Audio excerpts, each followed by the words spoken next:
Hey everybody, it's Angie. Thank you all for coming to my channel. I lost my voice after that live that we did, that I did, and so I had to take a little moment to get some of my voice back. But it's some things that I still wanted to cover on the discussion with Neo X and Kevin Wesley's exes. I went ahead and sacrificed some time to get that done. I'm going to try to get through this as much as possible because of my voice. So everyone just bear with me with my voice, but I still have some insight that I would like to share based upon this. Um, and we're going to go ahead and get started.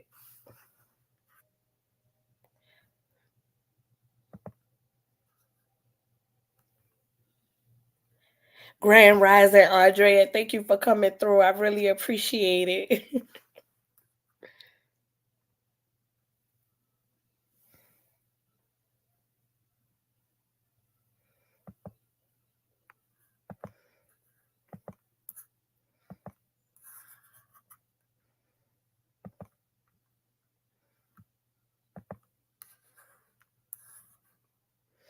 Okay, so where we left off the last time, um, the exes were discussing, and I think that one of the exes, I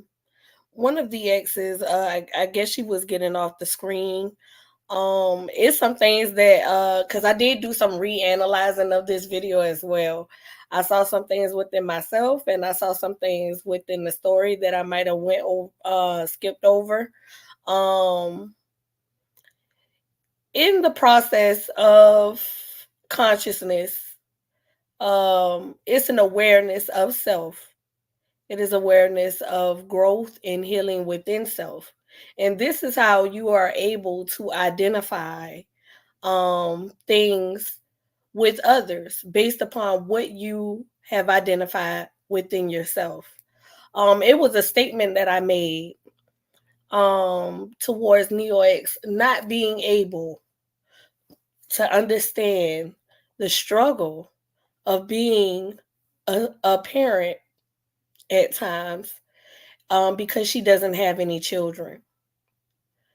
I want to highlight this moment before I go on because that moment I realized an emotional piece of me and understanding the situation of Jamie and Kevin having to struggle as young parents. For I too had to struggle as a young parent. And so, with that emotion, I said something that could have possibly offended other people who have been alongside of caring for children that were not their own, or and they may or may not have any. And so as a reflect of my own analysis, I would like to take full accountability of that statement, and not only and I would like to give an apology to anyone that could have taken that offensively, because there are people out here who do not have children, or they have children and they have stepchildren or anything of the such, and they understand wholeheartedly because they do care. The purpose for me stating that was because there was a previous statement that Neo X made about how someone would love one child above the other. And that was the point that I was trying to get across, not necessarily the fact that somebody would not be able to understand parenting because they did not have any children. So to Neo X and to everyone else, I would like to apologize for that statement. That was a place of emotion, because I know it's a lot of us out here who have children at young ages, including myself, and has struggled, especially without the full understanding and the financial ability to provide for another life. It is a struggle.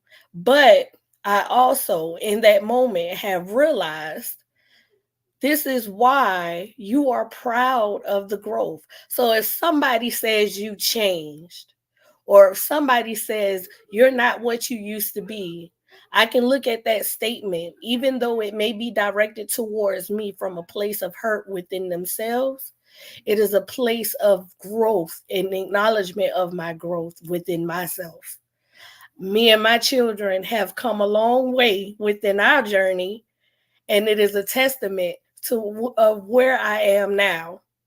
And not only that, that's with Jamie and Kevin as well. Also with Lacey coming in to help and assist as a beautiful stepmother. So I wanted to acknowledge that. And that to me is a moment of victory. That is a moment, that is a powerful statement. And this is why it is never okay to feel bad when somebody uses that statement on you, because when you take a step back and reflect on what you have been through and what you have worked so hard to get through, and you look at where you are now, you can see, yeah, I'm not what I used to be. And I'm proud of that. And one thing about that, I'm not going back either, not for you or anyone else. I seek no approval for for anyone's feelings when I become a changed person.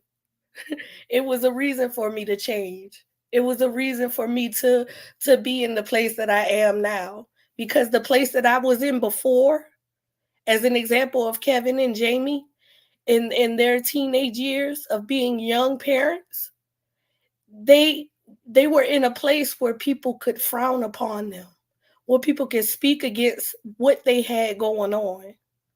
And where they are now is a true testament that in the midst of what you thought you understood, I was preparing to become what I am now.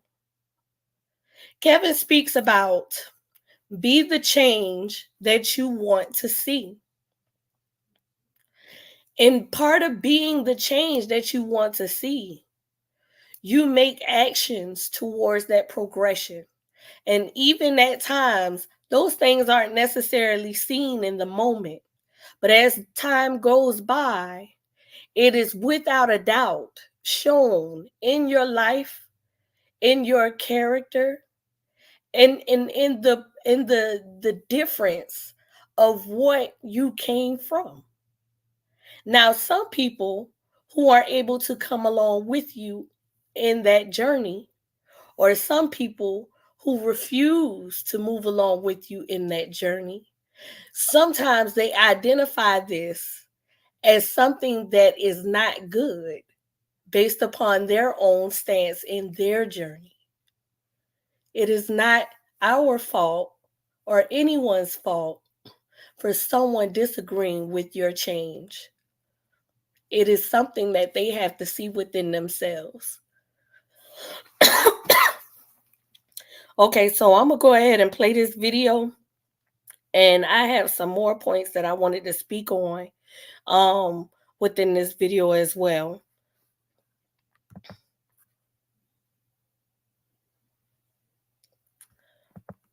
Been some years, but from what I do think that she did work something like that. But that's not enough to keep up with your bills, I guess. I don't know.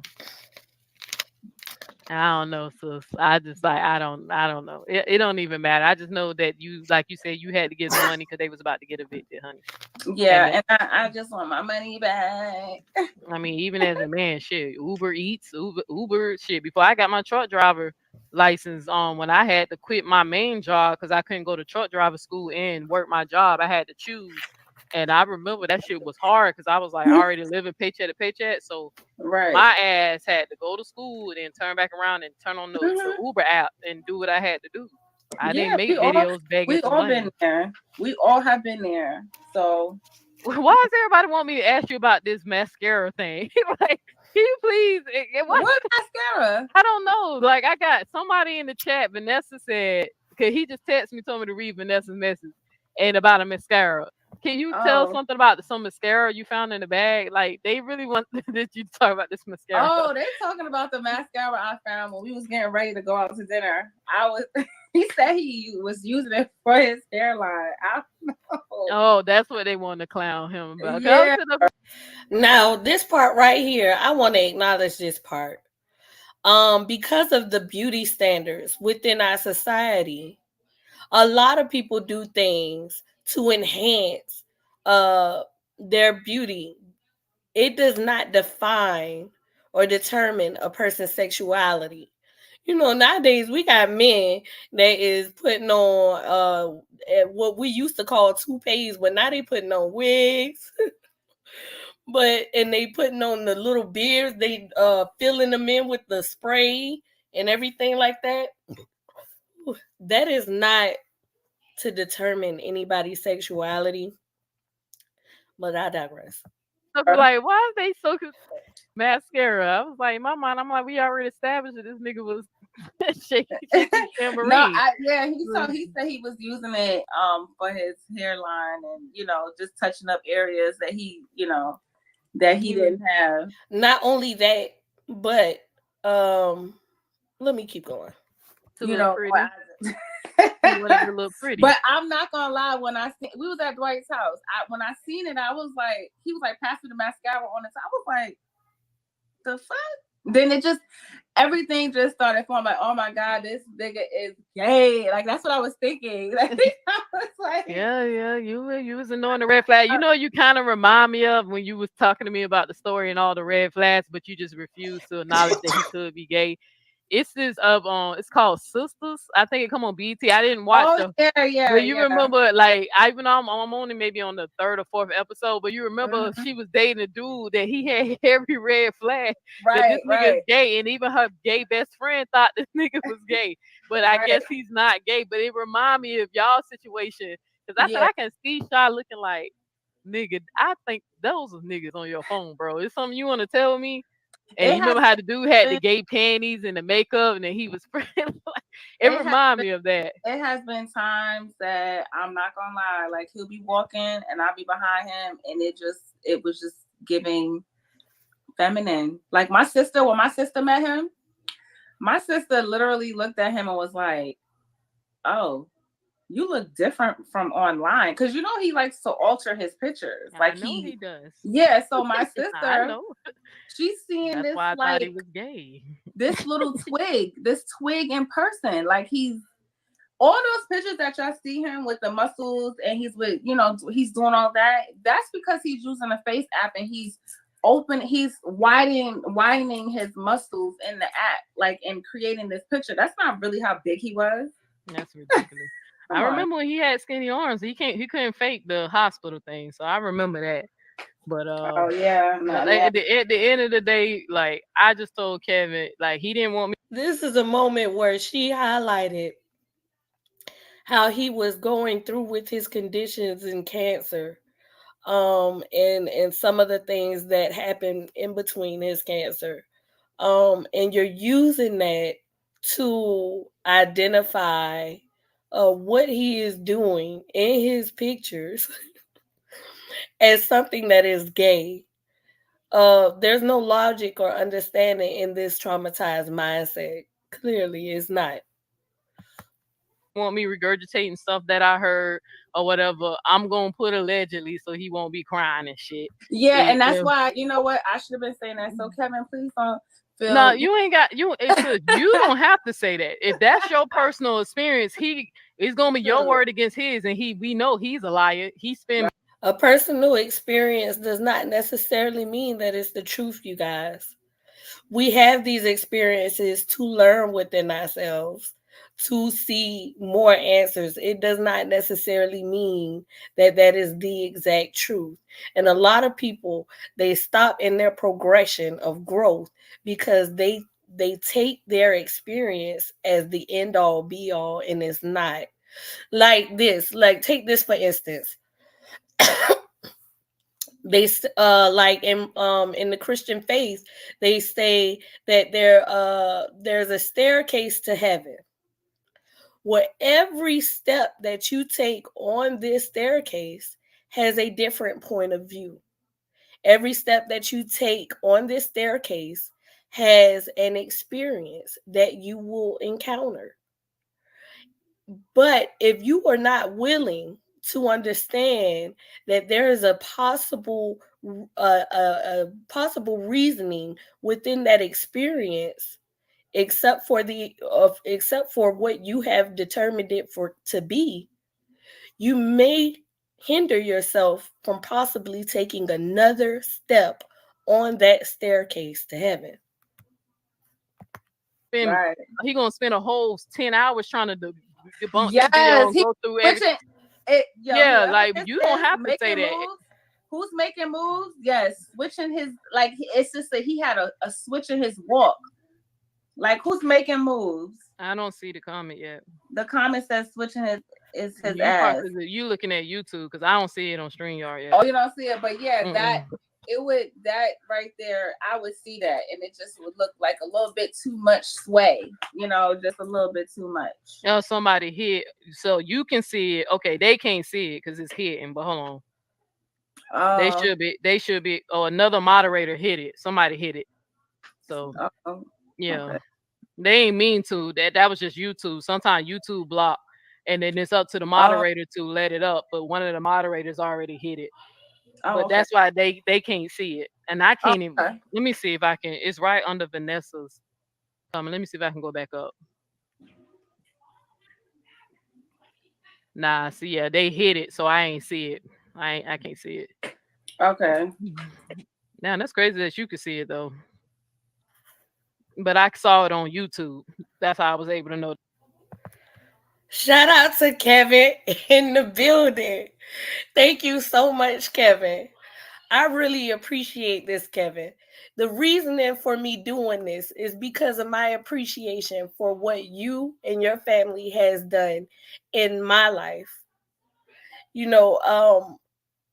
I went through a lot in my life, my personal life, and I learned myself. And in the midst of learning myself and seeking my own healing and understanding, I came across your videos, and it was so awesome. The enlightenment that you gave, the the change that you place, that you helped me to get to in my life. I respect that. I honor that. You get what I'm saying? Words can't express. You have a power. You are a powerful movement, bro. And a lot of people who aren't willing to accept some of these changes within themselves, they they aren't mad at you. They hate it for themselves. Let me say this. I was gonna wait till a point that she got to, but I'm gonna say this. We have a lot of people who want to get rich, right? But a lot of people don't understand that in order for you to get rich and to be rich, it comes with the mentality. You have to change your mind in order to get what you want and to hold on to it, if I'm making sense of it. And in the Christian faith, they say a change gonna come. Well, Kevin Wesley is an example of someone who I'm not gonna wait on a change. I am going to be the change for myself. And people want this change, but they don't understand thoroughly that with a change, there's a requirement to change your mind, your form of communication, your understanding, and the way you perceive things in life. This is how you change. This is how you become that millionaire. This is how you grasp the heaven on earth. The mindset that you've had before, they got you to the point to where you are. It may have been great, But in order for you to actually progress more, you have to be willing to change that mind. So be the change that you want to see. It's tight. It's dope. And I also stated in my little statement that I say at the end, change your mind, change your life. Kevin says, I am so honored to know I contributed to your life. Now you are contributing to mine. You are insightful and knowledgeable. I have learned from you these past few videos. Thank you so much, Kevin. That means a lot to me. Welcome, Ralph. Thank you for coming. And that's the thing that I want to do as well. Get people to understand that when people are giving you inspiration or you consider them to be a leader, it is important to also give them back what they have put out, because if we don't, we can drain them of their energy, because all they're doing is pouring out, pouring out, pouring out, pouring out. We have to take a moment to pour back in so that they can continue to help us. This is how help goes. We help each other, right? Thank you, Ralph, for coming through. Shout out to V Bennett's channel. Everyone that comes on V Bennett's channel. Amazing people, y'all. Amazing people. Know that it got hit, but it's not coming up on my StreamYard, not on my side. But yeah, girl, anything else you want to add, child? Because I'm telling you, he gonna spend 10 hours dissecting it. I mean, every little discrepancy, even if it's a date or whatever, he ain't gonna address none of the big issues. That the problem is you got two females that came on my platform and said you used them for money. I ain't got. And you never paid them back. And then right. he told. I just watched the video when he told his followers that he live in a mansion. I go look at the house. It's not a mansion. It's a big house, but a mansion has to have at least 5 or 6 or more bedrooms. It's a 4-bedroom house. Hey, more power to you, boo. But no, I have nothing to clear up. I don't really have. I just wanted to make sure that I get on your platform and make sure everybody understands the clarity. Give up the clarity here, because it's been 4 years. Ain't nobody ever talked about that man ever again. And I wasn't definitely doing no videos or doing anything. I went about my life. I still got an amazing career. I still got all the things going for me. So ain't nothing changed, But it's good. I just wanted him to know I wasn't making up shit. No, he wasn't, because he kept saying go ahead. When we first got on the phone together, when I started talking, everything I was saying just lined up with everything that Callie told you, right? Pretty much. So, and we never spoke. Me and Callie never had a conversation on the side or nothing. He literally just called me, connected you on the phone, and that was it.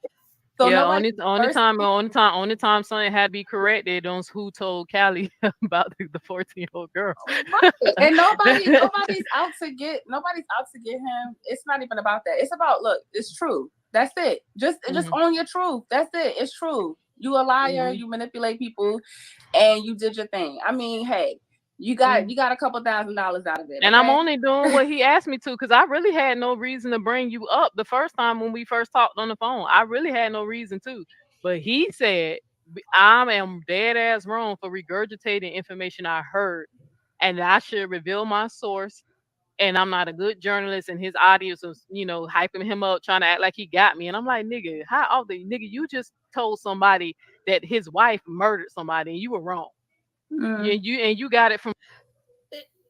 See, this is the thing. When you have a traumatized mindset, when somebody can give you words of either encouragement or productive criticism, you seek these things as an attack. And so with understanding that, it takes a lot of discipline for someone to not be upset with the fact that they only tried to give you advice, especially when you were speaking upon something so it's so important, especially with pedophilia. When it comes to certain things, you want to make sure that you have your resources ready to go before you speak upon that, because in a moment of you misunderstanding who it is that told someone something, now people have the right to question your credibility. So yes, Kevin was right for giving you that advice. And that is a moment where you have to acknowledge, I messed up. You right. I messed up. And that's a big deal. A lot of people are in fear of taking accountability because they're in protection of their feelings. They don't want to be hurt, or they don't want to look as if they made a mistake, because this society, they place it to where if you make a mistake, it's easy to shame you, or they hold you in that position because of your mistake. It hinders somebody's growth. It's not fair to them, and it's not fair to you as well.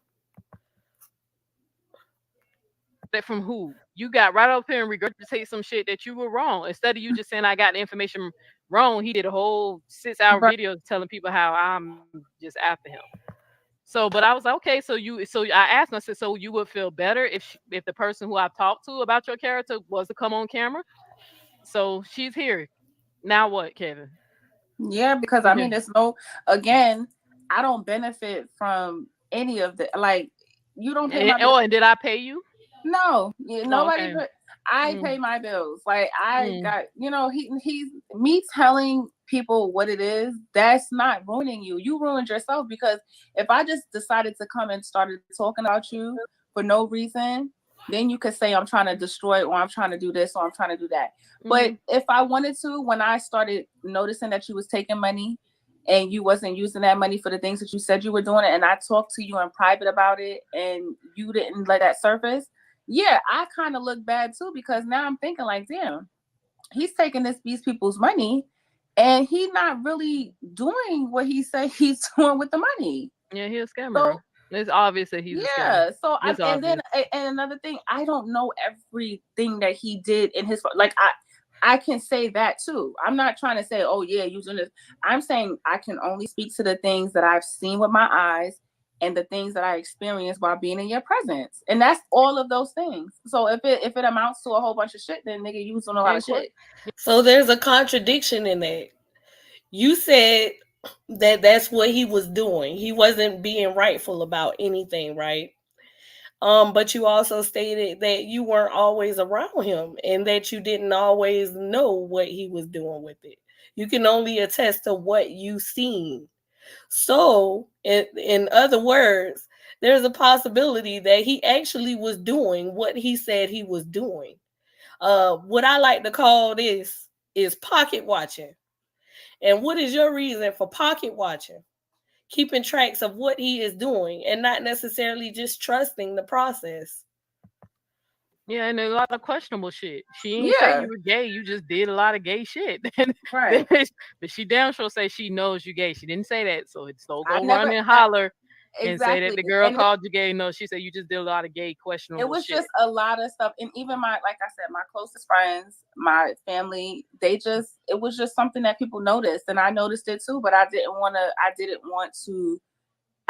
to entertain that. I just kept pushing that shit out of my head. Girl, he had a Now, I didn't, in my last video, I spoke upon how we have these things in our mind, how we envision what a person is supposed to be like, or what society as a whole has come to an agreement of what somebody is supposed to look like, or the characteristics, or to behave in a certain manner in order to be considered something. And if they do something different, and it's perceived to us in our mind to be abnormal or wrong. And so, because they keep speaking of these suggestions of Kevin being gay, I want to remind everyone that this is a perception or an understanding based upon their own mind frames.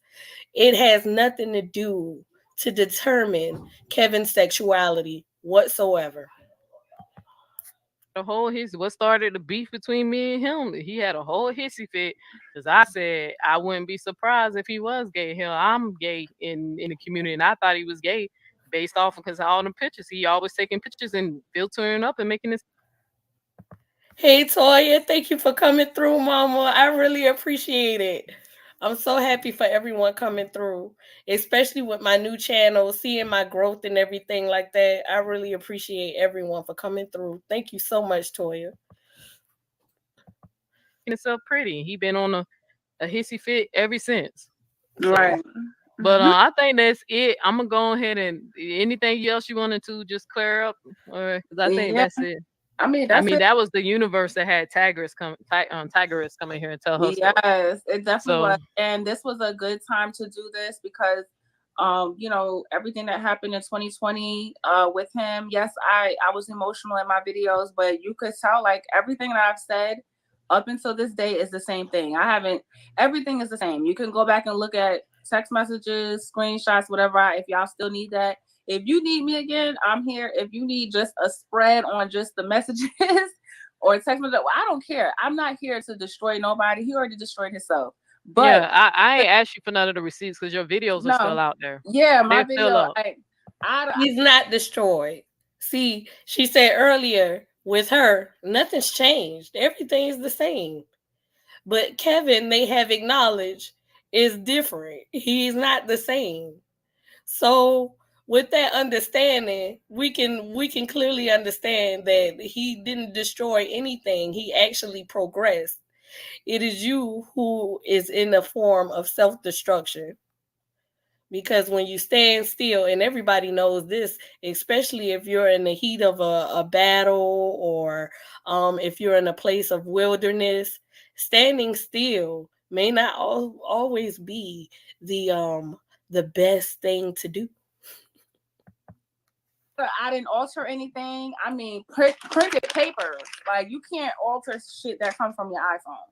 So or whatever people, you know, I don't know what he do because he said I Photoshop stuff. I didn't Photoshop anything. That shit came right off my damn phone. And that's why I ended up showing people on my phone like this because he was saying I was Photoshop and stuff. So I said, oh well, then let's. You know what you can't. You know what you can show real quick. Show him eating the food on your Instagram or Snapchat again. Just show that real quick. Okay. Just show that one. Just show that one. Let me see what you said. Kevin says, I don't get why they keep trying to spin this narrative that I'm gay.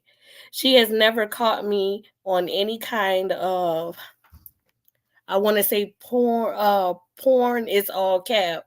Oh, I believe it. I believe that a lot of the information that has been displayed is based upon anger and emotions, and just to intensify accusations of your sexuality, which they're saying, I'm not saying he is, but I'm saying he is type of manner. V, shout out to V. Thank you for coming through, V. V says what she is doing is totally destructive to gay people and just human and civil rights in general. In general identities. So the first rule of human and civil rights is the right to self-identity. Exactly. And you cannot, and it's not fair to categorize someone based upon certain things that you identify as different. We have to change our mindsets. Different does not mean bad. And in this instance, how they're discussing some of these characteristics, they're making it in a light as being gay is bad. And that's so crazy to me that someone would want to be an advocate for homosexuality and yet making it seem as if being gay is bad, right? Okay. Ralph says Neo-X wants all confident black males or men to be gay because she's gay. That can be a factor as well. V says so Neo says she is gay, but what if people don't accept it and tell her, regardless of what she says of her life, she is not? That's true. And like somebody can really say, based upon this or based upon your characteristics, I don't see you as gay. Because how many times did she say that Kevin was fine or handsome. You know what I'm saying? He's a good looking guy, remember? So based upon that, somebody can go around and say, well, Neo can't be gay because she said Kevin looked good, right? Ralph says Neo X looks like Booker T from WWF. She looks like okay. I don't want to spread I'm not gonna talk about her looks. I identify everyone to be beautiful in their respective places, Ralph. But I understand where you're coming from. I totally agree. One more time. Yes. We can pull that one up. While you get that, I'm gonna step away for a quick second, all right? Okay.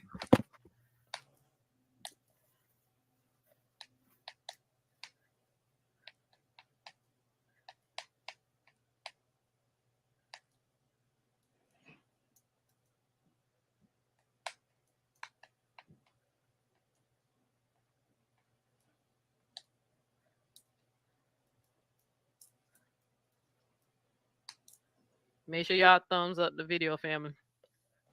Okay, what part? What did you want me to show you? I just wanted to show him like around the time he was asking for money for food, he was eating food. You got him on Snap eating solid food or chips or something. It was something you showed. This is the chips with the sandwich. Mm-hmm. What is the timestamp right there? Yeah, you got to tell us it's kind of small. Oh, can't. Break it down, son. Break it down. It looked like it says March 16, 20. No, March 23rd. Oh, wait, March 16, 23rd. 23rd. March 22nd, 2019. Okay, I see it. All right, so one was a military time. All right. Yeah. Okay. I said it in the video before, but I'll acknowledge this again.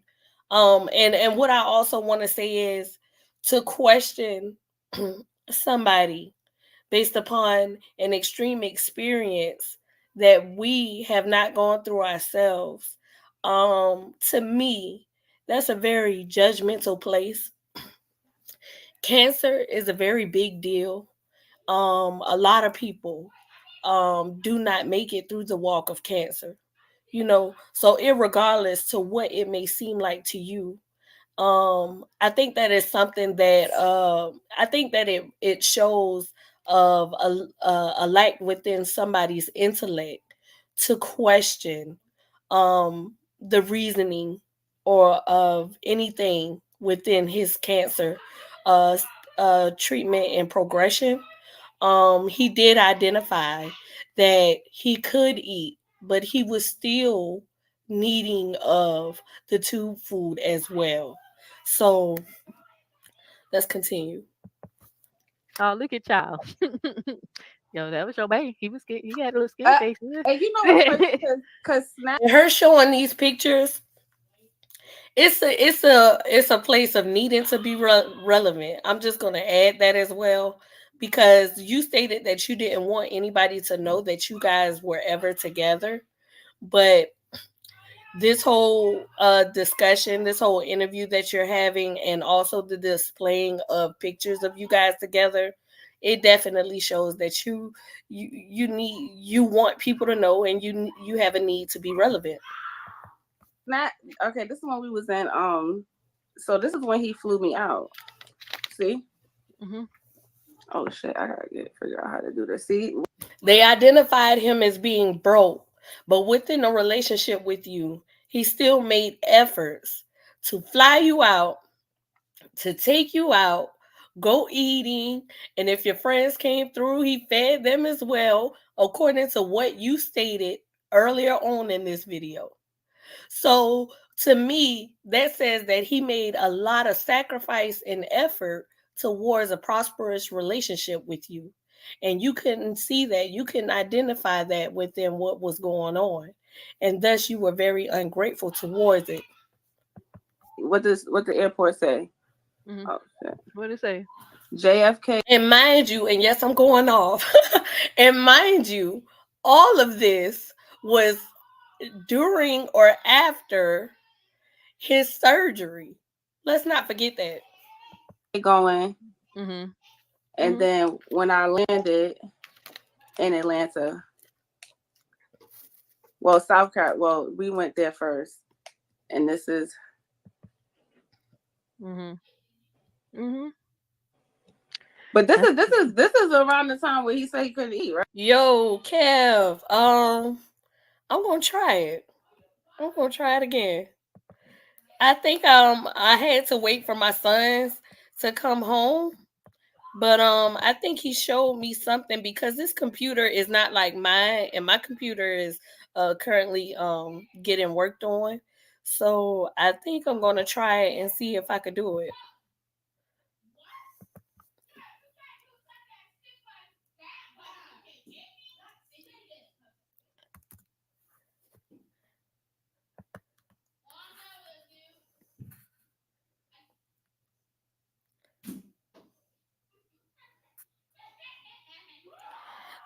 V Bennett also says that Neo X is just trying to do anything to bring herself attention. It's not genuine at all. Does that hurt her feelings? Yes, she said we hurt her when we said we didn't believe her as an advocate.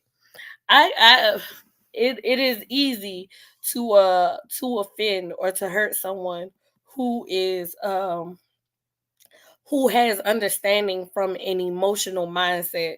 So yeah, it's easy to offend. And with that understanding, I only seek discipline from anything that may come based upon the information or the efforts that I place out. Um V, no, you good. I totally understand. The only way Kevin can be gay is if right away you own it, you own it. Oh, it worked. V, if you want to come up as well, brother, let's do it. Let's do it. What's up, Kevin? What's up? Peace to you. It's amazing to meet you. It is amazing to speak with you, Kevin. I feel like I already know you though. So, it's amazing to speak with you. I feel the same. Honestly feel the same. I've listened to all of your videos, and you are so deep. The things you're saying is on point. I've learned so much from you just by listening to the angles that you are taking in this. It's amazing. Your thoughts are fresh. I'm hearing these things from you I'm hearing these things actually for the first time coming from you, and honestly, I'm mind blown as to the things you revealed about her psyche. Just in every video, it's just profound. My mind is blown every time. Thank you so much. That means a lot to me. And I mean it. You don't know, like me personally, I get really, really nervous, and so I try not to show it. But in this moment right now of actually speaking with you, Kevin, like, oh my goodness, I not promise you, because it is. a lot of people will see this as a moment. Oh, she's idolizing him. No, that's not what I'm doing. I see your mindset. I see your insight. And a lot of people in around me within my existence of reality. Not only that, and I think a lot of people can understand that it's not very common to see a like mind. You get what I'm saying? So when you Yes, actually see one and you follow them and you listen to their words of inspiration, and then you actually get to speak to them, that's it's a very it's an amazing moment to me. You get what I'm saying? So that's what that is. absolutely. There's a phrase that our ancestors used to say to each other, and that was "dua dua." It means the God in me recognizes the God in you. Right. So Yes. I would say that's what this is an example of. When I listen to your like I said, your past few videos, I can absolutely understand. Um, I feel like I know you as well. You understand, like I said, you're extremely intelligent, and it's mind blowing. So I consider it an honor to know that I've contributed to your life. Because, like I said, now you are actually contributing to mine. I really appreciate you. Um, the things you've said so far has been so revealing. I can't say that enough. You know, so Thank you. I feel the same. I feel absolutely ecstatic to meet you. Thank Uh, you so much. yeah, I watch the videos that you make, and they're just that's so that's so in depth that I can tell you're not being biased, you're being sincere. And the things that I'm recognizing through watching your content is that she does this to so many people. Yes. Shout out to V Bennett, who also just joined on the platform. He also has fell victim to the treatment from NeoX as well. And I discovered him based upon um just getting into this situation of what you have been going through with NeoX, and then it just came up, and I went to his channel and his platform, and he is amazing. Welcome, V Bennett. Thank you for coming through. Yeah, peace to you, V Bennett. It's good to meet you too. I seen you comment and stuff like that. I could tell you know what you're talking about as well. Okay, yeah, it's good to meet you. I mean, I just want to say I hope my audio isn't bad, so I'm gonna try to talk, not so loud because my phone is acting up a little. But I just wanted to tell you, regardless, me, I'm a person that is very simple. Right is right, and wrong is wrong. That's And right. so I don't know anything about your history, Kevin. And for me, that's not my issue at all. My issue is this: the right thing to do is to tell you and other people what she did to me, so that others can get an idea of what motivates her. That's true. Myself and another colleague said that we questioned her advocacy regarding molestation and these kind of things. And the reason why we did that is because she called Sinetter many times. She talked about Sinetter's behavior, some of the panelists on his platform's behavior in connection with Polite and these kind of people. Now, Sinetter called her a bull dagger. He did all kinds of defaming things to her, and we actually stood up and defended her against that. Right is right and wrong is wrong, regardless of who does it, right? And now here's the thing. After we defended her for weeks, she let Sinetter on her platform to attack us verbally, attack our children, attack our wives, just openly, anything for like 6 hours straight. And she did nothing to stop that. She actually allowed him to do that. And then she went back to his panel. And then myself and my colleagues say, this is not what a real advocate does, right? Now, that's where she got angry, because we questioned her advocacy on the issue. And when we did that, she went out and put up pictures on her own page that are homosexually orientated, which we're not homosexuals, we're heterosexual men, period. I'm not a polygamist. I have children. I love women. All my life, that's just how it's been. But yet, she could go out and do these things. And my thing is like this: even gay people should see that that's wrong. Any gay activist that's serious should see what she is doing is exactly what they tell people every day they don't want done to them.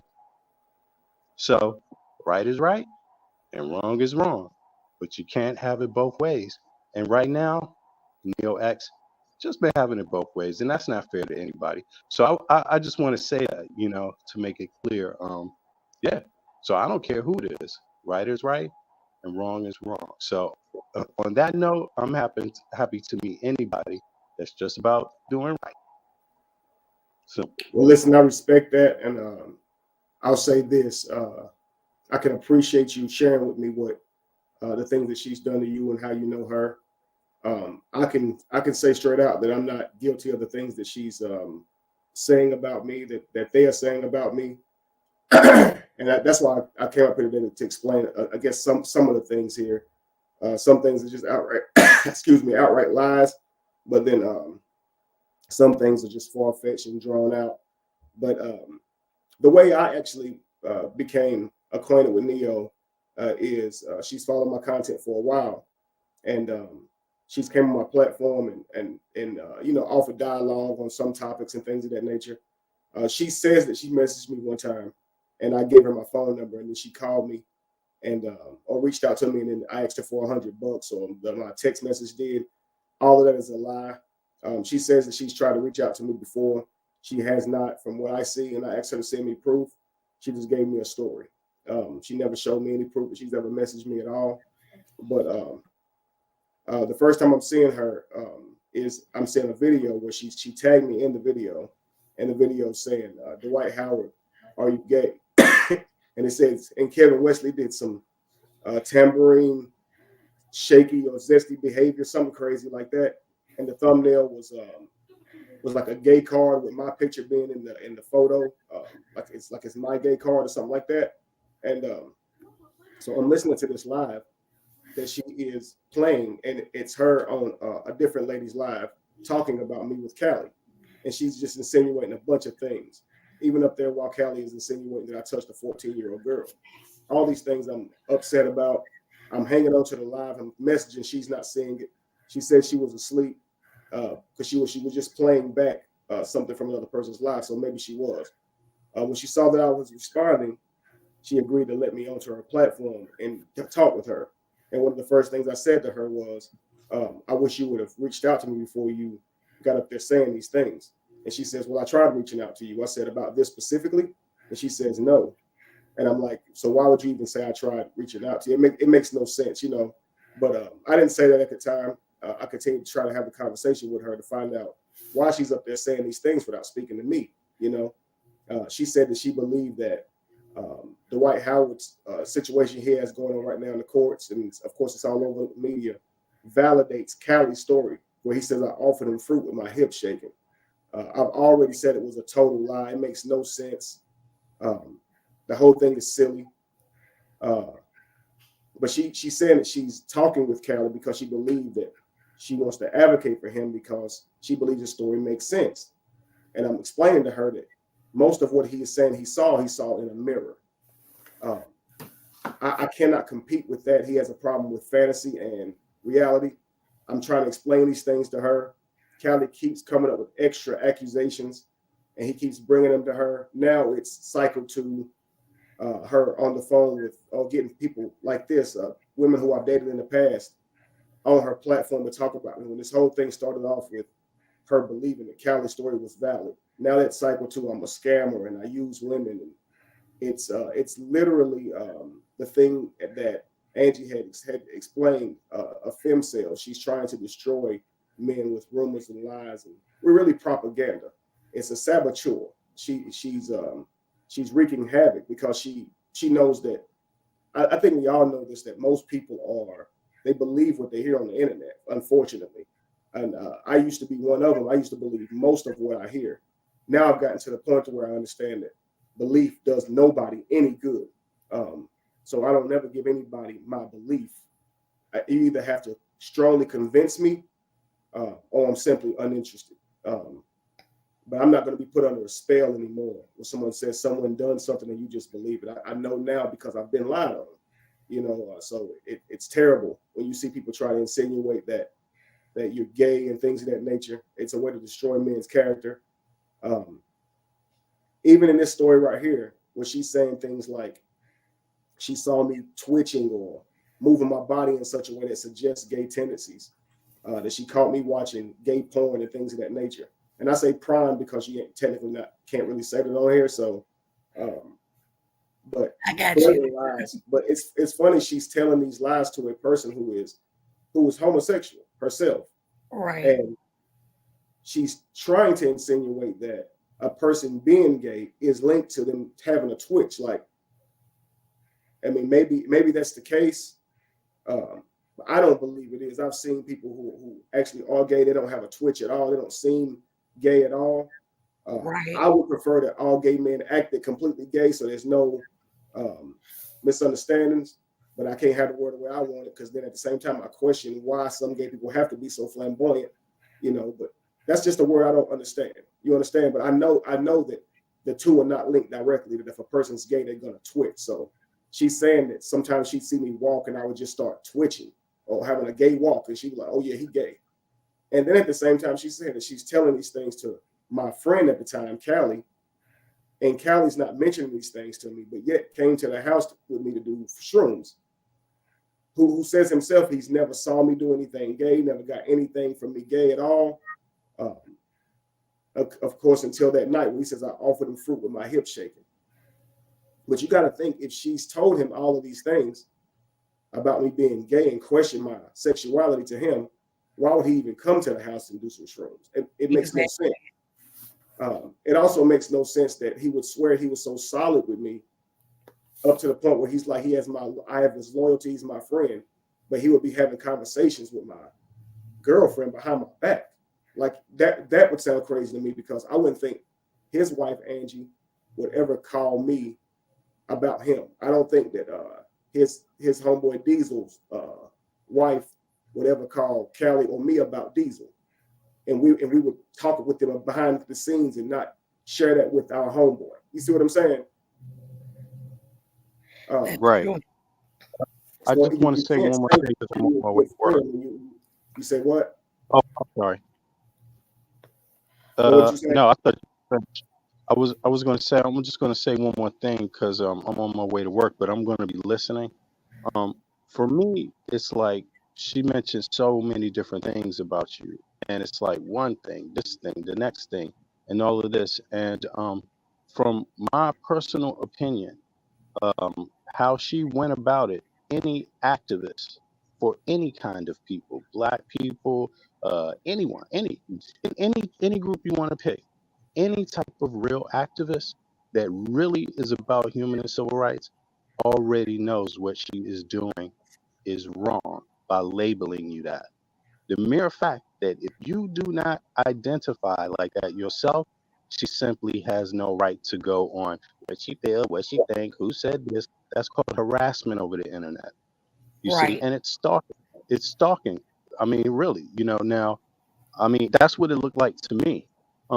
Especially when it's you're gonna label she got a label. I mean, if you know how she labeled me and my homeboy, I'm over here and I'm from DC. I'm over here in Denmark. I live in Copenhagen. The other cat I work with, he lives in France. We never met a day in our life. We just do work business over the internet, right? And she just labeled us that. It's all documented simply because we said she wasn't a real activist about seeking to fight pedos. You see what I'm saying? Right. That's what we and that's crazy, all because of a sudden we got all the labels thrown out. That must mean that she's ashamed of her own sexuality, because she believes that by accusing a man of being that brings down his value. You see, You know what and it it's is? it's sad.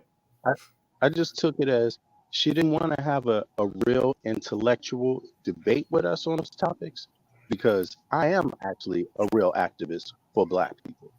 My organization is online. It's in the newspapers over here. So I know what I'm talking about. And other activists would call me out in Europe if I wasn't upholding those standards, right?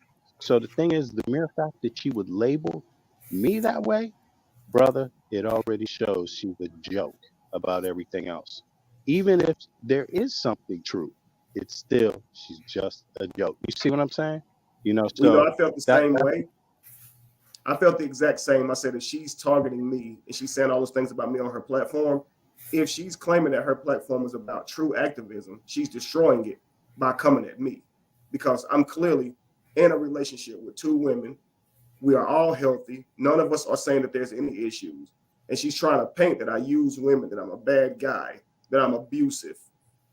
She's even tried to use this tickling a little girl thing, which is completely untrue, to try and assert that I was birds of a feather, that I was some type of pedophile. She's done all these different things to my reputation, to try to hurt my reputation, rather. Meanwhile, she's done all these other things to other people, claiming that it's activism. So it begins to look like you're taking no time to do any real research, that it's simply just about destroying men. It's simply about, destroying character.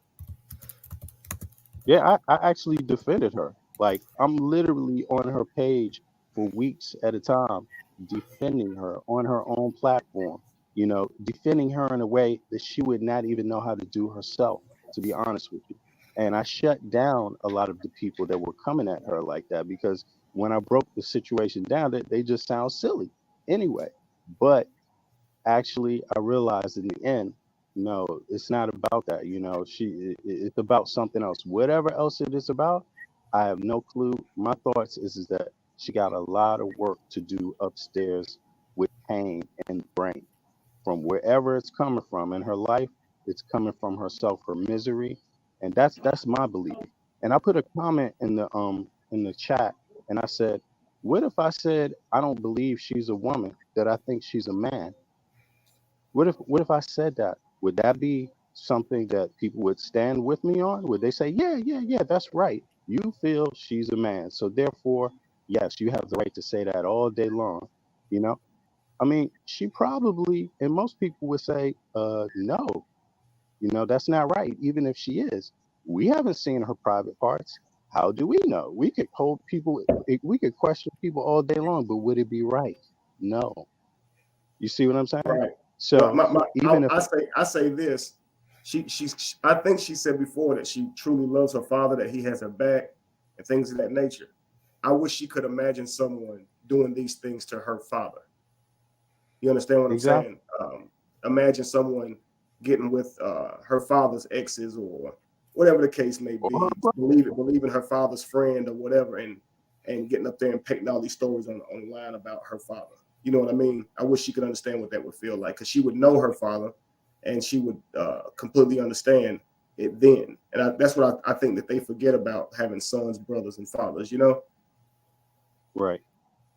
Yeah, but on that note, they do, for sons and fathers and brothers. Yeah, exactly.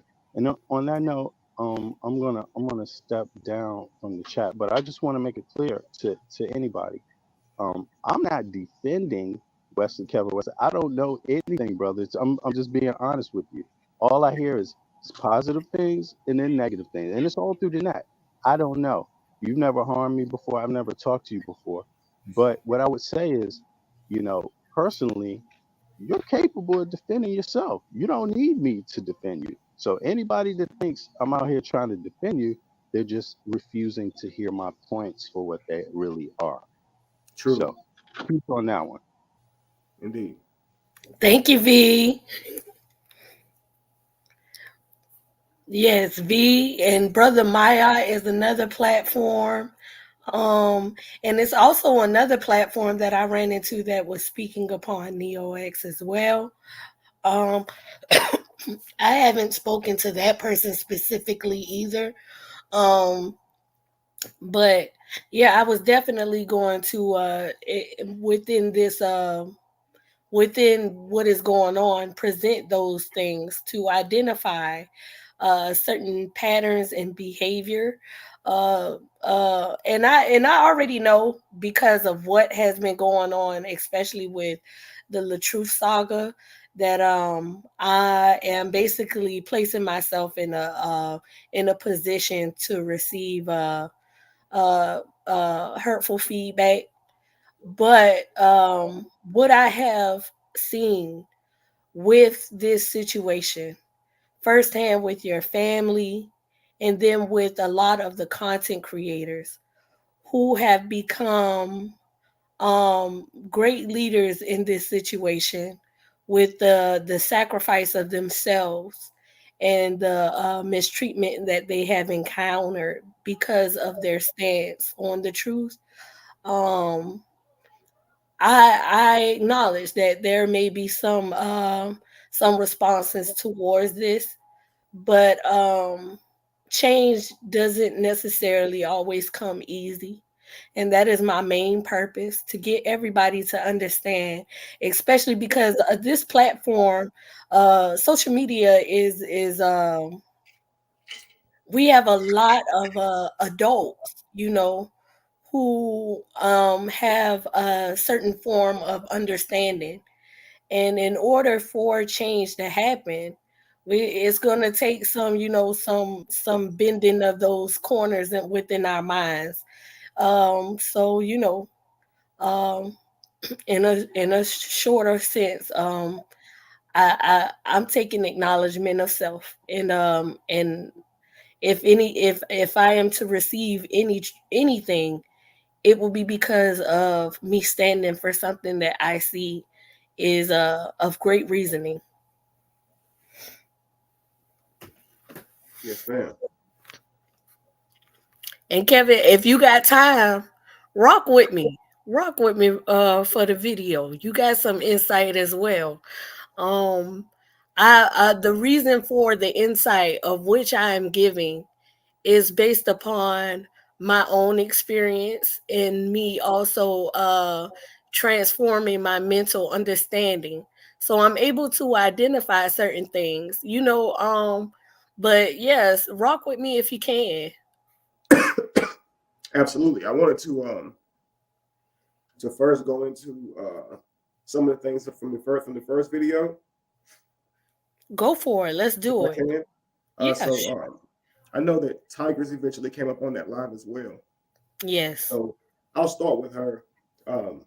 Our friendship relationship only lasted about, I'd say 3 to 4 months. Forgive me, guys, I'm a little under the weather, but about maybe 3 to 4 months. Most of it, well, I don't want to say most of it, but it began just on a work relationship. It wasn't, we didn't meet based on us being interested in each other. It Okay. started off with her saying that she could help me with some things, paperwork wise, to getting businesses started and things of that nature. She would keep flirting with me, and one day I went to see her to continue getting the paperwork done from her, and she came on to me. She's an attractive woman.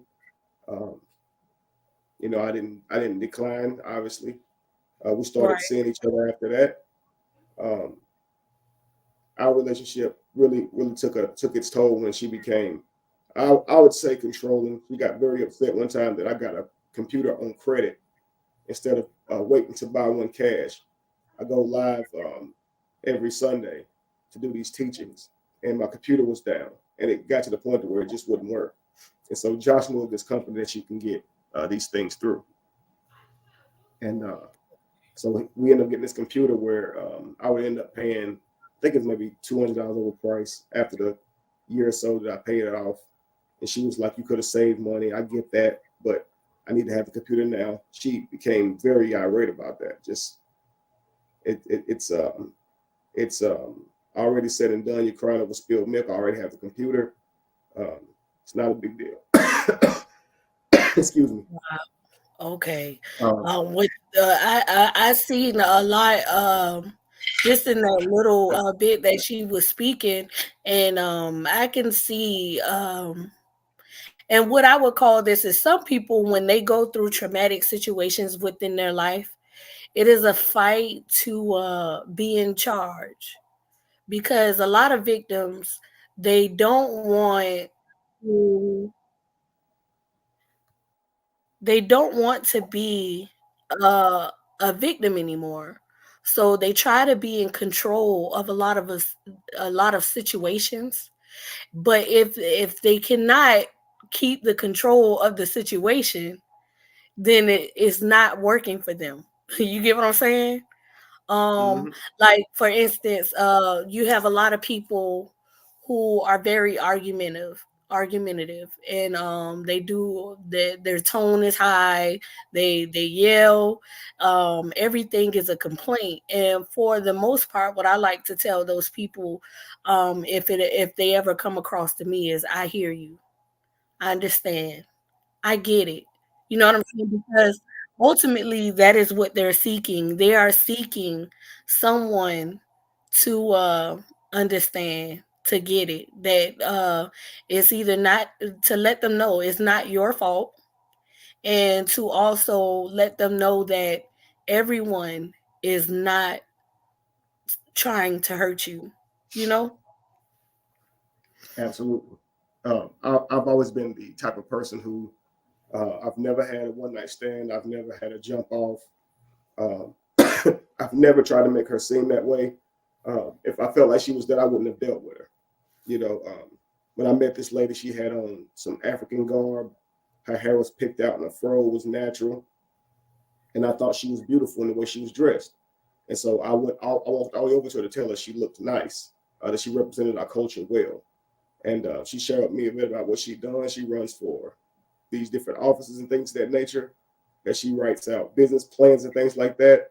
I discussed with her that there's some things I want to do. we shared information from there. Um, she would follow my social medias and stuff. Then I was very known. I was still very known back then as well. And she followed my social media because she didn't know me from Adam. She didn't follow my social media at first, but upon meeting me, I told her what I did. She followed and things of that nature, and that's when she would begin to send me photos of myself from my Facebook posts and things, telling me that I was attractive and I can get it and things of that nature. You know how a man will try to remain professional, right? And I wasn't necessarily interested in her for that in the beginning. But again, once I went out there with her, these things happened. I started pursuing her. I wasn't dating a bunch of women at that time.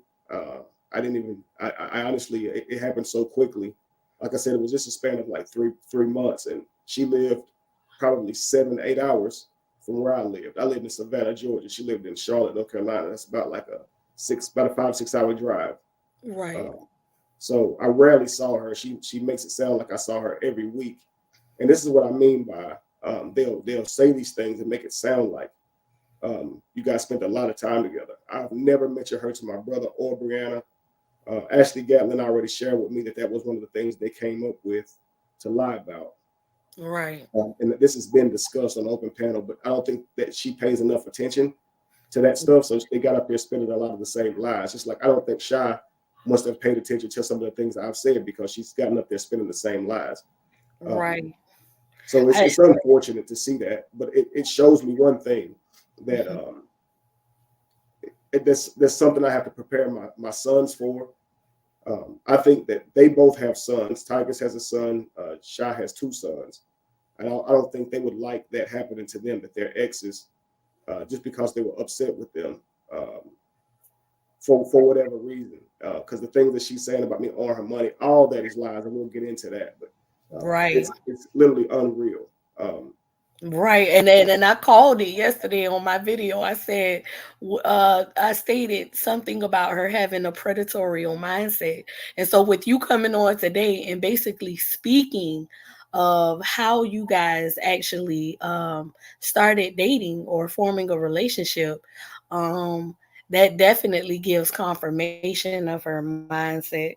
And to that, you have to acknowledge also, Kevin, that and a lot of people, they think that something like this is small, but it's not. You fell victim. You get what I'm saying? So with that, see killing as well, because that that type of behavior that was placed upon you, it's effective in more ways than one, even if we do not see it or understand. So yeah, you called it. Thank you for that confirmation as well, because I did not know.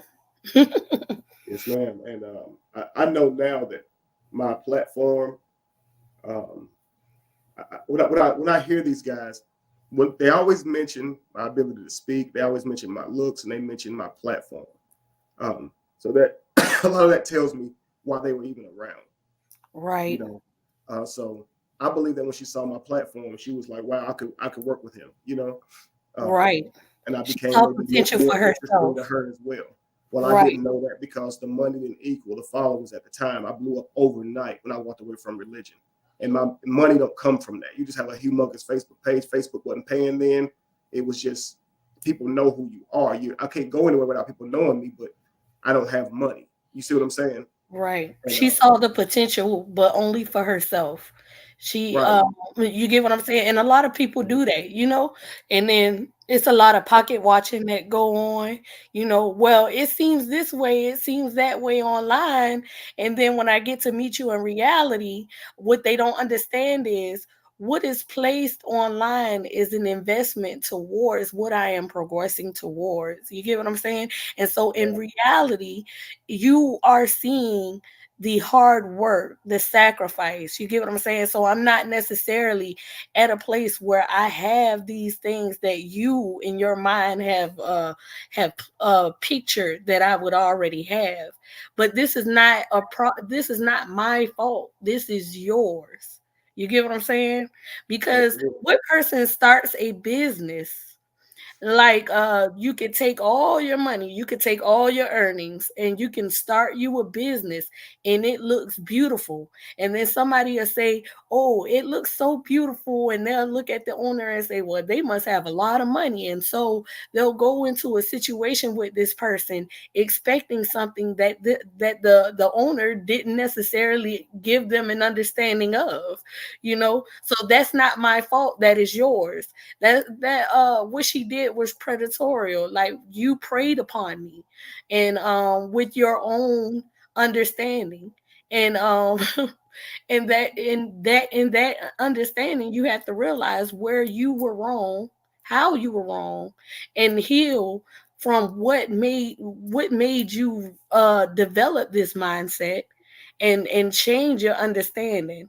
I don't understand how they speak of so much success, but they can't necessarily identify when somebody is working towards their own success. You're absolutely correct. That's how I feel upon that. I didn't even know at that time she was 5 years older than me. So I don't think I asked, but she just seemed younger than 5 years older than me. You know, Well, I yeah, thought maybe we were closer to the same age, maybe, but she spoke on that too. How she maybe that's like. why she was trying to be so controlling. I just recognized that she got mad when you didn't do what she wanted you to do, and she cut a fit and literally be crying over spilled milk. I already have the computer. I already have it. Okay, you don't think it was a good decision? Okay, but I already have this computer. Kevin, it's not good to be using that to be, doing the business thing. I did it. It's too late. I needed the computer now. I didn't want to raise the money for it. I didn't really have the time to, because I needed to make my videos. But there's no need to continue arguing over that, you know? Right. And she just didn't know how to leave well enough alone. And that was our first like major disagreement that she just kind of spiraled out over. And I remember telling the guy I was working with at the time, Josh, I don't know, man. I don't know about her. Just the way she acted over that, you know. But I want to say that the second thing was the Dun and Bradstreet. I don't even know anything about a Dun and Bradstreet at this time. She's telling me it's a program to where they can, if someone types in your business name or types in anything about the business name, you'll be first up in Google and all these different things. It'll help your business out in all these different places. And I don't think I still really understand everything about Dun and Bradstreet, but she's the professional. Okay, so she's telling me about Dun and Bradstreet and how much we need it, and she's going to put her business with it as well. And she says that she tells me about Dun and Bradstreet. She says that she'll use her business to co-sign. All that part is true until she tells me. She says the part about Kevin needed a payment plan, and they weren't willing to give him one. The payments were so freaking high. It was like $2,000 is the first payment, then a very couple next week. I get the numbers off, but I've shown it before on my page. And I told her I can't afford no mess like that. I just rather just build my business from where it is. I can't afford that. You know, call them back. She said I already started it because I could see how valuable it was. I already started it. Now this is a conversation she had with them. She's telling me on the back end because she wrote out a piece of typed out something to me and told me to type it back to her, which gives her the right to discuss these things on my behalf. So I did give her that I trusted her, and I give her all passwords, which proves I wouldn't be scamming. She obviously knows more about this stuff than me. I wouldn't give someone all of my passwords and then be intending to scam. It makes no sense. Right. You know? And you can notice that she is not saying I scammed anybody. She's saying it must be true. Somehow it must be true. But if they the ones had the passwords, wouldn't they know if I'm scamming? Wouldn't they know of the exact event where I collected money and didn't do stuff? Wouldn't they know of that? Right. You know, as we were a team. And so these are the things that they're never being clear about, or the amounts of money that's taken, because they saw this money before I even saw it. I was so trusting at the time. because I didn't think anybody was going to play me. I wasn't looking to play them. All these people came along saying they wanted to help me out, you know. Right. But with the Dun & Bradstreet thing, I told her to call back and cancel it because she said she had already started it. She calls back. I'm listening on the phone, three-way, and she appears to cancel it. But she tells me that they could tell that she was being bullied or something. And I'm like, girl, what? Nope. Yeah, she said something about the lady who was listening could tell that she wasn't really serious about. Well, I don't know what any person over the phone who you would cancel an account with would be thinking like that for. I could tell he was trying to that you weren't comfortable in that state of mind. It's just, it just sounds weird that a person who worked at Dun & Bradstreet would come to that conclusion when that wasn't what it was. I just wanted to hear her actually cancel it because I can't afford anything like that. I didn't even have income at the time. Right. You know, so I told her I didn't want that. And so now she's saying I owe her for that because she kept it. That's crazy. I don't understand that. If somebody felt like you were doing something or you were a possible danger, why isn't any authorities being called in? What is going on? Yeah, it makes no sense.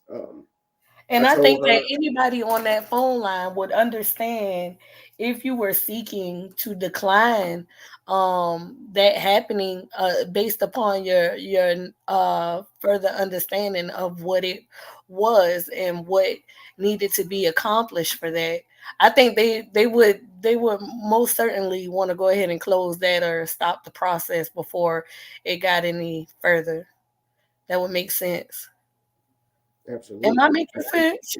Especially, yeah, you are. Especially, I'm telling her, you know, I can't afford that. That's too much money. Call them to cancel that. Why would you even start it without me? There's the text string of me. I literally showed all these things where I tell her that, you know, why did you start this without me? She said something about she went on ahead and started it because it was something of a good deal or something. I have to show it again maybe, but I have those videos. So selfishly, she went ahead and started it. Basically, she already admitted that she had access to all of your information. She went ahead and started this, and it shows. I don't know how this would stand in court, but in court they would see that. Well, how could he be held accountable for something that you did behind his back? Like, what is that? How does that work? Right. She literally said, and I said, I told I think my last message to her was, I'm going to call Dun & Bradstreet and tell them what you're doing because I don't want this deal. I don't want this. I've never used it. I've never seen it benefit my business company or anything like that. So I don't get why she's saying I owe her for anything. If she got the benefits of that company, then she got whatever Dun & Bradstreet was offering at that time. She's telling me it was a good deal, and trust me, it's something that'll benefit our company. I know nothing of Dun & Bradstreet. She brought all that to me. So that's why I say she was trying to use me to get something. Maybe it would have benefited my company, but it most certainly had her account on there too, because whatever Dun & Bradstreet was going to do for me, it was going to do for her as well. Right. And that's why she was willing to do the co-signing thing. And she was saying it was really worth it. So when she sent me back again the money and how much it costs, I said, ain't no way I can pay that. That's ridiculous. Tell them no, not right now. And she didn't want to hear it. So what happened afterwards with that? Because she said she ended up paying it. Did they not progress with the situation, or how did that work out? So after that conversation with Dun & Bradstreet, she continued to call my phone over and over, just call it over and over. And I would answer the phone. I'd say, stop calling me. Stop. She'd do this over and over throughout the night. She called from a different Google number. She was creating new numbers the whole night. And the last time she called, I said, I'm recording you. I've been recording you every single time. And she just started screaming out, he sells drugs. He sells drugs. He sells drugs. And she hung up. That's the last I've heard from her. Wow. So, the Dun & Bradstreet thing was still standing. She still could have called and canceled it, but that's the last I've ever heard from her. She also told me that now all of a sudden I owe her for her services. When she told me that in the beginning, everything she was doing for me was simply out of love. She would not give nothing that she wasn't willing to give away. You know, and she said, everything I'm doing is for your benefit. And she said, my words, this is my documentation that that you don't owe me a single thing. And so she says now, send her at least, I think it was like $400 or something, or she was going to still bother me. I remember Cash Apping her immediately that amount. So it's funny that she's coming out saying I owe her anything when I paid her that day for anything that she may have been doing, because when I go my separate way, I don't want to have to deal with you ever again. You know, right. She did go away for some time. She didn't come back up until Josh makes this video that I'm a scammer, maybe a whole year and some later. And then she's back up there going back and forth with him, you know, trying to make it seem like I'm some type of scammer, which of course she never says any event in which I scammed. She never talks about any amount of monies that was taken up, and neither does Josh. Josh made his one video and we haven't heard from him since either. But they're using those videos to try and say I'm a scammer, when that video was simply me asking for donations, and the money that they're showing is people giving super chats. They're trying to call super chats donations. So if you continue doing your videos and you ask people for donations, and at the same time they see super chats hitting, imagine somebody trying to circle super chats acting like you had donations coming in. Right. Oh wow, that's crazy. Right, and the whole thing is just, it's silly, it's hogwash. And the guy who's saying that I was a scammer, that he actually called and recorded me when I didn't even know. And I got that video up as well, where he never calls me a scammer. He admits to saying that there was no money coming in, that people was not donating. He admits to saying that the money came to him first before it ever came to me. And so if a person's going to try to paint me as a scammer, you think they would show all those things as well. They would. This has been years since that happened, you know, but everything that there's, even Shy here, she's from 4 or 5 years ago, you know. And so I just want to say that right there is the end of Tigress. And then the last I've seen from her is just on the online things that she does to try to act like I owe her this money and that she's suing me. She never seems to have her shit together. Even on that first video when she was up there with Amore and them, she's up there talking about how often we had sex. And then she's mentioning another poly guy who tried to make her poly. And I came in on that part of her video. And that's where I stated that you make yourself sound like you're loose when you know you're not. She's trying to say I'm trying to make her sound loose. Shout out to Break Room. She's in here. Hey, Break Room. Thank you for coming through. I was in your chat last night, but I ended up drifting off to sleep. I've been under the weather, and I took some medicine to help me go to sleep, because I think I was on your live to about 4 something in the morning. Shout out to Break Room. She's very wise. If anybody is not familiar with her channel, she gives great words of wisdom. Her intellect is beyond this world, y'all. And not only that, but she gives it real. She gives it from, you know, the people's state of mindset. You get what I'm saying? And shout out to her, a powerful woman, a beautiful dynamic with her husband, beautiful lady inside and out. Shout out to you, Mama. Thank you for coming through. Hello, Melanin. How are you? Well, yes, we are definitely riding with Kevin. Thanks. But so I don't lose my train of thought. It keeps trying to slip away. I got you. My point was to Tigress that if she was talking about someone else, I thought she was talking about me, but she was saying some other guy was asking her to be poly, but I thought she was talking about me at the time. So I was like, you're on there saying that I asked you to be poly. You know I didn't. I wasn't even thinking about poly at the time. And you know, if I would have asked you about anything like that, you would have left me alone, because you're a better woman than that. You don't, not as far as better as in character, but if I was dating her on the strength of just me being with her and then just presented poly to her after the fact, why would she continue even dating me? What, just if you said no, I don't want poly, then he just leaves it alone? That sounds kind of weird, you know. So I wasn't thinking about poly then. Any woman that I did poly with, I mentioned to them day one when I was doing poly. And I didn't think about doing poly till a year late, since a year and some later. You know, so she's on there being lied to, being gaslit, told that Shy and her overrode each other, when I didn't meet Shy until a year and something after me and Tigress had already stopped talking. Yeah, because she stated that in the video, in this video right here earlier, where Amora stated that, and she think that it wasn't on purpose, but I think anybody who has been in this saga, they understand that it was understood, and she acknowledged that it was not within the same timeline, and the intentions behind that statement being was for malicious reasons. And see, the problem with that is I told her that day when she was on that panel, I went live to say exactly that. I didn't know Shine until a year or something after you. It's like they believe nothing I say. You see, so it's like I've already said these things, but now all of a sudden it's, oh, okay, we didn't overlap. I said we didn't overlap. I said that, and that's what it means. That's what I mean by they don't want to hear anything I have to say. They just want to bury me in accusations and lies. Because I've responded to most of these things that they're saying, you know. So that's why I say it's literally mind blowing. Peace to you, brother Maya, for coming in. Maya is another one, another platform, dynamic platform. This man is teaching hieroglyphics, and it's amazing. I've been in his channel, and he was very patient with me because I'm not very informed of hieroglyphics, but I appreciate his patience with me and his learning. He also has fell victim to the treatment of NeoX as well, Kevin. Mm-hmm. Peace to you, Mark, forever. When I was looking at that video with her, with your ex, yeah, I definitely I get it. It's crazy.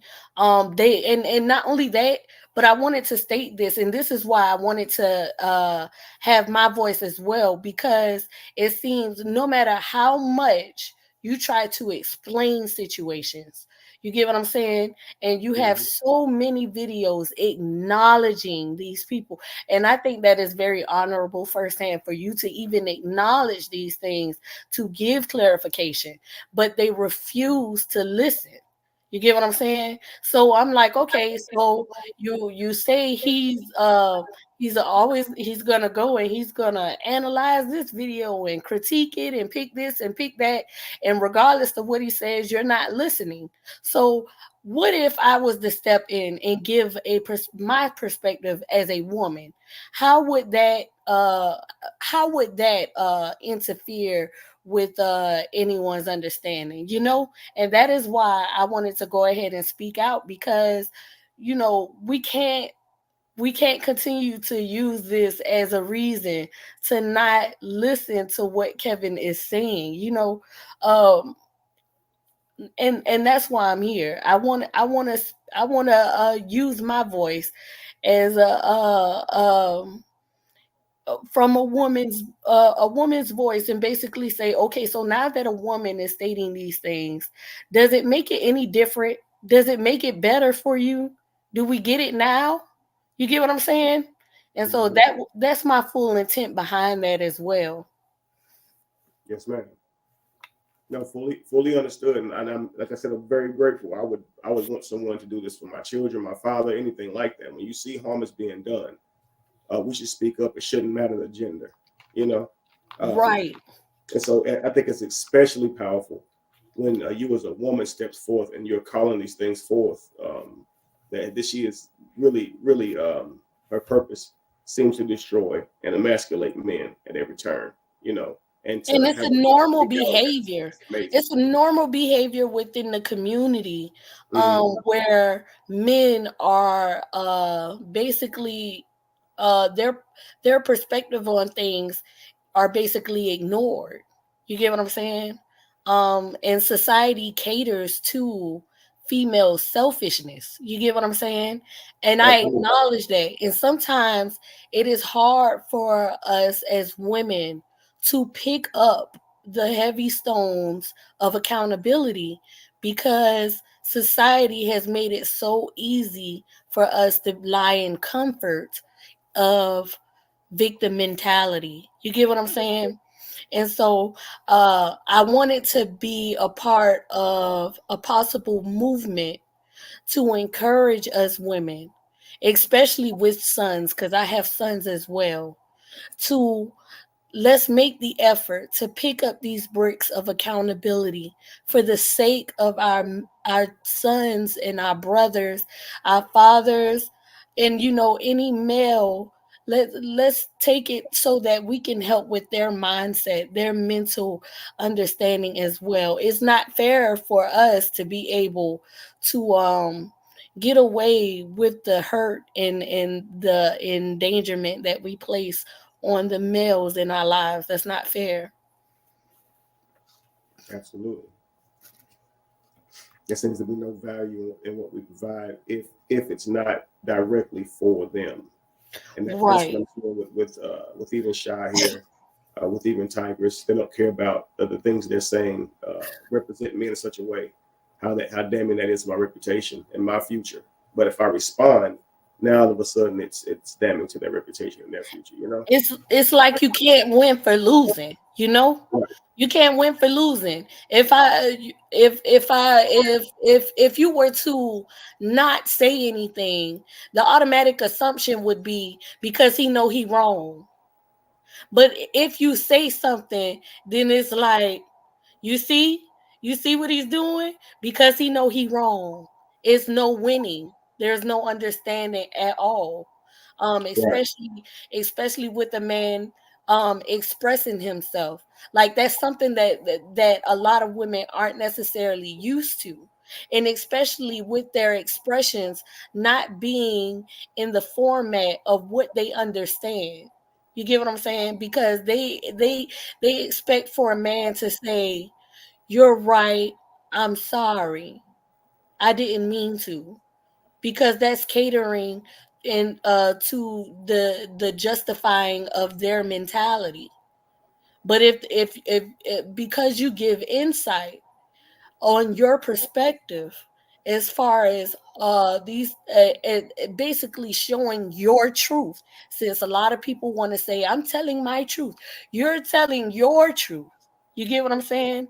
and Mhm. and and we don't have the understanding that within these two truths we can come to the truth. They don't consider man's side when it comes to things. In society caters to that, and I definitely agree with you in a lot of your videos when you speak upon certain things in that lighting. It's very true. I've witnessed it for myself, and not only that, but I portrayed in some, not to this extent, but I have portrayed in some of this. You get what I'm saying? So Uh-huh. um just being honest with myself and just encouraging other women to uh, uh to acknowledge this as well. Like, this does happen. It's not fair. It's not okay. And if you have sons, if you have loved ones that are male, then for their sake, let's change how this works for us. You're absolutely correct. Forgive me. No, you're okay. I've been coughing too. Yeah. We're gonna go ahead and play this video as well. I'm gonna um I'm gonna give my dialogue on it. But Kevin, if you ever feel a moment to highlight anything, without a doubt, go for it. Because I even acknowledged yesterday. I said I hope he does do a review on this video because he is going to read. You get what I'm saying? So I love when you do that. You get what I'm saying? Because it speaks upon everything that I understand within myself. And so I'm a new channel, and so a lot of the things that I want to get across, I noticed like, dang, I didn't say it. I didn't get that through. You know what I'm saying? But I'm new. So I'm still learning and everything at the same time. So, if you want to interject, go for it, because your insight is powerful and also necessary. Yes, ma'am, most definitely. Yeah, I can do that. And while we're watching the interview, and while we're watching the video, I can probably elaborate on some of the things I was going to say as well. So yeah, that's cool. Do I have a question? I know I did my 4 hours the other day on this video. Um Is there something in particular you would like to go back on, or do you want to just start from where we already begun with this session? Well, yeah, what I was attempting to do just now was kind of speak to some of the things that was said in your last video. Right. Just to clear some things up. So I talked to you about the thing with Tigress, right, and how that ended. So I was still heavyset at the time. I had not, my sister had not gotten cancer from what we had known at the time. She had not passed away. So this happened later after Tigress as well. I ended up getting my stomach removed due to prevent stomach cancer. My stomach was riddled with ulcers. They could not determine whether or not I had cancer because it was ulcers all in my stomach. So I went on ahead and opted to get it done because the cancer kills you so quickly. It destroys so quickly. So I think I recovered the worst from my surgery, as I was on bed rest for almost a year. During that time is when I met Shy. We're talking on the phone. We're talking on the phone, and we met online. We're talking on the phone and things of that nature. And so as soon as I feel healthy enough, and this is after about a year or so after surgery, I get my homeboy to take me to Virginia to meet her. And I am really skinny. That part is very true. Again, I've been on bed rest, muscle atrophy. I shouldn't even have been out. That part is true. Couldn't drive that far yet. So that's why my homeboy even had to drive, because I technically wasn't supposed to be driving. But I've been on bed rest for so long, I was trying to get out the house, you know. But anyway, I went out there. I met her. We ate some food at first. At this time, I can eat, and it's funny that she said they had this conversation about whether I could eat or not, and they don't say my explanation. It was simply my esophagus is now my stomach. I don't need a food bag or anything like that, or a bag or anything attached to me. Right.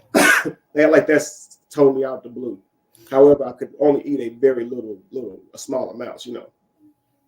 I don't think I'd had my second surgery yet. So I ended up having another surgery that corrected that issue later. But yeah, that was how we met. I went down there, and I wasn't healthy enough to be out. And she's making a big deal out of me not being all over her. And her friend thinking I was gay, or because I wasn't all over her. It's my first time meeting her. I'm a gentleman. I'm not just going to be throwing myself all over you. And honestly, I wasn't even that secure in myself at the time. I wouldn't even think she'd be really wanting to get down on that level that quickly anyway. Right. She might have recovered and things of that nature. She I was trying to get out to see her because I ain't been out the house in a while. So I don't know why she's trying to act like I was supposed to be all over her. It was all of us in the living room. No, the Airbnb certainly had different rooms in case they was going to stay. But we never went to our rooms. We just all sat in the living room. I don't know what she means, but I wasn't all over her, groping her. That sounds crazy as hell. Right, exactly. And I spoke on it. I was like, that's weird. Somebody, needing to have that type of attention in order to feel as if somebody is interested in you. That, to me, that doesn't make any sense. But I also, with bringing that up, okay, she spoke about your birthday, and she spoke about all of the things that she did for your birthday, and you didn't necessarily have any partake as to these things being done. In the instance, in that moment of when you were in celebration and all of this came together for you, how did you feel, and what was the reasoning for your feeling? On my birthday? Yeah. I don't like parties. I don't like the club. That is not my environment at all. If someone though is celebrating me, I appreciate it as their offer to me. And I always even teach this now, that you don't make an issue with something someone gives you as a gift. You enjoy it because that's them celebrate you and the way they celebrate you, But no, it wasn't the way I'd like to be celebrated. But I think she did have a weed cake. I don't think it cost $400. I think she's capping there. But the weed cake had something written on it, and it was supposed to be something that was about me but it was about smoking weed. Now I know I smoke weed, but it kind of bothered me because everybody around me knows that, you know, that what I teach on and what I'm about. I thought they would have something more sincere to me when I, you know, who I am or whatever. But she said her and Dwight got together on that right there or whatever. But either which way, she's pointing out how much the VIP costs. I think it comes with 2 bottles. I don't know. I think it's not even about how much she spent, but you know, she did get some outfits made. She didn't give me a Ferragamo belt. That belt was not real Ferragamo. I didn't care though. I buy stuff like that all the time myself. Right. She said she got me some red bottoms. She did not.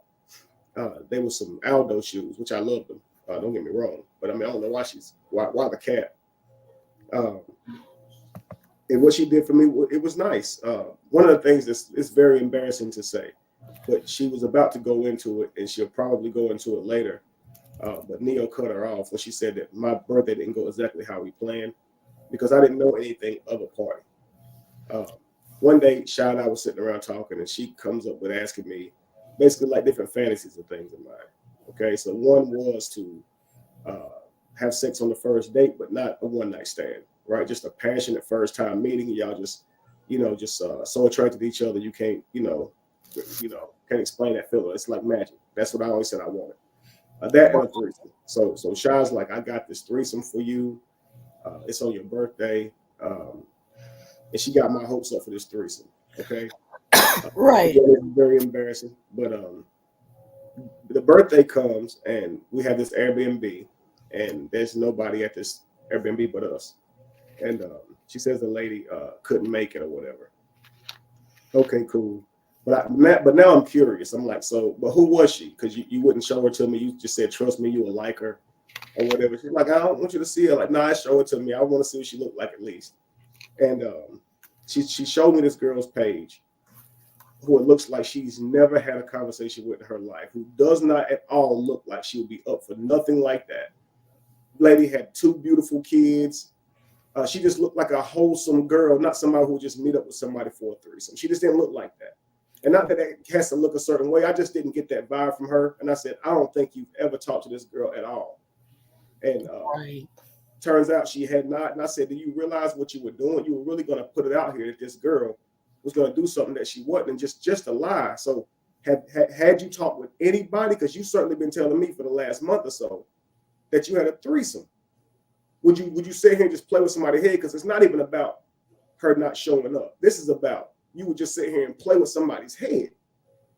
And to me, it's because she wanted to make sure she lasted to my birthday. Maybe she wanted to make sure she secured being there for my birthday, and she offered me something crazy because maybe she didn't feel like I liked her that much or something. Because I'm thinking that's the only way you'd sit there and play with somebody's head like that. Right. I mean, you really must want to be around for my birthday and want me to spend it with you if you sit here making promises like that. And especially if you have not even talked to nobody about that. You're lying. There was never a girl ever, and you were lying. And the girl that she said I would like, she ain't even my type. So none of it made sense. You know, so it just turned out to be a whole ordeal. And that's what she said, because everything didn't go his way. It's not that everything didn't go my way. When the girl didn't show up, I wasn't even tripping. But I was curious now as to who you talking about. And then when I realized you never talked to nobody, then you would give me a fake girl to say it. What if I would have hit her up? You see, what if I'd have got that and said, let me hit her up and see what's up with her? You see what I'm saying? That girl would have been like, I don't know what you're talking about. And she would have been highly offended that some random girl is just giving her photo and page out saying that she was going to be down for a threesome. Like, right. And I'm telling her, like, have you considered like all these things you're doing? So Shy just used to lie a lot. You know, it all comes back to, I just love you and I just want you to be happy. Like, I'm certainly not going to be happy with you playing with my head. And then at the last minute saying she didn't show up. Like, what did you expect me to do? Not ask any more questions after that? Like, you right. know, and this is not to say it made my birthday bad, but that right there shows a lot. That's some silly shit to sit there and play with somebody's head like that. You know, it's one thing to set something like that up, but to sit here and pretend you are and then keep coming back to me telling me it's a goal and I didn't ask for this. She came and brought this stuff up to me, you know. because she knew we were in an open relationship. And when I met Shy, she was, like I said, my first encounter with her, she did not come back the next day, but she didn't say it was because her friend didn't like my friend or thought I was weird. She said it was because her tire went flat, and it was on the other side of the bridge. It was something about she was on the way, and then the tire. So she just got the car towed back home because when the tire place opened, and she couldn't make it back the next day because I got an Airbnb for 2 days, and she didn't come back the second day. The first day they only stayed for a couple hours, and they was out. So I'm thinking I came all the way down there to get an Airbnb, and you was only at the crib for 2 hours of the whole time, you know. And she's like, but I really do like you. I'm like, man, if you like me, you would have came back out there, you know. She's like, now my tire went flat, and she gave me a whole story or whatever. Anyway, me and my homeboy ended up leaving. And then I told her I'm not coming back that far to see you again because that's Virginia from Charlotte or whatever. And she says, well, when I come to Charlotte, if I come to Charlotte and see you, can we link back up? I said, if you come all the way to Charlotte, we can, because I ain't far from you if you come to Charlotte. And so she did come to Charlotte a couple of weeks later, and she let me know when she was coming, and I met up with her from there. And that's why me and her were even still a thing, because she came back to see me this time. And I don't think we even did anything that time as far as sexual or whatever. Women don't typically throw themselves at me while they are very interested in me. They don't just come offering their bodies to me. I think that most of the time women see me, it's for, they think about the future. They don't just come trying to, throw it at me. That's not typically my response from women. So that's not shocking to me. And that's why I wanted to experience a passionate first night for once in my life, because I never get that. I always get women who mostly say they're more worried about what I think of them. And while they admit they've done this with other dudes, they'll tell me that, they just see more in me. They don't want me to think less of them or whatever. And Shy even says this in that last interview that guys have told her this is just a one night stand. This ain't nothing serious. And she was down for it. I never knew that. Right. So I never knew that she would be down for something like that. So to me, it's like she's trying to act like she got all these requirements for me. Like I wouldn't deal with him unless he's offering this. But you've dealt with other men who wasn't offering you a single thing, but hard D and bubblegum, if you ask me, because you're saying that they told you straight up, I just want to use you. I just want to have sex with you for one night. And they're not using you, but somebody who was actually interacting with you in a relationship for several months to damn near a year and a half, he's using you. It makes no sense. Right. Even say I cut her kid's hair and then went on to go that like me cutting a man's hair is gay. Exactly. And I caught that too. And I'm just like, what in the what with the what? Like what part of that made sense? Especially with the haircutting, because, when I was in college, I used to stay in these college form apartments, and we had roommates. But not only that, but within the college lifestyle, we would visit and hang out with friends, and definitely with different male friends and everything like that. And they would be in the bathroom cutting each other's hair, and listening to music on the phone, different things like that. And never once did it spark a question in my mind that someone could possibly be gay because they're in the bathroom cutting hair. Like, that to me was childish. And I'm talking about, and they would have to know that people are outside the bathroom know they went in it and locked the door, and then they would do some gay stuff. Right. You would think they would wait until nobody's around to do their gay stuff. Like, gay people just so sexually active, they gotta go act like they cutting hair and then screw in the bathroom. Right. They acting like they like if you're gay, you can't control your sexual behaviors. Right. It makes no sense. It's like you're saying someone who doesn't want to appear gay. I'm talking about they are gay, but they don't want to appear gay. But they will go into a bathroom when they know people are aware of them going into a bathroom and stay in there. Really? Like it makes no sense, yo. At all. Not only that, but when she spoke of this, she gave me a lot of feeling towards the need to feel like I am something other than what I am, because she tried to portray as if you felt like a celebrity. I have a question about you and Dwight Howard. You guys went to school together in high school, and of course, growing up, he became a professional NBA player, right? Um, when you are around Dwight Howard, did you ever feel like you were a celebrity because of that? Because from my understanding, you would still feel like this is a childhood friend. This is my friend that I already know. Does that make you feel different because of his profession in life? No, I never felt like a celebrity just because I was around him. And I'll clarify this too. I met Dwight probably a couple years before. Well, I met Dwight about a year or so after I went viral. Dwight actually reached out to me. At the time, I had many people reaching out to me. Callie reached out to me. All these people that you see me around reached out to me. Okay, so they were all empowered by the things that I said online. And if I told you the list of celebrities that reached out to me, it'd blow your mind. A lot of them you can tell. When you hear them talk, you can tell that they listen to me. I was the first person that I know of talking that way. So when people talk about challenging religion and things of that nature, I can tell when they've been listening to me. But Right. Many of them have messaged me as well. But Dwight was one of them who reached out to me. He wanted to know more about religion just from a historical standpoint so he could make his own decision. He hired me to do so. When he first met me, I had a really bad toothache. And he was actually, well, whatever team he played for at the time. I'm not into basketball like that, but the team he played for at the time, he was still on the road with them playing ball. And he asked me if he could have his dentist fix my tooth for me.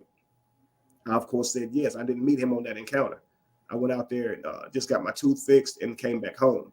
It was maybe a couple of days later, weeks later, that Dwight was back home, and I formally met Dwight and sat with him and his family to teach them about his historicity of religion. Um, his family didn't like me too much because I always stood on the other side of not believing in religion historically, right? Right. Um, but Dwight wasn't atheist. He wasn't away from religion. He still believed while he was still wanting to understand it. And even to this day, Dwight is a Christian. He still is a Christian. So even with understanding the historicity of it, he chose to still have faith. We are still friends. We don't contend on that at all. And because that's never been my purpose or point. But he and I became good friends through that. At this time of meeting Shy, me and Dwight had probably been friends probably about a year or so. No, I didn't feel like a celebrity at all. Even though I had many people reaching out to me, I just felt like I just did stuff on YouTube. And from my standpoint, I make videos and upload them. You understand? So I make videos and upload them. I know I'm not traveling the world and being a celebrity. So what I'm learning now is that people on the other side of social media, it's hard for them not to actually do the same things with you that they do with people on TV because they have their phones in front of them just as much. So I didn't see myself as a celebrity, but I'm thinking that they sort of did because when you hear Shy talk about me, it doesn't seem that I had anything to offer her. I couldn't do for her what she felt like a man should, and that's why she believes I owe her. I definitely wasn't manly according to her. So she talks about how skinny I was more than a few times. So I probably wasn't really that attractive to her. So there had to be like she was around because of me being known. I was known, and it was good for her to be able to say that she was with somebody who was known. And again, exactly. One time we went to an NBA game and sat on the front row, and Shy took pictures of her, and she got a glimpse of Dwight in it, and I wasn't in the photo. And she sent that to another guy that I caught her texting later. And when the guy asked her, did she know Dwight? She said, yeah, that's one of my friends. And she never mentioned that she was at that game with me. You know, so maybe she was never interested. She keeps saying that she was so in love with me, but I hear nothing positive coming from her other than I know how to use my words. Also, with that, she said a couple of things as well, but I want to get your insight on. She spoke of her children, her family coming to Dwight Howard's home to meet you. I would want to know, like, how did that come about? You know, and how what was the feeling during and possibly after that that meeting? So Shy called me one day and she was just like, hey, me and my sister are riding by. We are probably about like maybe 35, 40 minutes outside of you.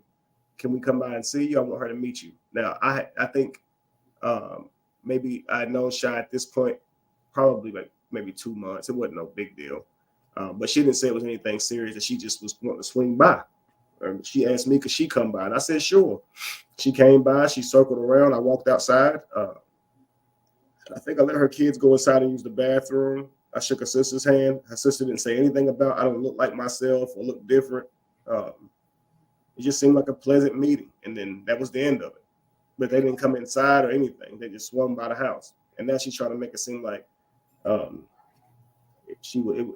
they were serious about me because her family met me. I'm like, no, that kind of sounds like she just wanted her sister to be able to see the property and know that she dealt with somebody who, you know, who had a following and possibly knew a celebrity, you know?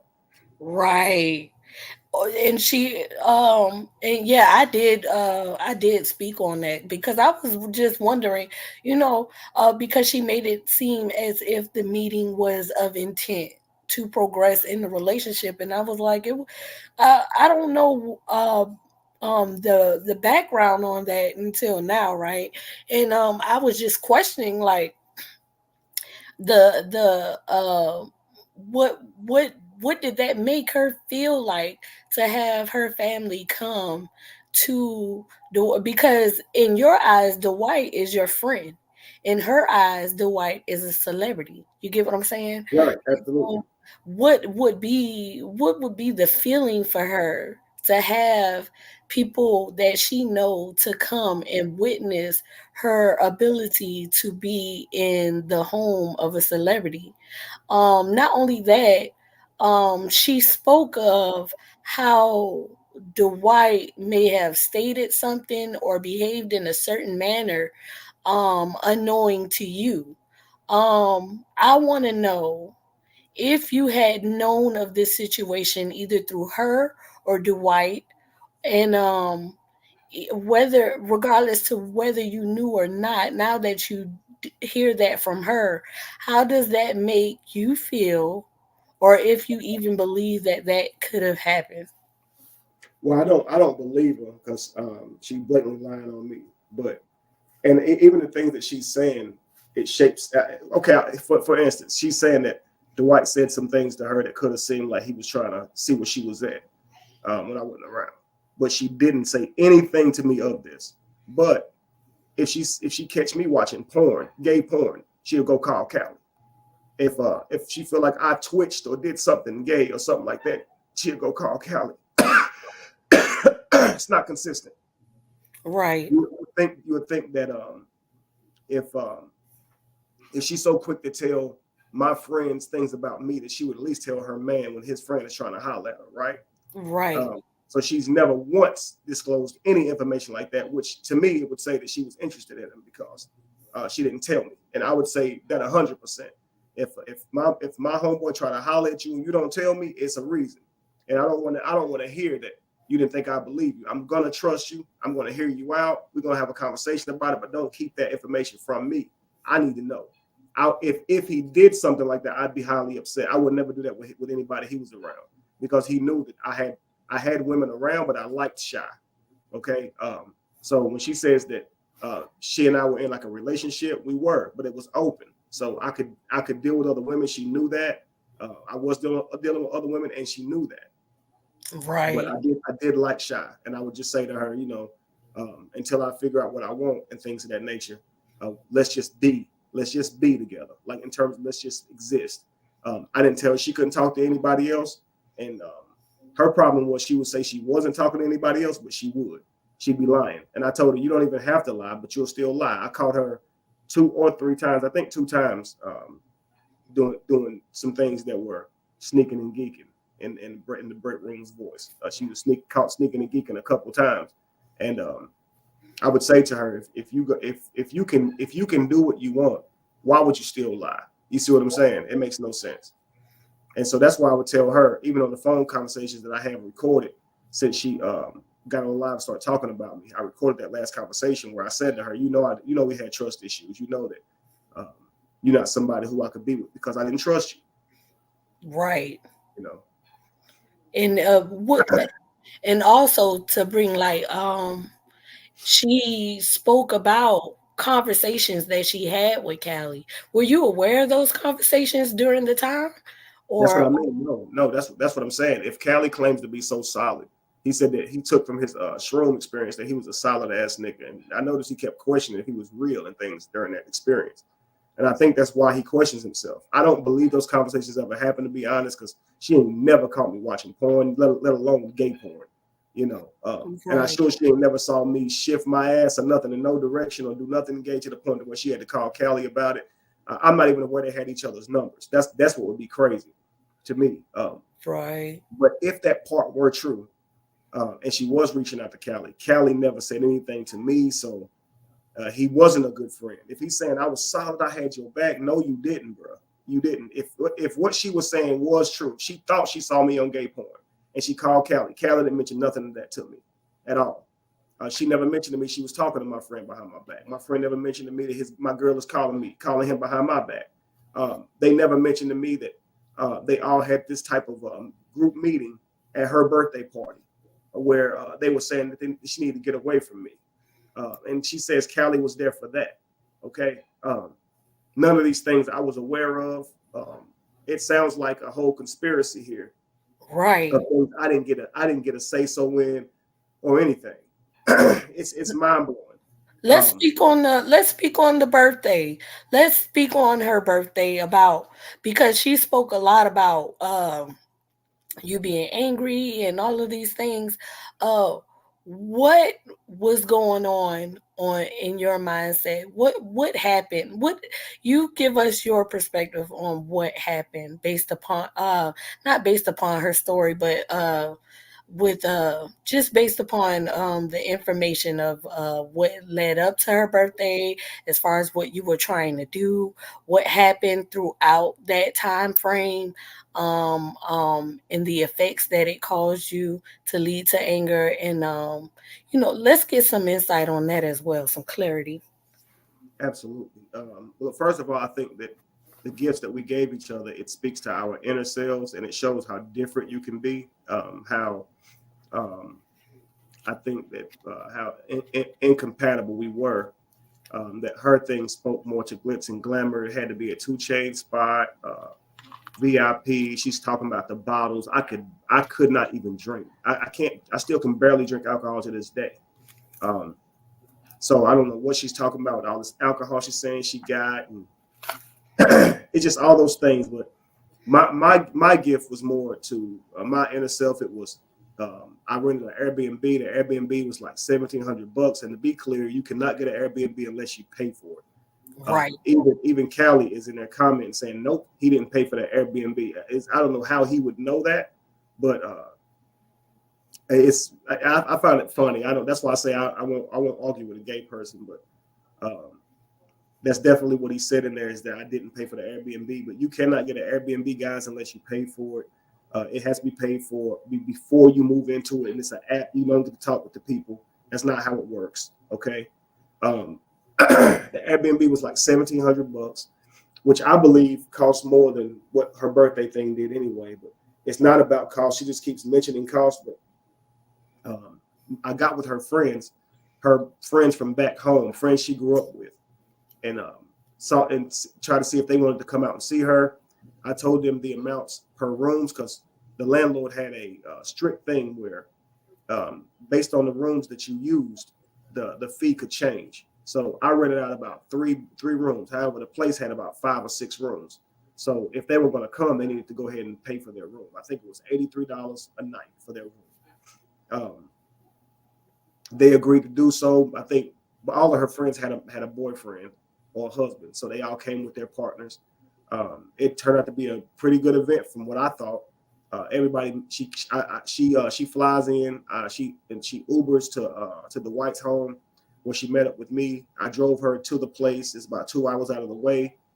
When we arrived, all her friends in the house. She's got tears in her eyes. They hugging each other's necks. Hadn't saw each other in years. Great. I thought it was great, and it's not just one night. It's a whole entire weekend with your friends. Okay. And then of course, Callie's there and Angie's there. Right. who were new friends, of course. Anyway, well, she said we had some events planned. We did. I think it rained like a mug, but we did end up going out the next day. We went out and we met at night. We had a little party at the house, celebrated her, cake. Everybody cooked and brought something. It was great. The next day we all went out to go eat somewhere, and that's that second day. And I ended up getting a really, really bad stomach ache. One of the worst I'd ever had. I couldn't even stand straight up. And this was still when I would get bad stomach aches all the time. And so Callie and Shy ended up helping me inside the place, or Callie and some other guy did help me inside the Airbnb when we got back from the spot. And I went upstairs and laid down. And Shy didn't even join me. She was actually down there the whole time kicking it with them. I woke up some like 2 hours later. When it would happen, my stomach would mess up. My whole body would catch a bad fever. I just need to go to sleep immediately. They call it downing or something like that. Right. When your body goes through those changes after having your stomach removed. But anyway, I woke up some 2 hours later. I ended up making my way back through the place again, and I felt like I walked in on a conversation that was about me in there because everybody acted weird, you know. Right. But my problem with Shy was that she didn't even offer me any help that night. Okay, so I'm like, you just left me upstairs. Listen, even though me and Jamie wasn't together, she took care of me, yo, when my stomach was hurting, anything like that. She made sure I was taken care of. And I'm thinking, if this is a girl I'm dating and she sees me need to get carried upstairs and she just went back to go party, it's just, I'm up here for 2 hours. She could have laid with me for a minute or something. I was upset because I felt like she didn't care nothing about me. And she had a whole attitude with me the whole day. And she acted the way I've never seen her act before. Like when I got her around her friends, man, she just had a whole snobby type attitude. I don't get where it was coming from. I was shocked about it, but none of the arguments that we had was in front of anybody. It was simply upstairs. When she came back up, I asked her like, "What's up? Why you didn't check on me at all? You know, it's like you just, you didn't like what's up with that? You know." Right. It was the next day that everybody had left. Now at the time when they got to the crib, I asked them for their monies. They said that they was going to send it to me before they left. Right now, on their way out the door, I'm asking them for their monies. And they said that something was wrong with their account. They're sending it when they get home. I'm like, that's crazy. But they never sent the money. And this is before they knew that I broke up with Shy because I had not broken up with her yet. They all left before we did. Shy and I were the last people there. Right. Crowley, I don't think, spent the night because he lived close by. So he just kind of left or whatever. But anyway, they didn't send any of their money. That same day as me and Shy were waiting to leave because her plane was way later that afternoon. We were sitting there talking. She was telling me that all her friends had something to say about me. And I could tell that this is not the type of woman I want to be around. You know, I threw this thing with her to meet her friends, and she's already gossiping about me to her friends and got shit negative to say. And it's mind blowing. So I decided at that point, I don't want to deal with her. I packed my own bags. I didn't shove her things in any bag. All that's just cap. Right. But her attitude at that moment showed me, I don't want this woman in my car. I want to get away from her. I can tell when somebody's toxic because she was threatening to go online and ruin my reputation even there. So the last thing I wanted was to ride with her. So I'm going to call her in an Uber. Number one, the airport is 2 hours out of my way. At this point, I'm not dealing with you no more. And I'm not driving you 2 hours out of my way to sit here and argue with you. Everything's got to be her way. So I just said, I'm calling you an Uber. At that time, the landlord, the guy who I rented the place from, had just pulled up. He was walking through to make sure everything was good, which he confirmed everything was good, nice and neat. I then asked him which way was he going. He said he was going right by the airport. Actually, I think he asked me. We weren't arguing. Shy and I was just standing outside. We weren't arguing at all. So he didn't see her and say, let me help her. Let me get her away from this man. It was simply he agreed to give her a ride to the airport. Right. And that's exactly what happened. He gave her a ride to the airport. When she got there, it was something that the airport did wrong, that she missed her flight. It was nothing that she did. She wasn't late. He didn't get her there late. My bullshit didn't get her there late. The airport did something. That's why the airport gave her a hotel room. I don't know why she tried to tie that the guy with the Airbnb into that and say that she got together and coordinated things with the airport to get a hotel room. The airport got her a hotel room because they canceled the flight. Something went on with their flight. Wow. Okay. Yeah. So she called me crying after that, saying where she was. I felt bad for her. I did like her. So I offered to bring her dinner. And she accepted. She tried to act like she didn't accept. So I brought dinner to her after that night to try to make her feel better, comfort her, and things of that nature. But it wasn't with the intent of getting back with her. I just knew that she was going to try to go tell lies on me. She'd always make me feel that way because she'd always actually literally make that threat. And so if I was teaching this to young men now, I'd say, listen, man, have man frame and just walk away, because if you just trying to be nice and be kind to try and get them to not do something to you, they're going to keep holding that over your head. They just, sometimes you just got to take the loss, so I should have been walked away from this person, but I didn't. And a lot of it was because I didn't want her to go online and try to ruin my name, which I was exactly right. She did exactly that, Right. So do you feel like, because she made the statement and I acknowledged it, that her reasoning behind coming to your platform was because of your insight in so many words? Do you honestly feel like that was the intent behind her coming towards you and your platform? I believe that they are motivated and inspired by what I have to say, no doubt about it. But I also believe that when they got around me, it became something a little bit different. Okay. Because they were extremely inspired by me. They all came saying that. But I think when people can't control you, they start changing. And what's happening in their mind becomes what's reality. That's and true. It's sad because they don't give you a fair shot. They just think these things and go tell them amongst others, and they don't realize they're spreading poison. That's true. It's just imagine, as soon as I met Dwight, that's when the gay shit started. A few of them were having conversations on three-way, discussing whether or not they thought I was gay with Dwight. And when I found out about it, I discontinued friendship with them because I'm saying, how y'all online? How y'all having a conversation discussing my sexuality? I thought we was cool. Like, who does that? Right. Those videos with Dwight where he did this and did that. You think he does that with Kevin? Right. I didn't think that was cool. And so ever since, it's like they are so blinded by this friend that I have that they can't help but try to group me into it or something. When I have other celebrity friends as well, they don't do this with them. Right. But yeah, it's mind blowing to me, man.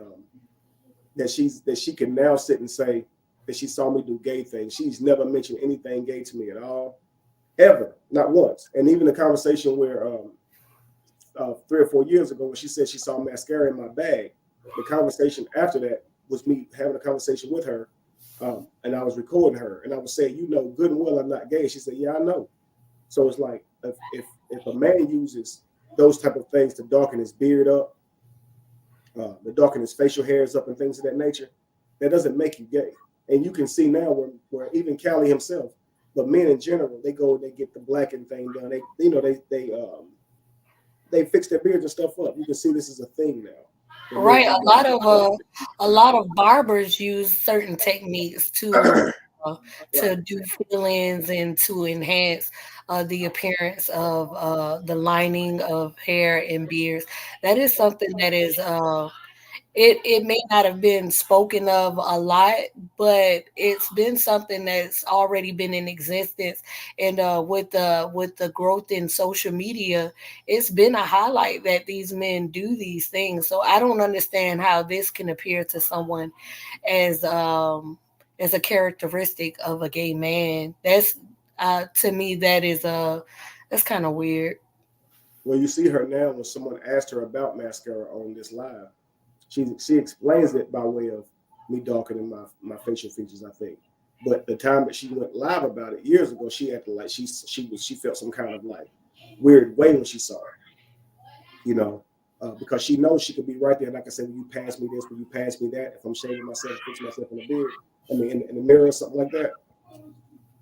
But yeah, to me, it's mind blowing to hear how she portrays Callie in this, and Callie's not disagreeing. He ain't saying, now you didn't call me about saying, that you saw him on gay porn. You didn't call me about that. Because if you would have, I would have never came to his house and did shrooms, right? It would make perfect sense. And he'd be like, I ain't going to your house and doing shrooms because Sha already told me she caught you doing some weird shit, right? But Kelly says I came out there because I didn't have any indication, nothing at all. It says that's what I mean. Every time they all get up there, it's contrary. Did you remember the part where it's on your last video where they brought up the 14-year-old girl? Yes. And Sha says that she didn't know anybody felt the same way she did until they brought it up that the girl had reached out to her. And then she's like, oh, now I know what you're talking about. Oh, yeah, I noticed that. She's crystal clear, so you can see that Sha is not even real clear on the lies she should be telling. And it's sad that she's jumping on the back end of something that Callie literally made up in front of us. I noticed that, and I wanted to highlight that, and I don't. It might have been because I'm sick or excited or new, but I really wanted to point that out as well. That I noticed that in the midst of them being on live, they couldn't get their lie straight right there. Like I noticed that. Even when Neo said a group of girls saw you, Sha didn't agree to it. She was just like, because you could tell that she's lying. It's this whole scene that they tried to say is a lie. Peace to Ashley D. She's in the chat. What's up, Ashley? Thank you for coming through, Mama. I appreciate it. Ashley is another platform. If anybody is not informed, Ashley is another platform.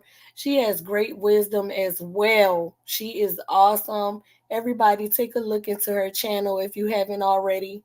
I appreciate you, Ashley D, for standing up for Brother Kevin and his brother LaTruth.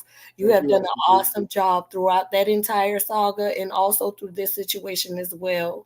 And thank you for your words of encouragement last night. That really meant a lot to me, especially with me being a new platform. Yes, ma'am. Thank you so much. I thank all of you guys for all y'all do for me. For real. Yeah. Yeah, go ahead, Kevin. I want you to elaborate because it was something that I wanted to add.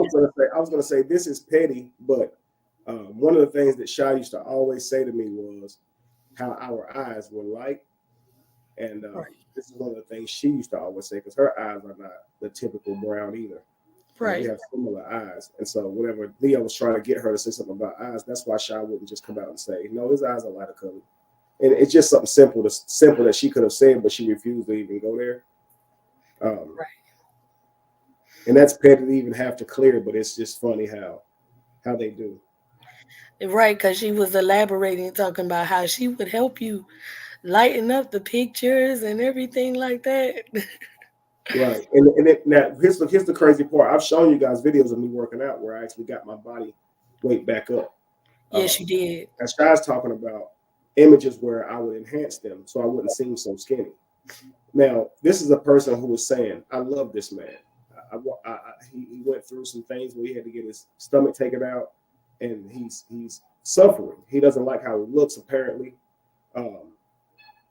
he's skinny in person, but he's making these photos, right? And that's something that she would use to say something negative about me. He doesn't look like that, but doesn't that confirm that I needed extra nutrients? You know, when they say, "But you was vegan," it doesn't matter what my diet was. I needed extra nutrients, and that's why I'm not vegan now, because when you try to eat that amount in vegan food contains more fiber. So fiber is actually harsher on your stomach. So I could eat a steak and it do less for me. It hurt my stomach less than eating a stalk of celery or an apple. You understand? So if I eat an apple, even to this day, it has to be boiled to where the fibers have been loosened and broken up and chopped up into small pieces, or the fibers can get caught up in my stomach. You know, so they don't understand what my body's going through, nor had she even begun to care. That's why I understood then that why am I even dating this woman? A woman who clearly loves me is a woman that I'm not even being with, and that was Jamie at the time. This woman clearly loved me. She took the time to understand what my body was. If I was around her, she made sure the food was right. She knew exactly what I needed in each increment, everything. When she says I came down there, I didn't have to nurture Kevin back. That's because she wasn't somebody I could depend on for that. I had to make sure I had my own shakes in order, my own diet in order, you know. And so it shows how feeble-minded I was, that I have something right in front of me, but I'm entertaining something that is the complete opposite as to what a man would need going forward in his legacy and his life. You know, but I'm also grateful that I recognized it and removed myself and went to where that I was actually genuinely cared for. Jamie knew me before any social media, any platform, before anything ever existed. We were childhood friends, you know. And so that's the one woman, and I know Lacey loves what I Wow, I did not know that's the one that. woman I can say that did not is not with me for no other reason. Right, right. That is dope. That is amazing. You said that you and Jamie were childhood friends. Yeah, we went to middle school together. I think elementary school together. I separated and went to high school differently from her. But yeah, I knew Jamie through school and all. She knew of me. Again, we went to the same school. We ended up going to the same church for a few years before we even started dating. When me and Jamie first started getting acquainted with each other, we had already been going to church a couple of years. And I think it was one day her mother and father had to work, and we were at Bible study, and I walked her home. She was about a mile away from there, and I began to walk her home on Wednesdays. And that's how we started getting formally acquainted.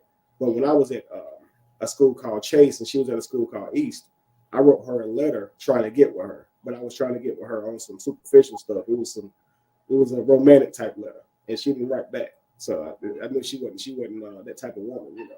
Yeah, because I think I identified you guys as high school sweethearts. Yeah, And see, this is the thing. I was 17 and she was 18. Okay, and thank you for bringing that insight, because what a lot of people don't understand with your platform, it wasn't necessarily the personal that I was seeking when I came to your platform. When I came to your platform, I was seeking the knowledge. So a lot of the personal things that went on, I didn't necessarily know or understand. You get what I'm saying? See, I And didn't make my life personal. My platform has only been about teaching. right, okay, Only been about that. And when my videos first started going viral, Jamie and I had already been separated. So we okay, had already been separated. So it wasn't anything to talk about or mention. Um, um, and until I lost my job, there was never any financial issues. But Jamie has been working ever since I lost my job. Even before that, when I left, when I separated from Jamie, Jamie has been working ever since then. right.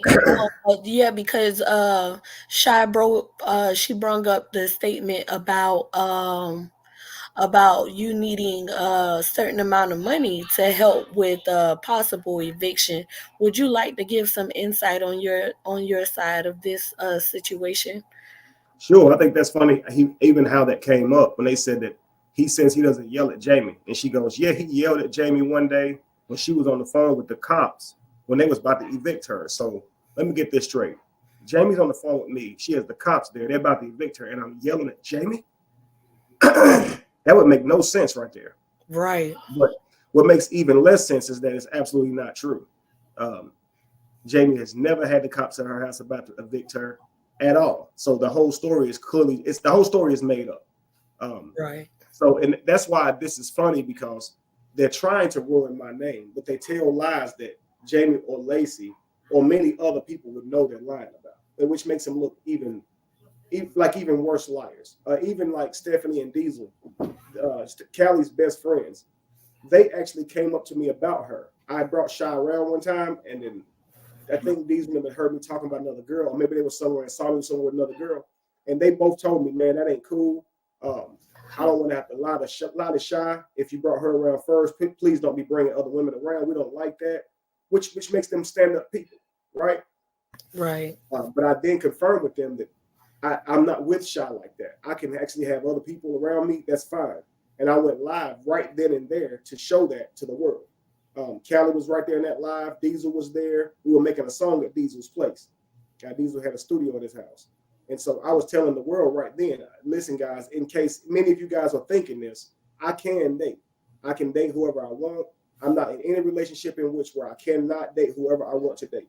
And so Sha understood this, and she was aware of this video. I think maybe she was even in the same room, or at least watching that live, or whatever the case may be.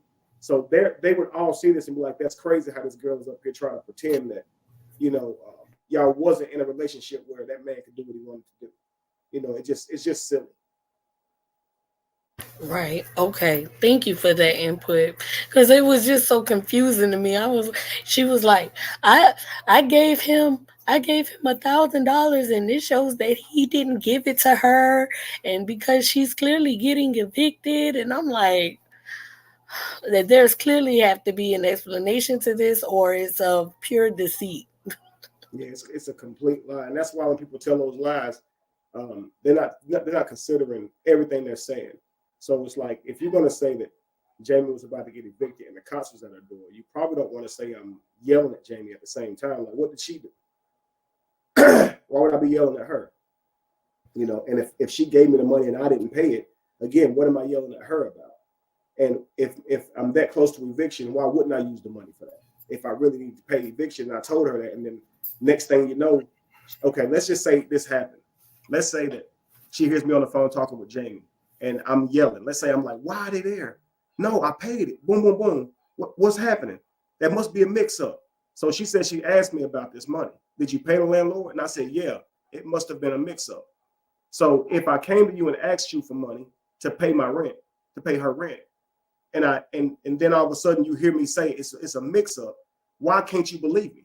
If that really was the case, because she didn't get evicted, we've never had an eviction. These things you can look up. But again, the whole story is capped. Okay, good, because this also when she stated that it, and I know I might be all over the place, but I think Tigress mentioned something as well, and that's why I wanted to get more insight, because they were stating these things that to me I didn't feel wasn't of your characteristics. Like Tigress stated something about you were bashing her and saying certain things about her, and um I know it's on this video. I can't necessarily remember the words per se, but I think I'm pretty sure of it, that you know which part that I may be speaking of. Did you want to elaborate on those as well? Yes, I've never said those things about Tigress at all. What I was saying was that Tigress was making herself sound that way, because I was listening to something um, that I wasn't totally aware of what she was saying. She was saying that some other guy she dated was poly and asked her to be poly. And she said no, but kept dealing with him or something like that. And so I thought she was saying that was me. And I was saying, you making yourself sound like you was loose or something. And you ain't never been loose, or never have I seen you be loose. Because if I asked you about being poly when we initiated as just us dating, um, why would you then still stick with me? Because if I'm asking you about poly, I must already been entertaining this girl that I'm going to be poly with. That wouldn't be cool at all. I did a whole video on call he poly cheating, and showed men that that's not how you create poly. It actually is rooted in honesty and in full disclosure. It's not like, you've been entertaining this woman, you've been really cheating. Now all of a sudden you're trying to bring it together now so you can make it poly. That's not how you do that. But no, I've never called her loose. I've never said once she was loose, until Shy said out her own mouth that she's dealt with men with one night stands, and they told her up front what it was. I've never thought she was loose. I've never thought that she's saying that herself. So I've never known that she even did that. Not judging anybody who does, but I've never even known that about her. Yeah, yeah, because she also highlighted that and I don't even mean to speak upon this because that's so personal, but she even spoke of your experience in comparison to hers. Um and I also, and the reason for me bringing that up is because a lot of women, and they don't realize it, when we have these judgments towards men, just like they would call us out of our names because of our behaviors in that manner, they have the same feelings towards it as well, and that's not necessarily always acknowledged. um how she was saying that she had to teach you things, and I was like, okay. Right. Uh, yeah, I definitely don't mind elaborating on that. So I'll say first of all, it's embarrassing. It's like like you said, to sit up there and talk about another man, another person's sex other than your own, things of that nature. It's just crazy. It's like you forgetting they got children, they got grandchildren. I just got class. I wouldn't do that. I think that's absolutely ridiculous. But I think that when they do that, they don't realize that they are self-exposing, because while you're speaking to the nature of how that other person has sex or his size or whatever the case may be, his performance, you're making yourself sound like a real connoisseur. And you would have to be well experienced to be able to give these types of critiques. And I've said this before, a lot of these modern type of women, they don't really have a whole lot of words until you ask them about something like sex. And then they can definitely tell you how somebody performed in bed. They can break that down to a science, but when it comes to anything else in life, they just don't, they don't have the depth, and so I think it's one thing for her to say that I was innocent and she had to teach me some things. But you said it great in that video. He's been with the same person for many years. They got together when they were young. While Tigress was saying that these things were not androgynous, they weren't weird, they were completely heterosexual acts. I have no clue what Tigress is talking about. I have no clue what she taught me. I don't know why she's saying that, but in her last interview, she said that we had sex all the time, that we stayed going at it, like she was definitely impressed with it. Now she's saying that she had to teach me things in the bedroom and things of that nature. I am not a freaky type person. If that's what she means, I ain't got a couple good tricks and I turn them well. But it ain't gonna be a whole bunch of you on your side and upside down and you on the ceiling fan. I don't know. But I don't think she was ever that way. So I don't really know what she's saying that she taught me. I'm thinking that we were active and we did our certain 3 or 4 little routine moves, and that was it. Maybe she was left feeling disappointed, but she never taught me anything that I can recall. I think that she's oh goodness, I think she's referring to something like holding her. She would want to hold each other after sex, like totally chest to chest, like just naked and just hold each other. And I had never done that before. And she wanted to just hold each other like that. Right. I think but that wasn't something that you would say is inexperienced, because Tigress wasn't no freak herself. I mean, I don't know what that woman talking about. The thing she was trying to show me was more things like to get more connected personally, other than just sex or whatever. And it was just like holding each other really tightly after sex or whatever. Or she, it's weird, but once you climax, stand inside of her for a while or something like that. Things like that. But it wasn't like she having me do all kind of freaky stuff. So she makes it sound crazy. I would honestly feel like that would be something to be insightful on. Like, that was a beautiful moment. I don't understand why she has to portray something that was beautiful into the lighting of what she has done. I mean, the way she made it sound like she was teaching me some freaky shit. Like she was teaching me how to. Right. And that's why I say it's how she makes herself sound. Like, girl, you wasn't like that. Stop. Nah, she was. It seemed like we both were. Me and Tigress, you would say, suffer from the same thing. We so professional. We'd probably never get our fantasies actually truly given to us, because we're so kind of classy in how we move. And it'd have to take somebody who was real sensual, sexual, to kind of bring those sides out of us. And we're just not the type. I'm still not the type to this day. I'm not a freaky person. I've still never had a threesome. I tell people this stuff to this day. Even Callie says he sat with me inside of a strip club and I look nervous. Because I haven't been to him that often. So I grew up a church boy, and I cannot stress that enough. So on one hand, they talk about who I am, but then they try to lie about this person that they say I am. And it's difficult to make me a deviant whenever you have this one lady saying that Kevin was innocent in the bed, and then now Shy's like, he done had so much that he can't even get turned on unless he's watching 2 men go at it while me and him are in a sexual act. And it's like, if you thought that, why would you stay with? Listen, I'm gonna tell you something. If my daughter came to me and said, I think I saw him watching that when he was with me, I would say you need to leave that man alone. Number one, because you think that. That's not even something I even want you contending with. just leave it alone. You understand? Don't be with him. So it's like, if you thought that, why would you still deal with him?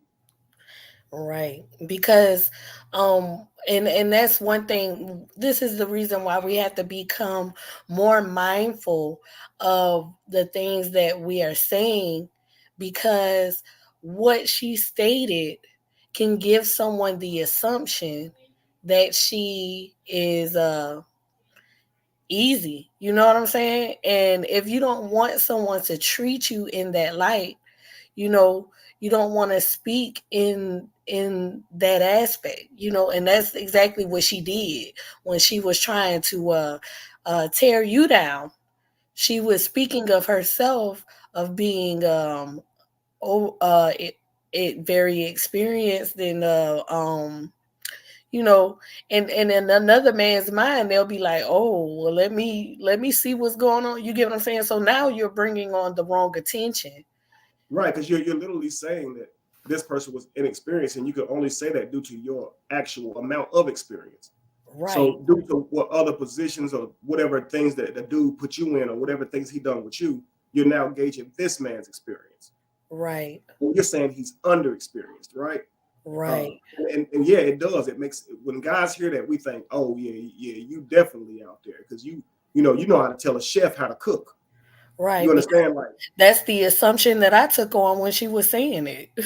Right. If someone sits there and says, I can taste the oregano, I can taste the spices, and they start naming them, you're beginning to think they've eaten before, right? Like they know their way around a dinner table. Right. And so there's no way of expressing that without sounding that way. And that's why I tell my daughter, don't you ever criticize a man's sex publicly or anything like that. Don't do that, because you sound like the loose one. Exactly. And like you said, it becomes a thing where, in this one live, I got to hear I was a scammer, that I'm manipulative, that I'm potentially gay, that my sex is trash, which somehow speaks to my character somehow. I don't. It's so many different ways here that they're trying to reduce me down to. It's unreal.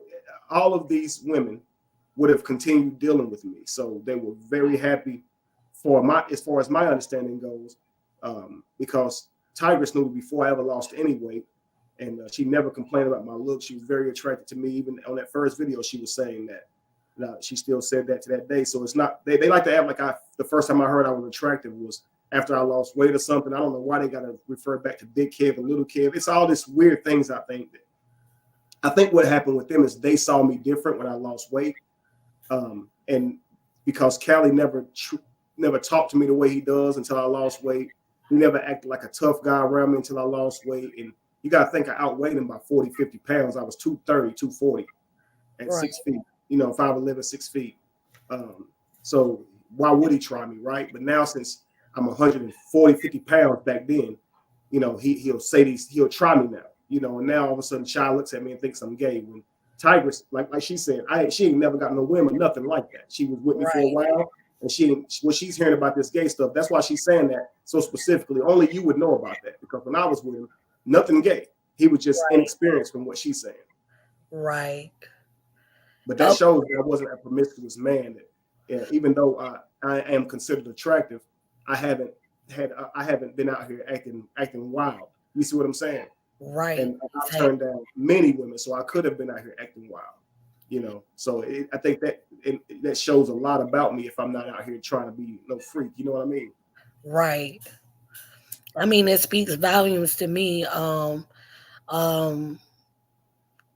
want to know, with what they are stating, all of these negatives that they are stating, in your mind, what was your understanding as far as why they were interested and why they were happy with you? What was it about you that you felt that they were interested about at the time? I mean, we can understand the behind the scenes reasoning, but I want to know, like, in your mind, what in your perspective do you think that you felt like they were liking of you, other than your insight and your platform, like your characteristics? What is it that you feel that they agreed with? Well, I think that what they told me, I trusted them. I thought they liked my mind. They all seemed intrigued with my mind. Even the men that reached out to me. So with Tigress, it was when we started dialoguing. She saw my content. She saw many of the things, including religion, the way I saw them, and it was her first time ever hearing a man speak like that. She said, and we would just have conversations where we would just build. And she's a very intelligent woman. We looked at it like we're sapiosexual. We were drawn to each other's minds. Um, Tigress is a beautiful woman, but she is not necessarily the type I would go for. If I saw seeing Tigress out, I wouldn't have walked up to her and just introduced myself on some "let me take you out" type of thing. Right. But I also can spot value wherever it is. A man shouldn't just be built on solely just beauty alone, beauty aspect alone. She certainly isn't an ugly woman. She is not an ugly woman at all. Right. But she had other qualities that made me consider her for dating. And one of them was her intellect and her passion and zeal for life and success and things of that nature. I was the same way. So I could see many ways in which she and I could work together and things of that nature. Again, I gave her all the passwords, trusted and told her that she was there for what she said she was there for. Proves I trusted it. Same thing with Shy. She and I first interacted, I can't remember if it's me reached out to her first or her reached out to me first, but I know that once we start talking on social media, she tells me she's been known of me and she's listened to my content for years, and I've inspired her. We began to talk. We began to have phone conversations after that, and so all of these women would always say that while they think I'm attractive, that it wasn't just my looks; it was my intellect and things of that nature. So I believe them. I always get women that say that. So I believe that that's their opinion of me because I get that a lot. And I know that most women are sapiosexual. I know that for a fact. And even if they don't know that, they just feel away when an intelligent man is around or whatever. Right. But so I know that, and I know that people in general feel this way about me. So I didn't deny that any of that was true. So I thought it was real. I thought it was that. I thought I had real friends. If she was in fact talking to Kelly behind my back like that, and he was there for it, that shows I didn't have friends, and it showed I made a great decision getting away from her, because in my book, Emotional Terrorizer, I've defined her without even knowing that she was one of them. I call them a spy. A man does not need a spy in his home. A woman who, when she has confusion about you, she takes that outside of the home and shares that information with someone else. That is a spy. A person who, when they watch you act, they watch you do certain things in life, in their mind, they come up with the worst possible reason you could be doing that. They have the worst possible opinion of you, no matter what. That is a spy, and they're there to destroy you. And it's totally sad. It's truly sad. I've seen this with my brother, of course. He goes off to work. He goes out to record his videos, and that's like, you're not here with the babies, because he's going to do his thing as a utilitarian. He's going to record his videos. You're complaining about something that a man is supposed to do. If you live with a man that worked 9 to 5, that he's going 8 to 12 hours a day. But this man can leave for 3 to 4 hours, get his content done, and come home, and you're angry, and you see this as a bad thing, and he takes care of you and your children. You are a spy, because no matter what he does, you manifest that as negative. I got a whole Airbnb for her to spend time with her friends she ain't saw with in years, and it becomes about, well, I didn't ask your friends to chip in. Well, I asked yours to chip in. I'm not in the same financial position as you. And I asked them to chip in before they came. I made it known to them. Can give y'all $83 a night if y'all decide to come? Because I'm not going to pay for every room if y'all don't come. What I didn't know the landlord would do when they said that Airbnb is not being paid for is he charged a cleaning fee of $130 per day for them using those rooms when no cleaning person came by at all. So my problem with him was there's a huge discrepancy. If you're sending me a fee of a cleaning fee saying that it's that they came out and cleaned both nights, they did not. They only come out and clean once we leave. Nobody came out and cleaned our place, so you need to remove those fees. That was the only issue I had with the guy. Right.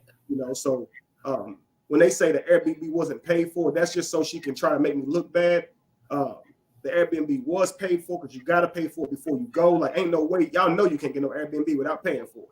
Y'all know that. And you got a reputation with Airbnb. You can't keep using them. That I've used Airbnb for many years. I have a great upstanding rapport with them. So if I were doing that, I wouldn't be able to use Airbnb no more. Trust me, it's not how it works, guys. That's true. So again, a lot of what they're saying is blatant lies, and then it's just twisting stories to make me look like a bad guy.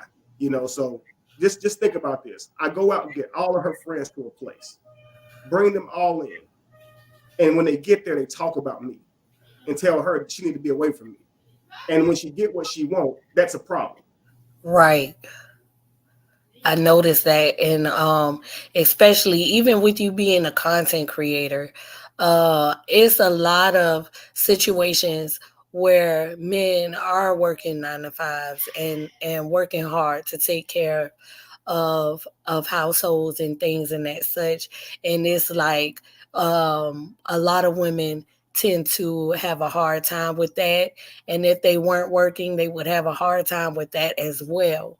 um I can't necessarily pinpoint one reason as to why these things happen in the mindset of the female, but it is duly noted, and I think most of it is based upon lack of informity. You know, we grow up in certain conditions where a lot of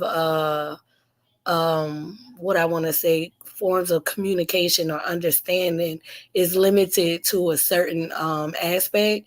And so when it comes to being a partner with someone or a male, um, we tend to see things based upon our one side perspective. And so thus the man is never able to win. And that was shown in a lot of the statements that were made with them. Like, no matter what you do, you won't win. Like, they would say, well, get a job, or this and that. But even if you were to quit content creating right now and actually work a job, there would be no visual of his efforts to appease what you think is right. You get what I'm saying? And that is something within the mind frame of the females that has to change. It is not for you to have to change. It's something within themselves they have to change. It's so true, and then to try to twist this into I wish people didn't know that I was connected to you in any way.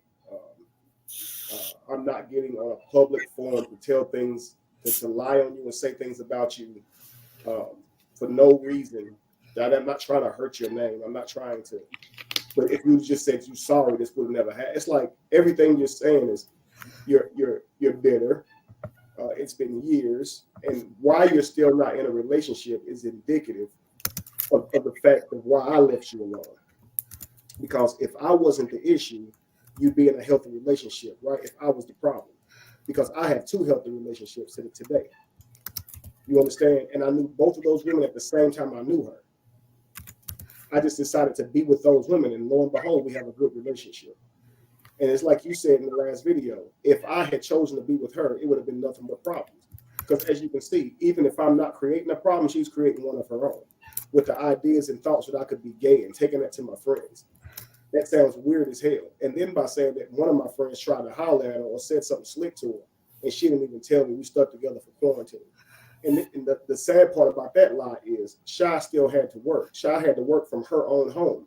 She couldn't work from anywhere but her home. She lived in Virginia. So if Shy came to see me, she's only out there for a couple of days, and she had to be back at work on Monday to do her shifts again up until Friday. Okay, so she takes calls and stuff for an insurance company.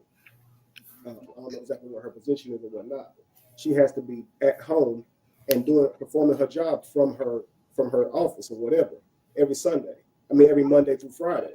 So there's no way that she stayed with me all the way through quarantine. So in one breath, it's like I was with him all through quarantine. She knows that's a lie because she knows other women have pictures with me at the place. So one of the things I do is I take pictures.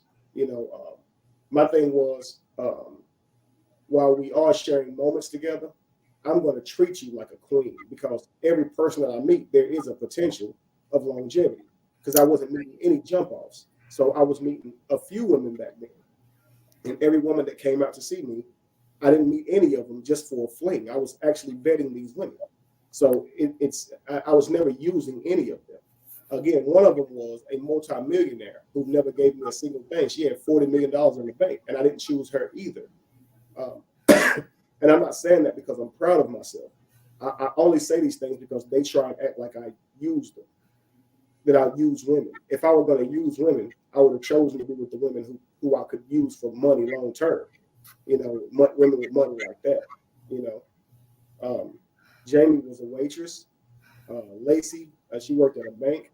But when I left Dwight's house to be with them, our agreement was, because where we were going to move to was totally outside of where both of them work, is that I would cover everything, and I would show them how to get their social medias active, teach them how to sell their own products, things that benefit their own skill set, and teach them how to become their own person as well.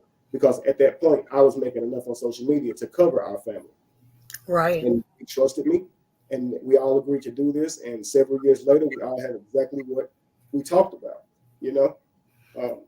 Yeah, because then what they portray, from my understanding, and I think anybody who listens would receive the understanding that they expected you to to basically do everything, and they just receive the benefits.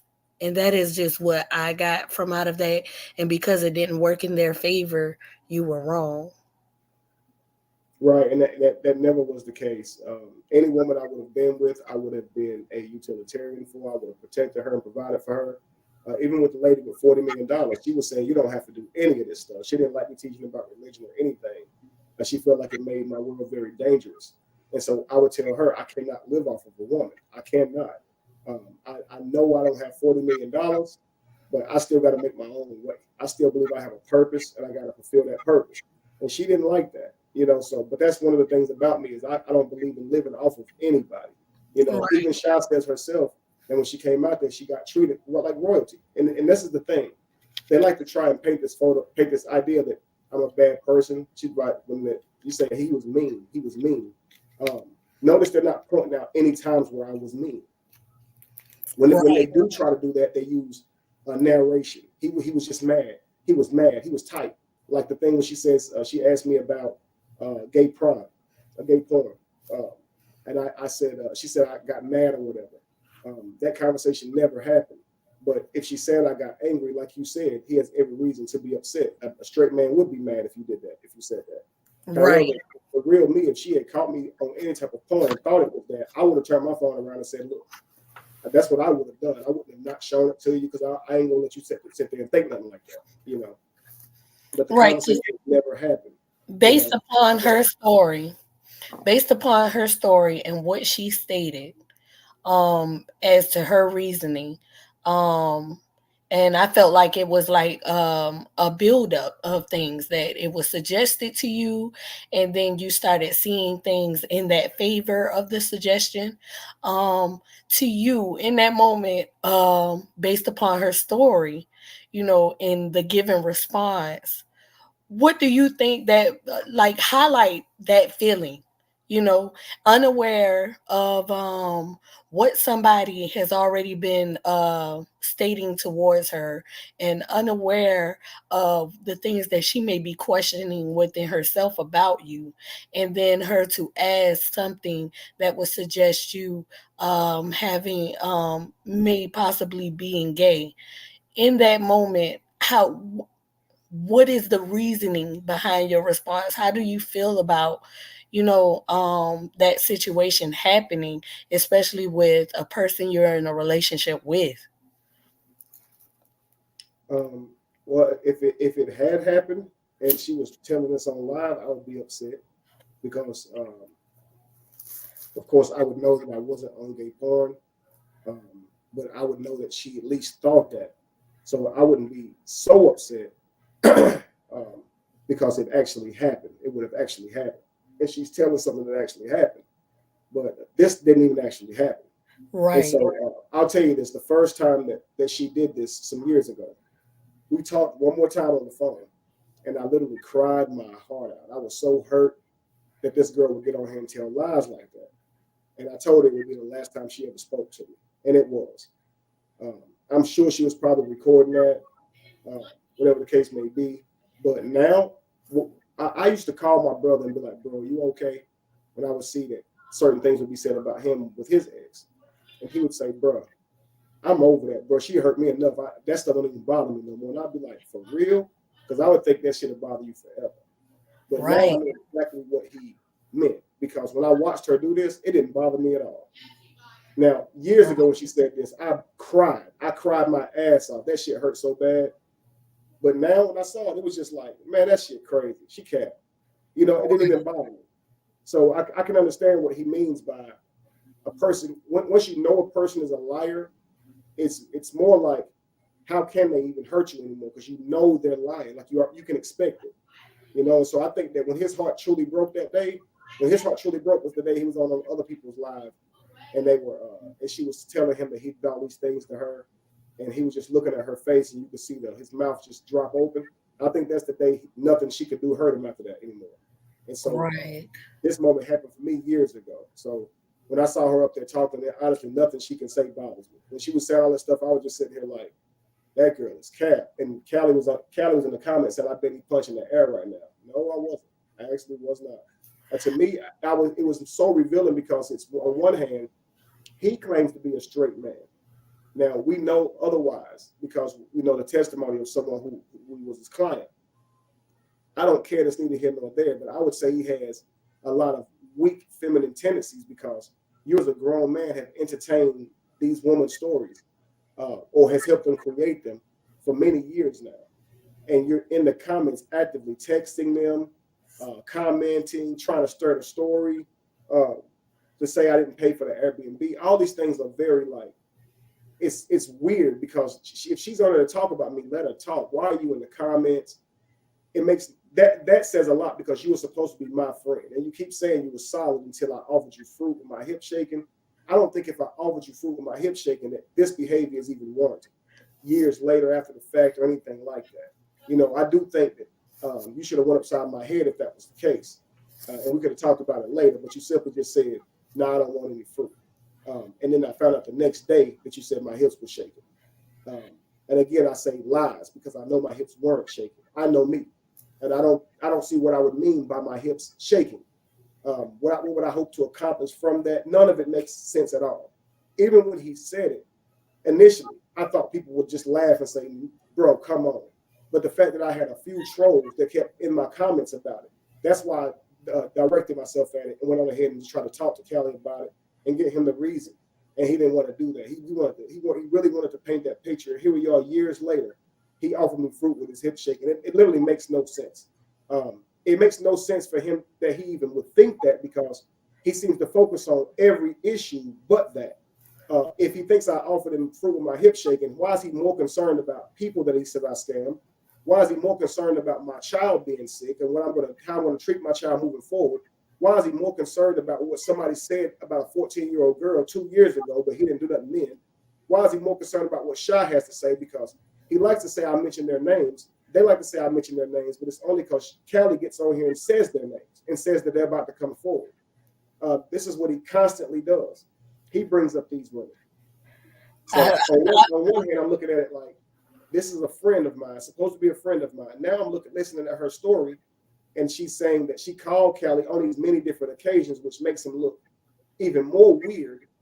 But that would clear some things up too, because the day he got mad at me, he already was talking about that there were girls mad at me too. And I'm like, how'd you determine that by the time you got home? You just left here mad at me. And you're on the video to tell me why you're mad at me. At the same time, you already know of these girls that's mad at me. So he would have had to have been orchestrating things behind my back, and he would have had to have been. Meanwhile, smiling in my face. So why did he come to the house that night if we was cool and he didn't see anything wrong, we were straight? So it's starting to make, when I say this thing is exposure, and they kept equating this to the age of Aquarius, it's like they think they're exposing me, but they're really exposing to me the behind the scenes things that broke down our relationships. You see what I'm saying? So that's what I'm learning here. I don't know why it's so much gay shit sprinkled in there, because nobody ever questioned my sexuality to me, aside from the conversations I told you that I heard my friends were having behind the scenes about me being friends with the white, but never my behavior. You guys have watched me on camera for years. You would know yourself if you saw anything that would suggest any gay, and I hate to call that gay behavior, but I'll say feminine behavior. You guys would know that.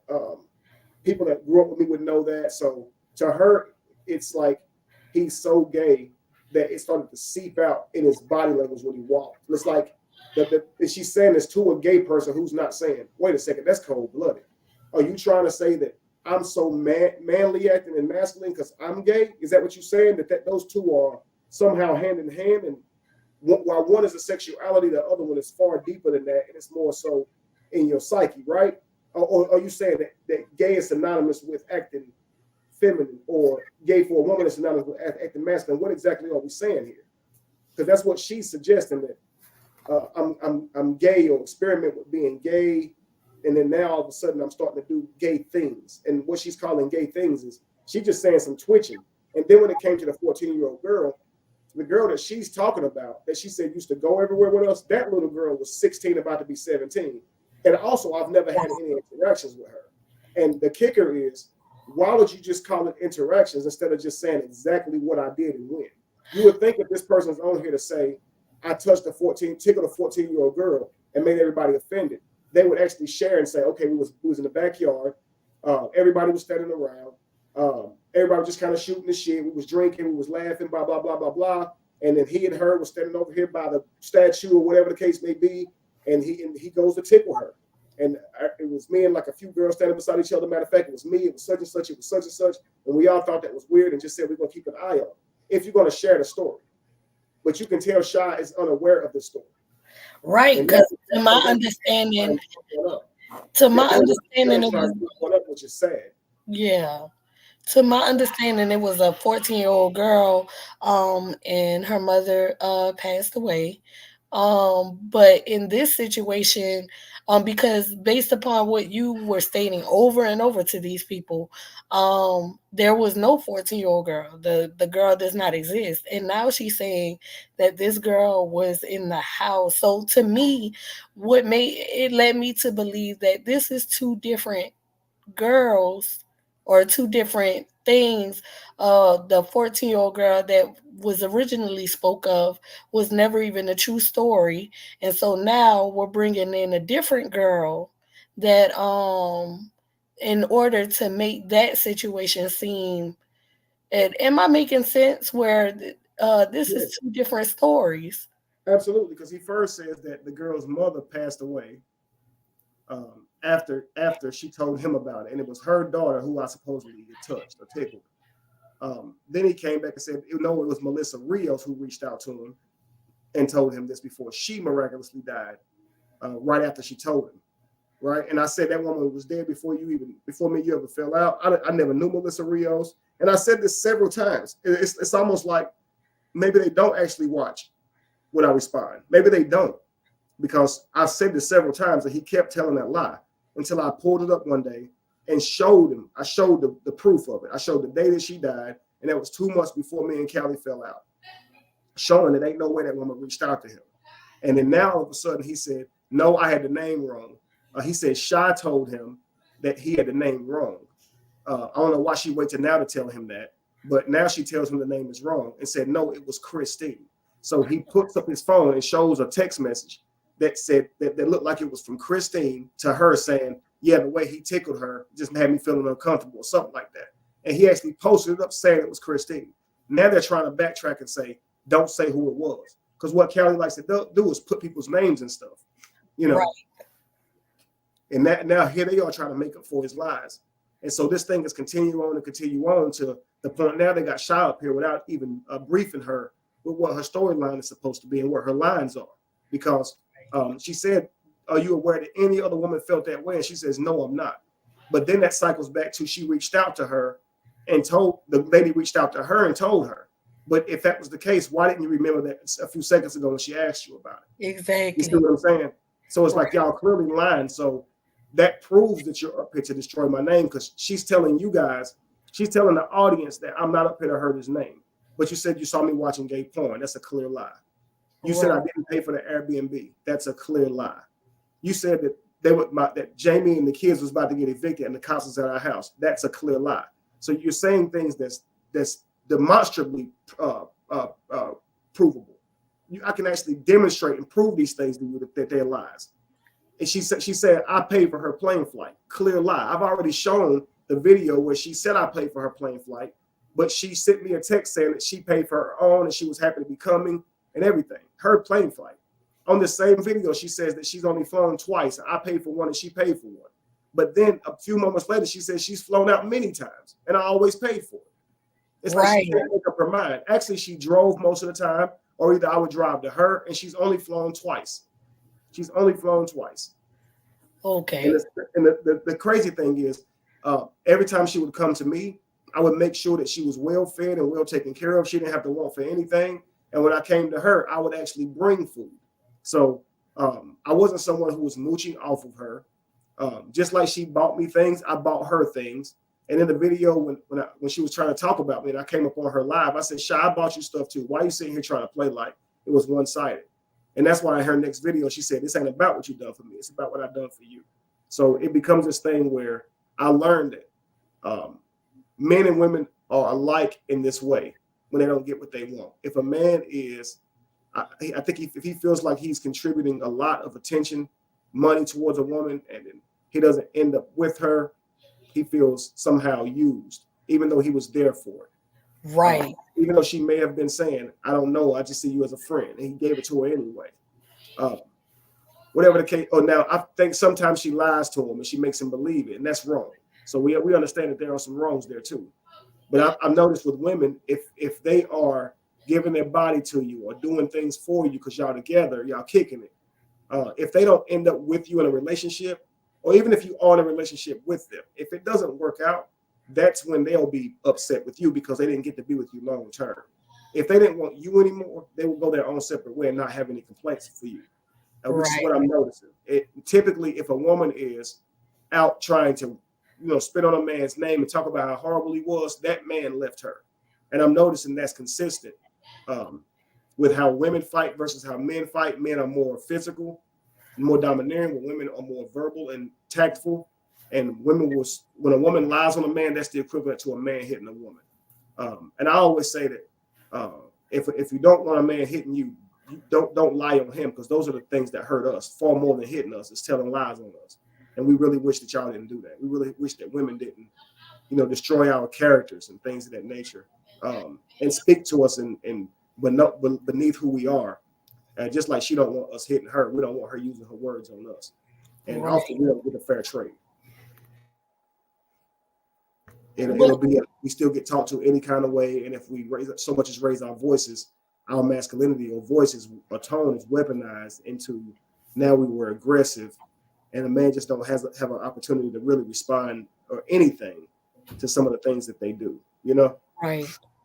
And also because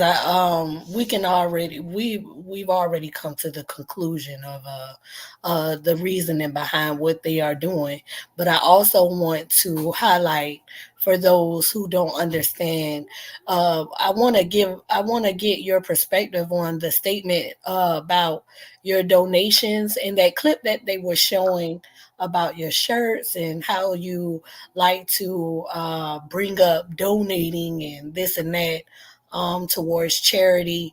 Can we get some more? And I know you have clarified these things numerous of times. And me personally, I feel disheartened the fact that you have to continue to defend yourself against these things. But I do understand the reasoning for having to, because throughout time, new people continue to come around, and thus they need, you get what I'm saying, the catch up on these things. And so can you give us your perspective on that clip, on that story? Yeah, at that time, the awareness of awareness thing that she was talking about Right. is bringing awareness to consciousness. It's about being aware of yourself. And I created a shirt. I think it maybe had an eye on it, purple, and the color was a color, and it was some from some teaching I did. I forget what the shirt looked like. Excuse me. But every month, I was coming out with a different shirt to try and sell as a product to fund what I was doing. So this particular shirt, some people in the comments, when I showed it on my live the day before, people said that they would buy it, many of them, and give them back to me. And that was just me informing my followers that many people have, if you don't want the shirt for yourself, you can get it for these reasons too. However, when you make these videos and you strongly believe that people are actually going to do these things, they don't always do it. By almost, I mean, they don't do it, you know. But that's what they do, is they pull up these videos where I was just trying to sell some shirts. People may have made promises that they didn't necessarily keep. And I'm saying what those promises are to try and encourage others to do so. But they're trying to act like I'm doing something wrong. And they did this even when I was doing that. When I first came out with shirts, they said I was using people. And I'm like, how am I using people? Anybody else can sell shirts. If y'all like what I'm doing, buy a shirt. This is for people who said, I don't want to donate. Well, buy a shirt. I'm doing teaching. I'm they're there every single week to hear what I have to say, and they're saying their lives are changed from it. Why wouldn't you try and fund? Because I need the funds. And I was always honest about that and direct about that. I even have videos where I clearly stated, man, listen, I have children out here that I have to take care of as well. And I'm giving y'all my time via research, via sitting here and breaking it down for you, dealing with you guys on a personal level. Please donate. You guys can buy Angry Birds. Y'all can get all these apps and give money to these apps. Why wouldn't you give to somebody who's helping you? And I would say, if you guys just gave $1, I wouldn't have any needs. I had over 30,000 followers at the time. $1 a month, that's 30,000 a month. I wouldn't want for anything, right? You know? And I think on their side, it's like, well, what are you getting? You're getting 30,000. I'm like, but you're only giving up $1. And needless to say, I started a Patreon where it was $2 to join, and it literally never got over making I think maybe $600 or $700. It never got over that. And that's not to shame the people. I'm just saying people don't give as much as y'all think that they do. Right. Okay. Because I was just so lost. I was like, in his statement, he said, bringing awareness of awareness. And you were saying that you made these shirts and that you were basically it was a sell of a product. So I was kind of confused as to how they could play that into you asking for money when you clearly had to place in your own money of the creation of this product to be sold. I don't know. I was just lost at it. That was my first time seeing that video. Right. Yeah. They take anything I try to do to move forward and try to act like it's something. When I started doing my music, they try to complain about that. I said, I'm starting to feel like you guys are going to criticize everything I do to try and become monetized outside of you guys. Right. When truthfully, y'all don't act like that. Y'all don't give enough for me to be able to be comfortable and just teach y'all. I have to make a living of my own. You know, but right. Yeah, it's and she keeps saying, Neil keeps saying how she needs to be your teacher.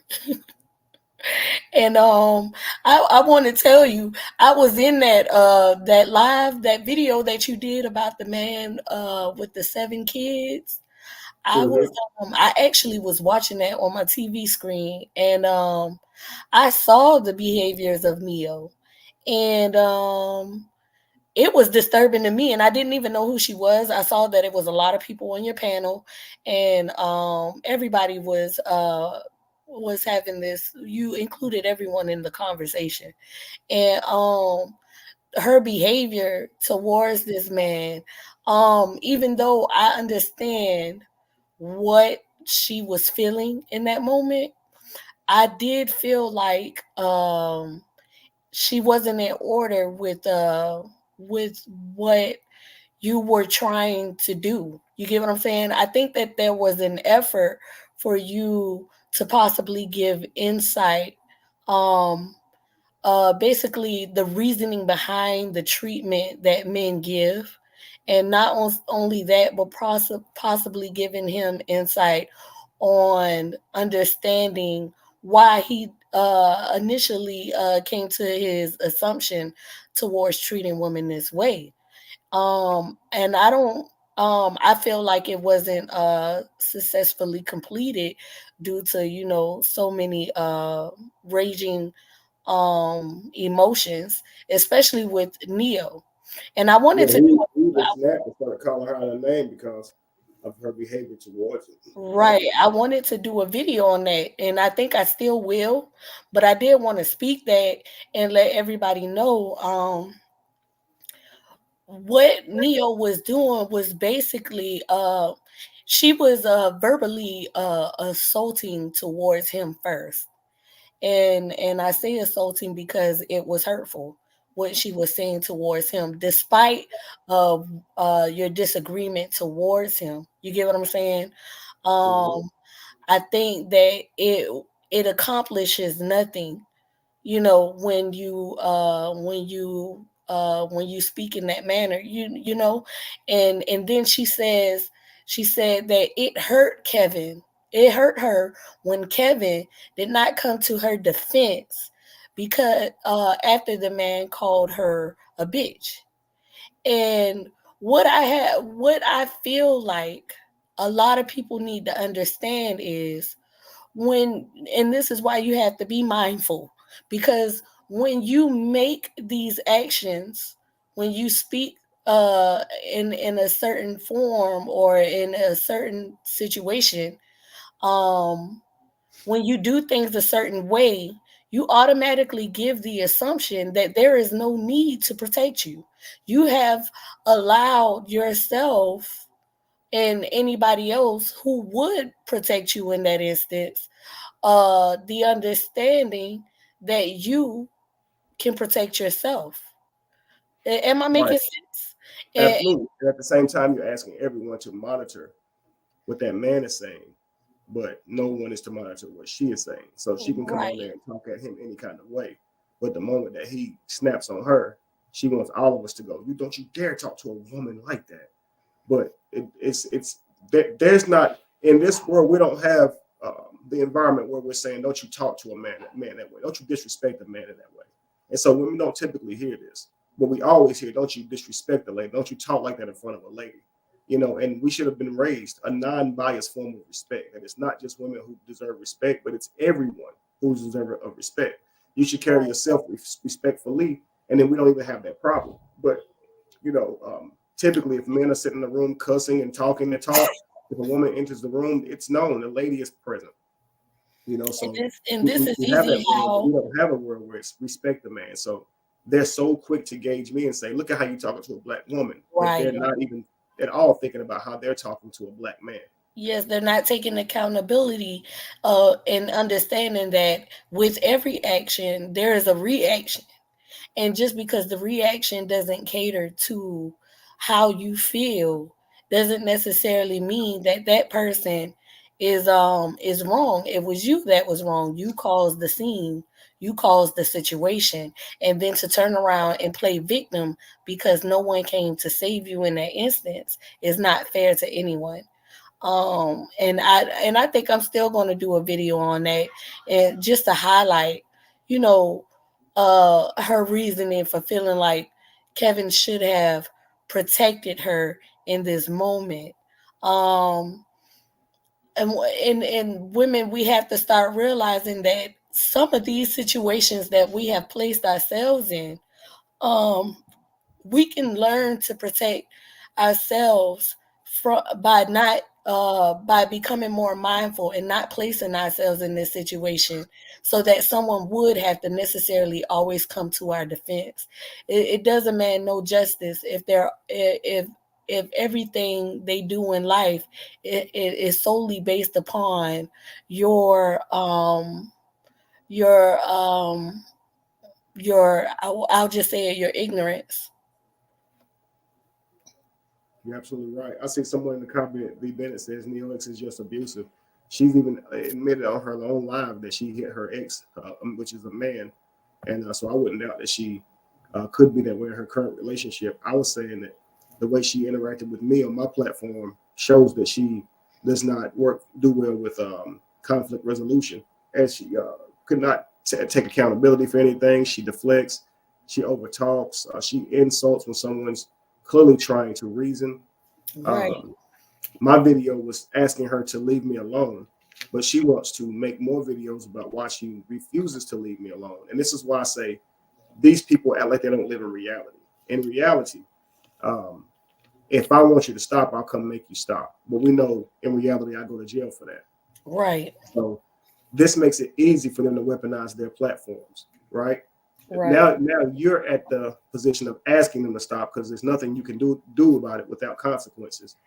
And so now they get to decide whether or not they want to leave you alone. And all the while, they don't see themselves as the bull. Can I ask how long? I know I seen that video. It had to be about a year or 2 years ago. But how long did you know Neo?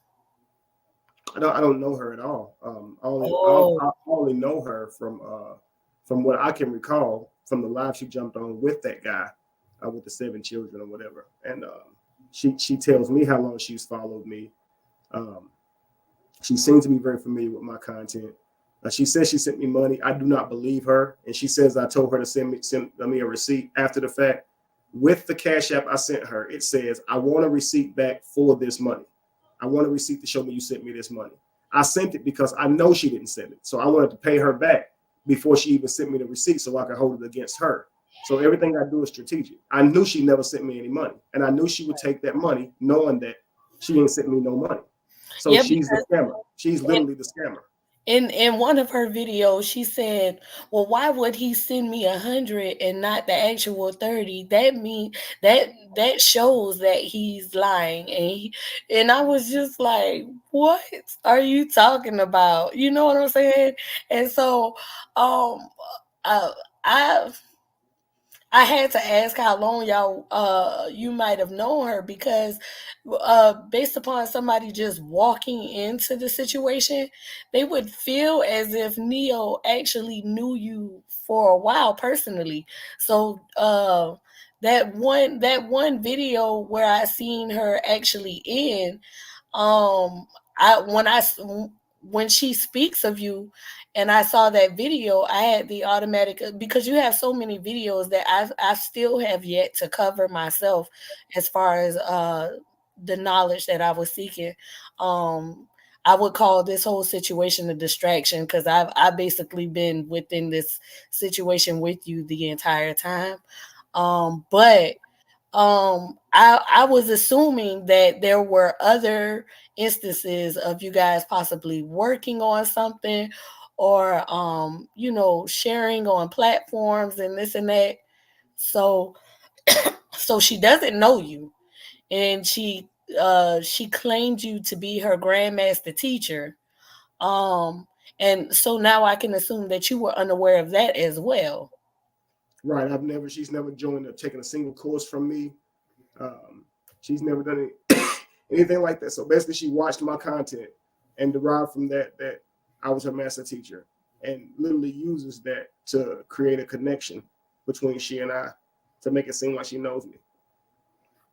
Or it has any real reason to be upset because she feels like her master teacher misled her in some way or did anything when clearly she's just being well, I think she wants to be lied to.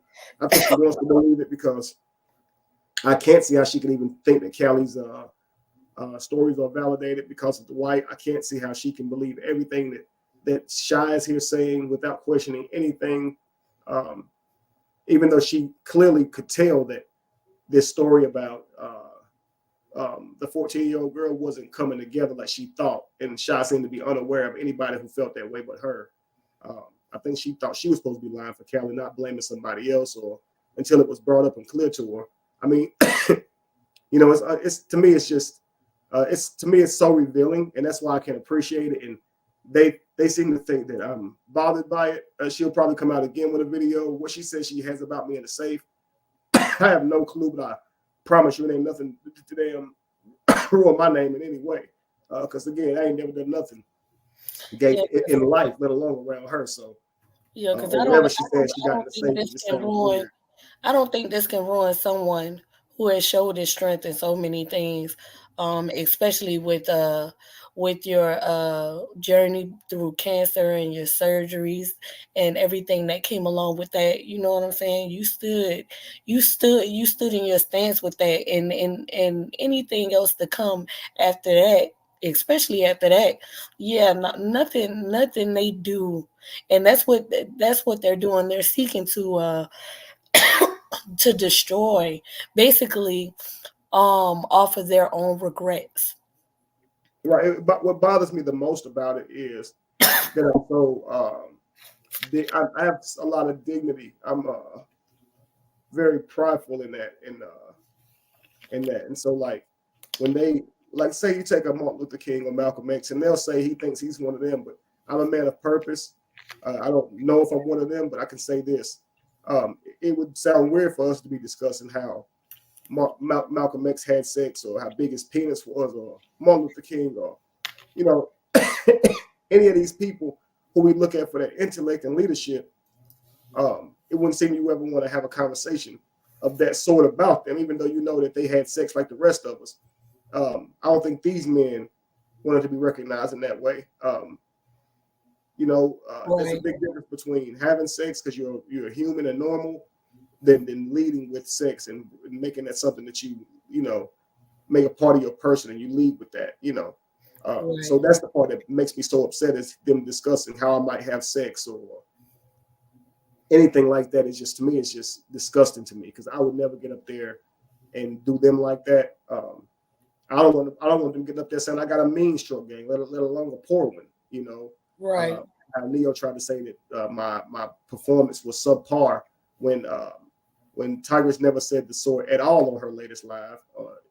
She said we went at it all the time. Right. But to me, it's to this. I didn't like when Tigress said that, even if it was in a positive way. I promise you guys, I'm so intellectual that that's all I really want to recognize for.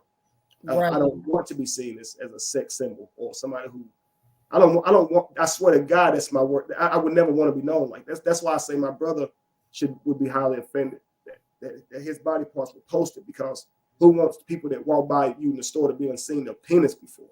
Like that's it's a private area for a reason.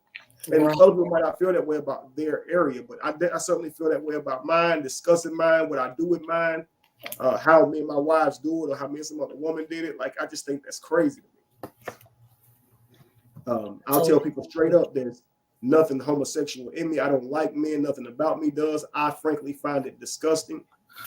However, I'm acceptable to people and humans around me, that if that's what you practice and that's what you live, it's not affecting me. I don't really have a say-so in it. I can't control the universe. You understand? And I understand that the only corner of the universe I can control is my own, if I could only hope to. So I can't be out here saying that people shouldn't be that way, but I'm certainly not that way. And that's just like I wouldn't try to get you guys to eat foods that you find absolutely disgusting, and I would hate if you tried to shove them onto me. So certain things you enjoy eating, I can't stand the taste of, and I kind of look at it the same way. And that way I can stay emotionally removed from that, because it's difficult for me to even talk about homosexuality. Because if I laid out my truest thoughts, people would think I'm some type of bigot, but I'm not. I'm truly accepting of everybody's decision, because I know that, we all matter in that way. And life is about understanding each other through the reflection of others. But I most certainly am not gay, and I don't know how many times I have to say that. And I think that it's important to point out that it seems that most of their tirades are somehow aiming to somehow that I'm gay. It seems like if they think I'm such a horrible person, they can't think that being gay is a horrible person. But it seems that they're mostly trying to point out that I'm gay rather than a bad person. To me, it just seems like that. I have a question. With the behaviors that these people are placing out, and it just it's a wonder to me, in a sense of where some people may be seeking enlightenment, And in some instances like mine, it would turn out to be in my favor, that I have grown, that I'm still growing, I'm still learning. I have not perfected in this journey. And I can acknowledge those things. And but in some others, it seems that they run away. Um what do you think that you can kind of give us an understanding on what you think that might mean? Like, what is that for them to be tearing you down, especially with everyone attesting to your insight? Um, what does that mean? Do you think that this is an internal thing that they're fighting against when it comes to enlightenment? I think that they all have one thing about them that's in agreement, and that's that they have a problem with me. Right. And I think that it's also about angry about the same thing, that they don't get to be in my life anymore. Right. I think they're still trying every kind of way to fit into it. The rest, I believe, is collaboration. I don't believe that they even believe what they're saying, because when they all get up here on a public forum, you can tell it's not well thought out. Even their last video, you can tell that they didn't well think it out, that the things that they're saying actually conflict, rather than sounding like anything true, you know? And Right. with Tigers get up there and say he gave us all the passwords, I can appreciate that, you know? Right. Because that shared something insightful with even my enemies, because they didn't want to believe anything positive about me. And that was that if I intend to steal, why would I give you access to all that information?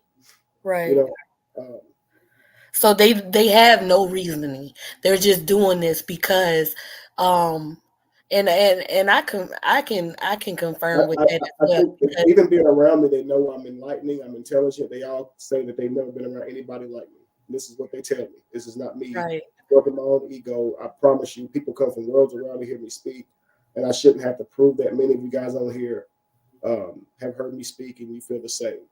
So Right. I can't deny my gift. Okay, but It's very undeniable. And not only that, but it's a lot of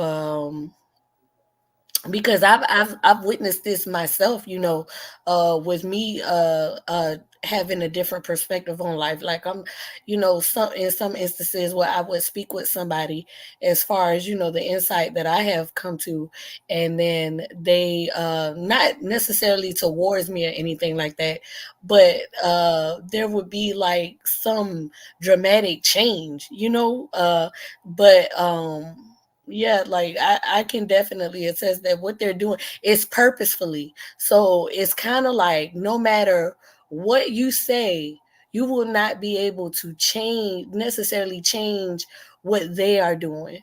And I think I'm coming to a somewhat of acceptance to that. So what I feel is if um maybe not the ones who are speaking towards you that I would seek to necessarily change with my insight, but the ones who are listening. yes, ma'am. Well, I've learned from all of this to kind of keep to myself, simply because I cannot control the actions or reactions of others. And Right. while you may think that relationships are built on a genuine foundation, while you may be genuine, you seek nothing to gain from this new relationship with them. They are seeking to gain something, even if it's just being known as a friend of yours. And I recognize that, because number one, how these two so close. She keeps calling Callie her brother, when she's been around Callie a lot less than she's been around me. And she met Callie through me. Callie was supposedly my friends, he and Angie. And so they came out to a couple of events in which where they met each other. And now all of a sudden, Callie's her brother. That makes no sense to me. Right. They all became friends. What's Right. up, great room? To me, that peace, great room. What's happening, fam? Yeah, what's up? I'm gonna finish this real quick. So, what I was thinking is weird about that is that shows that she was focused on being really connected to me. Being that if I introduce her to a couple of friends of mine, she'll exchange numbers with the girl, and they'll start chatty patty all the time, to the point to where they brother and sister now, and that's your friends now. You see what I'm saying?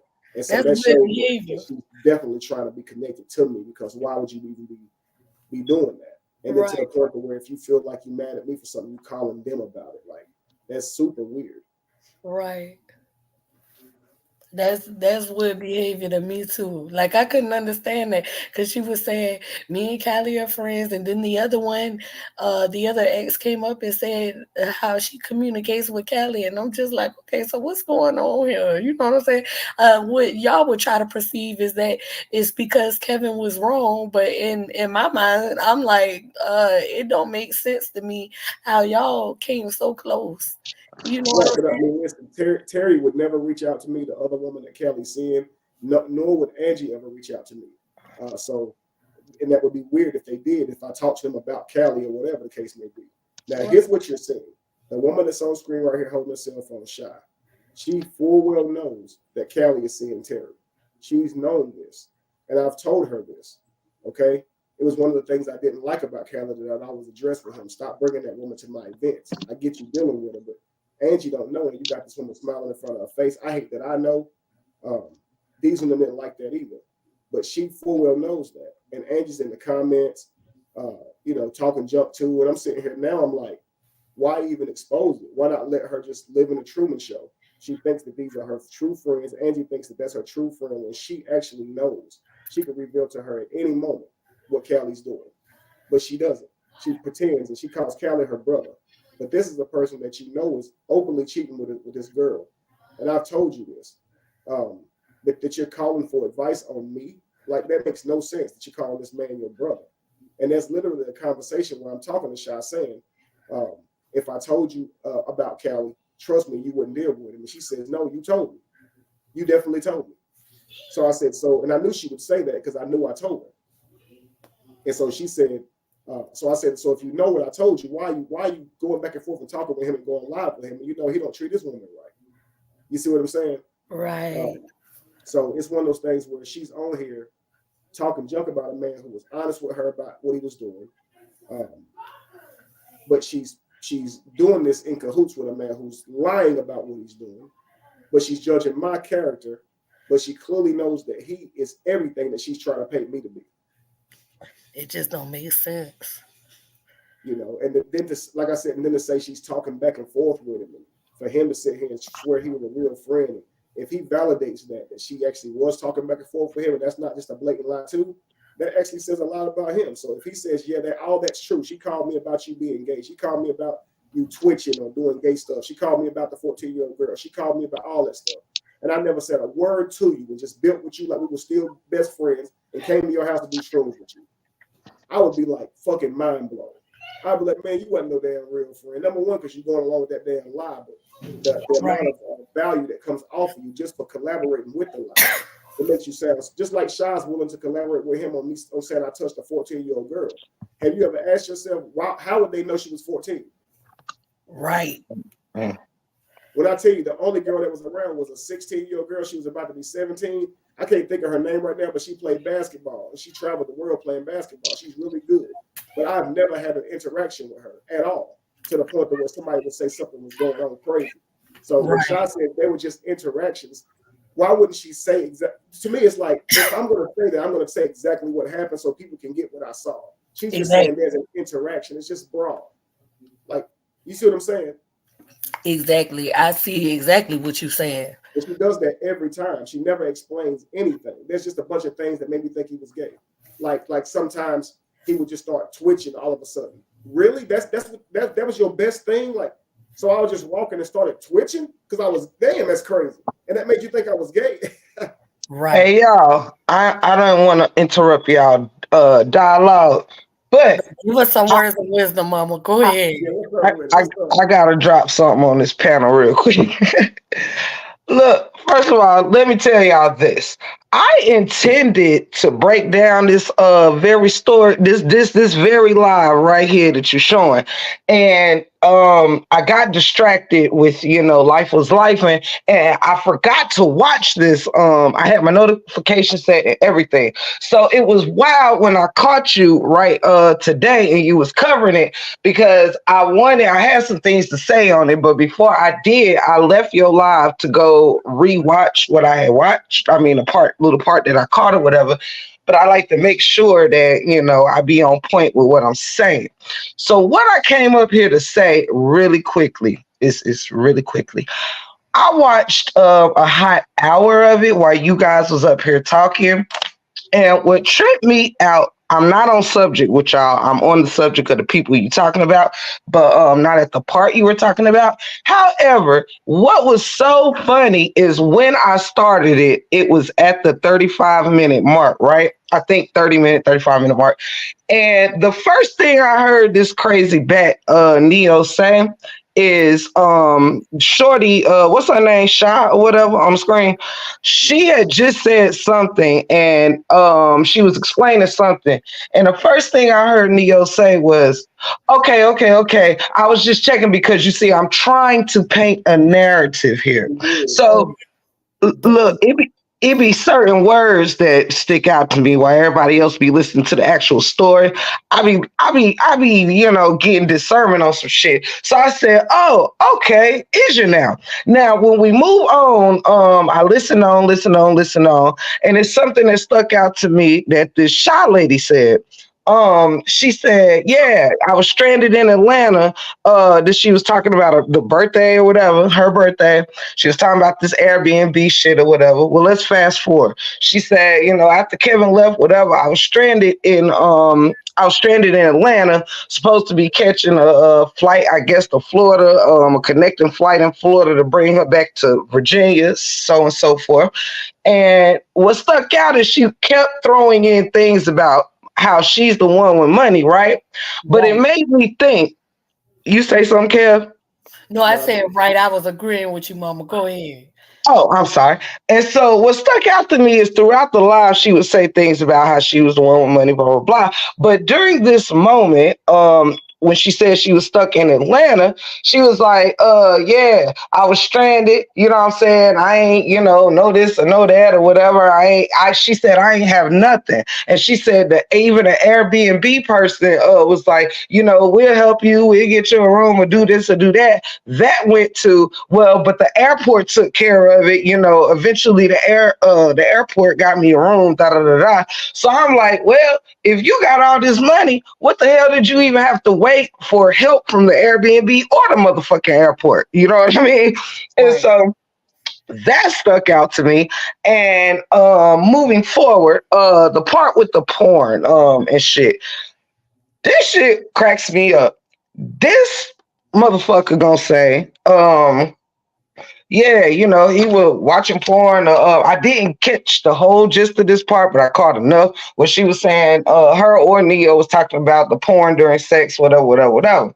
Now, what tripped me the fuck out is that the lady let it fly over her own head that she said, I never could see what he was watching. You know what I mean? When whatever porn this man is watching, you confirmed he would never let me see what he was watching though. So how the fuck do you know it was gay porn?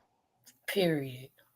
You understand what I'm saying? Like, it's the little things like that. Like, how you gonna say you never got to see what this man was watching, but call it gay porn? Here's the sad part about that. If you're gonna lie, why not just lie and say you saw it? Because that never happened.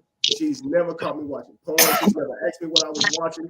There's never been a conversation about what I was watching while me and her were doing it. Look, I didn't even look. You caught me watching it full-fledged instead of trying to say I saw two men, but that's all I saw. Like, why tell a lie to make it seem like when you could just tell a lie and say it is? Because you're lying anyway. But too, I got a question then. If you had originally, this the shit that be cracking me up with these bitches. These women.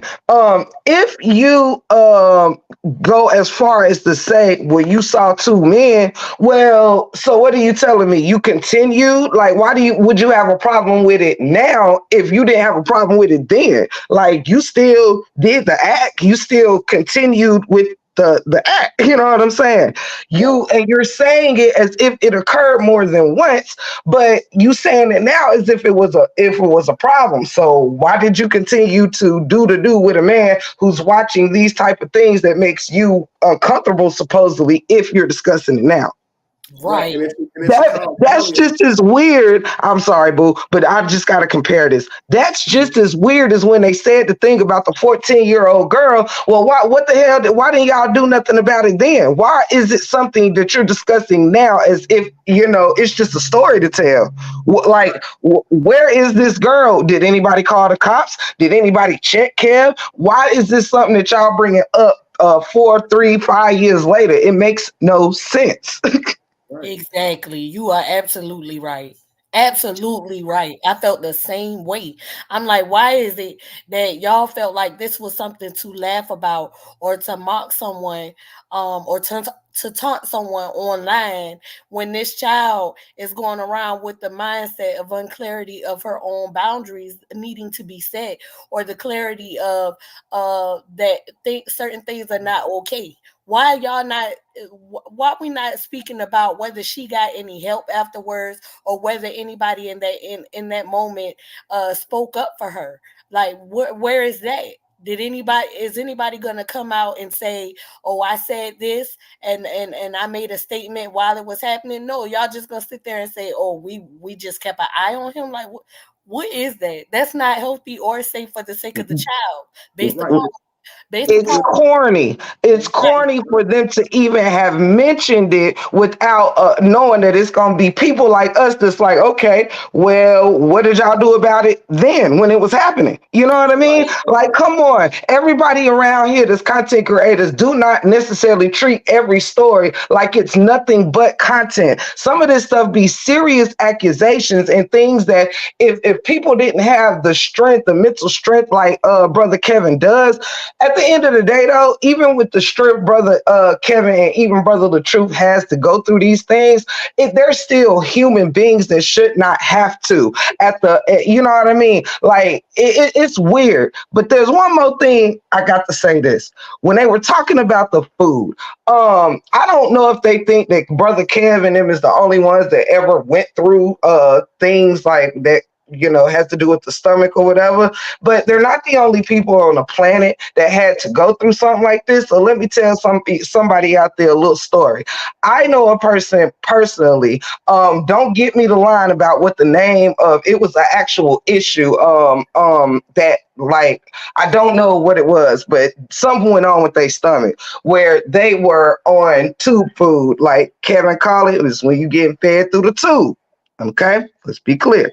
Now, when that person was healing, which is a good friend of mine, but it's been so long ago, I don't know the term or what they had going on, but they had to use be fed through a tube and certain type of food for quite a while. It was at least like a 6-month period, or it was quite a while. But before they could switch over to solid food, there was what they called a transitioning point where when they were switching off from tube food to solids, they had to do it with, like, they couldn't just stop the tube food and go straight to solid. They had to see how it was going, you know what I mean? Take on a little bit, start gradually and see how their body was going to handle it. You know what I'm saying? So it wasn't like they stopped tube food on Tuesday and was instantly on nothing straight up solid foods on Wednesday. Right. If that makes sense. Now I'm just telling my people's story. So why I even mention that is because when the girl Neo was speaking about well, yeah, I sent you $30 and you said you still needed this tube food, but you also said that you was on solid food, and it made me think of my friend's story of that transitioning period. Now I don't know if I didn't look into what Neo was talking about with Kevin. I seen it a long time ago, but I can't do you details on that. But I do know with my friend, there was a transitioning period where they still had to pay for tube food, and while they was transitioning to solid food. So, they still needed that shit until they knew for a fact their body could handle straight solid food. Right. And that's just, you know what I mean? The stomach has to stretch to be able to turn into your new stomach. You feel me? Even when you get your tube removed, you still have to eat the tube food. You blend it into a shake, like a protein shake. So you still have to drink it. You have to drink it because it has a lot of nutrients in it, and you can't put enough food in your body to get you the nutrients that you need to survive. And that's why I was becoming so skinny, because my body just couldn't handle the food. So it's like, it's proof I needed this because I was skinny as fuck. And like, so she talked about how skinny I was, but meanwhile, it judges me for the very shit I'm going through. Like, just imagine that you sit here, you got to explain to somebody why you can eat, and they're looking at you like they're interrogating you. Why can you eat then if you got the stomach removed? Well, if you didn't have to ask me. You could have looked this up. You see, because they tell the whole procedure, and the whole procedure can easily be looked up. But I would explain it to them to the best of my ability. But that ain't good enough. It's still, I doubt it, because you shouldn't be able to eat. On the video that she shows, she says, I literally said on the video, I can eat, but I still need tube food. She turns the phone away. I seen that video. I seen that. So you can show she's being deceptive even years ago, and even today plays dumb and aloof to that. It's like, I don't get it. So I watch it all, and I'm like, thank you for exposing yourself yet again. I'm not angered at all in the least little bit. To me, it provided so much more than what I had previously had known before, because I was wondering, how can Callie leave the house, and by the time he get home telling me why he mad at me, he already saying that Shy's been talking back and forth with him. That was mind blowing to me. So they must have been chatty pattying it up, and that's ridiculous. It is. Smiling in my face and never mentioned it once to me. Right, exactly. You gotta think a man don't stand a fighting chance in a relationship like that. Right. No man. I don't think any man on here, or any woman on here would want a man, for that matter, who calling your friends behind your back, telling them shit he thinking about you, and you don't even get to know about it. This motherfucker just, like, you'll be like, what the fuck? Y'all, also, all your friends are now discussing shit about you don't even know about. And she's literally on here saying that that's the world she created for me. It's weird. I got one more thing. This is so crazy that I got all of this in like 45 minutes of watching Neo's video. But what other thing that kind of cracked me up is that they were talking about, scorn women, or the definition of scorn woman, or whatever. And I totally disagreed with Shorty Shot when she was like, I believe that a scorned woman is, when you bash a man, car windows, pulling up at his house, doing this, doing that, all of this, over the top stuff. And I said to myself, nah, scorned women look a lot like you on that panel right now, Tigress in the damn chat, Callie in the chat, Neo up there bitter, agreeing that she's a bitter woman, talking about men left a bad taste in her mouth and she is actually bitter. Like, I was like, no, this looks like ain't none of y'all bashing in car windows and stuff right now, but I see a whole lot of scorned women. Right. Thanks. Everything that we're doing speaks to that. It's like you're up there saying this to prevent what? He's already in a relationship. If you guys had a negative experience with him, he's already in a relationship, currently married, and so no other women have to worry about this toxic motherfucker. They appear to have found somebody who they work well with.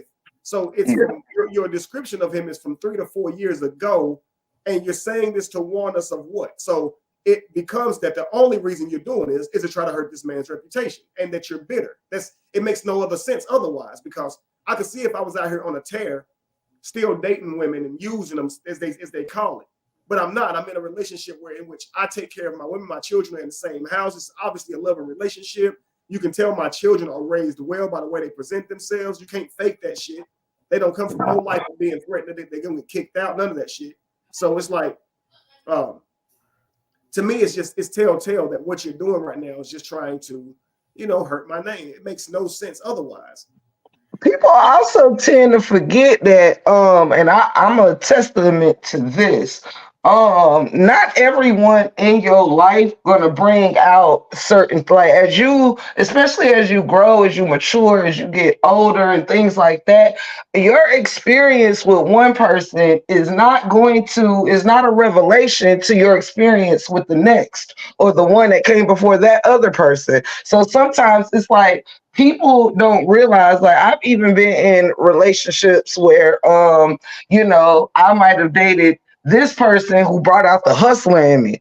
This person might have nourished my softer side. This person, which is like the man I'm with, he brings out, he what can I say? I don't like to use the word bring out the best in, because I bring out the best in my damn self, but he compliments the best of me. You know what I'm saying? And enhances, like he adds to, he doesn't take away from, and elevate me in the ways that a man should. You know what I'm saying? And so my experience with my current husband was not my experience with every man that I've ever dated, or even like my ex-husband. You know what I'm saying? So people, they tend to judge a person as a whole by their experience with you, but that's not always who people was. That's just who they found themselves with you. And so when you find yourself with your forever mates, it's because you are your full greatest self, and your current mates don't take away from that. Like, I see a lot of people that aren't who they are in when they have been with certain people in their lives. You know what I'm saying? I've seen a lot of facades and things, you know what I mean? Right. So it's like when you can be your authentic self and elevate from with that is when you are with your best, spouses, your best partners, your best mates. You know what I'm saying? You're right. How do y'all feel about that moment that they had with the scoring definition? I thought it was funny that one, they had to look, like, you see when I'm in a break room and somebody asks a question, if they're usually I'll give the definition, my definition of it, and then look it up to and say it out loud to confirm my definition. Like, I'll say what I think something means out loud, and then I will look it up to give Webster's definition or whatever. But I thought it was funny that nobody like defined scorned when she was like, I mean, so exactly what is scorn? What is the definition of scorn? And nobody like gave their own point of view. She was just like, well, let's look it up real quick. That tickled me.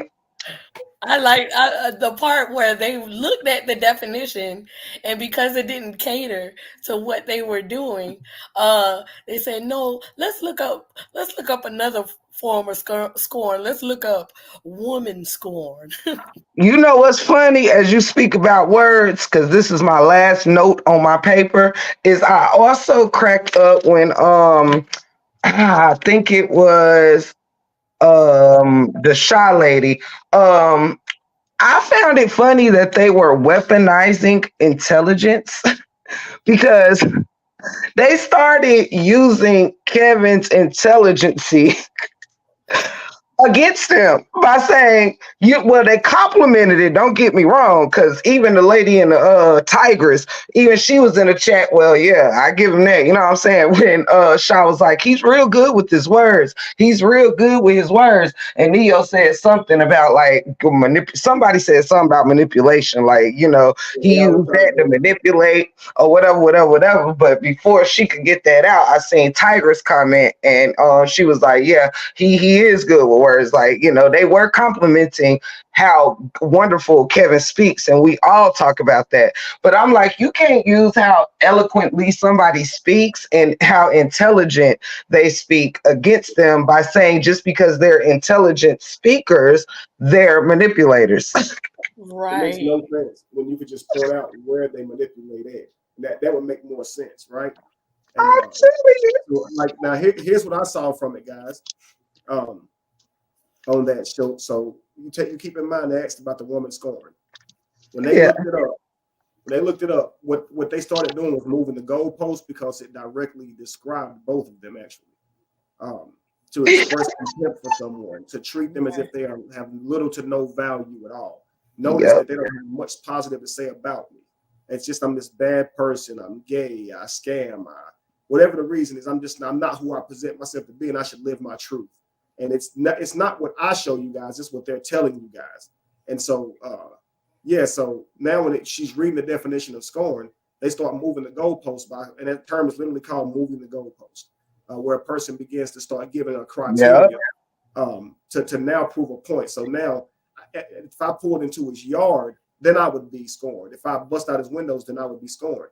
you're doing far worse. You're damaging my reputation through lies and propaganda. That's far worse. And so one thing is, let me reduce what I'm actually doing right now on the spot by listing a criteria that describes if I was doing something else, only then would that be scorn. You clearly have contempt. You clearly said that if I had just apologized to you, so you feel that I owe you some apology. So this is a punishment, and that's what you're saying. If you just apologize and said you're wrong, or if you paid me back, so you're saying that I've taken something from you. I've mistreated you in some way. And this matters so much to you. Here you are 2 or 3 years later on Neo's platform to explain these things that, well, you're not up there to ruin my reputation, of course, but you're on there saying things that would definitely be damaging to my reputation.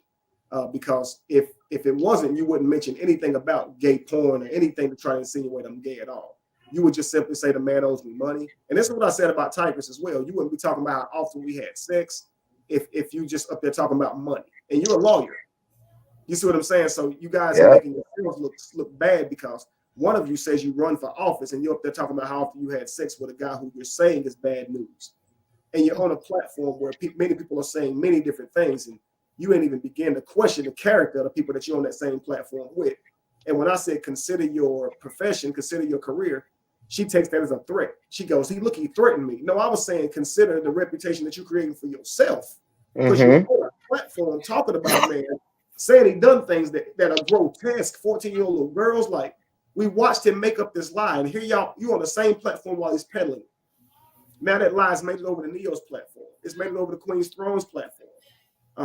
I've seen that Queen's Throne hasn't said anything since she realized that Callie was making that Melissa Rios shit up and now trying to change it. I guess she said, I'm leaving that shit alone because, man, I trusted you with my platform by repeating that shit. I believed you. And that's fucked up. You didn't have your shit together. And you would, if that were true, you wouldn't say, well, Dwight got a lot of baby mamas. That's so dumb. You would know exactly who told you. And you're right. You would have pursued it. You would have at least told Dwight. You would have at least told that girl's mother, because Sha said the mother used to drop her off. So if you saw the mother, why didn't you tell her? Why didn't you talk to the little girl? Why didn't y'all talk to me? Kevin, that's uncomfortable. What's going on? So y'all just kept it. So y'all just discussed it amongst one another and kept it tight and sealed until now to leak it out. It makes no sense. So, and again, all this happened because you guys said that Kelly looked like he was on drugs. And this is how far he gets them to sit here and peddle his lies for him. And now they're trying to create they're trying to pull a 14-year-old little girl out of their hat when the girl now that Shy is naming was 17 at the time. So that girl's probably 19 or 20. I think she plays college basketball. Actually, I still know her. I think she commented on one of my Instagram pictures the other day. A nice little girl. She's always been a nice little girl. Like I said, she's really good at basketball, and I think Dwight used to train her on some things or whatever. But yeah, that's certainly, if she's talking about that little girl, that girl was not 14. I didn't tickle her, and I've never tickled this 16-year-old little girl. Like, so everything they're saying is lies, because again, they've created a scene now where they said many girls saw it and was looking at it and felt uncomfortable by it. It's the dumbest thing I've ever heard. And then she said, then Callie said in his original story, he said that Melissa Rios did not want her child there, and she wanted her child back from there because of my behavior. And what I'm trying to point out is Melissa Rios' son never came to Dwight's house until after Melissa Rios passed away. So Melissa Rios would have never said, I want my child back from there because of Kevin's behavior. So what about that lie? Christine couldn't have said that because she was never, her child was never there when she wasn't there. So it's like all the lies you said that Melissa Rios told you couldn't have came from a different woman because they only suit one woman. You lie too much. And to still continue to lie speaks to having a low character, because he doesn't care that the world knows he lies. He'll just change the lie. And they'll pretend to go along with it. But if I tell them something, they don't believe it. They don't, they got to second guess it. Because many of these things they say, and I've covered before, they say they don't watch. I believe they do. But then again, I don't really question it because they don't appear to have watched, because I've debunked this stuff they're saying, most of it. Unless it's like a new lie, like she caught me watching gay porn. That's just out of nowhere. They just add more things, adding to it as they go. Right. If that was the case, she could have said that a couple years ago whenever she was saying the mascara in the bag shit. She could have said that then. Right. I have a question. Sha spoke about actually being at one of these events at Dwight's home I guess what that could have been similar to what Callie said that he attended. Can you speak on that a little bit? I want to say I don't remember if she ever did a shroom ceremony, but if she did, she did it too because ain't nobody ever watched me do it. Right. But I can't say I remember that. But she did speak of us going to another person's mansion and kicking it one time, and she said that ecstasy was passed out. That scene never happened either. And she said she don't know if I took it or whatever. She said that sometimes they just pass around X pills like she's telling a lie, like a blatant lie right there. Right. So all that's cap. Only thing we ever See, did together was it's smoke. it's hard to determine that because she's speaking of, oh, a lot of these celebrities do it. And see, in my mind frame, I'm like this. You had the opportunity to be in the space of a celebrity, Dwight Howard. And now you feel because of this moment, you have the capability to determine what a lot of these celebrities do. And so, and it's a lot of conspiracies that go out based upon people who make these specific statements. And then everybody can believe it because that's the only thing that they have to go by. Oh, they do a lot of these things at these parties and stuff like that. And I'm just, yeah, I caught that and I was just like, what? So in his statement before where he was telling people, if you were there in that event that Callie was in, everybody had to take it except for specific people because of their necessary positions within that event. That would tell me that Shy, you had to have partake into taking the drug as well. But she denied taking it. She said, I didn't do it. I was just watching it. Yeah, And I I've was never like, did it. If she was there that's true. watching it, if she was there, she did it. And if she did, because there was some other women who did a ceremony with me, so they can tell you that there was never been no gay shit because I've always had a woman there too. But yeah, it's unreal how they try to paint these pictures. She said she saw me do some stuff then that was questionable. It's just funny how they keep riding each other's coattail of lies. Yeah, because in the next part of this video, she actually was like, I I witnessed some of these things myself, and it was basically giving the idea that you guys were doing things that would be of a homosexual activity, but then after that she would say no, they didn't do anything gay, it was no gay some and that sort. And I'm like, well, what is it, what are you trying to paint here? Oh Yeah, goodness. she would like to present this idea that I'm gay to hurt me, but she knows I'm not. So her shit is colliding badly. She don't even seem believable when she say that stuff. Tell me she was trying to overlook it because she was in love with me. Right. Yeah, we definitely gonna go over that because it was something that Neo basically made a statement, and I wanted to highlight this statement that she said because she felt like she was right.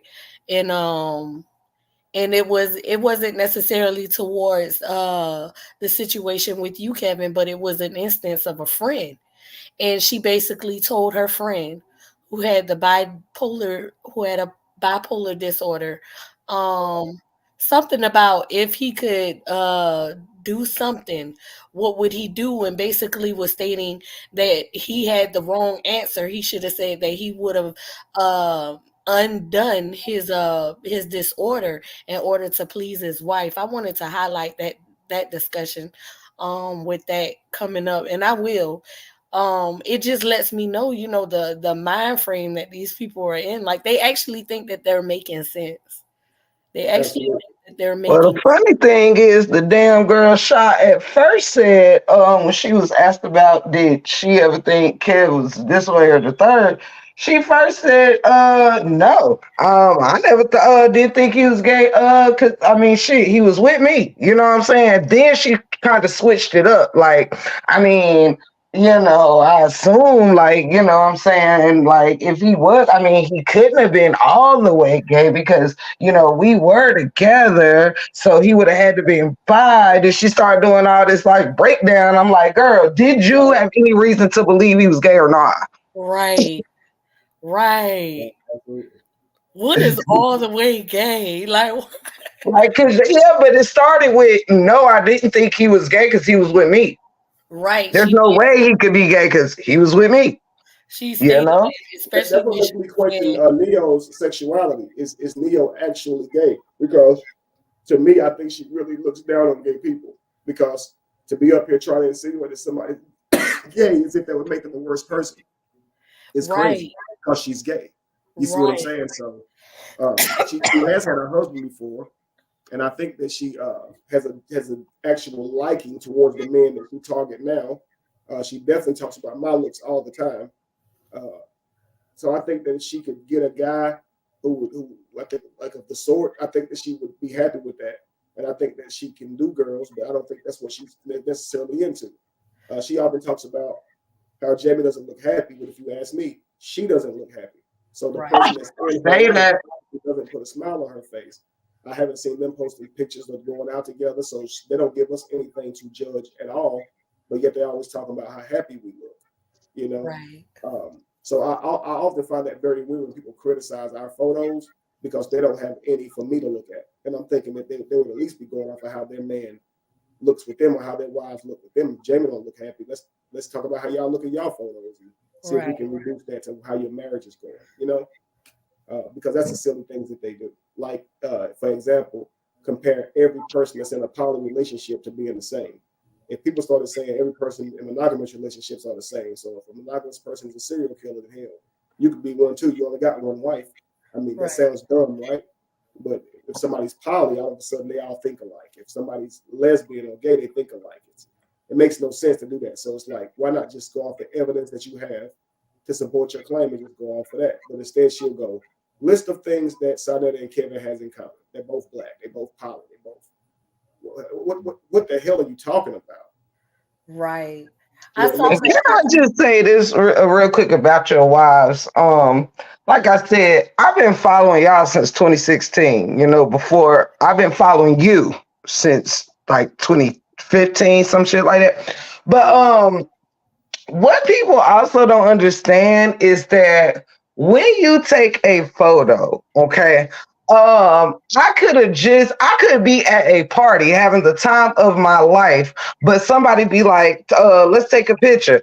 I might want to have a sultry picture where I'm not all giggly, goofy, smiling and laughing and stuff. You know what I'm saying? Where I have more of a serious, when you might be trying to be sexy or something or whatever. Like every time you taking a photo, it ain't all about being all smiley and this, that, and the third. Sometimes you want to bring a different look to a situation. You know what I mean? Like, I don't understand what's up with all these one note people. And on top of that, women, there is no point of having two wives in your life if you needed them to be the exact same. Meaning, if you ask me, Lacey, if both of your wives are just drop dead gorgeous, let's get that out the way. But Lacey to me is more of the giggly jokesterish type person. You know what I mean? This is just me by eyesight, where y'all just have a good chuckle and things like that.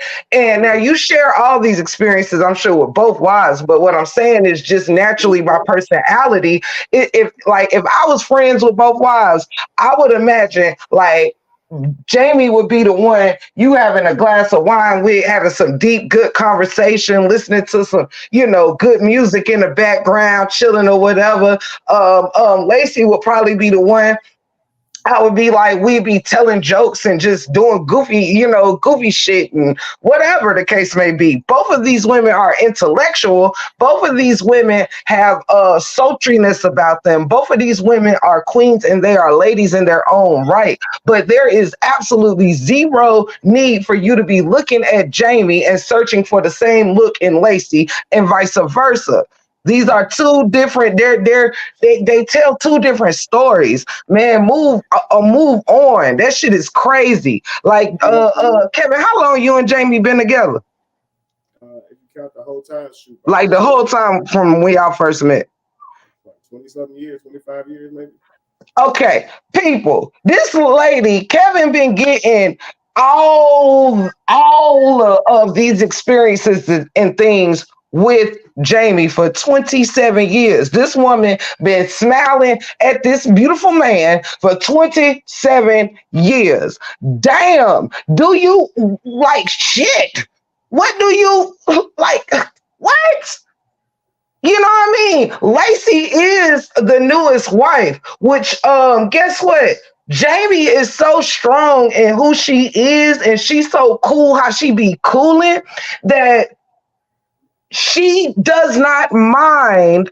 She's all for sharing the greatness that this man is with this woman who did not have yet 27 years of memories with Kevin. Do you understand? Right. I'm trying to make it make sense, but y'all just got to understand how life works. This tells me a lot of people got a lot of growing up to do. You need to live a little longer. That's right. You make You know, Jamie and Kevin on their second, third chapter, they building new memories where they at. You understand? In their relationship. You feel what I'm saying? Him and Lacey is building. They're in pretty much the first chapter of building on their love, their family, stuff like that. Jamie and Kevin already have a family, and now they're adding on to their jewels with grandchildren. With, you know what I'm saying? They're having a new, fresh experience that is their experience. You understand what I'm saying? It's all of theirs, but you know what I'm saying? Y'all got to chill out and stop thinking like you know the story of everybody lituation. Jamie is enjoying life with Kevin where they are. Right. You are absolutely right. Stop looking for the same type of happiness on the surface from both women. Shit. Not to mention, even with your children and friends, your reaction to them is based on their own personalities. Yeah. But that's like me passing Israel a football when he walks into the room. That he's not justice. You understand? He likes right. to drop it somewhere. You see what I'm saying? He don't really like sports. He likes to write and draw. He's different. So when we sit and talk, we talk about his books and things of that nature. Justice coming here though. I can throw him a football. We can sit. We can rap.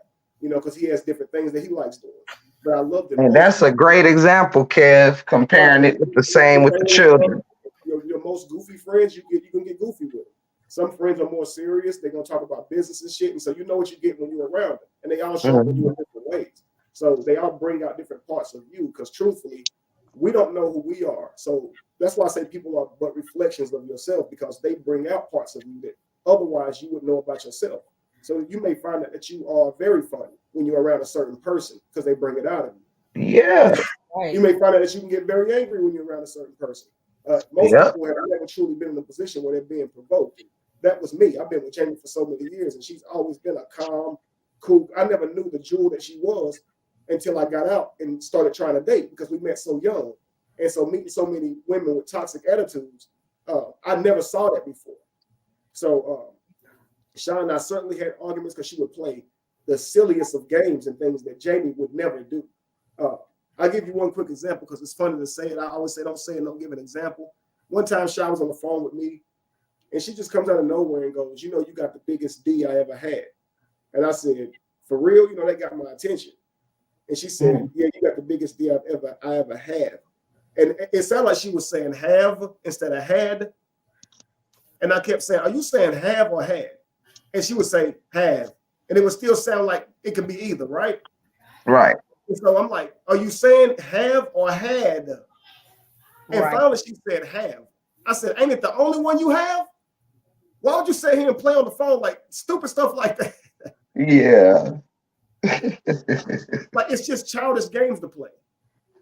Right. I think it's crazy that shit testing, but I've never been provoked in ways like that. So I'm thinking, are you trying to talk shit? Like, what are you trying to say? Because I didn't ask you, number one. And then number two, it's like you sitting here being intentionally like misunderstood. I'm asking you to be clear, and you're clearly trying to be intentionally deceptive. And then when it all comes out, you were saying have the whole time. So why would you tell me I got the biggest that you have if I'm the only that you have? Right. It makes no sense. So I was just like, she do petty stuff like that. And that didn't even to mention the big arguments whenever she get caught in a lie, simply because she was doing something she had no business doing. I mean, she had every business to be doing it because we wasn't in a relationship where she couldn't. But she would deal with dudes and then lie about it. So I would always catch her lying. So what I would be mostly upset about is that you're lying, because you don't have to lie and you are lying. Right. So why would you say I'm the only one and you know I'm not? There's clearly dudes you entertaining. You see what I'm saying? Yeah.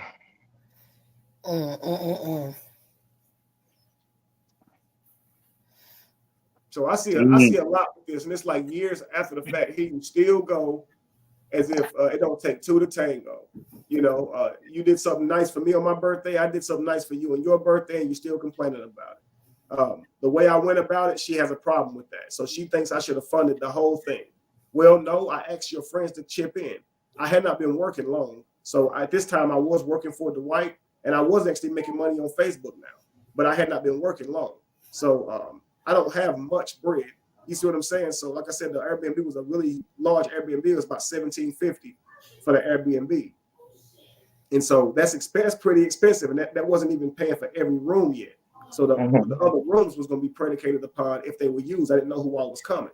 So I had to take the time on top of that to reach out to all of her friends in the best way possible without her knowing, collaborate with them, get them the coordinates and stuff like that. That's a lot of work. And I got all of them from one spot to see her. And she fucking complaining. She like, you didn't do nothing for my birthday. We didn't go nowhere. She's lying. We did go somewhere. We went to get something to eat. We came back. But the point of this event wasn't to do a bunch of activities. It was to do activities inside the home. So we had drinks. We had food. We could smoke. We was being merry. It was to me, that's what I would have wanted, to be around. So when you get an Airbnb, I ain't trying to pay for no nice ass Airbnb to go not be there. Right. So like we used the Airbnb. It was nicely set up. All of it was like Alexa, the music, the lights, and everything was like all throughout the house. Set a beautiful setting. It was a nice event. We was in there recording and filming. We was going live. It was a dope little event from what I thought. Now I hear them telling, they all thinking that I don't deserve her. She need to move on from me because of my attitude. I'm like, what the hell attitude did they see from me? Because nothing was displayed in front of them. My only misunderstanding with her was that she left me hanging. When my stomach started hurting, I was upstairs. Turns out she was downstairs talking shit about me. It was one thing because she went upstairs when she said, I'll be right back. And we were smoking. And by the time she came back, the blunt was gone. And she was like, damn, so you just kept smoking without me? I was like, yeah, you said you was coming right back, but you didn't. She said, now all I did was went and talked to Angie about this bridal gown that her friend is getting. And I said, okay, well, you was gone for like 40 minutes. She's like, no, I wasn't. And then even the guy, her friend's boyfriend was like, yeah, you was gone for like 40 minutes. If that's all you was doing then. I mean, I don't know, but you was gone for like 40 minutes because we didn't stop passing the blunt because you left. And it's more weed, like you ain't got to make no big deal out of this. Right. But that's just one of the many arguments that she started in front of people. Like, damn, you just gonna smoke the blunt without me? And I'm thinking, girl, chill, relax. It's more weed in there. There's enough weed to go around. Yo, it ain't nothing crazy. I gotta say something to that because that's just funny.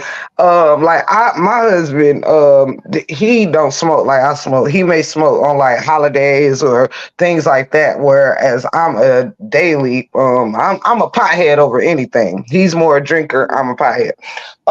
However, back in the day, when I would hang with multiple people and things like that, it would be nothing crazier than when people would leave the cipher and then go F off and come back in a blunt gone and you complaining because you decided to leave the cipher in the middle of the cipher and not come back. I'm not stopping my good time for you to go, you could finish this, then go talk to whoever.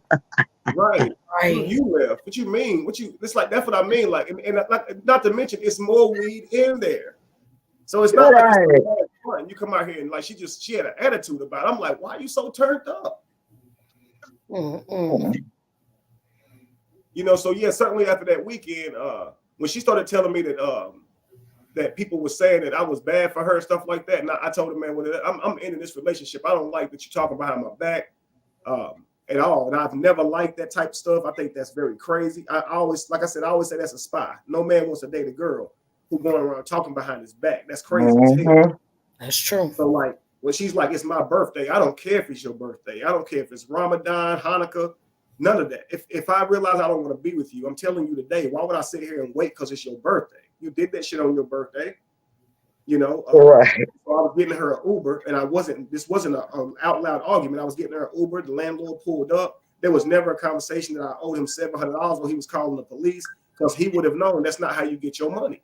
You go to Airbnb about that. There's a program. The cops ain't gonna come out there and be like, give him the $700. I'm taking you to jail.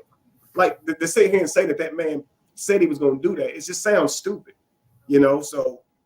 And then on top of that, okay, I'm gonna threaten him with calling the police on him over $700, but I'm gonna offer to give her a ride to the airport. Come on, it makes no sense. So what actually happened is he pulled up and he was like, "Well, where's she headed to?" I said, "She's headed to the airport." I think he offered. He's like, "Well, I'm actually going that way. I can float her there," because Sha was worried about if the Uber could get there in time to get her to the airport on time. But by the time Sha got there a little early. She was closer than she thought she was. And the airport made a mistake. So something happened with her flight per the airport, and that's why the airport got her a hotel. It had nothing to do with her anything. Otherwise, the airport wouldn't have got her a hotel. They're not going to get you a hotel and you late. That makes no sense. Right. So it was something on their part that they got her a hotel for. And then she says that I called and offered her food, and she said it like she turned me down. Neo interrupted, but I did call and offer her food because she called me crying. I was moved by it, and I came back out. But it was mainly because she was threatening to go live and talk shit about me. She always says, "Watch what I do next," and that shit always scared me. That's why if I do redo this video, it's not from the standpoint of getting her back or even responding to her. It's basically my message would be to young men who coming up on how to prepare yourself for stuff like this. And sometimes you just got to be willing to take the hit, because if they're making those types of threats, they're going to do that every time, and you're not going to be able to get away from them. So when I look back to that, I'm like, I really lacked man frame, because I actually did continue talking to her even after this day. Are you going to cover this video? I need to know, because that'll let me know when I need to finish watching hers. It'll be a while before I do. I'm not really that interested. If I do it, it'll just be to enlighten people on why I made the book Emotional Terrorizer, and to speak to young men coming up. I'm not really pressed by this video. I know it's blatant lies, and at this point, nothing they do bothers me. I'd actually love to see a review on it, even before I do mine. It'll be fine, because I'm not going to come from I'm sure we'll all come from different angles. Yeah. The points you're already making are great, and I'd rather them not even come from me in that regard, because they seem to think that I'm good at manipulating myself out of situations when they don't understand the things that they're saying. They're self-exposing, and any person with a thinking mind is going to be able to tell and see right through it. And that's what they're not thinking about. They're thinking, I'm going to get on here and say things that people are just going to believe. And actually, they're cross-examining. They're going to be critical of everything that you say. They're going to be listening for discrepancies. Right. And this is what a lot of people will do. Only few people will sit here and say, "Oh, that's true." Oh, and they said what? This is typically people who already don't like you. And so that part I'm not worried about. So to me, it's beautiful that she trusted herself enough to get up here and embarrass herself yet again. I didn't even think this was worthy of a true response in a way to where I'm upset at her, because I mean, I think it's obvious she's lying. I don't think anything. Oh yeah, you watch gay porn? Oh shit! Like, come on, man. Yeah. I agree. So I know you said that you were going to hit play some, and we can pause it and things like that. I think that'd be great to do, and hopefully, if Tiff got some time, we can sit here and do that together. I would love for Tiff to give like her input, because she has so much wisdom. Like when and that's what I like about when I watch Tiff's videos, she gives insight of wisdom within the story that she's speaking on. You get what I'm saying? And I mean, a lot she of be making all the sense in the world too. That's my best way of putting Tiff. When I describe her, I just say she be making all the damn sense in the world. Thank you. 9,000 that's Dragon Ball Z concept. And that's the thing that I seek within, like when people are speaking on specific topics, when I notice those jewels that they drop.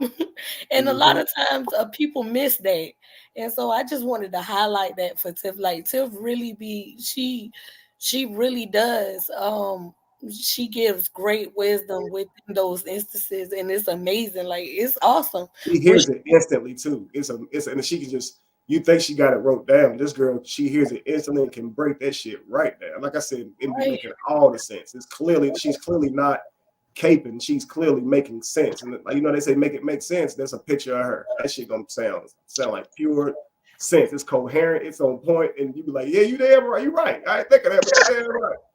I appreciate y'all. Nah, it's true though. You're a hard one to fool. Yeah, Tiff, I normally have not been speaking within the typing in the comments and stuff with a lot of the platforms. Like, I think it was a large gap between me even speaking with commenting with Kevin and Lacey, in their videos that they have done too. I wasn't big on the social media life. You get what I'm saying? Yeah. So when I did have those moments, I did end up backing out. So a lot of people may not know me per se based upon my socializing throughout the commentary. But most of the time when you would have your videos while I'm working, I would go back and watch it, and it would get not necessarily watch it, but I would listen to it while I'm working. So that's one of the follower. That's your in the bushes follower, or sometimes at night when you go at night, I do listen to that while I'm laying in the bed. And I did a lot of that with the videos with Kevin and Lacey as well, because most of the time I haven't typed, but I've always been a listener. I appreciate your support, baby. The thing with you, Tiffany, is when you break down something, you don't just have one reason why you might disagree with something. You have a lot of them, and then they're so efficient. The way you rattle them off is ridiculous, and then at the same time, you're gonna have an analogy and a joke to cap it off with a fucking amazing punchline, as if you sit there and thought about that shit.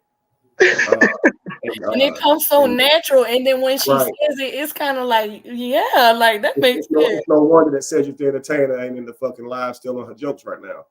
I'm done. But nah, it's for real. And when I see you work, that's why I be like, our mind thinks the same, because my mind works the same way. While I'm being deep, while I'm being eloquent, I'm also at the same time in a place where this shit is hilarious and I can see the humor in it. You know what I mean? Right. It's like listening to myself. It's so funny. And I want to say, how does she think of this shit? And I'm like, well, shit, the same way I do. People be asking me that, y'all. Yeah, and it also you can't explain, and people get mad at you for it. Now, right now, so many people agree that you could be a comedian, that you make all the sense in the world. But believe me, one day that same thing will be turned around on you, and it's sad, because that's actually a gift that they're trying to make you like a bad person, you know? Oh yeah. And let them tell that I'm some professional Xavier who manipulates people and do what I want to do. It's like, damn.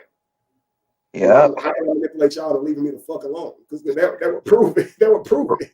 Right. I know it because little things like that be happening anyway. And I mean, I'm just one of those that just ain't never gonna care, because I know who I am, like you know who you are. So it's like we can, talk about it, we can make jokes about it. At the end of the day, it's never going to penetrate me. Like, it took a while for my audience to even understand. And when I talk with such passion, I never am like truly angry, you know what I mean? And because I don't really know nobody, but I'm very passionate about things. But I think I just love the comedic relief, because it's so much seriousness in these topics or whatever. And it's like, sometimes if I don't make it a little comedic, I could assume it would be overwhelming. You know what I mean? You know what I'm saying? So I have to find some humor in it and some jokes about it. It's crazy, but I don't know. But I thank y'all, because, hey, I just be going with the damn flow, fam. Yeah, even when it's about me, I started videos off with Callie where I'm infuriated, but then halfway through I'm laughing about some shit. So it's like you have to see the humor in it, Right. Got to. But for me, I can't see how anybody can believe the shit. When he was like, I was looking through the house to find you, nigga. I was fighting through my house to find you, nigga.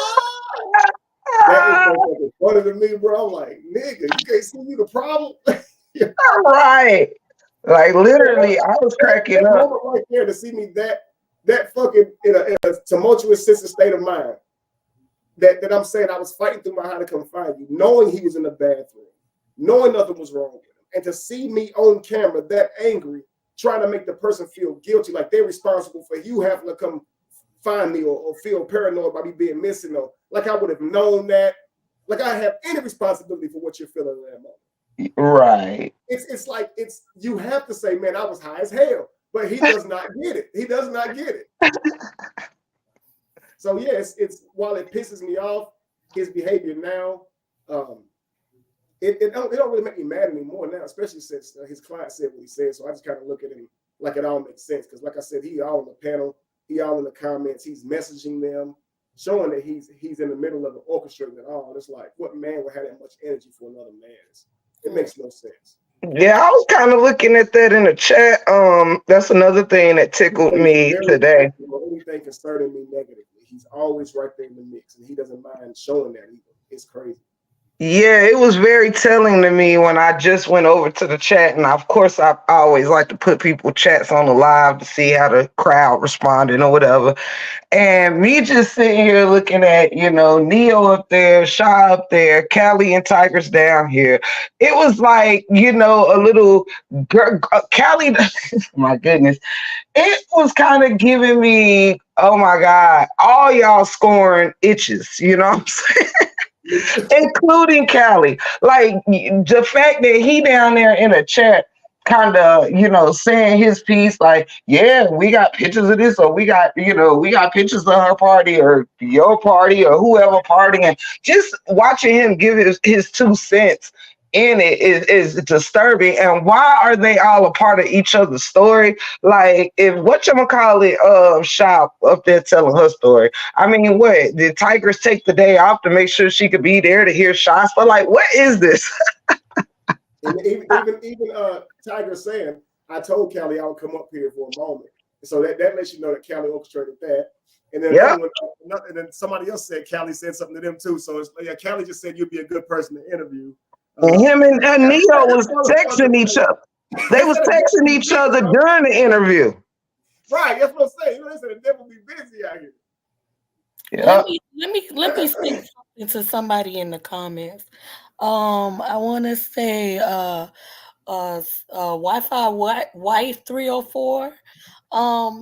It is okay for what V Bennett is standing for, especially if somebody has sought out to tarnish their name and their character, irregardless to who they may be in relations to, as far as a friendship or anything of the such.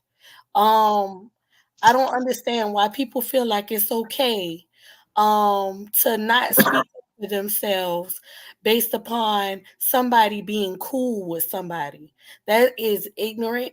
And to hold that against someone shows your level of ignorance. Now, if you want to be, I just want to point out that that's Neo as well. Wi-Fi wife 304. She calls Nepal Wi-Fi wife, and 304, of course, is Ho. As far as the calculator goes, so that's probably her in using that profile right there. Oh, well, shout out. I done made it. I done got an acknowledgement. What's up, Neo? Hopefully you will stay long enough to acknowledge some things within self and grow. None of this is to attack Neo per se. I love unconditionally, since and I also spoke on those terms, but I also will hate you if you want me to. So let's be mindful of each other in this moment, okay? And this platform has it is mine. So we're going to be respectful of the people that I have invited and the people that have invited themselves in the likings of my understanding, okay? Thank you. But yeah, if y'all want to, we can run through some of the video. Let's run. You down, Tiff? She might have muted for a moment, but Tiff, most definitely, I wanted to stay on and give some of her words of wisdom as well. We can start. Hopefully, she'll see it when she comes back. Oh, I'm in here. I switch down to the chat. I'm here. Okay, good. Right? For what? Yeah, because I think you said you was even side out here like, where why you still asking for money? You sitting up here, he like, yeah. But love is blind, sis. I couldn't understand it. I couldn't. Somebody said, "Do he stink?" What kind of question? Who says he stink? Not He don't give off stink vibes. And what's crazy is that does he stink? By all means, I do not have this in my phone. This is in my Snapchat, so I'm not holding this to be like, oh, you know. No, like, everybody know how Snapchat works. Yeah, say that being they capping because everybody know you can go to your history. Snapchat still remind me of shit I did like 3-4 goddamn years ago. So right. it comes like you can go right to Snapchat. Some everything don't get deleted, bro. Right. And I still there's way more. You know. No, you don't have to. I just wanted to see the time because I know you. I've seen you put that receipt of that nigga eating food, solid food. Yeah, this is January 12th, and then you look at that video that he did January 12th, 12:06 p.m. Yeah, I know I seen one of him eating chips though. I was hoping. Yeah, that's the one with the chip. That's the one. This is where, this was at what the hell is this place at? I forgot the name of this place. Oh, here it is. No, I forgot the name of the place. Shit, I don't know what the name of this place is, but it's in. So this is when I got out of the hospital the second time when they were able to move that disruption in my bowels, the bowel blockage, and I was able to eat, but I still didn't eat tube food. But I made a video with Sha beside me. I believe Sha was beside me, and I made the video saying I can eat, but I still didn't eat tube food. It was either that or Sha reviewed the video where I clearly said I can't eat, but I still need tube food. And so I just find it amazing how you can express this to someone who you're supposed to be dating. And then she's now saying that she was thinking something else, that she was in fact questioning me. Oh, why are you able to eat if you still need tube food? If you said this, you even made this known to the general public. How is it that she don't get this? And she's still in a position of where she's like thinking about these things, right? Like questioning. It's weird. That's what I mean by a man would not want a woman around him who don't have no good faith in him. He already told you once that he needs a tube food while he can't eat, but you in your mind thinking he's lying, like that makes no sense to me. Right. Mm-hmm. But you can continue.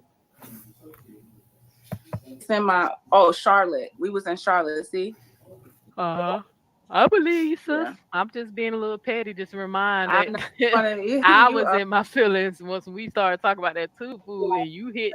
I seen that damn video because I don't think I seen your video before until I started investigating him. So that's what I told Callie. What I vaguely remember is some girl was accusing him of using her and owing her money, and he jumped on his live and he was up there talking to somebody in the background. To this day, I can't remember who it was. But he was like, no, bro, I got to do this because she's trying to make it seem like I used her. Like, he was like, and he literally just said it was a woman that, he was pissed off at him because they broke up. And she like, but I didn't know if it was you. It could have been Tigress. Like, I don't know. It was someone person he wanted to clear up. But I never really knew your story until I started talking more with Callie. And just to clarify, and you can ask Callie, and you talk to me for the first time after all this stuff. Have I ever said anything that sounds like I was upset that we broke up, or is it more about the situation? You was mostly laughing at him. Yeah, like you was more laughing that he's a whole joke, a clown. Like you like, girl, he's still out here doing that. Because word on the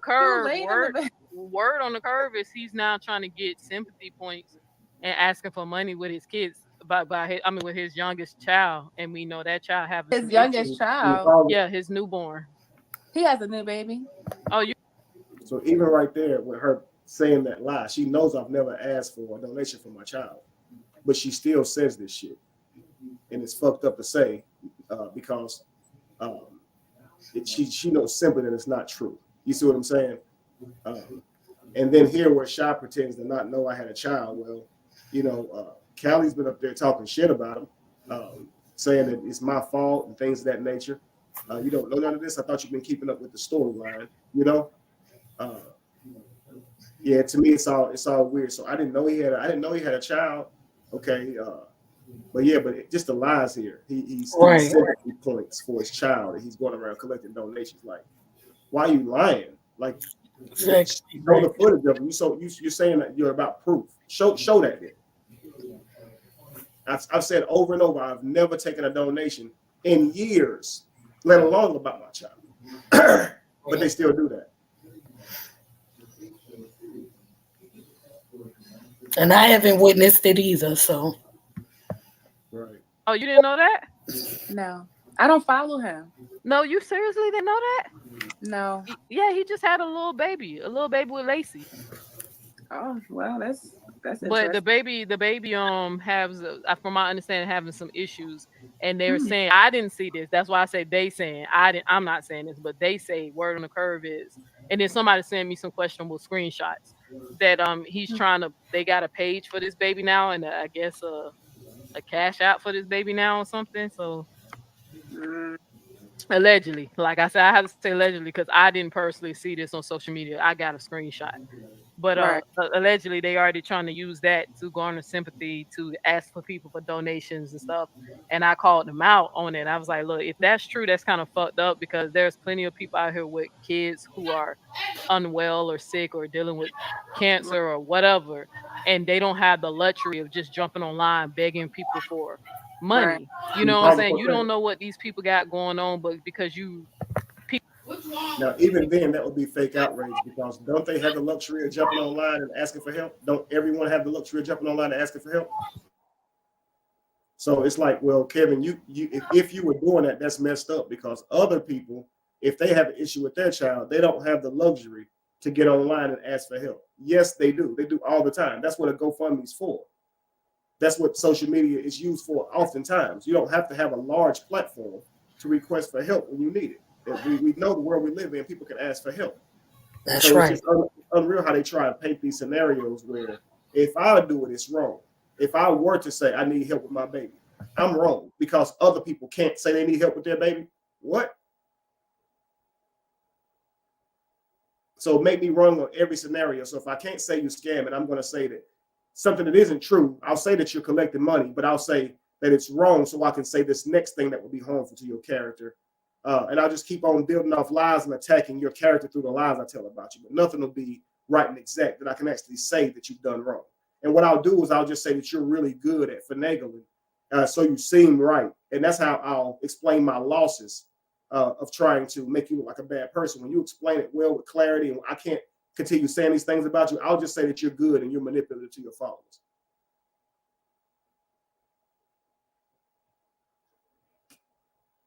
people like you asking them for money, but then in the same breath, when a person like me come along, asks you who paid your damn bills, you puff your chest out and beat on your chest. I'm a man. I pay all the bills, but I know you pay your bills by begging from people through sympathy, bro. Yeah.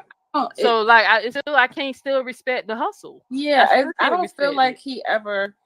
he never. I mean, maybe he did take care of. You know, I don't know. I didn't. I didn't live with him. I didn't live with him, so I don't know what his dynamic was No, with I'm talking Jamie. about he's saying it now that he pays all Oh, the bills now now. he's. Oh well. Yeah, because Jamie was coming for me. I was like, "Well, do you got a job?" Because I heard. Never. Mhm. I never. After Jamie made the Facebook post about me, I lost respect for her as a mother, as a woman, because it wasn't about me being jealous of him and Jamie relationship or anything, because it was nothing like that. So the reason that I got upset with her comment, talking, saying that shit, because I paid your rent. Like, Mhm. that's where I'm mad about. Like, I don't care about none of that other shit. Like, if we shit, I didn't mean to curse. I don't know if I can curse No, on here. girl, my page. Oh no, because I You don't really know. ain't been watching me. No, I don't know if you can curse on the internet. Girl, go I know ahead, that's child. It's all trust me. This video okay. ain't gonna get But monetized. Go ahead, child. okay, that's what I was thinking. Like, I don't know if they block I me just somewhere. I just started monetizing my page on Christmas Day, so I'm Oh, not up okay, there. okay. So I'm not But gonna. I can do without a few dollars. I'm fine. okay, gotcha. But I don't really know. For me, that was the end of the straw. Like, when she said that, made that comment on her, because I screenshotted and everything, and I asked him about it because we were still talking after Callie and him that whole shit went down. Me and him was still talking, but he was mad at me, you know, for chiming in on the whole Cali situation. But we were still talking here and there. It wasn't no, you know, we was going through it. That's a complete lie. I think the day after Callie went with those videos and she got up there, that was my last conversation with her, and the last time I ever spoke with her. So for her to still say I was entertaining her conversations in any kind of way, she is completely wrong. That the fact that she had already done to me now what she was threatening to do, there was no reason to talk to her anymore. Right. So I don't know why she felt the need to lie there and say that she was could still continue to talk to me. And I've already addressed the thing of her paying rent. She ain't paid nobody's rent. She's telling a lie.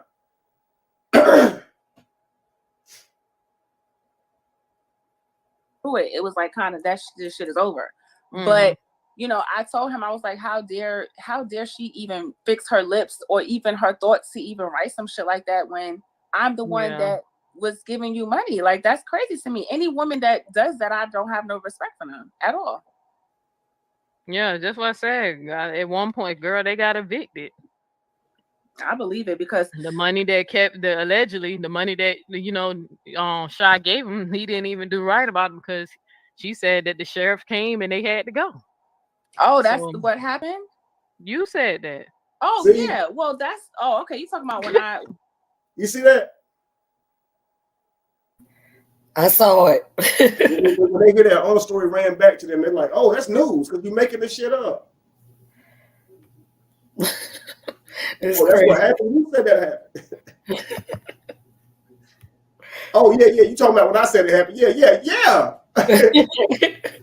Well, they got to get their facts straight. Get your storyline together first. Yeah, the only person we're hearing this from is you. So yeah, when you said it happened, what you mean? You heard that? Well, what? What happened? Hey, question before you hit play. wait. Is am I the only one reading the chat? What's going on in the chat, Mama? Oh, nothing. It don't even concern us, but it's still quite it's a tickle. That's why I've been in the chat. Oh, I got the block this person because. But ain't nobody wasn't necessarily doing nothing wrong. It was just funny. But the conversation that's being had in the chat. But hey y'all, hey. Carry on, dog. Carry on. Chat.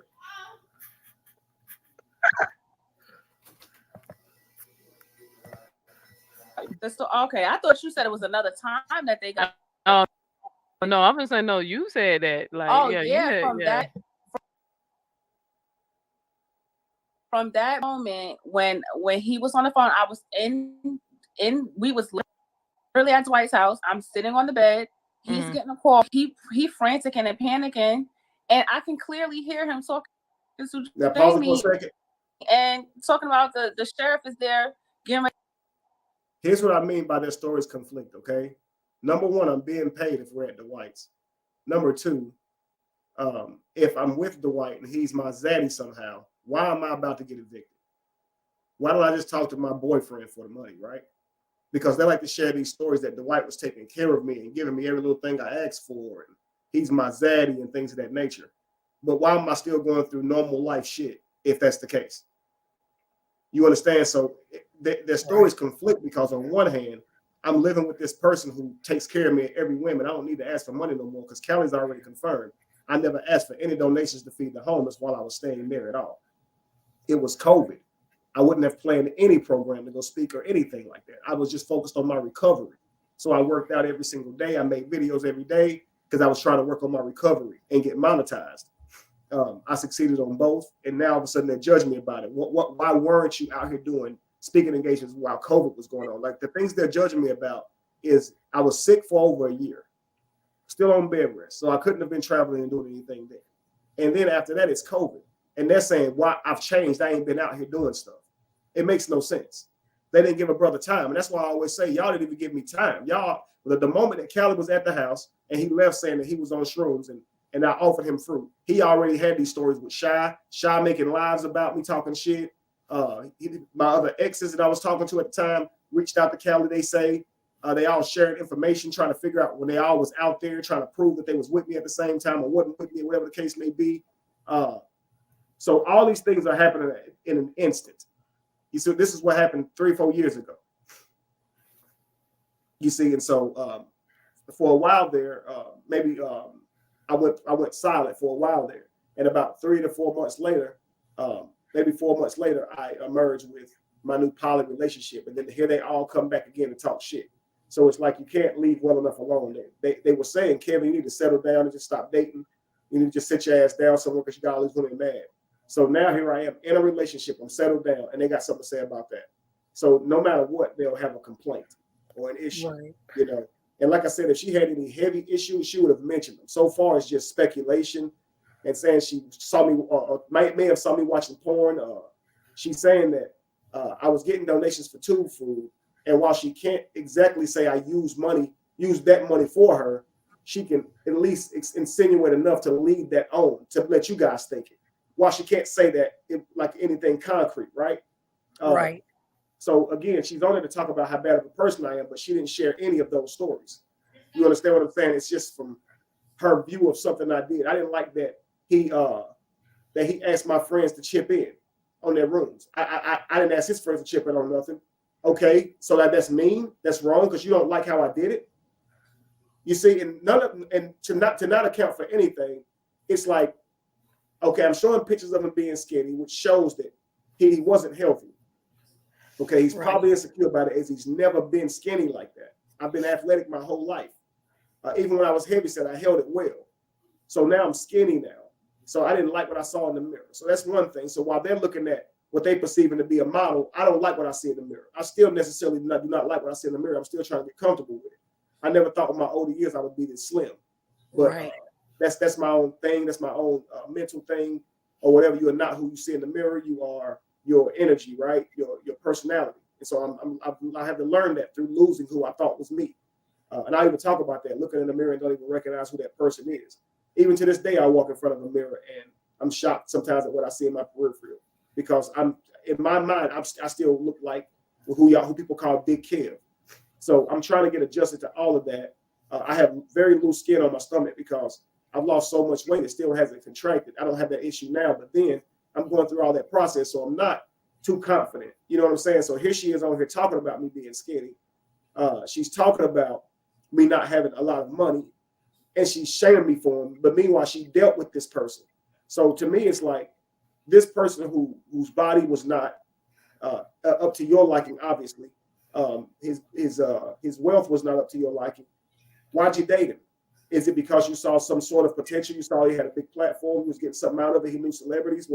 What is it? Because she also said when she was around me, she got treated nicely. She went places with me all the time. She was in places that she would have never been otherwise, just because of my friendship with Dwight. So sometimes his girl will be with him and we'll all go out together. And that's somewhere where neither one of us, frankly, could afford to go, you know. But other than that, it was me taking her out. It was me making sure that she had food to eat when she came over to the crib to kick it with me, or whatever the case may be. I always made sure she wasn't any girl that came by was taken care of. I'm a gentleman. And so while I didn't have bread like that, I still tried to find that times to budget dating. And so that's why I would just say, you come to me or I'll come to you, because I wasn't going to do anything real expensive. My whole thing was, let's just spend time together. And that was my best way of trying to make it work. So while it does take some budget to be able to make these encounters work, that was what was best for me. And at the same time, I am stacking my bread and things of that nature. But yeah, there was a time in there where I absolutely needed help with the tube food money, because you only get paid monthly. And so I needed the tube food. This was prior to me living in Dwight's home when I was asking for tube food. I never asked for tube food money because I was off of tube food by the time I was living with Dwight. Right. Under Dwight's roof. So she tries to paint the story that she didn't see me using tube food when she came to Dwight's. That's because I was off of it. I was no longer taking tube food at that time. You know, I think I still have some boxes of tube food laying around here, some. But I just think it's crazy how on the outside looking in, people are judging you, and meanwhile they'll try and rob you of glory with their story. The thing that they come up with about you is what they think is the truth over your own reality. You know, and nothing you say matters. And every time we let it play for a moment, I hear a moment where they don't have to see it as negatively as they do, but they do. And they have the worst perspective. This is not something I said. It's something that they are gathering from watching me or a situation, and it's always to the worst. And this is how they do when they don't like you. Everything is negative. Right. And they don't know they're scoring. That's the shocking thing. I think when they were having that moment of definition, it's just my assumption. I think that's when they became in denial. If they didn't know before, that was a moment where they came in denial because it didn't necessarily feel good. Yeah. So I'm like, I just gave you the money for the rent. What happened to the money? That's some wild shit, bro. Like, no, honestly. I was really pissed that day. And the only way he can control me is with anger and screaming at me and telling me to shut the fuck up. That's how he talked to me. So for me, that's normal shit. But I'm over here really in my feelings, like, what happened to this money? And in my spirit and my soul, Neo, I didn't want to believe it, but I knew he didn't give that money to her. I knew he didn't. Yeah, but like I said, that still says a lot about her, though. Like, even if your man ain't paying the rent, like, what was you doing, you know? And then y'all ain't had no family, and this speaks volumes. Both of them, neither one of them could even reach out to family and ask them to help them. No, because you got to pay attention to that, bro. Yeah, that's because he even told me about his relationship with Robert, and I don't want to. Yeah, we ain't got to get into that. Yeah, I don't have to get into that. I don't have something to say about that, but there's a lot of things that he told me about. That's my man. We pillow talk. Brianna. Yeah, no, I'm telling you. I'm just telling you that speaks volumes that they couldn't even reach out to family to help them. Yeah, because that says a lot about both of their characters. It does, because they know what they're doing. So know, because I mean, the thing is, I ain't never really had no problem with Kevin Wesley's on what he want to call union. I never really had. My problem is, I get you defending your man. Like, y'all feel some type of way. Y'all think I'm the worst person in the world because I simply just don't believe Kevin. Like, I'm telling you, I'm telling you what it is. The way he came on my show for 4 hours. I let this man. This is how she lies. Like, the problem is because she simply don't believe me. No, you get on your panel and you peddle lies, unproven lies, and then you act as if you believe them, and then you try to hold me accountable to them. It's not simply because you don't believe me, and that's what I mean by she discounts everything that she's doing. When I saw this girl, it wasn't just because she didn't believe me. It was because she was on a panel discussing me and then playing that on her panel. And she always plays like she don't understand the point, you know. She mentioned in here it was something she said that was completely false as well. Something was it paying giving somebody money? It was something she said that was completely false. I don't forgot what it was. But there was so many of them. Sure. Yeah, it just lied to lie to lie. But it was something else that was in there that was completely false. And I was going to say pause it, but I was just thinking I'll try to cover them once we did pause. That way it can play a little while, because you know how they say that you can tell when the devil lying because his lips move. Mm-hmm. It's literally like that. Everything they say, I can literally say pause. That is completely false. That is completely untrue.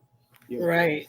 And I noticed that too. Like in my last video, I was just pausing. I was like, well, I don't want to keep pausing, but I kept missing certain things because I'm not pausing. But it's because once I pause, I'm identifying a specific piece that I caught on to, but it's another piece that I done missed. Wow, the whole thing. I mean, it's every part of it. They have so many lies. Yeah, it's unreal. I probably can you go back just a bit so I can see what that was, because it's something else that they lied about. Sure. I wanna let's see. Oh, I might have went back too far. He may have.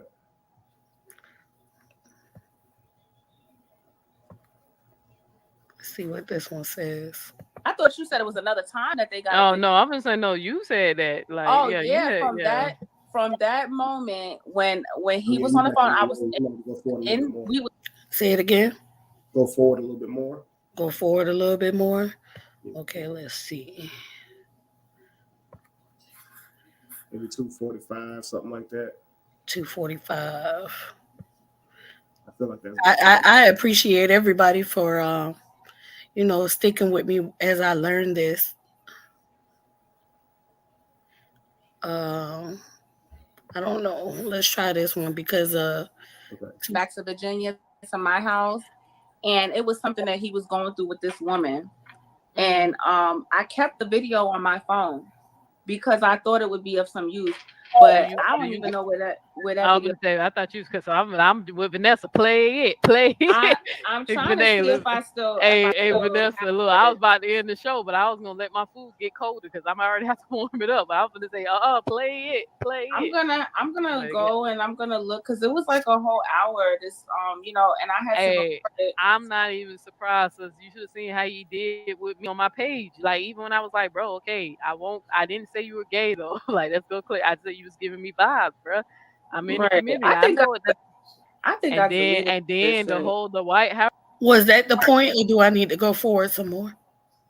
Now I'm not sure if we've made it this far, but it's fine. We'll probably come across it if we haven't. Have we listened to this part? Yeah, I think we have. Okay, we'll come to it then. Okay.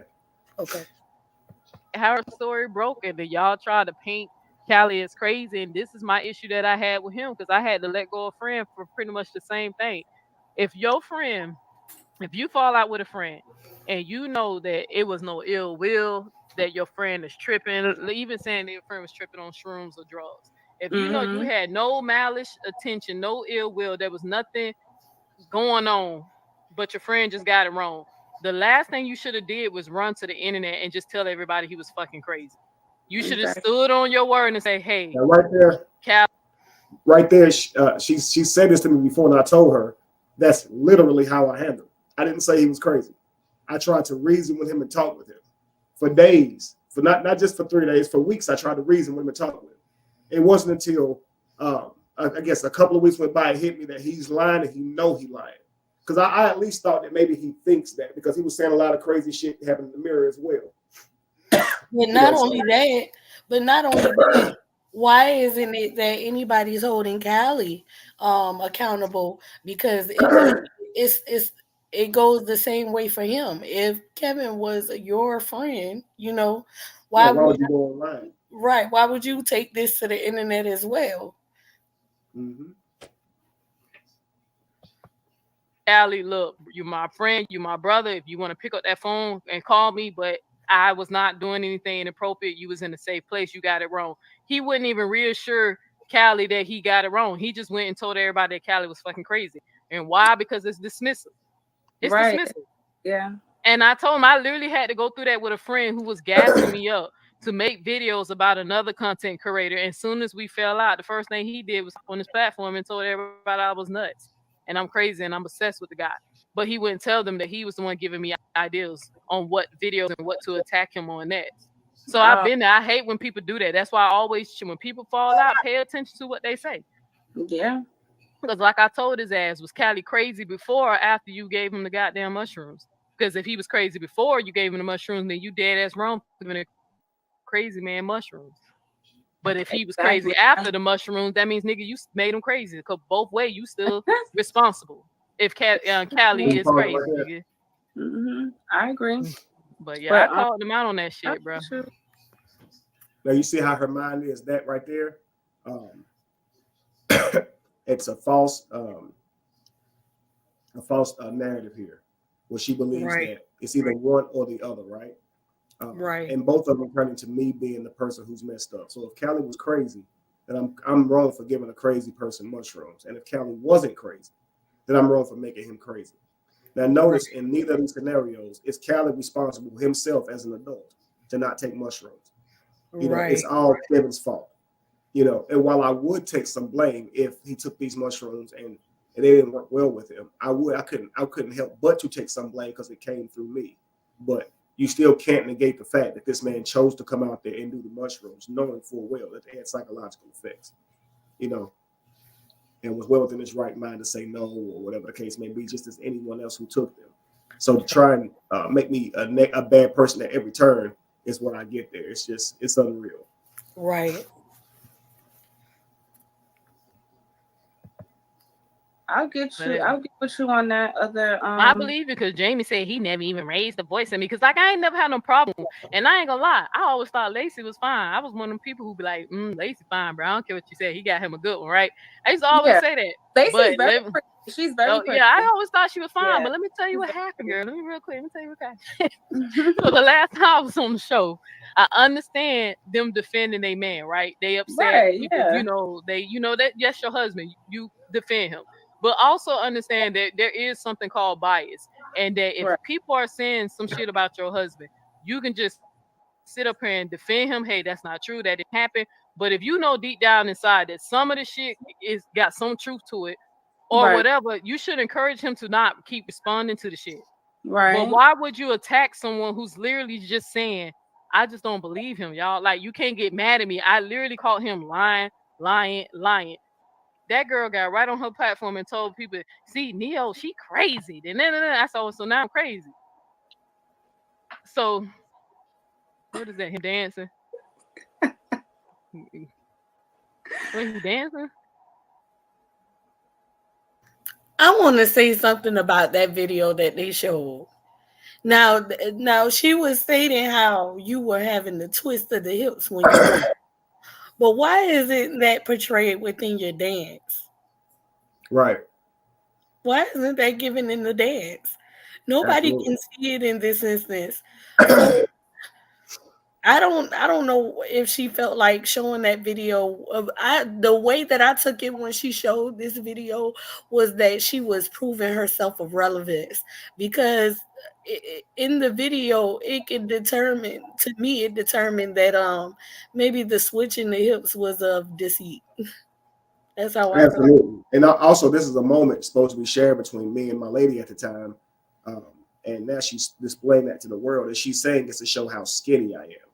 You see what I'm saying? So it's one of those things where you was with me. I mean, what are you trying to say? Like, what do you want? You want the world to think I'm skinny? I mean, is that part of your thing here? I mean, I don't get it. Like, you're right. So it turns into, I just want to show that I have images with him. Like, I haven't denied knowing you. Right. You trying to make me seem bad while you were dating me, so that would make you bad too. Absolutely. And that's why, imagine if I was doing that to her, like you said, imagine if I'm saying that she stinks or her sex is bad or something like that. But meanwhile, I'm still dealing with the girl. I'm not out here telling things on you. I'm not out here lying on you. I'm not out here trying to make you a bad person. Again, I've only mentioned the things where she was caught dealing with other guys because it's relevant. If she's going to say I was such a bad guy to her, what she has to understand is that a person who doesn't trust you, you're not going to get that whole entirety of that man the moment that he doesn't trust you in your loyalty. So for me, my problem back then was, and I think this is the problem with a lot of men, when we determine a woman is not a diamond, we still keep her around as a cubic zirconia. And often we end up paying for it. So for me, I'm dating you, I'm taking you seriously. Okay, if she hadn't been dealing with other men, I would have taken her more seriously. The moment I see her lying to me and still talking with other men, it wasn't a relationship that she was breaking the rules in. So I'm just not going to take her seriously, but I'm still going to deal with it because I enjoy her company. But she's not somebody I can take serious. You understand, being with long term. So if I'm trying to explain these things to you, like, you good to hang with, chill with, but if you lying to me, I can't make nothing official with you because you'll just blow that up. You know, I ain't gonna get mad at you as a person, as an individual, because you're not bound to any type of vows or relationship rules. We're not in that type of relationship. And if I'm saying I want to dip and dabble, then damn it, I can't say you can't. You see what I'm saying? That's like, even with my poly union now, I chose women who did not want men. They said, you're the only one I want. I don't want another man. So when people say, let them have another man, they don't want one. And I wanted it that way. That way, it's never any competition. There's never any, way to do that by means of, let's be fair, because they don't want that. You see what I'm saying? Right. So you got to find what works for you.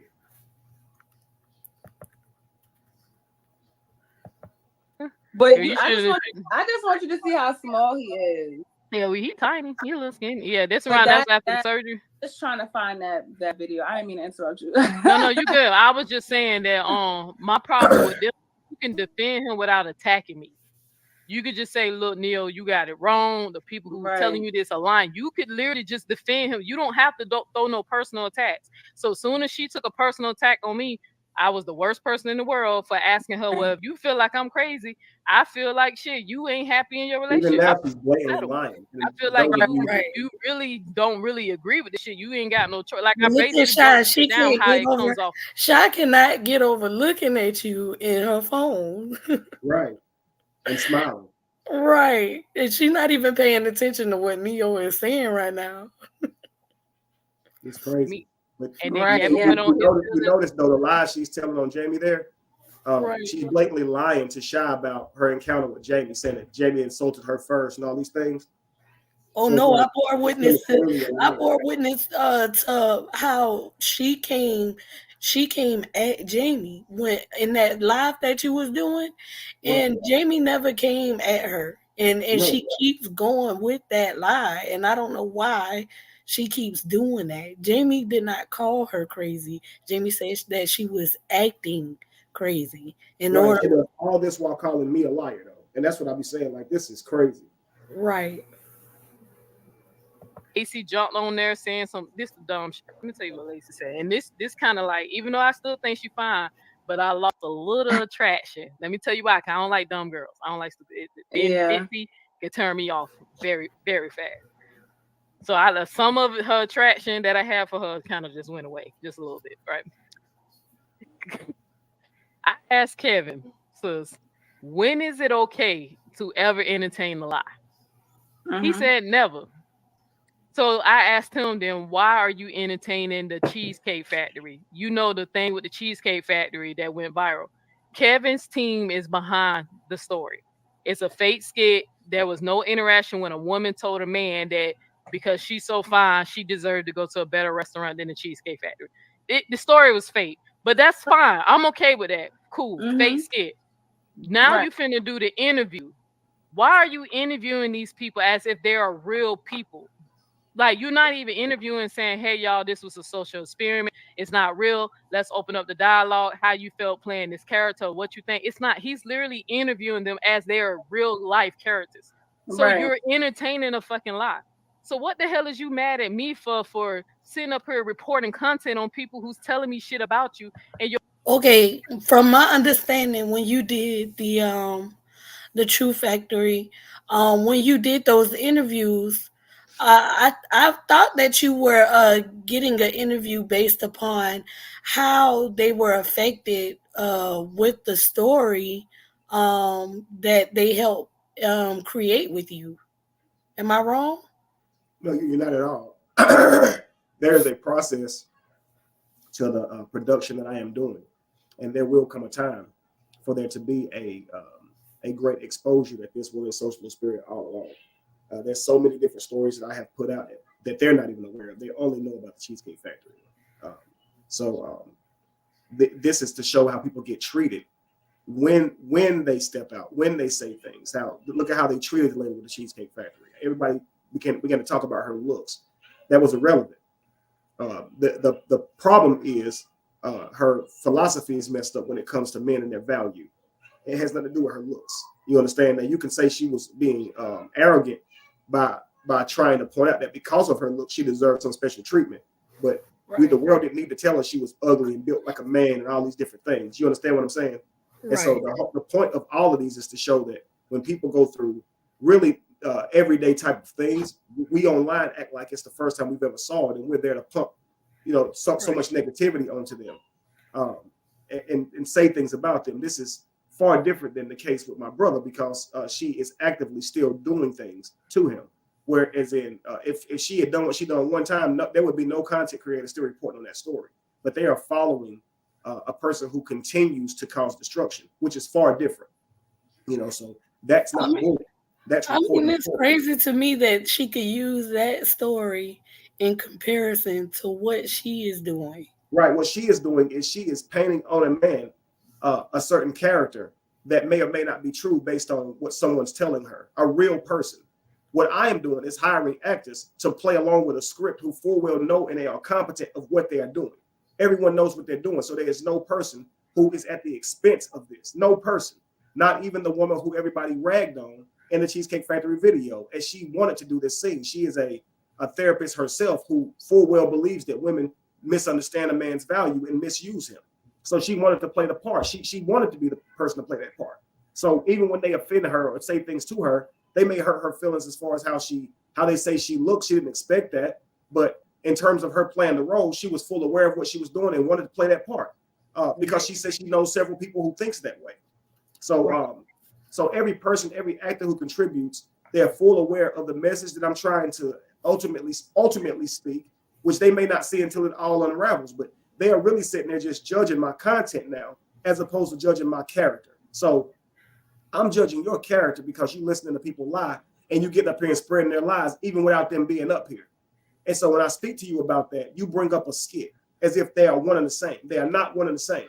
And she would know this if I was talking to somebody that she dealt with in the past and was getting up there just saying what they told me. She would know this then, but she'll pretend to not know it as long as she doesn't get a dose of her own medicine. But if she gets a dose of her own medicine, now she'll be suing me, just like all the other people when they get a dose of their own medicine. You understand how that works? Titus, when now she gets a dose of her own medicine, and I'm saying her name because she said mine. Now all of a sudden it's you are defaming me. Well, actually, you're defaming me because I'm responding to you on a platform. And that's why I'm responding to you, because you're on a platform. But she can't see at all why I'm responding to her on a platform. As if my message didn't say you could just come and talk to me if you had a problem with me. You don't got to be on a platform. You know, so now we're both on platforms and neither of us want each other there, but she can't grasp that I'm on mine because she's on hers. You know, and that's the same with all these people. Neo cannot understand why I came to her platform frustrated with her doing what she was doing. She cannot grasp that. And my tone is now abusive. My tone points out that I'm now guilty of said accusations now. Not Callie's lie about Melissa Rios points out that he's a liar. Not him now just change the lie over suddenly to say, oh, Shy told me it was the wrong person. Not Shy up here, not even knowing to not knowing to keep that lie going until she was reminded of it. All these are key indicators that this is a story full of cap. Not to mention that the story should be more about protecting this little girl, not Kevin. So why are you hiding the person? Why are you not just revealing it? And why didn't you do this 2 or 3 years ago when it supposedly happened? So everything that they are saying only shines light on them. And either it points to how negligent they were when a 14-year-old girl could have really needed their help, or it points to how toxic they are when it comes to trying to ruin someone's reputation just for the sake that you're upset with them, which points to emotional terrorizing. Because they feel like you did them wrong, because they feel like they're angry with you, that justifies their behavior. They know these things are wrong on the face of it, but if they can present a justification for it, then they're right to do it. And that's why they always try to come up with a reason for why they're doing what they do. Right. And your bad behavior. Right. So when is it okay to entertain a lie? You said never. You said all these people lying on you. Mm-hmm. And I'm entertaining it. And I'm telling him, well, why are you entertaining the Cheesecake Factory? Because we know that's fake. You know what Lacey said?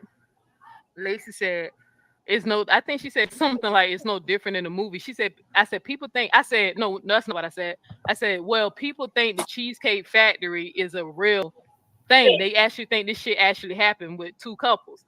Right. She said, girl, people think movies are real. And I said, Lacey, I tried to tell her. I was like, well, you really just said that? I said, Lacey, at the end of the fucking movie, real?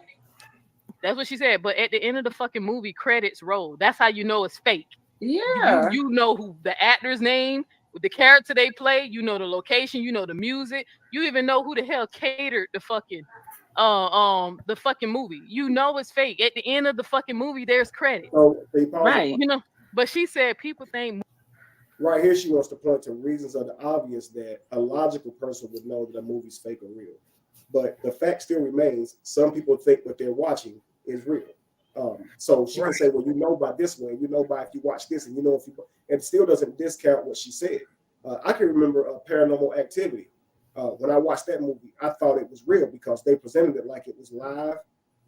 Like they were the ones filming it, but they were trying to film this ghost in their home, and it was seeming to really be one. And so I was hoping that shit was fake. You know, that's one of the scariest movies I've saw to this day, and it's probably because of how it was filmed. You know, it wasn't in rich in the terms of like theatrics and things like that. But if you guys remember Paranormal Activity, it was a very scary movie. You know, And I was wondering if it was really a video of these people that it's now out that they recorded of themselves, and of course they're gone now. But again, many people was questioning the movie. So Lacey is right. Some people do think that movies and documentaries are real. And again, it makes no sense because this is a person who's being asked, why are you taking the gossip from someone who could be weaponizing your platform and your voice to spread things that you haven't even done the research on to see if they are true? That is deflected into skits, and now we're discussing skits. So this is a person who refuses to be accountable to the point of where they'll raise a whole nother issue to try to make everyone focus on that issue rather than what she is doing. And that's the saddest part of it all, because I see right through it. While some people may actually be like, oh, Cheesecake Factory video, let's talk about it. I see it as you were asked why you were doing what you were doing, and you just brought up a skit. Is it okay to entertain a lie? Let me bring up a skit now and try to act like I got one on checkmate. It's like, that's the world you live in. Maybe in your mind you checkmated me right there, but in my mind you proved how idiotic you were. Because in no way in my mind did you checkmate me, which means that we live in two totally different worlds. Movies are real. So it's okay for them to think that the skit is real. And I was like, yeah, but he's entertaining a lie. But in one breath, he said it's never okay to entertain a lie. You're literally interviewing these people as if they're real fucking people in real life. But they're characters that you and your people wrote. Right. So this woman speaking from a woman's perspective, she's speaking from a character that you made up. Most women don't really think like that. Right. So it was a dumbass shit, bro. But I told him I don't have a problem with you making skits, but at least tell the people at the end that the shit is not real, so people won't be out here scared to ask a girl out on the date thinking he finna have a cheesecake factory episode when the shit rarely fucking happens. The reason that this video went so viral is because this was something that was highly disagreed upon between men and women. A lot of women actually agree with the lady in the video, so with the character. So they like to say that most women don't think this way, but the comments show that many women do in fact think this way. And even if it's not most, it's still an issue that we want to uncover, because men frankly don't want to be mistreated on dates. We want you to go out with us if you like us. Don't use us for dinner dates. So because this isn't an issue of women, all of a sudden it's wrong to put out the display or the image or the scene to make the conversation, to bring the conversation to the table. When you hear women saying, yeah, I wouldn't go to Cheesecake Factory either. All these things, it shows that a woman, these women that are saying this, they are totally unaware as to what a date is. Only go out with the man if you actually like this man, if you're interested in him. So while you're out on a date with him, you're showing him ways that you are feminine, that you are friendly, that you are kind and loving, because you like him too. Otherwise, you shouldn't be out with him, having to spend his money to try and get to know you more. And if he's taking you out to eat, go wherever he takes you. Enjoy the life that he exposes you to. A man should be your access to a world that is mysterious, maybe something that you're not used to. So if he takes you to his favorite restaurant, his mother's favorite restaurant, whatever the case may be, go and enjoy that with him. If you don't like the guy, just don't go back. But I would tell my daughter, don't turn down the man's first date, even if he took you to IHOP. It may be all the man can afford. If he really likes you, it's more about what the man is about. And so I wouldn't want my daughter to be like, oh, I ain't going to the IHOP. I'd rather her eat the IHOP meal, be gracious, and then when he takes her home and she don't want to go out with him anymore, she don't have to. And she also doesn't have to tell the world to make him seem like a bad person because he broke for only taking her to IHOP. And this is what men don't want to face when we ask a woman out. We don't want her to broadcast it was in your inbox. We don't want you to broadcast it that you didn't like maybe what we took you to, or that you didn't like our sex. Like, that's not something we want y'all doing. It's embarrassing. And y'all don't want us doing wrong things to y'all. So it would seem that we could all agree on this. But what do you see all the time? Let a man get in that woman's inbox and try to holler at her, which is natural. All of a sudden, everybody got to know about it. As soon as the relationship don't go the way she wanted it to, everybody has to know about it. Now, back in the day, we didn't have access to online. If relationship ended, it ended. You just had to get over it. Now, all of a sudden, there's no emotional maturity, and we just got to tell the world our so-called truth, right? And it just makes no sense. And really, all it is getting emotional validation from the world. And likely, you'll never get it. Once you display what you think the situation is, people are going to hear it for what it is, and then they're going to say, no, you was wrong in that. Just like you did. It is easy. He planned an engagement for you. He rented out a home and invited your friends to it. And you're complaining that he asked your friends to chip in. So you had a problem with it. Another woman wouldn't have had a problem with it. So because you have a problem with it, then it means you can act on that. And you can tell your friends, don't pay him. Leave him. That's your man, though. The man you said you love. And you know he's struggling. You know he ain't got it like that. So if he's doing something nice for you, then that should be even more gracious. Like, he don't even got it like that. He went and got an Airbnb for me. I'm sure this wasn't cheap. But none of that's looked at. It's you should have paid for it all. But I thought I was broke, and you're supposed to be aware that I'm broke. Right. So to me, it's just like, damn, that was an upside down relationship if I never saw one. And anybody who listened to that would say he dodged a bullet.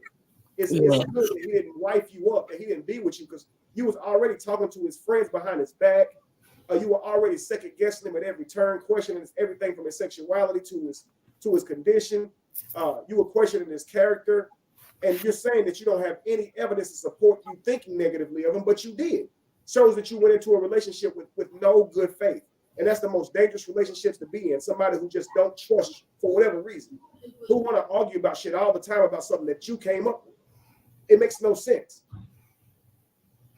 Right. Imagine sitting there as a man and your woman go, you just did something that looked gay, and you're like, what the fuck did I do that looked gay? I can't explain it, but you just did something with your hand that looked gay. Dude, that's never a reality that she subjected me to, but just the one that she's saying she painted for me, it makes it easier to see why I wouldn't deal with her. Who would want to deal with a woman who questioned your sexuality? No, I barely see that any smoke even that.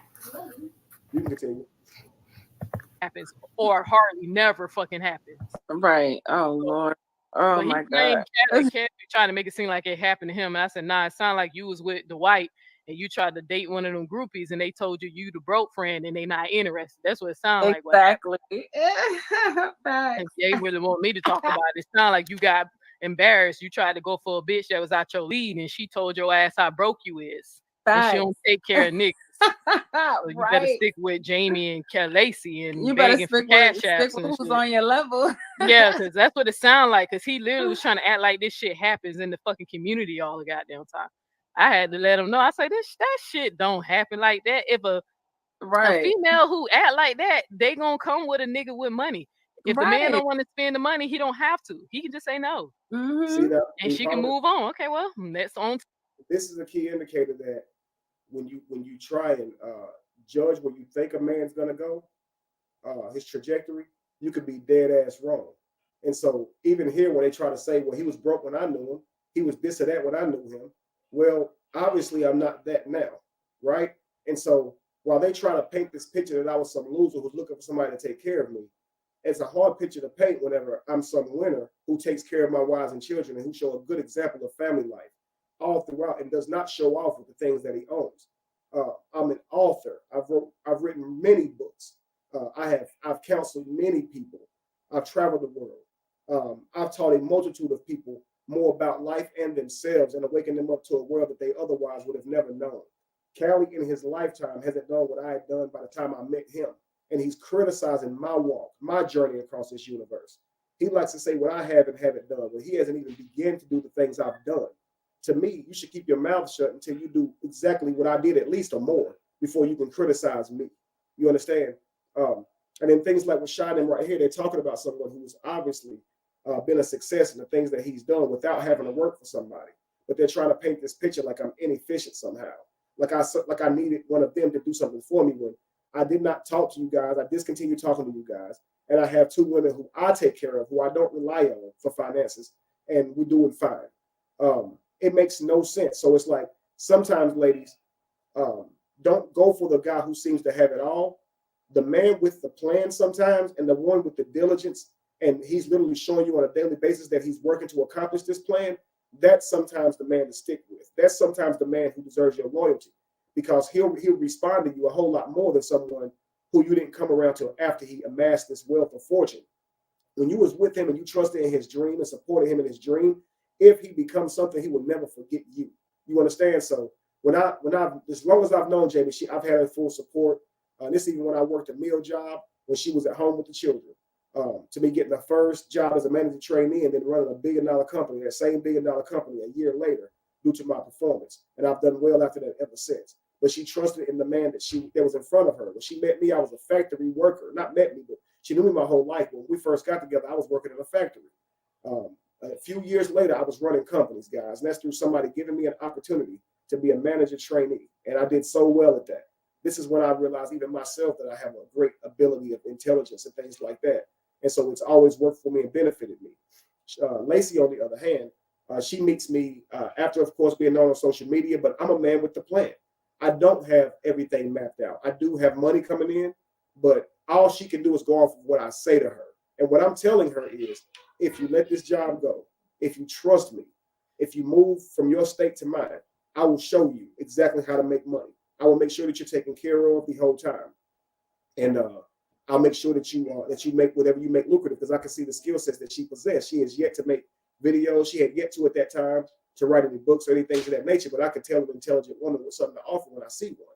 So I talked to her about that. She agreed and she trusted me.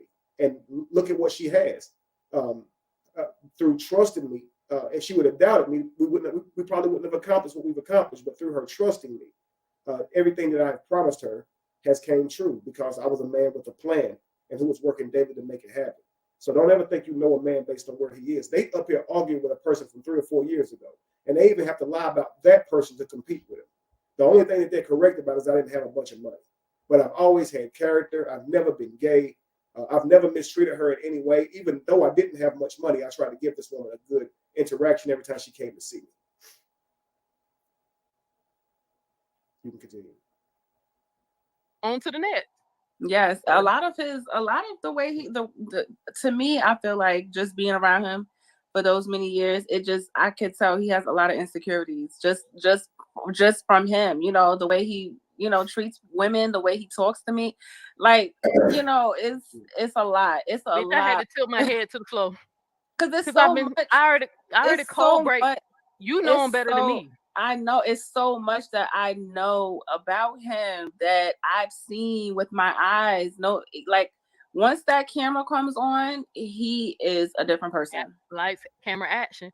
It's not. I tell people I don't recognize Kevin. I don't know who that nigga is, and he don't change. I tell people all the time that nigga changes. Right. What the fuck happened to you, man? Huh? What the fuck happened to you, man? So pause it for a second. You did already.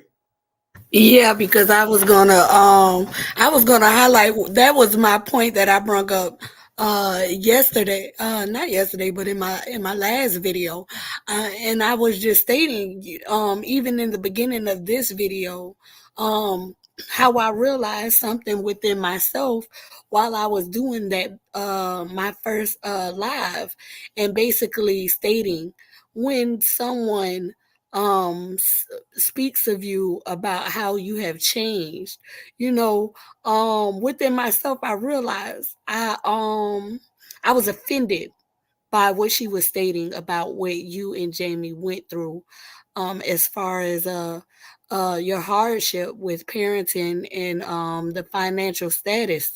And I acknowledged within myself, after looking at the video, that my response towards her was from a place of my own hurt. And so, also in connection to what she just showed on the video, I was stating, the only people who aren't proud of your change are the ones who have not changed themselves. It's a moment of victory for me to realize where I have come from, and and to know that, yeah, it is changed, because I'm no longer in that struggle.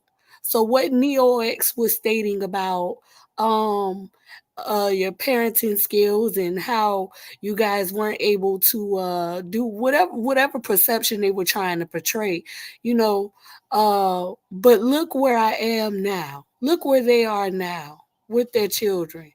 That's a change. And see, you hate the change. You don't like the change. But wouldn't you say that in this moment that it's an understanding that the change was necessary? You would have to, because they were complaining about me being inefficient back then. And this could be a story of talking about a person who went through the worst after losing his job through his profession, to walk away from religion, struggling in that area, and then during the midst of that, losing his sister and finding out she died in the same cancer that his mother did, and then finding out that he may possibly have cancer due to having a gene. Going through that, the surgery becomes very rough, and it's a very tumultuous journey. Bed rest over a year. My brother, you see how he responded well to his surgery. Me, on the other hand, I did not. Waking up to after my second surgery to the world telling me I was going to die, simply because I didn't share the same belief that they did. Me being resilient in that. All these are exposures of who I truly am at my lowest. But what they want to do is they want to paint that I'm differently than who I appear to be on camera. So that's what Shy is saying. Shy is saying that this person that Kevin shows you on camera is far different from the person that I've seen in my personal life. But she kept dealing with me. Neo was trying to say that my content is changed on camera. So the person that I'm even displaying now is a bad person. But what she is saying is that she doesn't like my content. So because she doesn't know me personally at all to say I'm different behind closed doors. Right. However, she seems to have a shared anger or hurt with the women who she's saying I hurt in the past. She seems to get actually angry with them. Even when Shy was talking about her birthday party, she's like, I'm mad with you. I'd have been cussing them out too for doing that to you. It's like in their mind, the woman is completely innocent and the man is completely at fault. And that's just the framework they live in. You know, it's obvious to me, but I know the world, especially people who interact online, is majority women. And so it becomes a thing that spreads far and wide because mostly women think similarly. So it's mostly going to be emotional arguments and emotional connections to what somebody's saying. And so later on, it'll take some time, I think, to rationalize through it.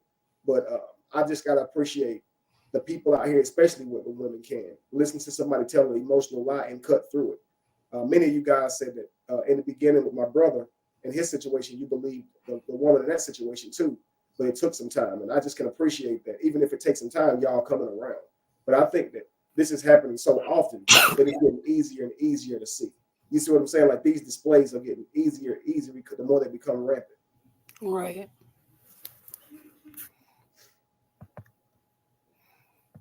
I tell Kevin that all the time. Well, I don't fuck with you like that, bro. And I let him know, bro, I don't hate you. I don't wish nothing ill on you. Right. And nothing. I just lost respect. I'm not even mad at you. I just lost respect for you, bro. Right. Now I know the truth about you, bro. He don't understand that it's not nobody. It's really it's a lot, and nobody wants to.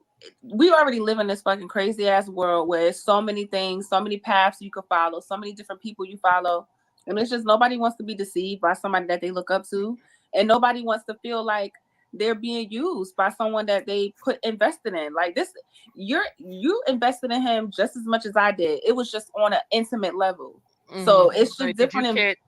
But did you catch what I asked Tigress? Because I want you just to bring it home to the women. That, right? I said, did he lead you on to make you think what said? You noticed that, right? She said she invested in me, and she's telling Neo now that she invested in me. When you invest in somebody, you want to return. You know, right. So sit there and say, I invested in you. It tells me that you expected something back from me that you didn't get. So I think in her mind, she felt like, well, I'm going to be with him.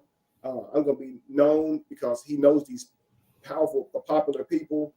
He's known because, guys, believe it or not, women might like to say, or people might like to say that you're broke. But when you have a huge platform, it's in this matrix, it's almost as good as money. I've been around watching my brother do movies and things of that nature. And while he's up there acting on the movie, I'll be standing to the side. And one particular time, I'm watching my brother act. And this girl is there, very pretty girl. She's talking about how badly she wants my brother. And I can hear her. And another girl said, girl, his brother right there, he finer than him. And she was like, yeah, but he can't do nothing for me, though. He ain't got no platform or nothing.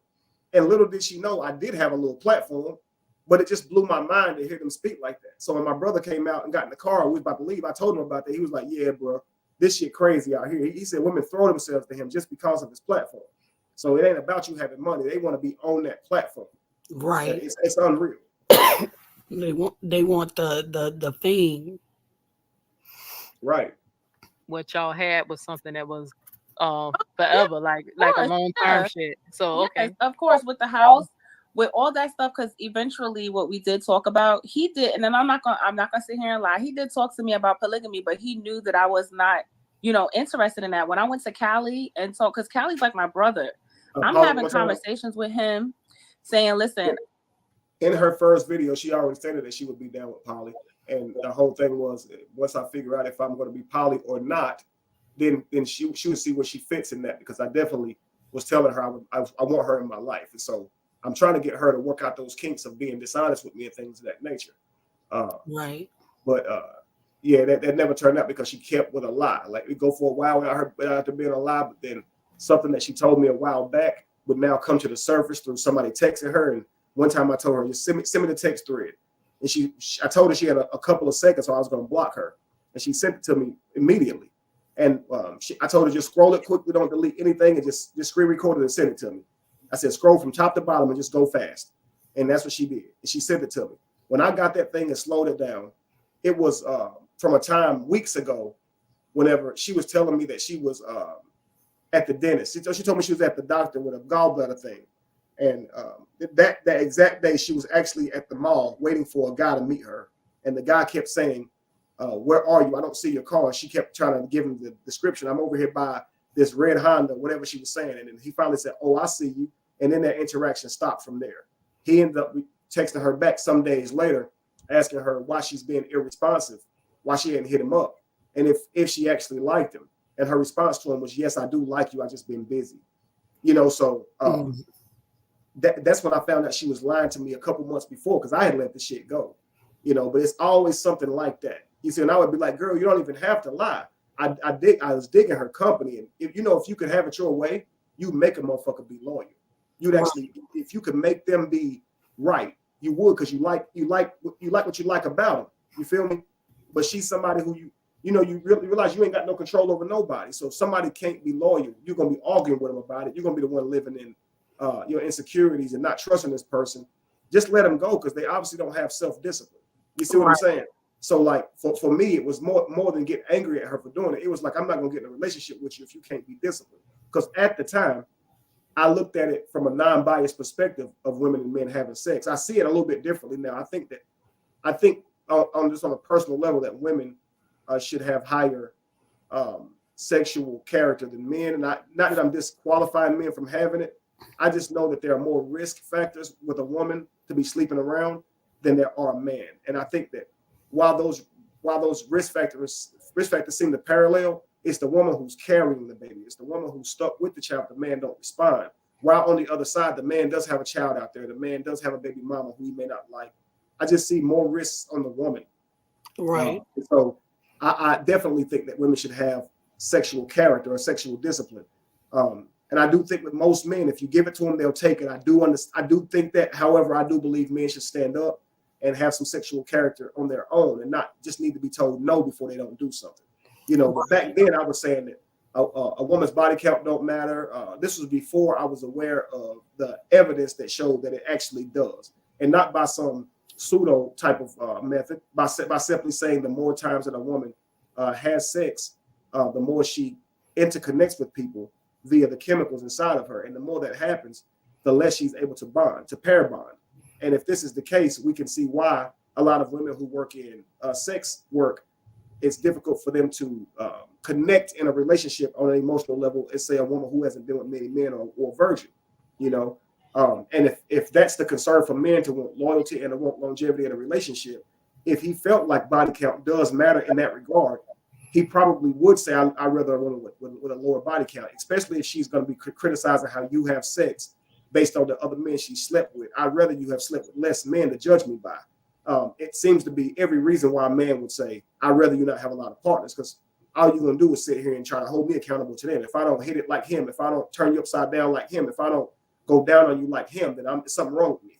You see, and because a lot of these men, they don't get sex rarely, or they're just very low vibrational and they're very connected with their sexual side. They just are ravages. They can go in and do all this freaky shit to you, but all men don't think like that. All men are not the same. We're just not. Just like some women, they're gonna go in and goggle you up in a day. It'll take them some time to get to know you, and even then, they might not be that type of lady. You see, so you can't be thinking that if I ain't all on you in one instant, I'm gay. Right. You see, it's like it to me more than anything. It speaks to you're used to that behavior, so you wouldn't have saw that as inappropriate. You would have saw that as normal. Right. In fact, you think something wrong with it if a man don't do that. So I'm like, what y'all got going out there in Virginia? Y'all just just getting together and just getting it on. Right. I'm a bad guy because I wasn't all over you. I'm gay because I wasn't. I drove to see you. I mean, I rode 6 hours to see you, and I'm gay. Yep. And then in the same and then literally after stating that, she said, but he's pressed about me. And I'm like, what? How in one moment you think that he's gay because he wasn't all over you, but then you turn around and say he's the one that is pressed about me. Which one is it? She even sent me a picture of the flat tire to show me that's why she didn't come. She told me about her mother who was in town watching her child, and she didn't want to leave her mother home that second day because she was tripping. She gave me all these reasons why she didn't come back. She never said, my friend don't like your friend and my friend is questioning your sexuality. She never says these things. In fact, she apologized like crazy on my way home for not coming back and saying, I'll come all the way to you next time or whatever. But yeah, it's crazy how I don't get to know about these things until some 5 years later after the fact. I get to hear that her friends was looking at me questioning my sexuality. But first she said nobody was coming to me saying it. It was my own instinct that determined this. And then all of a sudden, when my sister saw him, she said it. When my friend saw him the first day, she said it. So make up your mind. Either people was telling you or through your own intuition, you came to these conclusions. Right. So it's both with her. And that's why I be like, yo, they just say anything. I don't think they're even keeping track of their lives. No, I don't think they're thinking about the things that they're saying, because if they were, they could hear, like, it doesn't make any sense. Nothing is adding up. Right. Look, I think the word Callie would like is continuity. That's the word that photographers use. There's no continuity. It doesn't make sense from one scene to the next. You see a fire, like a electric pole in a Western or a slavery movie, you see a electric post, right? And there's no continuity. We know that those didn't exist during that time frame. That's the type of lies they tell. There is no continuity. There's no coherence. It doesn't make sense. If that were true, how did you then respond to it? Callie says, I offered him fruit with my hip shaking, and how did you respond to it? Well, I cussed him out. I told him to get that damn fruit out of my face. Well, then why did you have to make a live to it the next day to tell me what you were mad at me for? Why was your live saying, I'm going to tell you what you did to me? You did some fuck shit. If you had already told me, you wouldn't need to make that live to tell me what you were going to tell me. You see what I'm saying? So it makes sense that you did not tell me at all what you was mad about. You just simply said, no, I don't want no fruit, and laid back down. So if you thought I was wiggling my hips or whatever you say, you certainly was lame about it and didn't say anything. And then you handled it in the lamest way by not talking to me about it. But the first time I'm hearing about it was online. My mind was blown when he said this shit, because I'm thinking he got something real to say, like, you did something, man, you tried me. And I'm thinking, what the fuck is he talking about? Right. And first he wanted to go over the tire with his lady. And I'm thinking, okay, how did Angie say I treated her? Because she clearly said she wanted to sit outside. She knows I got her car towed, so I didn't treat her wrong. So you're saying that Shy came to you saying that he said, what do you want me to do? And that's what you're having a concern with me about, something Shy told you? So that may be indicative that they were talking behind the scenes, because Shy must have really told him that I had an attitude about helping her. So he thinks that's what you're going to address first. But even if I had that issue, it's not something I would address on camera. And it's not something I would address before I address the thing where I feel like this man violated. Right. But after he makes that known, he says something about how we could have gotten her a whole car. He says something about the size of the apartment I live in, how I have my whole shit over there. All these things are before he gets to what I supposedly did. And even before he said what I did, he said he wanted to set the stage. He wanted to paint out what it was. So he goes through me telling him about the shrooms and tries to skew how I told him to make it sound like it was gay when he took them anyway, even if I sounded gay, which I didn't. But if it happened the way he said I described it, you want to sound like the idiot for taking it anyway. You know, right. He says I said something like, it'll make you want to try stuff you wouldn't normally try. You see, and it's like, if I said that, then why would you take them? And if Shy's telling you that she saw me watching gay porn or doing anything gay, why would you come to the house? Well, clearly you think this other man is gay. It makes no sense. You see? So when I'm watching him go through the whole scenario, and then he says how he went and sit down and for a while, and then all of a sudden a voice came to him questioning my whereabouts and things of that nature. When I hear this whole story, you know, this is before he gets to telling me what I did that offended him. So I like, dude, will you just get to the damn point? And that's what I end up messaging him. Will you just get to the point? What did I do to you? And he said, you offered me that damn fruit. I don't like the way you offered me that fruit. And I said, I offered you fruit. So what if I would have offered you vegetables? What if I would have offered you steak? He said, it ain't the fruit. It's how you offered me the fruit. Your hips were shaking. So I'm like, dude, why would I do? Have you asked yourself, why would I do a thing like that? Right. If you're not gay, why would I think that would make you gay? And that's even if I was gay, why would I be stupid? That's gay and stupid. You think if you shake your hips with fruit in front of you, it'll turn a man gay? Right.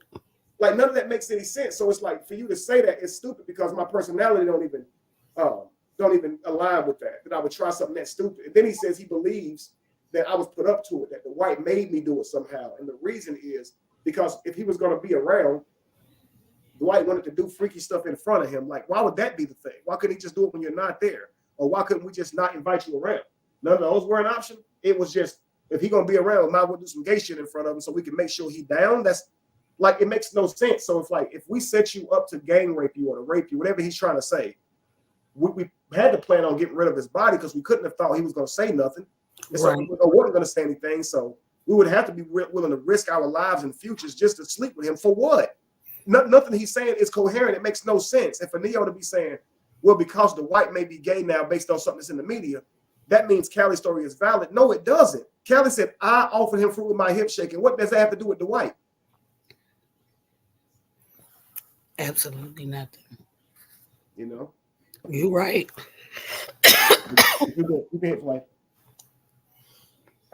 And I don't know how I feel about it. And Callie telling me straight up, like, listen, sis, don't do that shit for him. Do it for you. So that's not like something Callie would say. Yeah. So once I stood on that, it was no longer like, okay, now he got to figure out how to incorporate Jamie into this mix. So, let's just get a house. Let me just help my baby mother and the kids. That's where it went. It was no longer like, let me try to get them together because he already knew I wasn't on that. Mm-hmm. So once I stood on that, it was no longer like, okay, now he got to figure out how to incorporate Jamie into this mix. So, let's just get a house.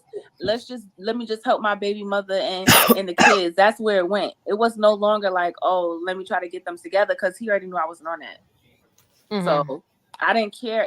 Even now, I don't give a fuck that you got. Why the fuck would I want to be a part of that? Hey, look, at the end of the day, like I told him, I wish him well, but don't be sitting up here and trying to make it seem like I just came after you and all that, bro. At the end of the day, the Dwight Howard shit got exposed. Whatever happened with that house with Callie and you, only you and the creator knows. I just know that at that time you was a poor friend. You should have just reassured your friend that it wasn't like that. But I've been in. Why is Neo working so hard to make it seem like she didn't just come after me? Right. It's like she keeps going back to that. She wants it to be known that she didn't do that. When you did, you have no horse in any of these races. At all. With the accusations of others. You can't say I did anything to you.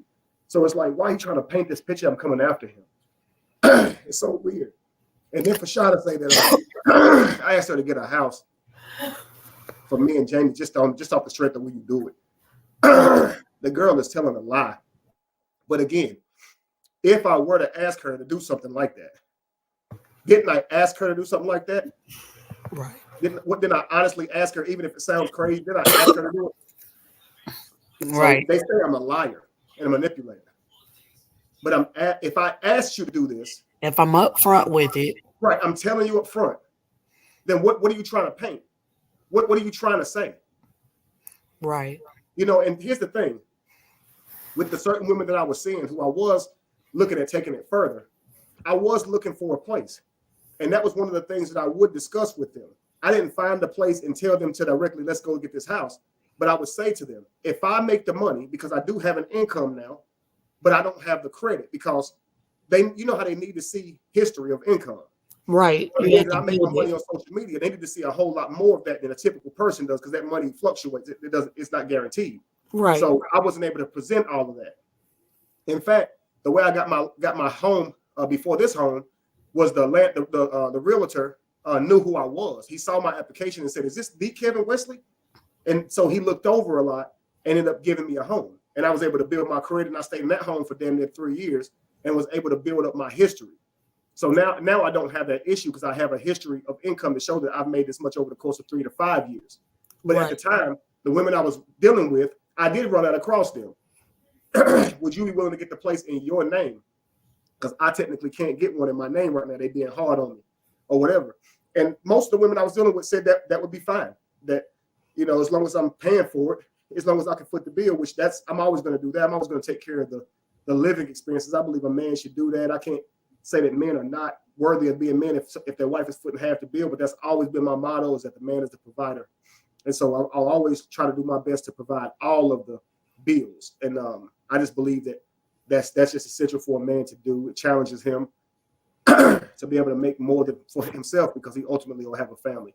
I even tell my son, don't go getting a girlfriend unless you can take care of yourself and another person, because it's better that you have your life taken care of. And as you can see with this, I probably wasn't in a place to be dating. I should have been solely focused on my mission and getting myself out of a financial hole. But my ass was trying to date, and it was because I've been on bed rest for a year, and I wanted to get back out there. Guys, if just imagine a year of no fun.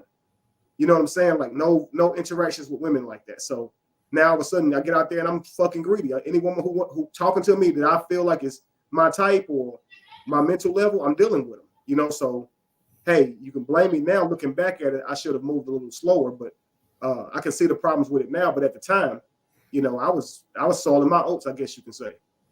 Not only that, I think that a lot of from what I'm getting, I wanted to know, like, how would you feel if they were to say no? Because I think that they're getting this idea of they were doing you a favor. And a lot of women do certain things and then they're in regret because they don't acknowledge self in that moment. How would you respond to it if they were to say no? I would completely understand. If they Right. would say no, I'd rather not put the place in my name. I'd rather it be in yours. That would kind of show me how much space I had to maneuver with that particular individual. Because that's what relationships are about, discussing the wills and will nots. You know what I mean? Did they even go into discussion of how that would possibly um make you feel if they were to say no? No, not at all. I think in a lot of people do this in relationships. They automatically assume that um if they don't say yes to certain things, then they feel as if the person is not going to like them or, you know, be interested. They're in fear of the response to them actually standing up for themselves. And I think that's why Shy and Tigress might have said yes to certain things, and now they're in regret. But I feel like and this is why they only have a one-sided perception, because they deny themselves the opportunity to communicate these feelings with you on these specific topics. Yeah, That's just like how. I've never asked Cyrus to do anything like that. Right, because I feel like if you didn't want to do it, if you didn't want to agree with doing that, what was so hard with just saying no?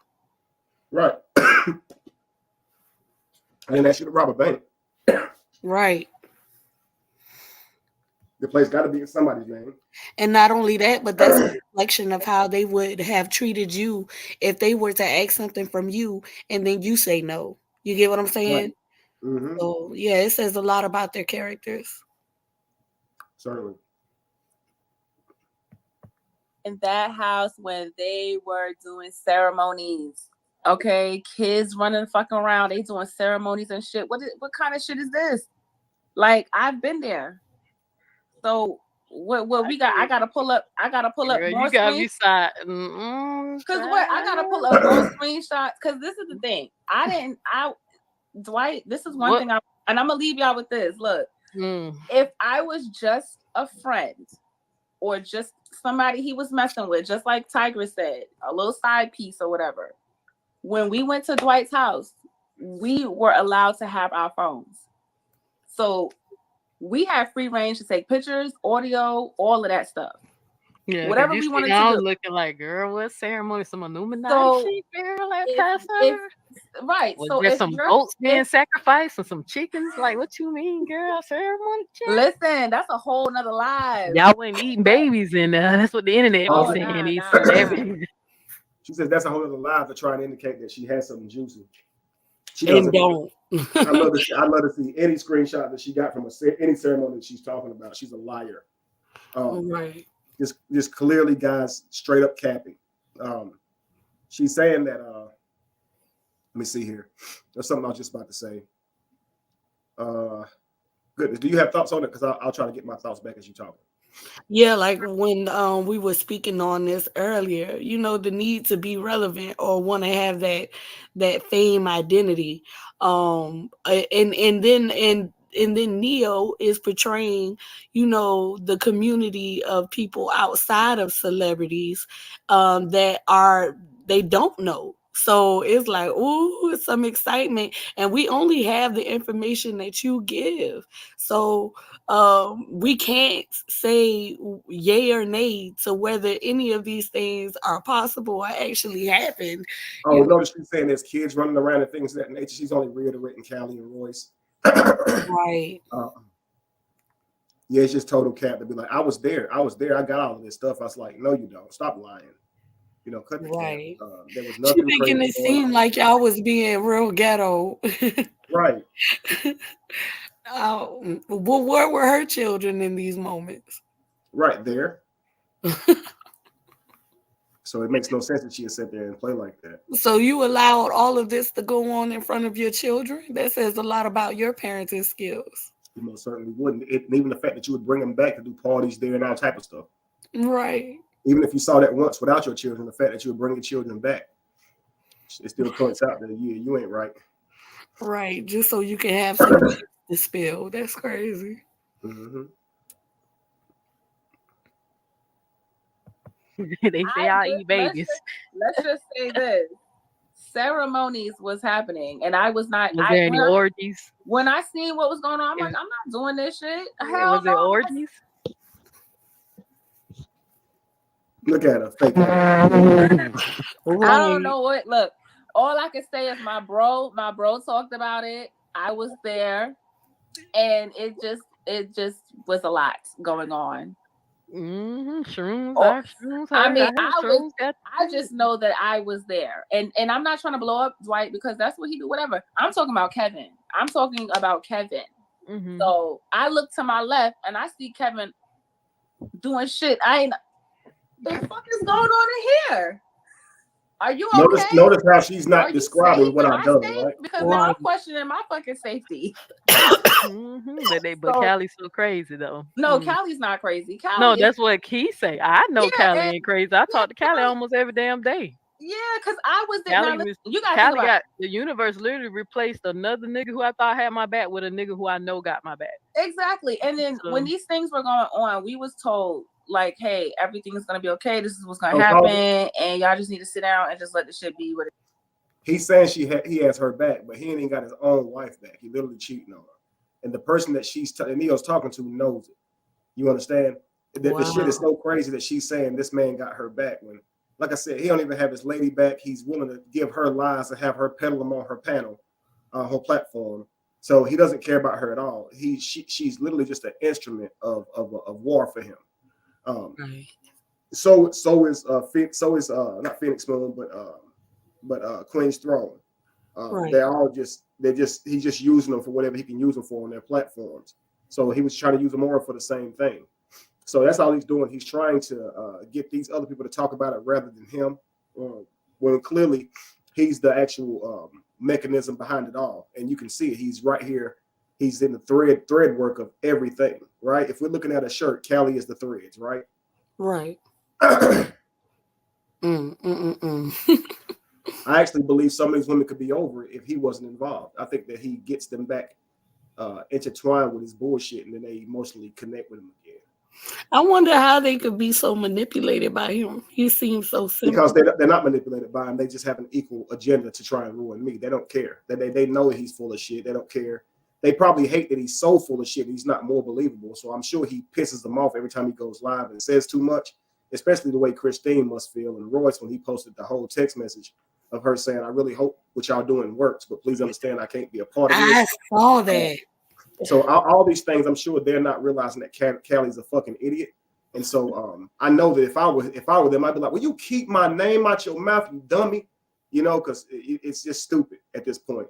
And so even when they say I'm speaking on Shy, it's only because Callie's getting out here saying her name, saying that she's about to come forth or that she's saying things. So he makes these things known. So I have to, well, I don't have to, but when I respond to him, he acts like I'm being a crybaby. So I'm responding, not just responding because he's making false accusations about me. And he seems to think it's an indictment against you to have accusations about you. He was like, you got accusations on you. Yeah, you're the one that's coming up with them. Of course, if you can use an accusation to indict me, then you can come up with as many of those as you want to because you are the accusation factory, right? Right. What it is. That's pretty much what we was told. So, I mean, Callie went through it. I went through it. Oh, I know what I was going to say. But I'm saying I didn't do nothing. I'm just saying. She's saying that she was so well acquainted with Dwight that she didn't have to give her phone up anymore. She didn't have to give her phone up anymore. But then she goes on to say, so we had full range to record and record audio. No, you didn't. Just because you were allowed to have your phone on you when you were there does not mean that you had full privileges to record stuff. Right. He's literally saying that he literally didn't take your phone because he trusted you. And now you're proving that you're someone he can't trust because you're lying. And if you got any camera information, please play it because I guarantee you ain't see what you're trying to tell everybody you saw. So if you saw me doing something in the corner of your eye that seemed fishy, show it if you got it. Please do. I love when they do this. This is the same person who tried to say that she had a video of me being gay, that someone had sent her a video of them having gay sex with me. She sent me a long message saying that she was going to play the tape. And I said, girl, that's when I know you lying. Because, see, you know it's going to be hard to convince me that there's a sex tape out on me with a man because I know I ain't had sex with no man. Right. So I don't know who you think you're scaring. So I'm just going to say, show the video. And that's what I have to say about any of them. Anytime they say they got a picture or a video, I'm like, oh, okay, play that. Right. Because, see, to me, I know I'm innocent. I know that what they're saying is lies. It's the world that has to kind of worry about or disseminate what may be true and what's not, and then use this method of, you know, his truth, her truth, but there's the truth and things of that nature. But I know this person's telling outright lies, not just their perspective. They're telling outright lies. So it could be her perspective that, you know, I asked her friends to contribute to the home, to the Airbnb. And that's her perspective. Okay, cool. But it's a downright lie to suggest that you saw me watching gay porn. You see what I'm saying? It's an outright lie to say things like, I'm asking for tube food, but didn't really need it because I could eat and things. These are outright lies that I've literally explained. You know, so that's why you can't take this person seriously because this is not about a misinterpretation.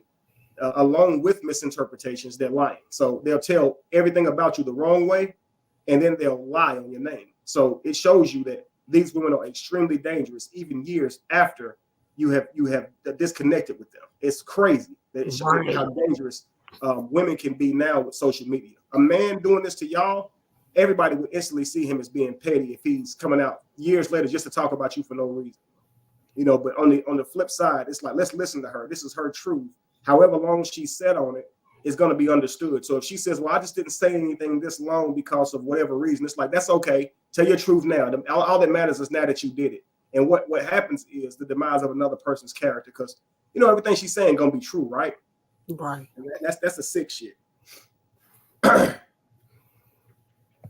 Thing I saw what was going on. No, you good, child. Yeah, because I mean, whatever that lawsuit, if Dwight Howard don't settle, if he gonna fight it, I bet a lot of shit gonna come out in court, girl. And I hope they put it public too. I hope it's a public on case too, so because I'm gonna cover the shit out of that story, bro. Because y'all know that me. This kids was y'all people who was obsessed with snakes and shit. And all that, because you know, I got a snake right now in my room. Yeah, there's a difference from having a pet snake and then being obsessed with them. And being obsessed with my mom, I remember shit. My mom had she owned 2 snakes at 2 separate times, and one of them damn snakes got, so it was a python. And I don't want to exaggerate and lie, but I believe it was like over like 9 foot. That bitch was big. That Yeah. snake was so fucking big that she couldn't even feed it rabbits no more. It wouldn't even eat the rabbits because rabbits was too small. She had to feed the damn snake baby pigs. And my mom got rid of that fucking snake because of the sound of the baby pig sounded like a baby crying, dying. What? So Oh it my got god. to her so And bad. cause it. That was the last time my mom ever owned a snake.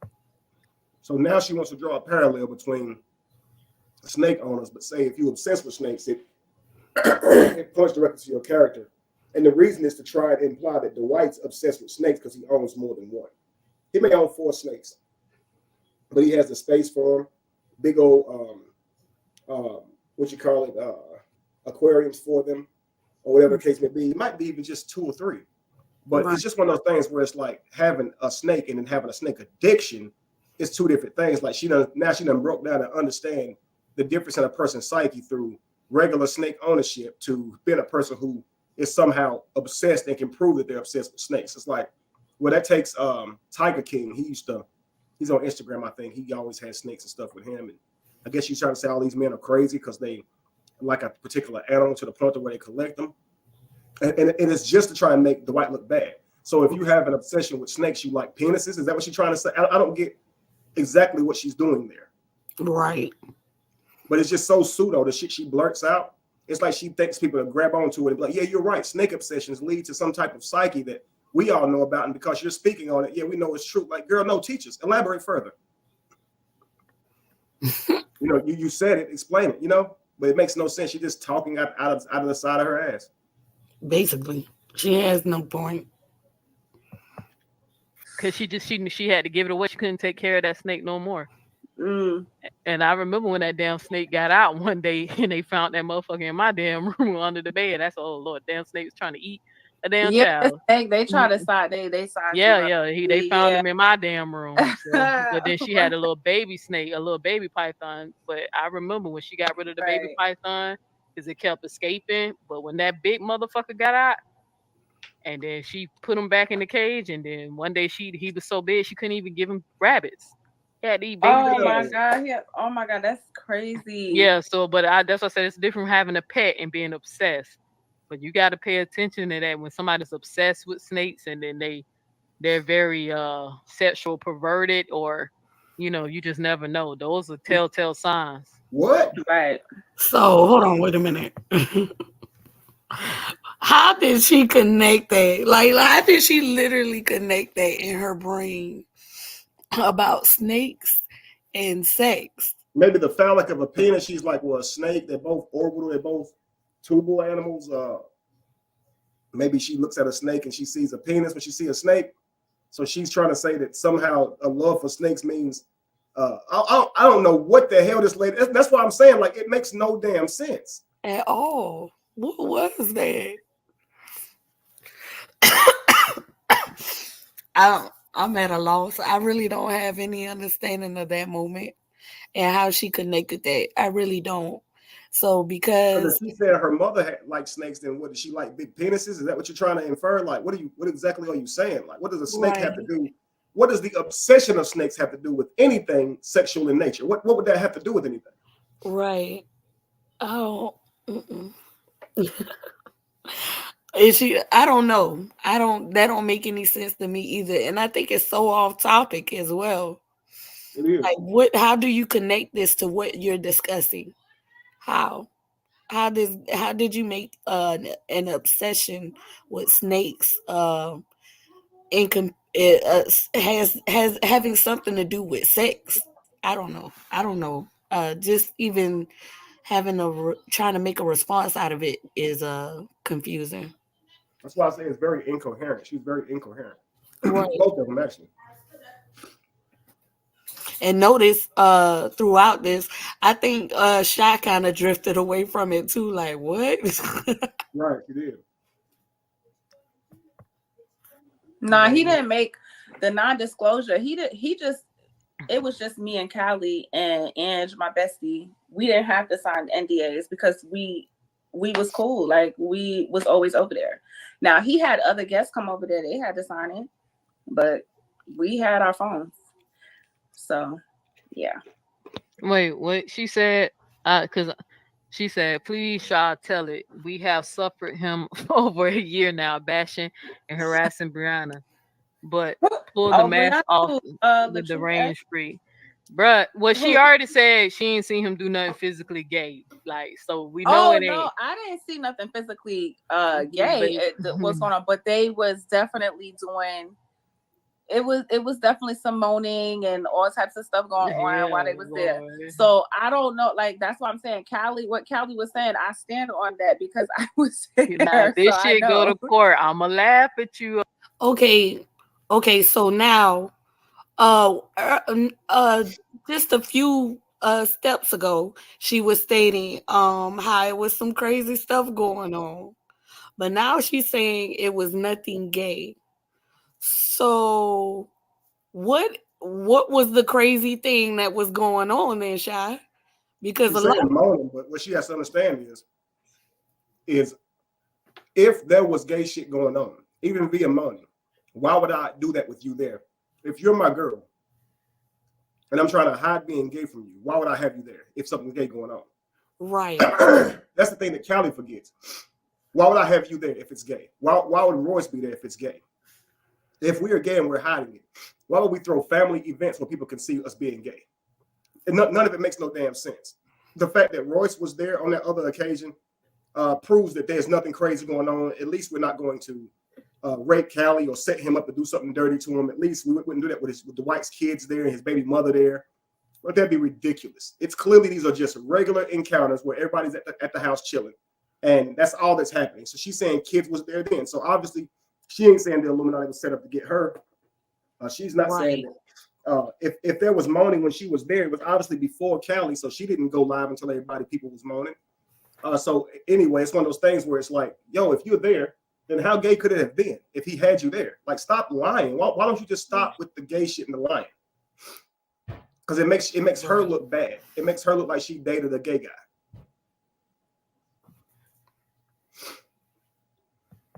You Shy, they say you was in there participating, child. Me I was laughing. not participating.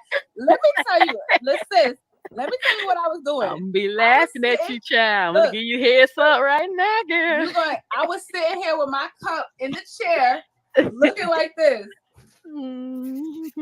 Child. I was like, what are they doing? No, I'm with you because Callie said he know what the fuck he heard, bro, and they started trying to tell this nigga he crazy. Only to find out they fucking Dwight Howard is a whole fucking damn near rapist. Because I felt like that was rape. If somebody don't want to have sex with you and you tell them they're going to have sex, that's low key rape, nigga. So I will say this: that all I know is as I sip my water. That's my I love that water. Oh yeah, Crystal got it. I love. As I sip my water, I just know that I wasn't the night that happened. I wasn't there, but the night that they had another ceremony and I was there, it was similar. It was the same type of situation, but I wasn't getting involved in none of that stuff. So yeah, my ass was over. Didn't take no mushrooms, child. No, after I see what was going on, I said no. Hey, this would have been my ass if I was the one sober and everybody else high. They mine. This is my ass. Hey, look, Shy. Look, this would have been me. Yeah, I thought of. I would have been documenting all this shit. So anything pop off, they can't say I did nothing. So. I definitely thought about doing it, but I was kind of scared. It was like one of those moments, like should I not? Like should I? That's all they would have remembered. We think she had a phone. Hi, that would have been right. They would have seen the flash and everything, bro. Catch this on tape. So, but. Nah, but he wasn't. Because when it happened, Sunshine said, "Okay, Neo." Like, especially if I was the one sober. Oh yeah, I was the only one sitting there, like looking at everything going on. I'm like, I'm just because Kevin asked me if I wanted to do it, and I said no, I don't want to do that. I'm just saying, Shy. I just let you know. So if they take that shit to court and we find out they had you in a maid outfit and your job was to put the peanut butter on the mushrooms. No.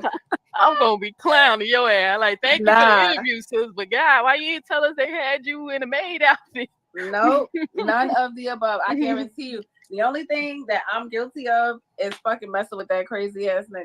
Okay? Nah, we know, we get it. We just know, like I told people who got money, power, especially people who didn't grow up with that type of wealth, they literally open themselves. Because I do a whole spiritual thing, breaking this shit down. Because I know you're not familiar with me, even though I'm playing and joking with you. But when you say something, Kevin? Yeah, just for a second. I'm not about to refute any points here. It's all cap. But one of the things I'm going to say, and it's very petty, I hate when Neo says literally. She can't say the word correctly, and she says it all the time. I literally, she can't even say the word, but she says I literally all the time. And when she says it, she be lying. Yeah, so not to be petty, but just to point that out. I don't see no consciousness in her at all. No spiritual insight, no nothing. Her behavior, it doesn't show any of that. I don't see it. I'm not saying that people in their journey can't be wrong about certain things, and you know, because you know it's all a part of the growing process. But she doesn't give me anything to believe that she is even aware at all. Me either. When I can get serious, I do this thing called code breaker, where I can literally just break down somebody's personality based off their behavior. Right. And I already don't I want analyze. you to break me down. When we have a conversation, if you really, you don't want me to do it publicly, right? I don't care. Okay. Well, no, I mean we'll talk on the phone because it can be a good thing. Because I didn't like homeboys. It's not my homeboy anymore. Let me make sure. I'm so used to saying that, but we're now Nia wants to put this idea out here that she has this superpower where she can dive into people's psyche via her code breaker videos. And now Shy's entertaining it, like, "Ooh, can you code break me?" And like, you don't want to do it publicly, right? As if whatever conclusion she comes to is going to be accurate because she has a superpower. But she can't even psychoanalyze herself. She refuses to be accountable for getting with Callie, broadcasting things about me that were not true, based on what Callie says his experience is, connecting that to what someone else's experience was with the white, and when confronted about it, comes up with a bunch of excuses about the content that I make and how that must justify her. Even by means of bringing up Tasha K and all these different things and going all the way to the TKO thing, saying that I blatantly lied on his wife when it was on the news. She's done all these things just to cover up why I initially confronted her, which was talking junk about me, saying those things were true or insinuating that they were true. It makes no sense how she said I can code break other people, but she has failed to look in the mirror. I've asked her at least a few times to give me the receipt of the money she sent me. She does not send that receipt. Now all of a sudden, she has a problem getting into her email. There will not be a receipt because she did not send me any money. The only reason I sent her that money was to prove that she didn't send me any money and to hold her accountable to a receipt. Because our first conversation, she said she sent me money. When I asked her how much, she said it was around $5 to $10. Now it increased to $30. I sent her $70 just to leave any room for any discrepancy. And now she can't return the receipt saying that I should just look her name up. It's Tanisha something, but it wasn't through Cash App. Well, then where was it so I could look your name up? The key is now she wants me to go on a witch hunt to find her what's her name, which shows that she's so disrespectful of my time and energy because she knows that she just ain't sent it. But she wants me to go on a witch hunt to try to find something that she knows was not there. Right. All of which points to the fact that she's a liar. She's a liar and a manipulator to even try and make me feel guilty by saying she sent me money when she knows she didn't. And then she's a scammer by accepting the money I sent her and not giving me any receipt and still carrying that lie on. At least 4 or 5 times in this video, she keeps saying that she sent me money. She keeps telling that same lie. She knows she didn't send me money. She's saying I didn't ask her to give me a receipt until after the fact I sent her the money. I have the Cash App where I sent her money, and the message with the Cash App said, "I need a receipt for this." Literally, that's what it said.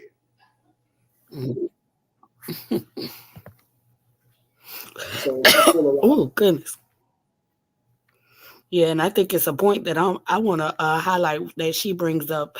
I think I spoke about it earlier too, so I'm happy that this moment is coming up as well. Mm-hmm. We're not friends anymore. This nigga literally, I remember, sis, this dude, once he seen how good I was with the code breaker thing, he wanted me to code break him. And honestly held back because he was Wow. my friend and I didn't want to discourage him just in case if he really was on the good track. But Mhm. once he pissed me the fuck off and still was talking shit, Mhm. I cold break him. No, yeah, I had cold break him, and I told him the truth. Like, you remember that day Right. you reached out to me and you wanted me to cold break you? I Mhm. only told you the good stuff, but I refused to tell you the stuff I knew that was fucking bad and toxic. And I Right. literally exposed to him and showed him that he centered his whole life, even in his marriage. Because let me give you an Oh example. wow. How would you feel if you married to a man, right? And your man is bipolar, right? He's bipolar. Mhm. You accept his condition, you embrace it. That's still your man. You're gonna love him from sickness to Right. health. You're gonna stick beside him. That's Right. cool. But why during his bipolar, he claimed that's the reason why he used to cheat on you all the time and do fucked up shit and maybe do shit that wouldn't be considered a man treating his wife well. Right. He blamed bipolar when he's manic, when he do that shit. Right. Hmm. How would you feel if you heard somebody asking him a question? If you could get rid of your bipolar condition Mhm. at the snap of a finger, if you can make a wish and get rid of your bipolar condition, Right. would you do it? And this person, you hear your husband say, "No, I will not get rid of me being bipolar because when I'm manic and have my bipolar episodes, I write the best poetry." No, I would want to. I would want to get rid of it. Yeah, I know you would. A person who cares about his wife would. Oh, But okay. you see what I exposed? Yeah, yeah. That When he said he didn't even he rather be able to write keep better it. Oh poetry wow. than to not hurt his wife. And I called him out on that.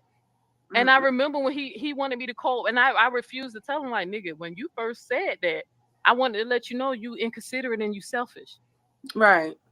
Cause you seen how you say you would have got rid of it instantly. I would have got it. Right. It's not even Now, me, currently I'm in school for and it's been a passion for me for a long time, especially with dealing with my own learning of myself and everything like that. I'm in school learning about mental trauma and the development and behavior patterns and stuff like that. So a lot of these things of mental illnesses I come across with bipolar disorders. And I thought that this was an important moment for me to highlight and let people know a lot of these conditions you can get throughout genetics, and also you can encounter these conditions through your own childhood trauma or any traumas that you endure within your life. Um, and to say to someone that they were wrong for not saying to get rid of this mental condition because because of someone who they thought accepted them for who they were was selfish, was very inconsiderate of her. And the fact that you felt like that was a read when only you stated this from a hurtful place, first of all, but also from a place of emotions yourself, because you said you got upset and you just told him. No, and a lot of people do this. They speak these things based upon their emotions, and and the reason why he's not talking to you anymore, talking to Neo anymore, is because not only did he think that his wife would accept him regardless of anything, he also thought that you as a friend would accept him as well. But you took something that he spoke of to you in good faith, and you turned around and used it against him in a moment of emotions. Bipolar disorder is not something that you can necessarily delete. It is something that and I don't even think that there's something that you can actually heal with the bipolar disorder. But it's something that you learn to grow and understand within your journey.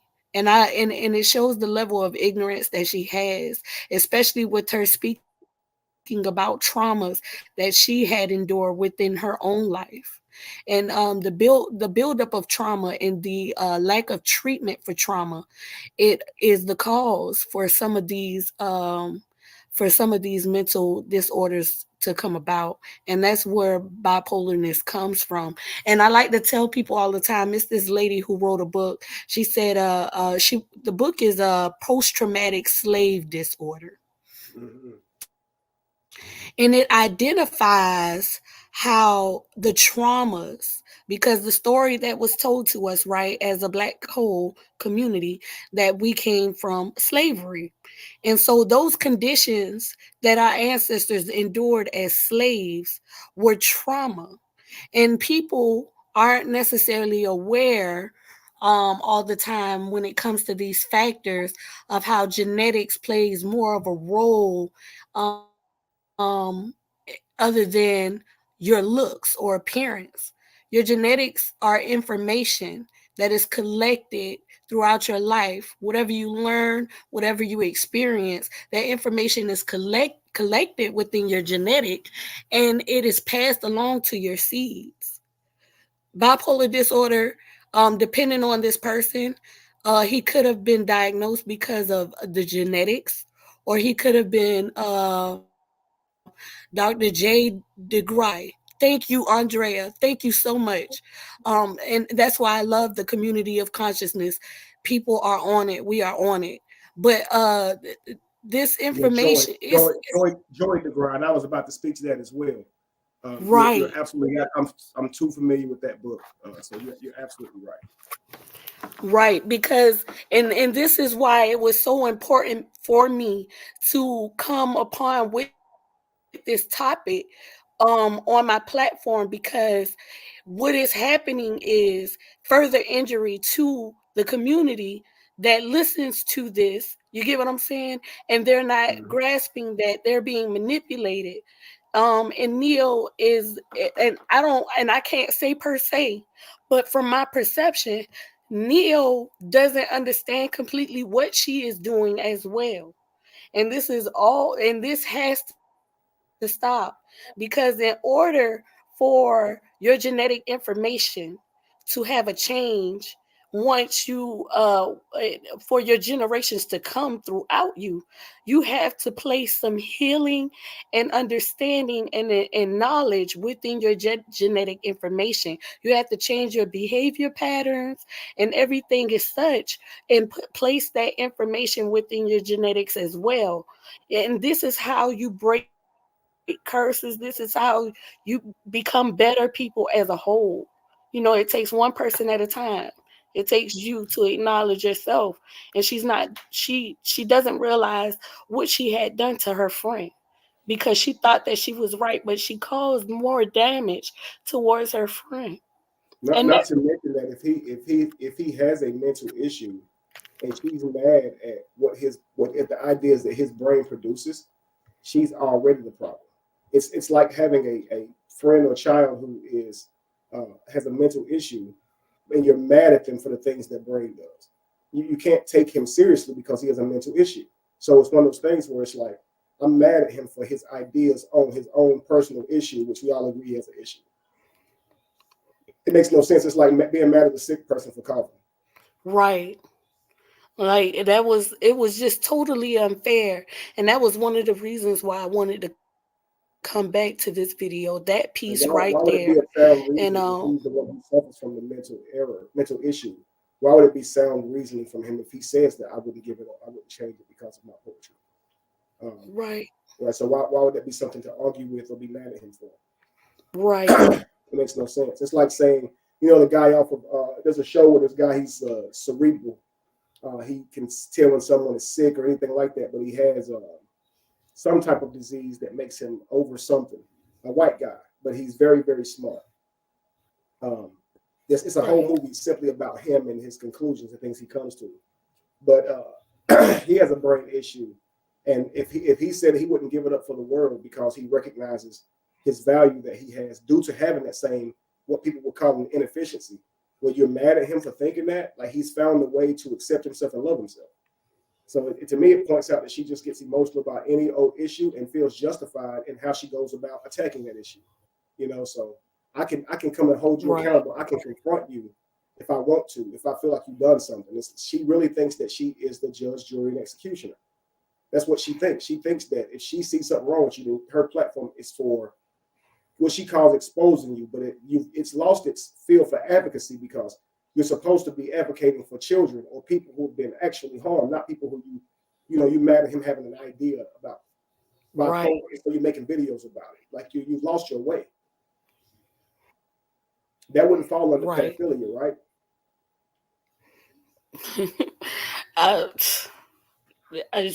She's a character. Let me tell you, that wouldn't fall under pedophilia or anything for that nature. You're making videos on code breaking a guy for something he said about being bipolar, but your platform is about advocating for people who have been preyed upon.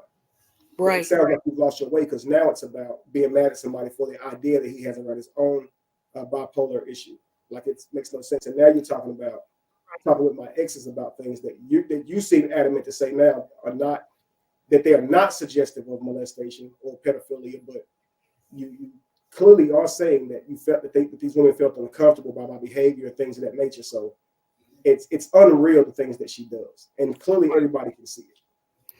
Yeah, I mean it's disheartening. I was like, whoa, like people who are victims to predators, they end up with some of these mental conditions. Mm-hmm. Like, are you completely aware of what you are stating? Like, that's crazy. That was hurtful for me because I'm like, why would you say that to your friend? Like, why would you feel like what you were stating was from a place of being right? Like, you were totally wrong. I don't know.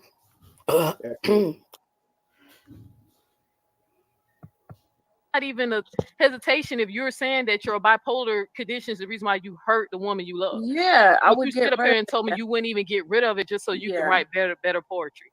Yeah, that's kind of crazy. Yeah, it's girl, that's so fucking. But that's self. I wouldn't want you to I mean, I think that's interesting. I think that's dope what you have going on. I can do that. Oh yeah, I can. And only thing I have to do is watch you, talk to you for a little bit, watch you. I have to. It can't instantly happen. I'm like my girl. My girl got discernment. She can literally look at somebody and be like, "Oh, that bitch the devil." Okay, so what do you have so far? I gotta watch. They believe their own mind movies. They actually think what they think about somebody is true, and that's sad. Right. That's real sad. Just watching her and just listening to these things. I most of the time I'm at a loss for words. Yeah, it's mind blowing. It's mind blowing, and it's like I want to speak on these things, to give enlightenment, but it's like, where do I start? What do I say? I can't understand it. I can't make up of it. Right. To sit here and say her girl is so discerning that she can look at people and say they're full of shit, but that she don't recognize you full of shit. I think that exposes this keen sense of discernment that she supposedly have, because she should see that you're full of shit if she can see anybody is. Right. Clearly you are, and you're displaying that. And you can't understand this in a moment, but through careful examination of her, you realize she's full of shit. I don't think anybody can tell. I wonder what is their full understanding of what discernment is. Some people, they say certain things and they say that they have these things, but based upon their own behaviors, I just wonder, like, what is it that you think discernment actually is? What are you discerning necessarily? I think they believe discernment is looking at someone and somehow knowing instantaneously their nature or their character, when it means to watch closely and develop by watching someone's patterns, and your ability of discernment is literally directly proportionate to your awareness, your state of awareness. So if you're watching someone and you're paying close attention, then of course your discernment will be higher because you're paying attention to patterns. It literally means the ability to judge well. It does not mean that you look at someone and you make a prejudgment based on what you think you see about a person. That's not discernment. You know, even in the Bible, when it talks about having a spirit of discernment, it means to have a spirit of awareness, that you're constantly weighing what people are saying to you. That if someone says something, you don't just take their word for it, but you listen for logic and reason, and even ask for proof if need be. People lie, man, and they have their own agendas, and you want to make sure you're not one of their puppets. You want to make sure of this, and so you should be weighing what everybody brings to you with a grain of salt. You should be, or you would say you're negligent, or you are gullible, meaning you have a low awareness or discernment level, right?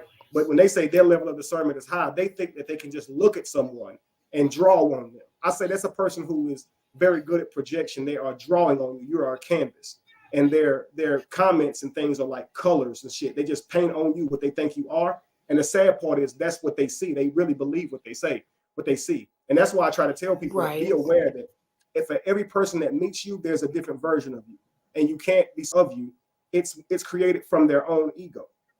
Some people create you into somebody just to survive your impact on them. They have to make you a bad person. They have to make you a liar and a cheater because they feel so small compared to you. Don't be so invested in that. For every person who's not me, they have a different version of me, and I have to understand that. You see what I'm saying? Right. About your consistent behavior. You know what I'm saying? So like it's not something I can do over like one interaction.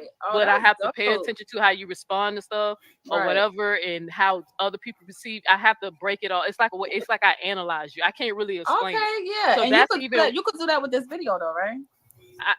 I mean, yeah, but I'm gonna have to watch you some more.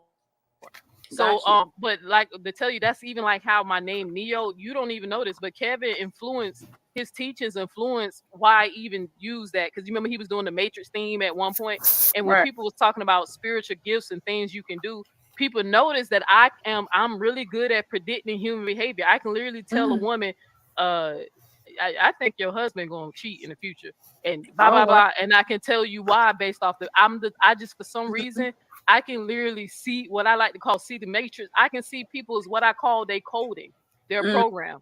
Right. And I'm really good at just breaking the shit down. I mean, I literally told you know this how, dude Sinetta that.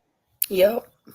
I was. You know how earlier you said when Leo was breaking down how someone, like you could tell when someone is lying, that they overtalk you, they run back and spin a different narrative and come up with a whole bunch of things to say to cover it up. And you said that's what you do. That's what you do. That's because you've watched her enough to analyze her movements, and you can see how her responses are. Even how I said, y'all watch this when I bring her up. Watch her deflect. Watch her not say anything to bring a means to an end, to get anywhere in this conversation. Watch her be toxic, which means say something that would provoke a response. Watch her, instead of saying something that's reasonable and coherent and gets to a means to an end, watch her instead say something that is toxic.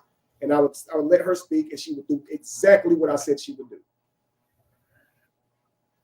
And I said then, a person like this will not have harmony in their relationship, because if you go to them with an issue, what you'll get is 10 issues they have about you. The infamous 2 quoque, right? You do it too. Well, you do it. I don't say nothing when you do it, and you're trying to talk to them about an issue you have with them, but they can't be accountable to the issue you have with them without bringing up a million things they're saying you've done. And now you leave the situation feeling like a worse person in the relationship simply because you confronted them with something. And they make you really pay for having an issue with them to the point to where you don't even want to tell them you got one no more. And it becomes like, if you want to hear them criticize the relationship, tell them you have an issue and you'll hear what they got in the holster, because they won't talk to you about these things unless you come to them with an issue. And now that you did, oh my God, you've opened a can of worms. And now they got to talk about their issues before even confronting their issues with you. You see, and that's what she does. It's like, I'm asking you, why are you talking about me? Why are you doing these things? Why do you have a tone when you talk to me? Why are you talking to me aggressively? You see, it's why you do skits. It's everything but where you're supposed to be. So you asking my wives, you don't feel like you're enough. Asking Lacey about paperwork. None of these things have to do with anything, but these words are coming out of her mouth, and it's justified. Well, I just wanted to say that because I felt like they was doing it. Like, you're always feeling like something, and you're toxic as hell. You just can't you can't deny it that you're toxic as hell. You come up with reasons to be toxic when nobody's being toxic towards you. Right. And you're trying to explain your toxicity to your listeners. And what I would say to that is because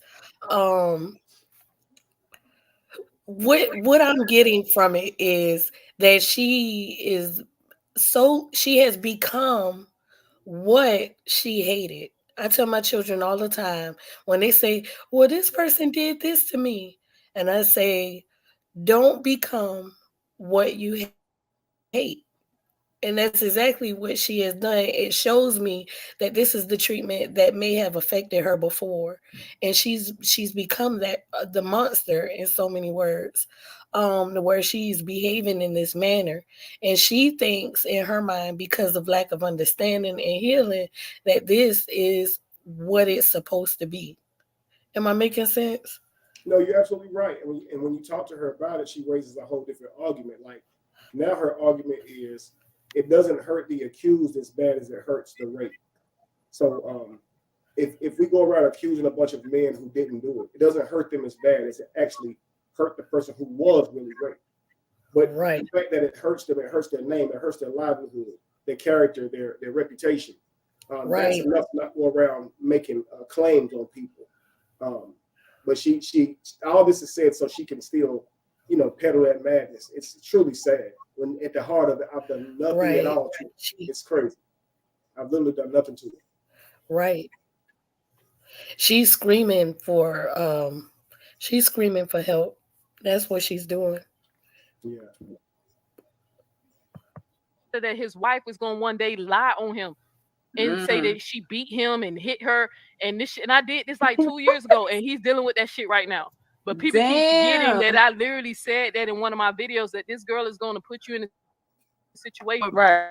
People gonna think you beat her and shit like that because of her behavior. So I'm really good at. That's why I called it code breaking, because I let people know I can see your program and I'm breaking the code by saying out loud what you is and who you are. Right, but it takes time. It definitely takes time. But I ate somebody told me my Kevin Wesley cold breaker was probably the best cold breaker they ever saw me do. I gotta go watch that. Oh yeah, watch the cold breaker one. I was watching it. I was watching.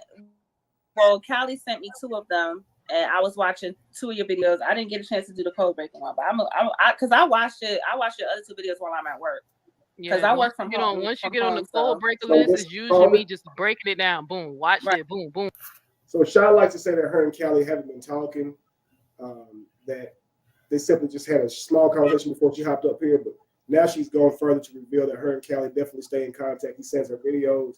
He talks to her about certain things, especially with the conversation that she says that Shay spoke up for and said, no, that's not the girl. It was a different girl. So at least that conversation. But she likes to say she don't think about me. I'm not her algorithm. I'm not showing to her. But clearly she still watches content about me. Callie sends her the videos. Just want to point that out. Right. You're right. Boom, boom.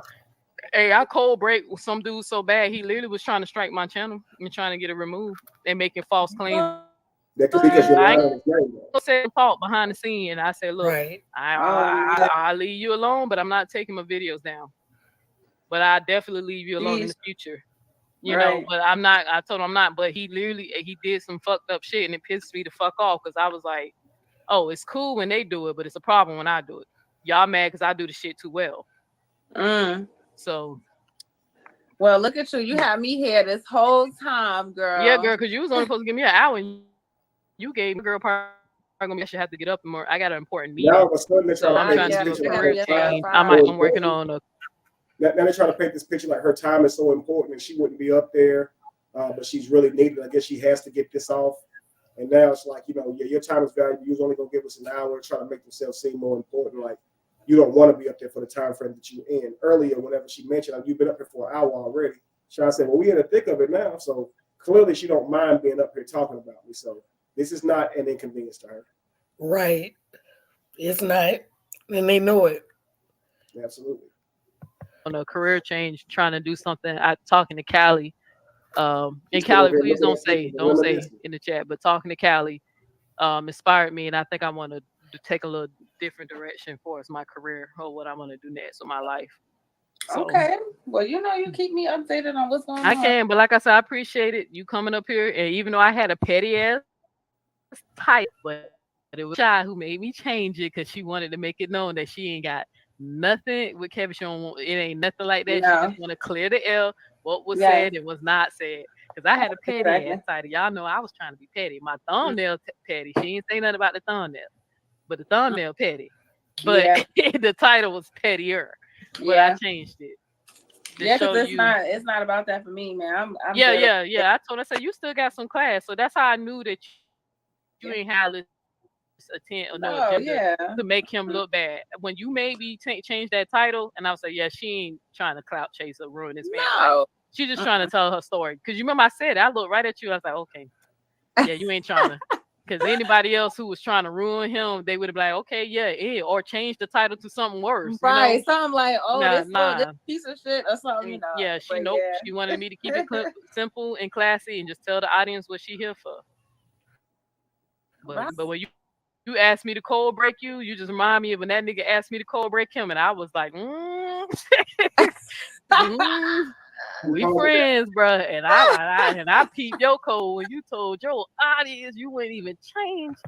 The moment that you feel like you have to hold back something of how you feel towards a friend, that should identify to you that it is something with you that you are holding against someone else. It has nothing to do with that person and what they need to fix upon themselves. Right. And I wanted to point out that she's saying that this that she had her change the title because it was petty, and she has no intention of trying to hurt me or ruin me in any way. But what did she say that was reasonable to get up there and say? What information did we learn that wouldn't be to hurt me? What was I don't get anything that she said as to that's information that people would need to know to protect people to protect people from me or anything. So it's like, Right. it's not to hurt his name. I just want people to know that I'm being classy. I just want to share y'all with some things. Okay, he owed me money. I don't like his birthday gift, but he should like mine. I caught him looking at gay porn. He did. He twitched a lot. I called Callie about it and talked to him at my party. He asked people to pay. He didn't pay for the Airbnb. My friends and I even had a conversation behind his back then about how he treats me and how I'm too good for him.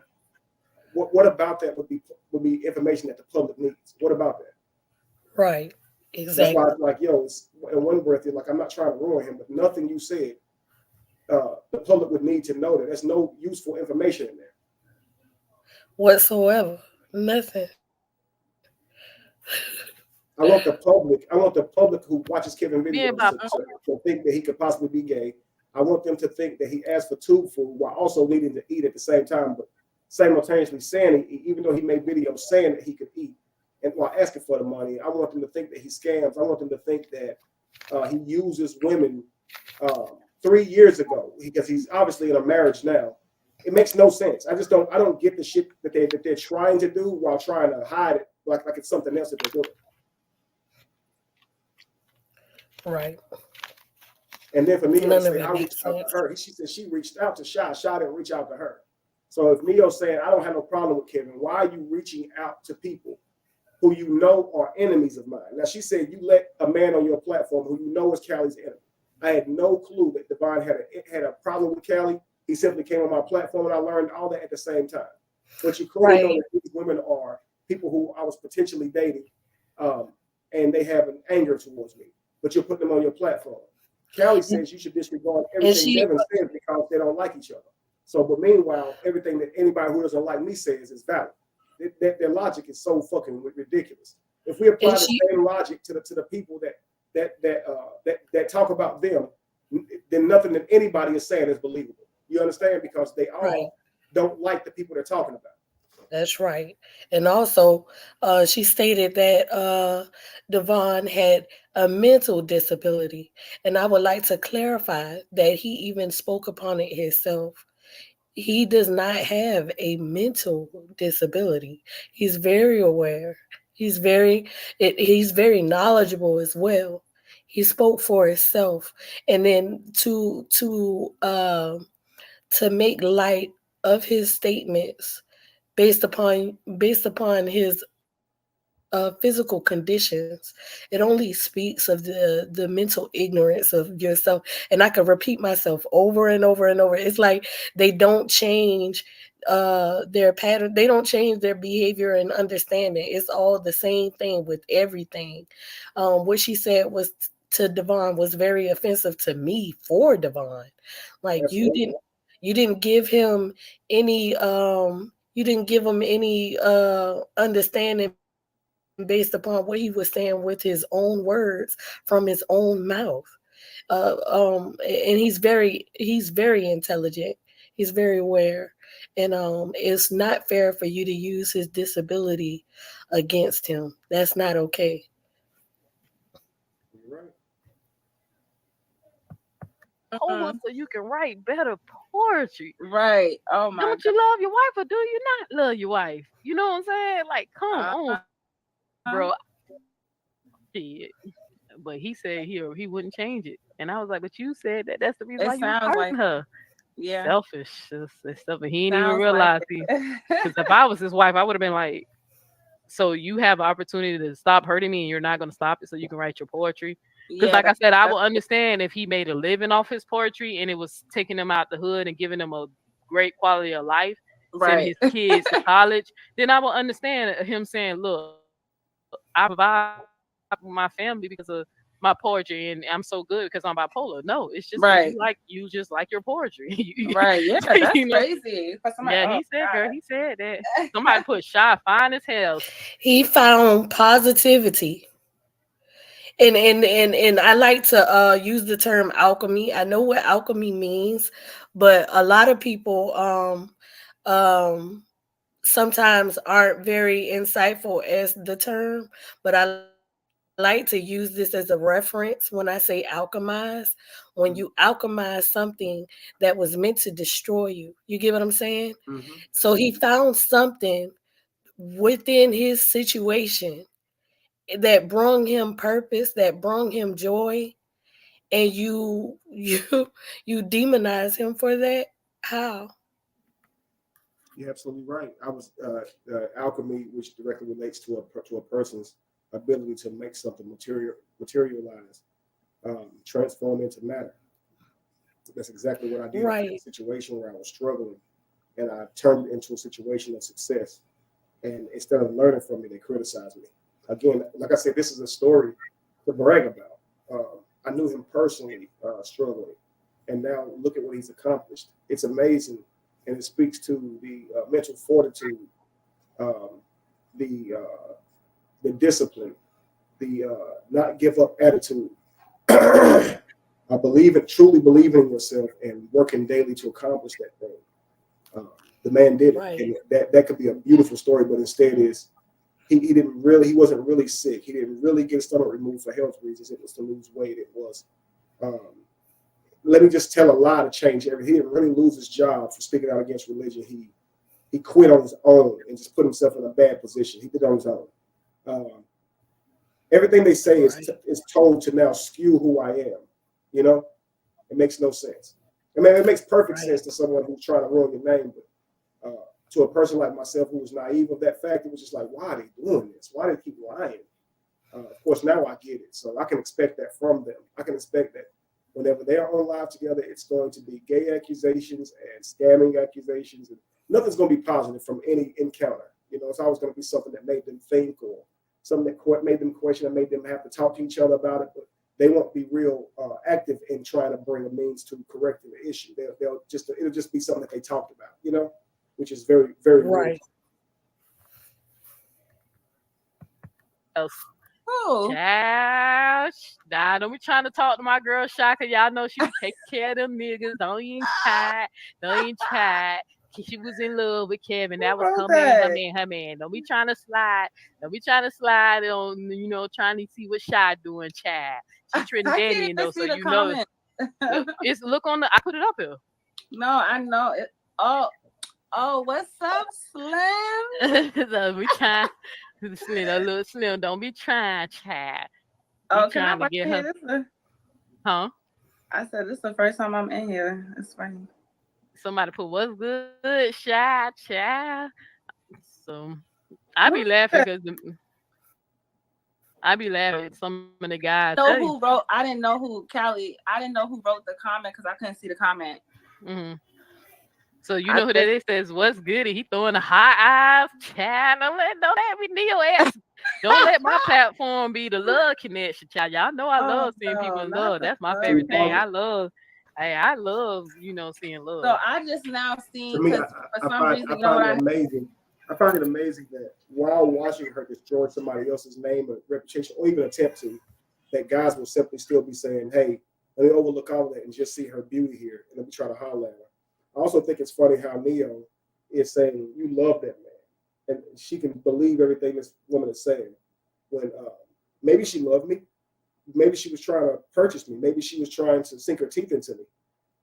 Because love wouldn't look like talking shit about somebody behind their back and telling blatant lies about them because it didn't work out.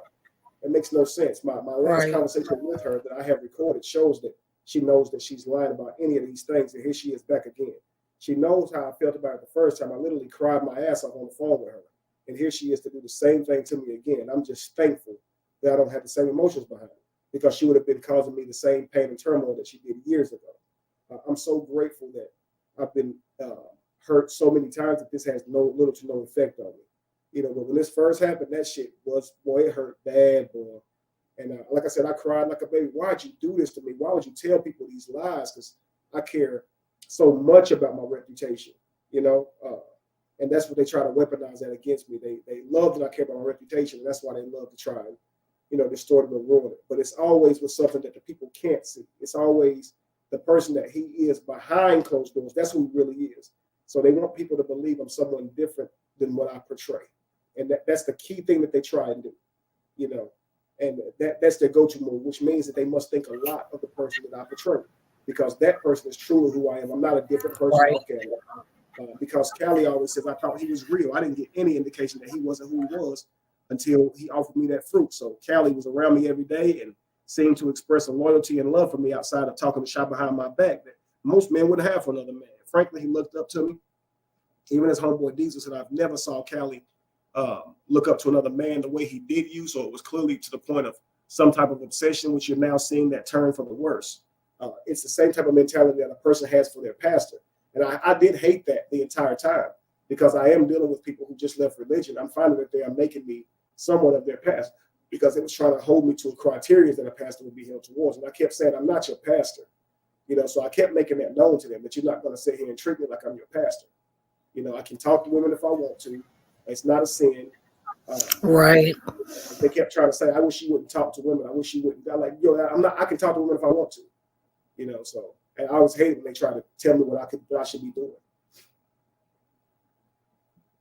I definitely agree with that, because in so much of their statements and discussions, they always try to make it seem like, oh, we see you at a high point, but and then they use these accusations that they bring upon you as saying, oh, how they're disappointed in you. It's like they see you as their pastor, just like you stated, and it's that cult like mentality that a lot of us are raised in. We grow up with the church life traditions, and we can't necessarily separate that sometimes. And even when I speak to people about some of the conscious information that I come into, I try to tell people, I am not your leader. You get what I'm saying? Like, don't look at it like that, because then you'll hold me to a certain position in your mind. And if I do something that you disagree on, you let yourself down. You get what I'm saying? You hurt yourself with that, because I'm not saying any of this to hold myself in a certain position. I'm saying this stuff because it helped me and it could help you. You're absolutely right, and that's one of the things that I used to always have to say too. Guys, do not put me in that boat. Don't make more of me than what I am. I'm a human. I'm teaching you guys what I can, but don't make me someone that is impossible for me to uphold, And again, I don't think they can help it. They have to. And then, of course, if they do that, then now they can judge you to it. So everything that I do is, you're supposed to be a leader. I am. Right. They kept you're supposed to be one doing too. that. Everyone's supposed to be a leader in their own right. Everybody is supposed to be a leader. And above all leaders, you are supposed to lead yourself. Mm-hmm. So their standard for me is different than their own standard, So it's sad. It's like your life could change if you raise your standards for yourself rather than trying to project your standards onto me. Right. They can't help it because you can try and reason with them and they just do not get it. They don't get it.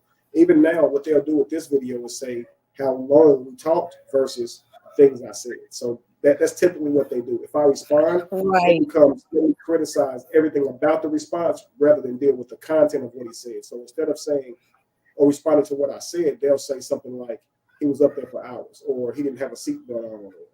It's always this dumbest shit ever with them. Right. It shows me how deep their minds are. Their minds don't go so deep.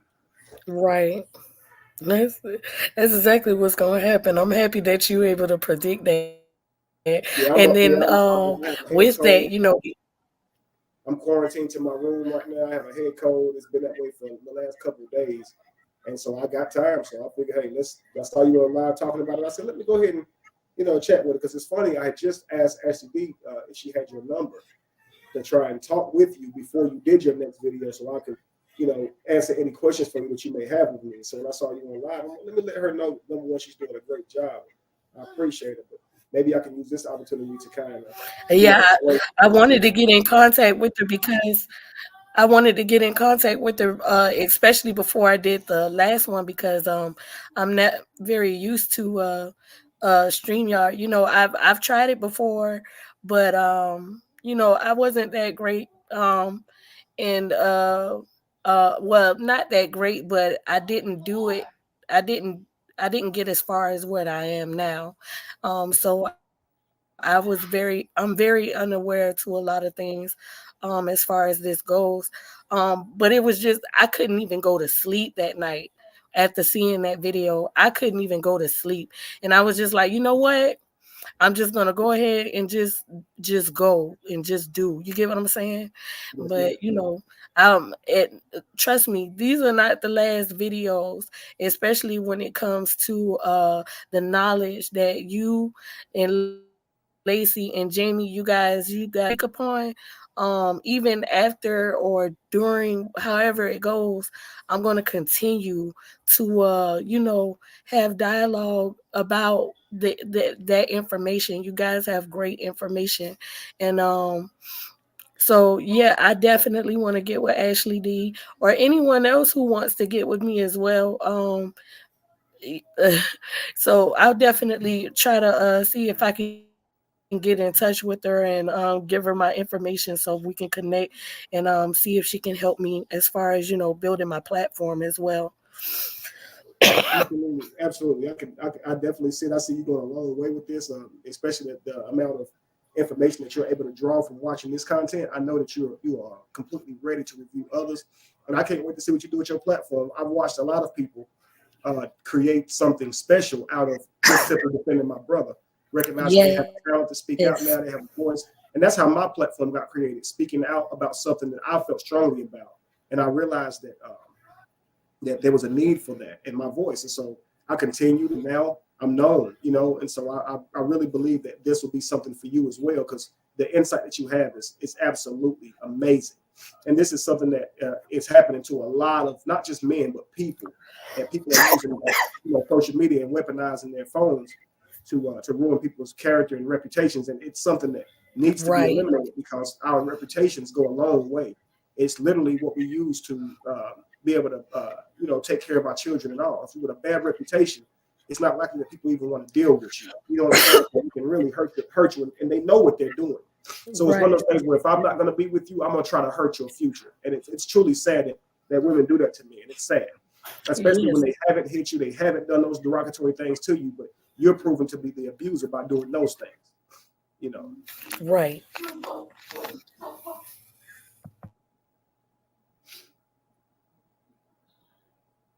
What I had it on, I just had it under. It was just hold on. that, but it wasn't showing the yeah. But let me see something real quick. Let me just see. Slim, what's your sign? What's your sign, Shy? I'm a Capricorn. Okay, if you was a Scorpio, I was gonna just put the laptop down, be like, no, you was the problem in the relationship. Oh, But nah, I know how Scorpios, child, nah, I'm a they make great Capricorn. friends. They make great friends, but when they in relationships, I do not take their side because I know how toxic the motherfuckers can be. I love them as friends though. They some loyal ass friends, but baby, in relationships, Like, I'd be like, yeah, I'm pretty sure you was the go. problem. I'm pretty sure because I'm so scorned by Scorpios, I won't date them. Shot. And one time I had before I met my girl who I'm with now. All One this time I right met a here, girl who was fine as all, fuck. Told me she was all of this a points Scorpio, and I to turned her down. And I know You she ran. felt. I turned, she was and I know she felt some type of way because this girl was so beautiful. She probably never been rejected her day in her life. She didn't even know how to handle it. She was like, "You ain't gonna talk to me because my zodiac sign." That's what I said. Right. Are you there? Blame them. I am mentally. Yeah, I was just saying right there, her coming to all these conclusions based on her zodiac sign shows mental trauma that she refuses to let go of. So it shows that she has in her mindset, you know, I'm narrowing down this behavior to Scorpios, and now I'm going to avoid all Scorpios because Scorpios have toxic behavior. This is indicative that a person has not dealt with their own trauma. You understand? And to the point to where she's trying to figure it out, and to the point to where she's now grasping at straws. It's their zodiac signs. You know, it's that they were Scorpios. And when really your these type of things, your anatomy when it comes to astrology. So I would say your astrological anatomy is not based on your sun sign. It's based on the totality of your birth chart.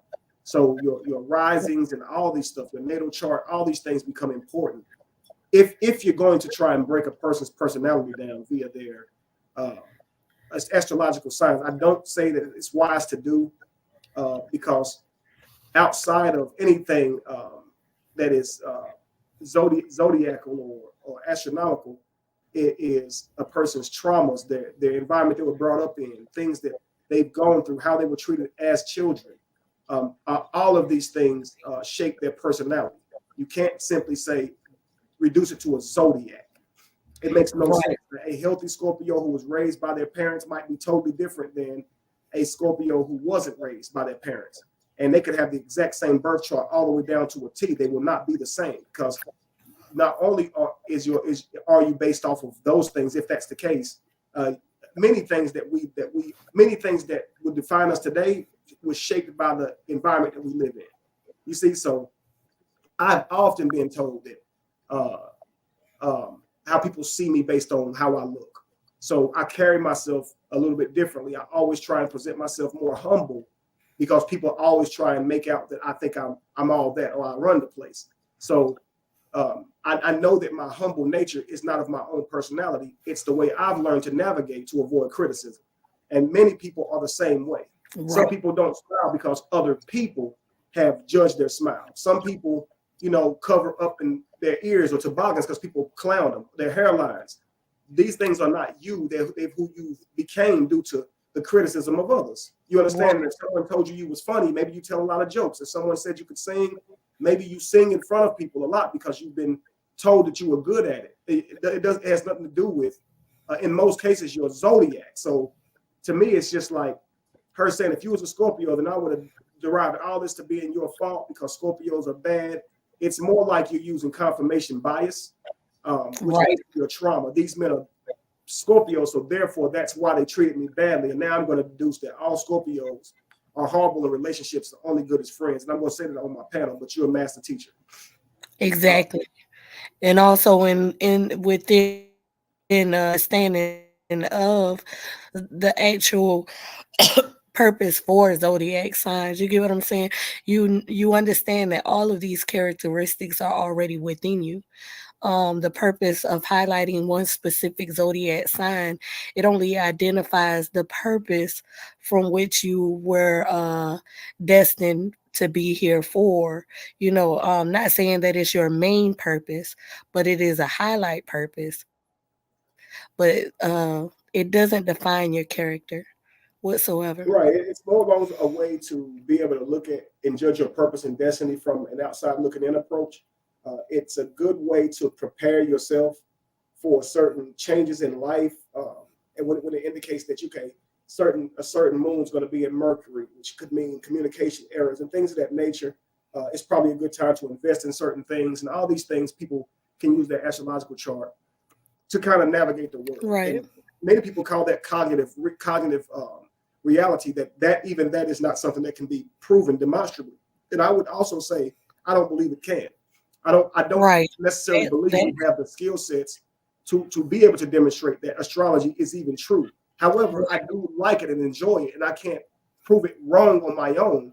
Um, so I do enjoy it, but I would say that is pseudoscience. I would say that would be in the realm of pseudo, as it cannot be proven it cannot by be pattern. proven. And Right. the main factor is to understand that even because I am a Scorpio, according to my birth date, but I also have the characteristics of all of the other zodiac signs within me as well. And that's the understanding that I've had of it, to let you know that these things do not hold you to a certain point or a certain behavior pattern. It is something, and not to even look at it as a zodiac signs, but it's just um personal self identity, like getting to know yourself in different aspects. And the different zodiacs are only given different aspects to see yourself in. I love it because it helps you to examine yourself and become more self-aware. By those things, saying Right. what kind of personality type you may have, it causes you to question yourself. Do I have that personality type? Like, for instance, I'm a Virgo, and now my rising is Leo. So they say that people see you often as your rising, and people do often see me as a star or a leader. Um, and I do represent. My rising is a Leo. However, my nature, they would say, is more like my sun sign, which is Virgo, which was Jesus. He is a nurturer. He is the giver of life, the breadwinner. Right. Virgos are insightful and can be critical because they are seen as judges or judgmental because they represent themselves and others by morality. I would Right. say that I definitely connect with that. You understand? Um, Right.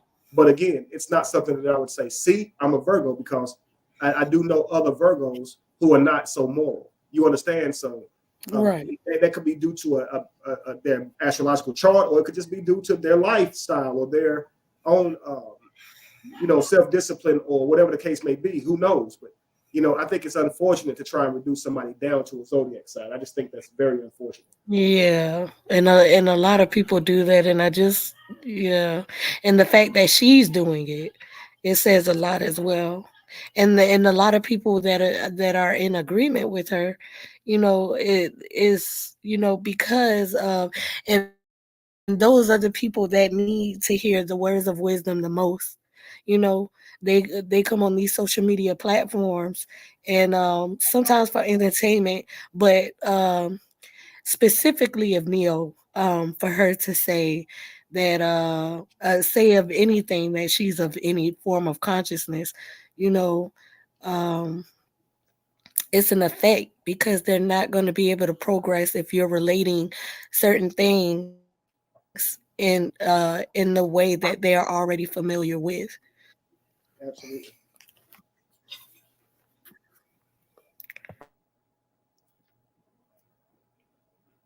Be scarred. I would never date a Scorpio again. Great friends. But Yeah, I just can't not get it. Nah, dating. hell nah, Just bro. not a And I date. mean fine as hell. I was like, God damn, Mm-mm. you would probably be one of the finest I ever had.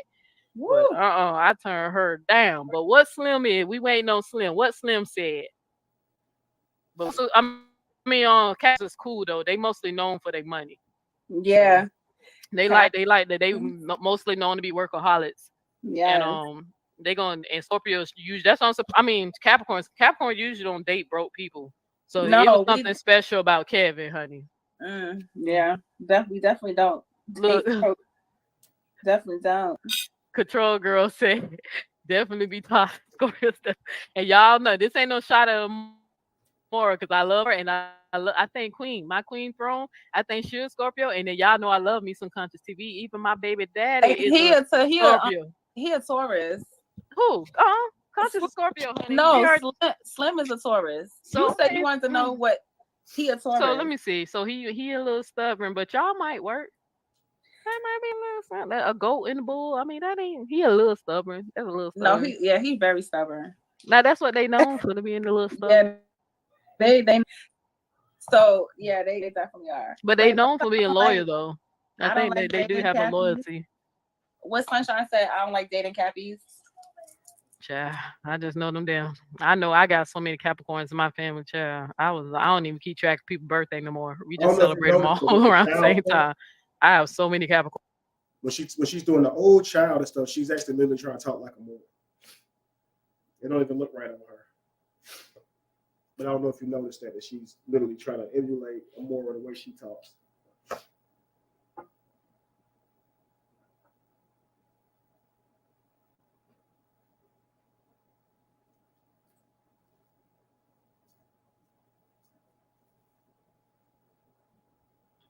You can go ahead and continue. That's all I had.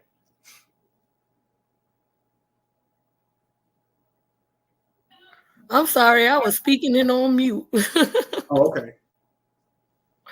I was saying that she also stated that Amora was helping her with her platform. And see, I know, and Amora is a beast. You get what I'm saying? As far as what somebody could be up against, especially with healing and enlightenment. You get what I'm saying? Mm-hmm. And so I don't know. I don't know what it would take to get Amora to necessarily overcome her space of understanding. So with having someone like that in your corner, it only screams danger. It only screams danger. And when she stated that, I was like, oh. She's not knowing Amora that well, is so she can have plausible deniability to all the things that Amora herself is doing on her platform. And I noticed that they all do that. They all try to act like they just met her, so they can try to act like they don't really know, so they can play like they misunderstanding the whole point, because they want to act like I was doing things to Brianna and I just wouldn't leave her alone, and that's why they're doing what they're doing. But we know that that's not the actual narrative. That's not the true narrative. That's the narrative they spin to justify bothering me. Right. And then the fact that she said that she watched you and she listened to a lot of your videos, you would think that she would take the time to actually do some research and see, because it's not lining up with the understanding of who she thought you were. Even if she's in disagreement with you about anything, she would at least be able to say, well, that's too far-fetched. You get what I'm saying? And the fact that she's not doing that also shows. You broke up and you went out.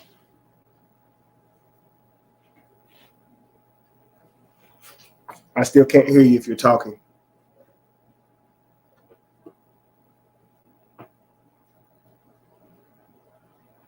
Still can't hear you if you're talking.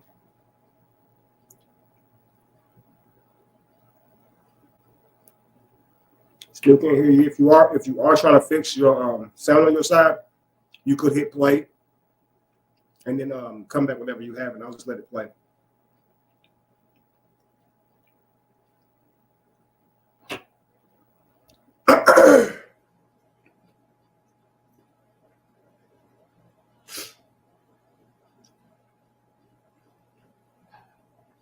Okay, I completely lost her. Can you guys hear me?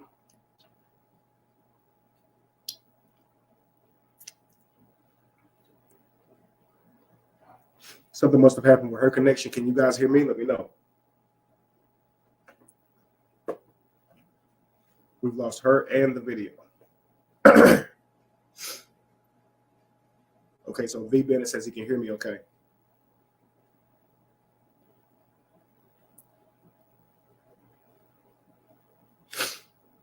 Try and wait for her to return.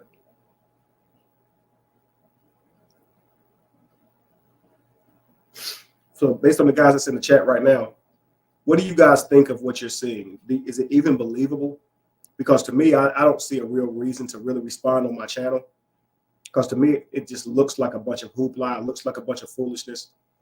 And I don't want to consistently be responding to things that they come up with. You know what I mean? So, and I know above all, she wants my attention.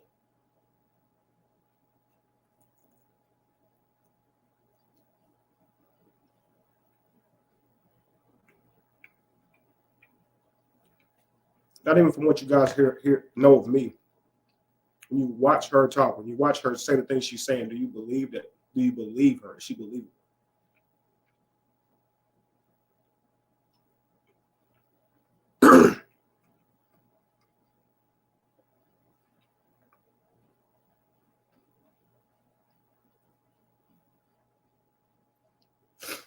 Right, we've been okay. I agree.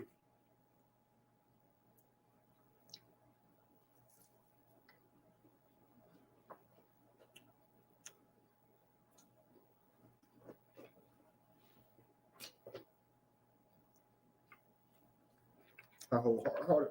Excuse me.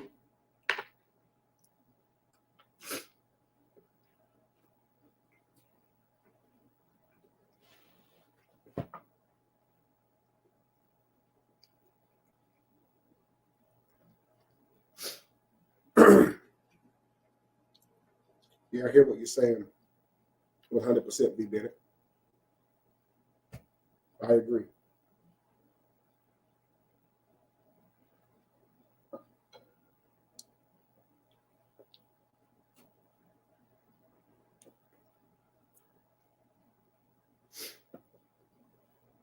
I know that we're probably coming up on the end of that video, so if she hasn't returned in the next couple of minutes, I'm going to hop on off. I'm sure that she is tired and probably wants to continue her day. She's been on here a while as well. And she'll probably need to just correct the issue and then come back later.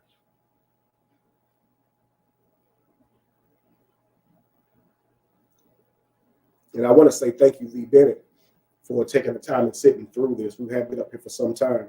And I definitely appreciate you while you're saying, you know, I can't defend Kevin as I don't know him, but you can only state what she has done to you personally. But also you're willing to sit and listen to what I have to say about the situation and come to your own determination. And I can definitely appreciate that, because you could have just said, you know, I'm not really invested as to know the whole synopsis of what they have going on. I just know what she's done to me. So I can appreciate you, you know, because it's been some hours now. So thank you. Maybe one day, all of these men and women alike too, if they've been attacked by her platform, will all speak out, because it'd be nice to let people know what to expect from her channel and what other people have gone through behind her channel. Okay, because she wants to point out that I make skits, but nobody is affected. It's not at anyone's expense. What she is doing is telling lies on real people out here in this world. And the lies that she is sharing are egregious, very egregious, man. And she seems to not understand the weight of her lies. It's sad. Even from accusing you guys of being homosexual, she doesn't understand the weight of that and the weight that carries with men. I'm glad to see you back, man. Yeah, sorry that happened to us. I lost connection. Thank you for holding it down for me too. Yes, ma'am. And I think we did clarify most of that video too. They were getting ready to close out. Go ahead and finish what you were stating, Kevin. Well, I was just thanking V. Bennett for taking the time to listen to it and all. Bennett, that's not something that he had to do, but it shows that he's taking more time into this than the person who's supposed to be covering this whole story, which is me. He cared enough to really truly listen to what I had to say, so I can appreciate that. And I was just telling him, I think that one day all of us men who've been affected by her platform may need to speak out. And that's not typically something that men do, speak out, but we have to join together somehow to protect our reputations and things of that nature, because they're so easily destroyed. They're fragile in the world of social media. And we have to be very careful with women that we bring into our lives, because they're mostly trusted via social media. So anything they go public and say, people tend to, you know, believe them and tend to move with this type of damsel in distress type thing, where we want to see who done her wrong and make them pay for it. And normally by the time we have inflicted our judgment on the person, we find out later that the woman lied, and there's no judgment or accountability on that woman who's telling those lies. And that's sad, because she recognizes the world we live in, and she's willing to take advantage of that world. And when she's exposed for having doing it, we simply just let her go on about her business. That's not right. It's not right at all. And so we as men have to say, man, let's stand up for each other. If we hear something that don't sound right, let's be invested. Even though it seems like drama and petty, let's take some time and hear what these people are saying, so we can say what's logical and what's not, because we know that she'll tell a story the way she wants to tell it. We know this. And many of you guys, if you dated a woman who was toxic like this, you know she went to her daddies, her brothers, her friends and cousins and female friends and everything, and told some story without you even being there to shape how they see you. And they typically do this every time you have a disagreement with them, because they want to get some type of emotional validation that they were right. And so they'll go share the story differently to get that type of validation, even if it destroys you. And so often that man goes around her family members who she's lied to, and he's wondering why they don't like him no more, why they don't seem so connected no more. And it's because she's venomous, and she has used her words to destroy the connection that he would have had with her family and friends. It's sad. And if a man did that to you, he talked shit about you to his mother, to his father, to his siblings, and when you were around, they were all egging you, and you don't know why, you would feel like you have an unfair disadvantage as well. And that's exactly what I would feel with a person like this. I'm thankful I never met her mother or got serious with her like that, because she would have just ruined my name to them. It's truly sad. I went and talked to all my friends about you when they was telling me not to deal with you. Yeah, based on what you said about me, I'd say don't deal with me either. You make me look pretty damn bad. Right. You know, but it's like he didn't like me. He was using me. But why would I go get a $1,700 Airbnb and celebrate you and invite all your friends to it? Why would I do that if I don't like you, if I don't at least care about you? Why would I do that? Why would I show effort if I'm broke and don't have it? Because maybe I'm genuinely interested in you, and I didn't want it to be one-sided. You know, right. It just turns into something I owe her. I didn't do right by her. It's my birthday gave you this, and your birthday didn't give me what I gave you. It's like, frankly, I didn't like your birthday gift. I didn't want a party at 2 Chainz restaurant. That's not something that is valuable to me.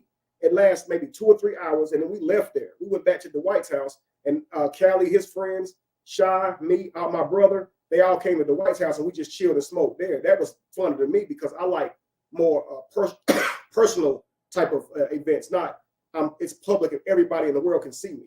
That's not something I don't really prefer. That's why you don't see me out with my brother doing a lot of things. He has the mind and the desire for fame. He always has. He's always been a star. With me personally, I like private life. So that's why my brother lives right up the street from me, and you don't see us out doing a whole bunch of things together, because that's not my scene.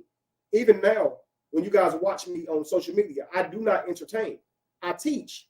Even if it's a skit, you don't see me the one doing the acting. You see me mediating with the actors. I'm not an entertainer. Even though I have the skill set and the ability to entertain, I'm funny, I can rap, dance, sing, I can do all those things. I'm also use my platform for my intellectual teachings, which is who I truly am. If I wanted to do a whole bunch of things that spoke to my talents, I could, but that's typically not what my platform is for. So to say that I want to be famous is weird. Really, I want to help people. I want to teach people. So I create scenarios that highlight certain things we all go through, because on the back end of it, I want people to learn from it. And I don't want to use necessarily people's real life situations, because that's their video now that's viral, and I'm talking about their true reenactments, and they have to be bound to that moment forever, because I got a video that's going viral every month with them on it. They don't get to live that down. So I said to myself, let me start creating skits of my own. That way it's not a person I'm talking about. If they don't like my aim or why I do that, then that's on them. It doesn't mean I'm gonna make videos talking about how I don't like that he does that, you know? You're absolutely correct. You are absolutely correct. With that being said, I definitely appreciate you're very wise. Thank you. And I definitely appreciate you for your time. I know you've been on here a while. I know that you are nearing the end of that video, but I encourage you that if you sit down and you listen to these videos and you write down some questions for me, you are more than welcome to bring me up on your platform and ask me spur of the moment on the spot different questions. And I challenge them.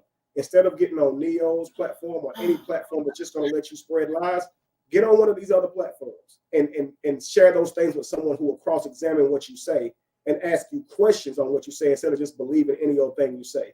They will never do that because their aim is to lie on you. And to do that, they need a safe place. They need someone to simply just tell them they're right about everything. They won't do this on any platform where they'll say, but why didn't you say something? Well, why did you still deal with it? Wait. Make that make sense. You said what now? They won't ever get on a platform like that. They want a platform that builds on everything they say with more lies. And he did what? And stuff like that, you know? Right. You're absolutely right.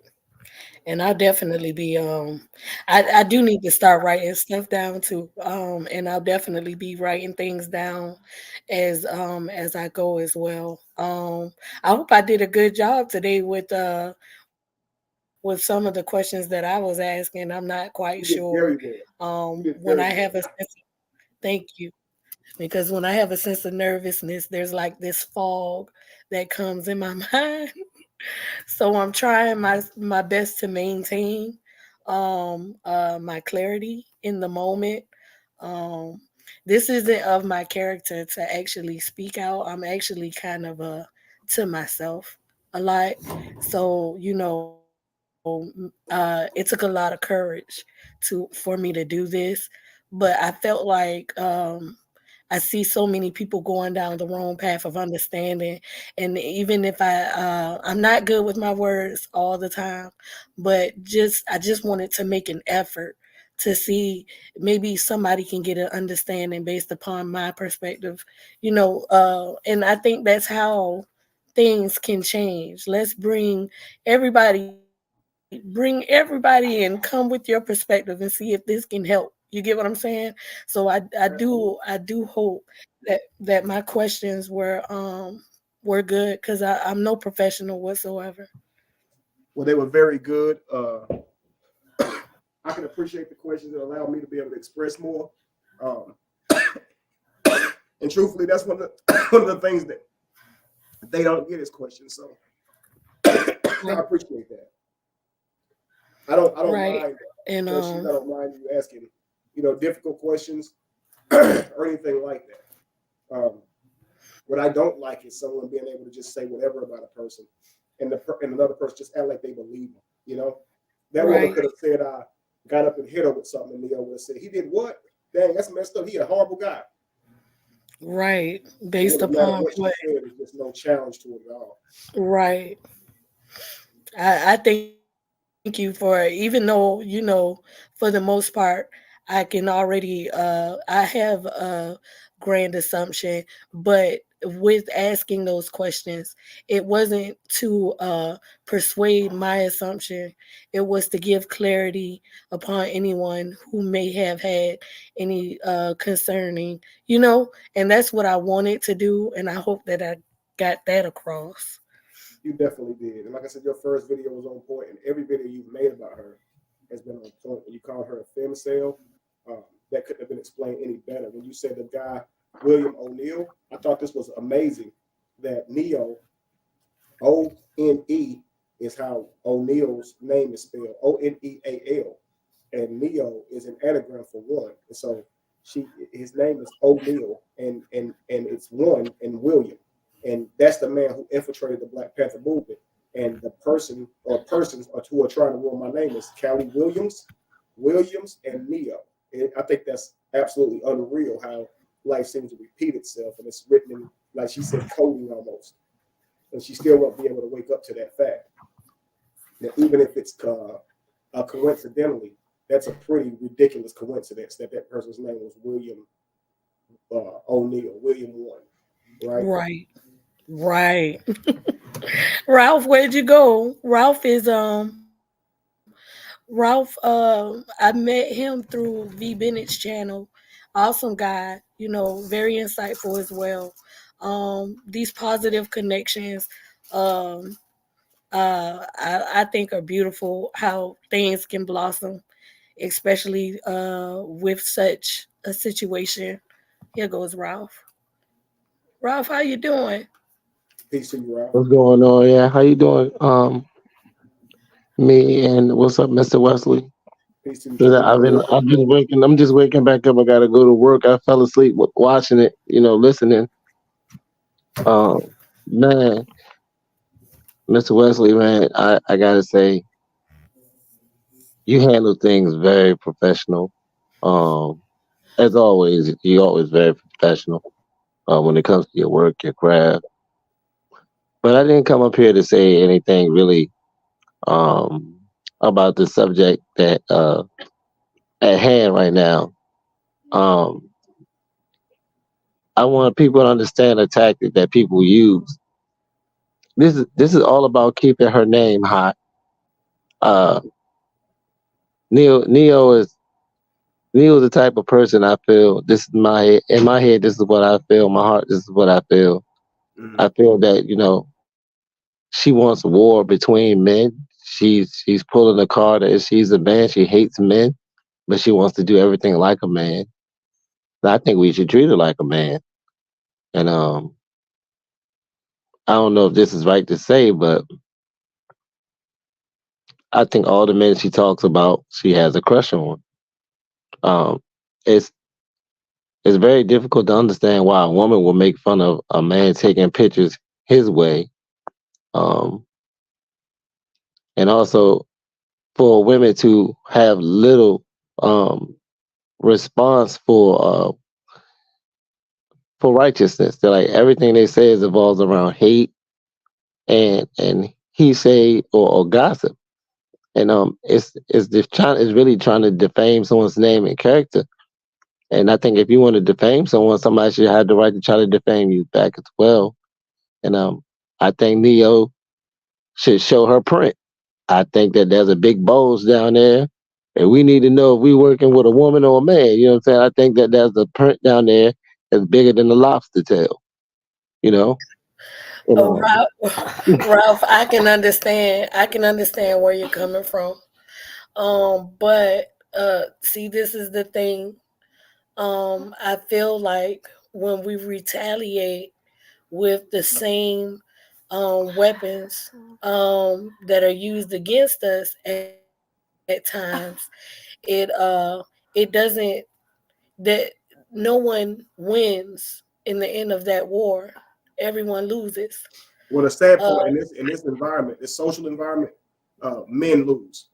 So even if you were to give her back what she gave you, what I have learned is when they play the victim, it's accepted, and when you attack back, it's not accepted. So when I cussed Amora back out, I was the bad guy, and I noticed that. I noticed that no matter what, there was no justification for it because they get to be victims. See, we don't as men. When we go say, "Look what they did to me," nobody cares. But when they say that, everybody cares. So if you give her the same energy back, I understand. You will actually take the social hit. You are the bad person because for some reason it's like we're not expecting women to carry themselves like citizens, like people who are responsible. We expect them to behave like children, so they actually don't even get held to the same criteria as men more. It's truly sad. That's our fault though, Mr. Wesley. That's men's fault because we baby the women.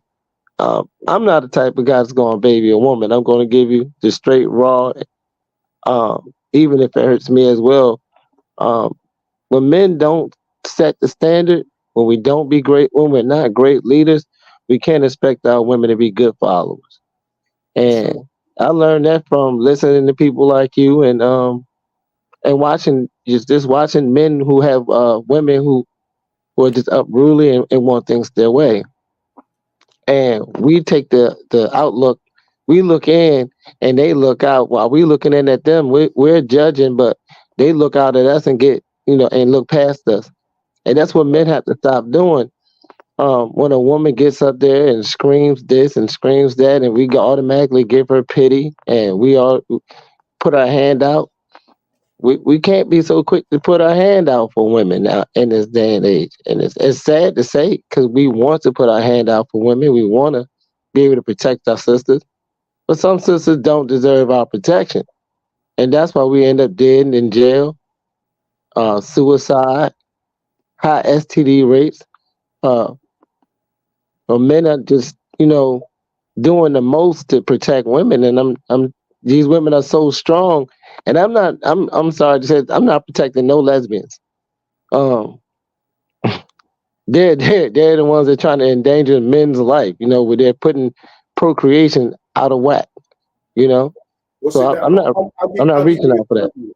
purview. I'll give you this purview. Imagine being in a public situation where a woman is calling you out your name. Now you're in a public situation with men and women.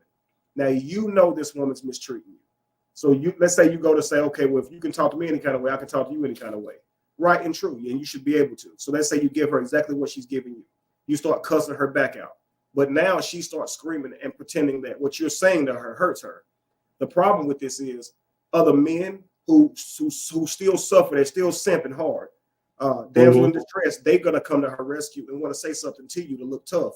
And now because you are right, but due to the environment we're in, now you're being confronted by several men and women saying, look at how he talks to women.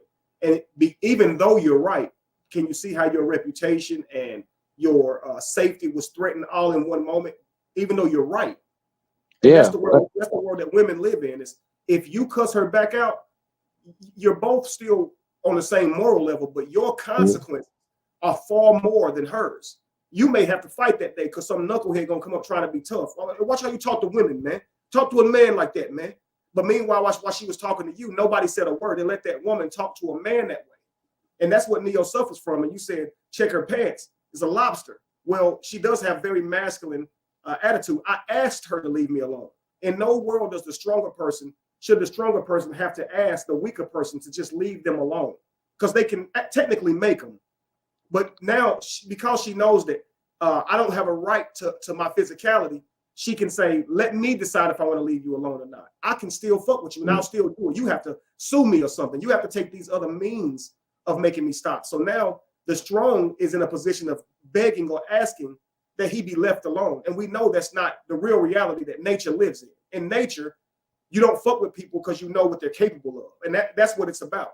Now I can act any kind of way. And that's what has given toxic women free reins to run rampant in our society, is they know full well what you won't do and what there's consequences for you for. And then I did a video where I showed Tom and Jerry. You remember Tom with Spike, how Spike was on the chain and Tom drew a line on the chain because he knew Spike couldn't get over the chain. You're Spike, and Tom represents the woman, the toxic woman who knows the extent of your consequences for your actions. And so she draws a line at the end of that. She knows what you cannot do to her. And she'll slap you upside the head, hit you with pies, knock your teeth out, all these things, because she knows just how far you will go.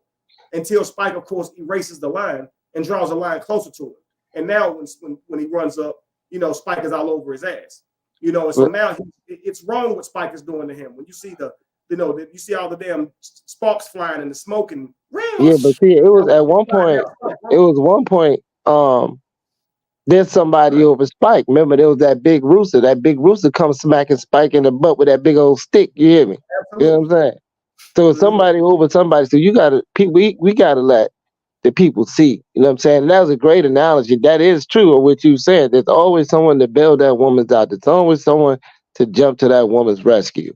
But then again, we need men to see what is right. We so quick to simp because we want some trim. We got to stop putting that trim first, and that's how you separate yourself from different qualities of men. Standing on morals, period. What do you do to you? When was it done? How? What was the words? And get to the bottom of it before we run up to that man, starting crap with him, because we honestly don't know. We know that just like a man can be rude and assault a woman can be rude and lie and assault a man. So it's like we shouldn't be sitting here living in a world where we're behaving like we're protecting our daughters when we know full well that women will make men's victim by proxy. They will go tell another man that you did something to them, and then they'll have that man go and fight their battles for them. And so this is not a world that typically men live in. You might see some man who say, I'm sending my sisters over to jump you or something, but that's typically not a male response. But we know that women will do that. They'll go even get the authorities and tell them you did something, you know. So I'm a little hood. I'm a little hood, and I'm a little ghetto. I'm totally different. I'm not with I'm an equalist. You know what I'm saying? So I'm gonna say this, and I don't care how people feel about it. But a woman is gonna abuse me, I'm pushing teeth out of mouth. Okay, you hit me, push teeth going. I'm gonna make sure that you don't have the same feeling about another man. That's just why I'm carrying it. And I'm not a woman beater. I'm a respectful person. You're abusive to me, I'm abusive back. But no one should be abusive to anyone. That's the point. So if we can't get people to understand, you want how you make the alpha the victim. I just got out of somewhat of a situation like that, and I fell victim to somebody that nowhere, shape, and form was on my level. You know what I'm saying? But I was put in that situation. You know what I'm saying? And I had to understand. I had to confront the situation just so I could remember who's still really the alpha, because the person that I had to confront was very weak, unintelligent, you know what I'm saying? And really wasn't ready to go that left way, wasn't ready to go left. I'm willing to go left. Not saying that that's smart, but if you're going to push me there, I'm going to go there. And women need to understand, if you're going to push someone there, we going to go there. And it's not until they start saying consequences for their actions. How we going to do that? I don't know, but I don't believe you can just give up and let them have their way. That don't solve anything either.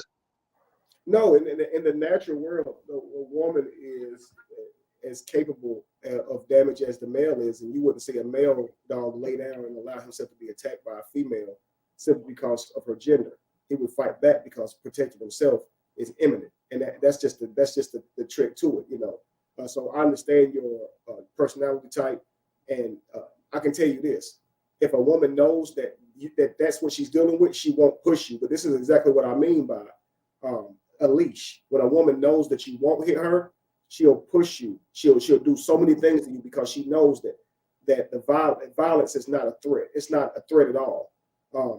And so that's why she's doing it. So her respect for you is not based on her actual on the way she sees you. It's more like based on what she thinks you'll do about it. So she would never hit a man who would hit her back. She would never insult a man who would hit her. She would never attack a man that would do the same thing. Like, she wouldn't attack a Sarnetta.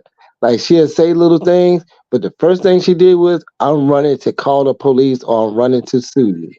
She didn't have all the mouth for a Sarnetta. She didn't have that type of mouth for a queen's throne. She don't have that type of mouth for people who's willing to say, what's your address? You know what I'm saying? I ain't saying that's what it is, but I'm saying that's what it is. She's not, anybody that's willing to go there, she's not willing to go there. And then they become the wrong person, and she becomes the victim and traumatized even more by that thing happening. So if I was to go off threatening her, calling her out her name, and giving her the same treatment really that she's giving me, because I've heard her call me a bitch several times. If I was to start returning all that back to her, she will get to say, look at how he talked to me. I'm offended, I'm hurt by it. And then now she has an emotional reason. Well, isn't she the man in the relationship? Like, isn't she like a dom or something? So you should be able to treat her as a man. I would use her, I would use her, whatever, in her mind. If she thinks she's the man in her relationship, she's a woman, but now she needs to be, she's in the category of a man. If they're going to start using those, alphabetical, situations, you know what I'm saying, the LBGT, if they're going to be using that, and she's a dom, now, okay, you a man now. Let's put it all out on the table. Let's drop these balls and see who's going to fight. You know what I'm saying? Let's put these hands up. We can do this now because you're saying you're equal to me now. You're saying you have man characteristics, man qualities. We got to get the people to see that, because she can't play woman and be man, or be man and play woman. She looks like Booker T from WWF. You know what I'm saying? She looks like KRS-One. She got the manly features. Like KRS-One earlier, I thought that was hilarious because she actually does favor KRS-One. That was me in the chat. That was me. And I was like, yo, I'm looking at a woman who wants to be a man, who looks like a man. We have to treat her like a man. I'm tired of playing like I'm not, like I'm blind. I see a man, and I'm going to treat you as one. No matter what you think you got between your legs, if you got the man characteristics, you need to be treated like a man. Well, my thing is, I'm certain that she's not asking to be treated like a man, and it makes it even worse that she's not, because she is saying that because she's a woman, she gets to do these things and say these things, and you got to kind of talk to her a certain way. Because if you have a certain tone towards her, then that says that you're abusive even to your own wives. But if she has a certain treatment towards me, it doesn't say that she's abusive. I don't get it. I've heard a million different things they try to insinuate on me, bro, and it's It's crazy how they try to take away Yeah, man, you everywhere. got a lovely man. You got a We don't lovely even have the family, right man. instinct of anger. So not only can't you hit them, you can't raise your voice at them. You can't be frustrated with them. You can't have a tone with them. So they can do whatever to you. But if you have any of those things, then you abusive. But what they're doing to you is not abusive. Fucking with you when you ain't bothering them is not abusive. Fucking with another grown man. But if you get that grown man's energy, oh my God, look at what he did to me. Leave him the fuck alone. Yeah, I mean, shoot. I mean, sometimes in my category, all great men go to jail for something they ain't do or something they go and do. You know what I'm saying? They got Jesus, Malcolm X, Martin Luther King. They got everybody lined up. If you great man and you doing things somewhere down the line, you got to stand for something. And I stand on this, man. You gonna treat me right, and I'm gonna treat you right. If you gonna disrespect me, I'm gonna disrespect you. We see your character when we watch these shows. You're very profound. You're very educated. I'm saying you have a lovely family. Um, you show that, and when you have people like your family who can defend you, when you on your own platform and people when you bring it up and you doing relationship issues and things, they see how you conduct yourself. They know that they're gonna see what type of person Neo is. Like Neo is carrying on for drama. You don't have a platform for drama. So if you step into drama, they know you settling an issue. We can't be so quick to give up as men. No, we got to look at what righteous people look at us. We got to learn that you know if we're going to set the standard, we can't be the ones over here letting them get away, letting other men get away with simping. We got to call simping people out, man. I don't really want to curse on your preference, but we got to really call those type of people out. And especially when a woman is that, I'm gonna say it, when a woman is that ugly, who's really willing to sleep with her? You know what I'm saying? She needs some good love from someone strong. And most of their anger he needs. goes towards men who they think that they couldn't get on their looks alone. So I've learned that a lot of times that women who don't find themselves attractive, who have those similar features, they'll be mad at me. Even if I compliment them, they'll get even madder at me because I think in their mind they don't believe I mean it. They don't believe that I can genuinely like them or be nice to them, so they already mad at me. And I think it's because they said this person wouldn't like me, this person wouldn't see me, and so they're mad at the world for something that they didn't even choose. And I think that regardless of what skin you're in, the goal of life is to learn to love and accept yourself. But I've seen that, and I've seen men do the same. I've seen men see a very beautiful woman and literally be mad at her because he don't think that she'd like him. So he'll start talking shit about her because he'll say she like the type that that's gonna ask for a lot, probably a lot of maintenance and shit like that, and he don't even know the girl. And so I also know what that's like on the flip side, where it could be a cashier and I'm trying to be nice to her, trying to get her to smile, cheer her day up, and she got an attitude with me, and I know it's because of what she thinks of herself, because she can't tell me what I think of her. So Yeah, I know that is very, very factual. Attractive. She doesn't think that she has true beauty because she doesn't try to enhance that beauty, so she looks like a dude. She looks like a dude in a Jamaican wig. I ain't gonna lie to you. Yeah. And it shows that she doesn't try at all to look beautiful, which to me tells me she's given up. She don't think she has any sex appeal. She talks in her nature, even when you're watching her talk, it's so masculine. There's no femininity in her when she talks. So either she's trying to cancel it out, or she truly has canceled it out. And maybe she thinks that's due to her being gay. I don't know how a girl acts, but I don't know. But I do think that everything about it is very masculine. That's very factual. Everything's very masculine. The way she's in the camera, she has to look. She can't give a side view. Like she has, like her beard is going to be too strong for the camera. She keeps them dreads all over, the side of her face. When she talks, it talks like she's a WWF wrestler. She sounds like Booker T. Can you dig it, sucker? Like she wants to get with the get down. I mean, it's funny because you can feel the low self esteem coming off of her. You can feel that I just need love coming off. It's so much hate coming off of her, and we got to give Neo love. We got to beat her down with true love and jokes because she's not a joker. She cries wolf too much. You can joke her under the table. I've never seen, and not to talk bad about. I love dark skinned women. I love my dark sisters, but I've never seen a woman of that kind of ugly talk about men who look like something, especially when your children looks 120 times better than her. You know what I'm saying? Like All you gotta do is take a family picture and say, "Look, this is what you're missing out on. True love. Like you missing out on people who care about you.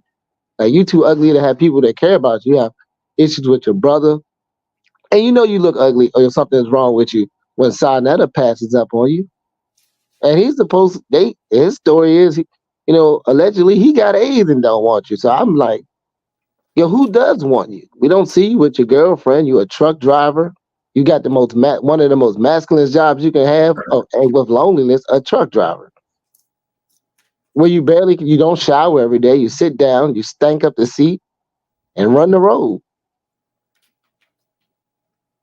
I don't believe we should be giving her slack. I think we should be giving her everything she asking for. And that's all I really had to say. And just loving me. I'm loving what you're doing right now. You're fairly new. Um, your voice carries very well over this platform.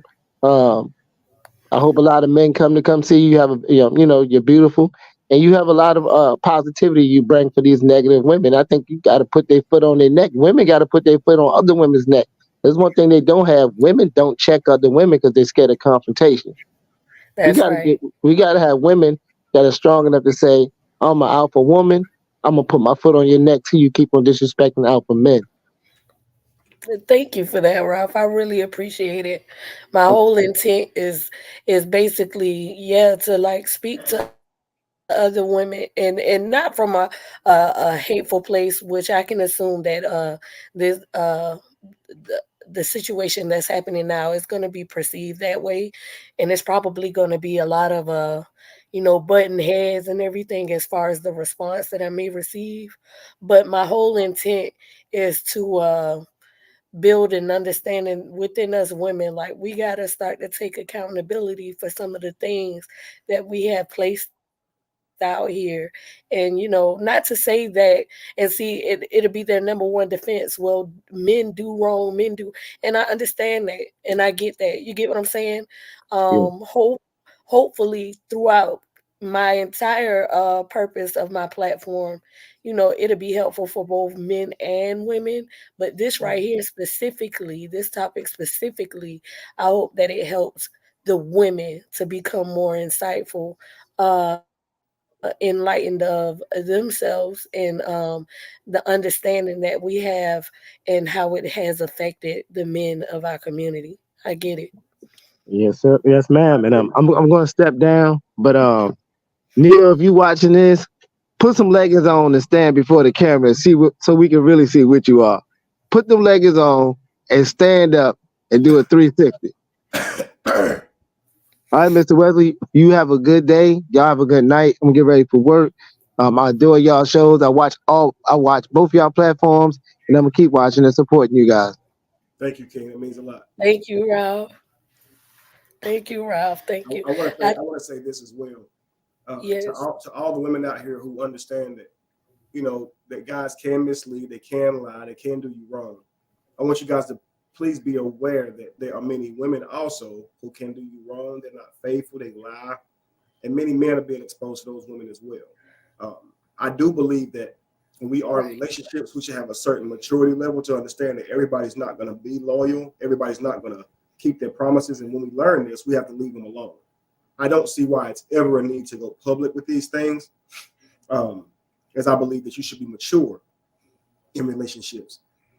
So I would ask you ladies to please assess the information that you're hearing from people more clearly. If it's just, relationship type shit, it's nothing to be concerned with. It's nothing that, even if they made it known to you, it's nothing that you should poke your noses into. If it's something like abuse and stuff for that matter, then, I guess you can understand someone taking to social media with abuse, but it shouldn't be overlooking the other steps that the person should have taken, like alerting the proper authorities. And all the steps that should be required other than telling someone on social media. I'm beginning to not see any point to it for real, other than ruining somebody's name and how people see you. So I just say consider your sons, consider your brothers and your fathers, because you would hate that this happened to your husband or your son or your brother because some woman was mad at him and now the world is turned against him. And if you've helped to contribute that, like if Sha imagines one of her son's girlfriends taking the social media and lying on them because they didn't like how the relationship turned out, I'm sure that she would then understand the damage she's doing to me. Same thing with any of them. Right. You know, like I said, if Neo's father was ridiculed, if people reached out to say me for that matter, and I got on here spreading information about her father, she wouldn't like that because that's her dad. She loves him. You know, but she had like, I don't have children that love me. So there's no thought or concern into what they're doing. It's just letting me spread misinformation. And this is after she saw my children on my platform. She still goes and brings this woman up there and let her just spew, you know? It's sad, you know, because if I were doing that to her, all of a sudden then she'd understand it, you know? When you heard what Shy had to say, nothing was of urgency that she had to go tell anybody. Even when she's talking about this 14-year-old little girl, she's trying to tell it in a way where it's nothing to be concerned about, but also something to be concerned about. We're not saying anything like that, but we are definitely suggesting it, right? Which is weird, you know, the way they put it. And I could tell that Neo was leading a lot in the interview. She's calling out things publicly that she's saying they discussed privately. Like talk about the male gay porn. Talk about that, you know, before Shy could even speak to that. So what if that was something she didn't want to say?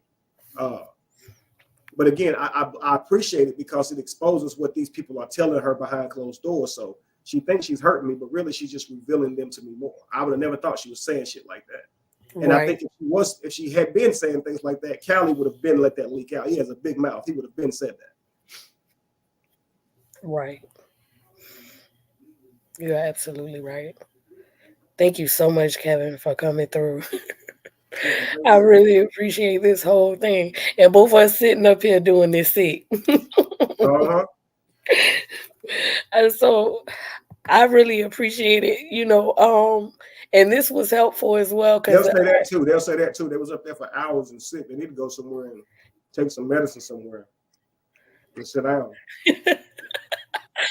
Well, that's okay because they'll have all these reasons in the world why we shouldn't be up here talking. It was something that Marvin Gaye said. Not Marvin Gaye, but what is his name? Bob Marley. Mm-hmm. After he was shot and he came up to perform, his statement was something and I can't remember it, but it's such a popular statement about how the wicked doesn't rest. So why should I, or something in that instance. And that is what people need to understand. There is a purpose behind what we are doing. Now, if it was for laughing giggles, yeah, I would be in my bed with some NyQuil.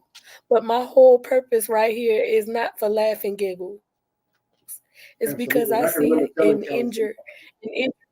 My bad.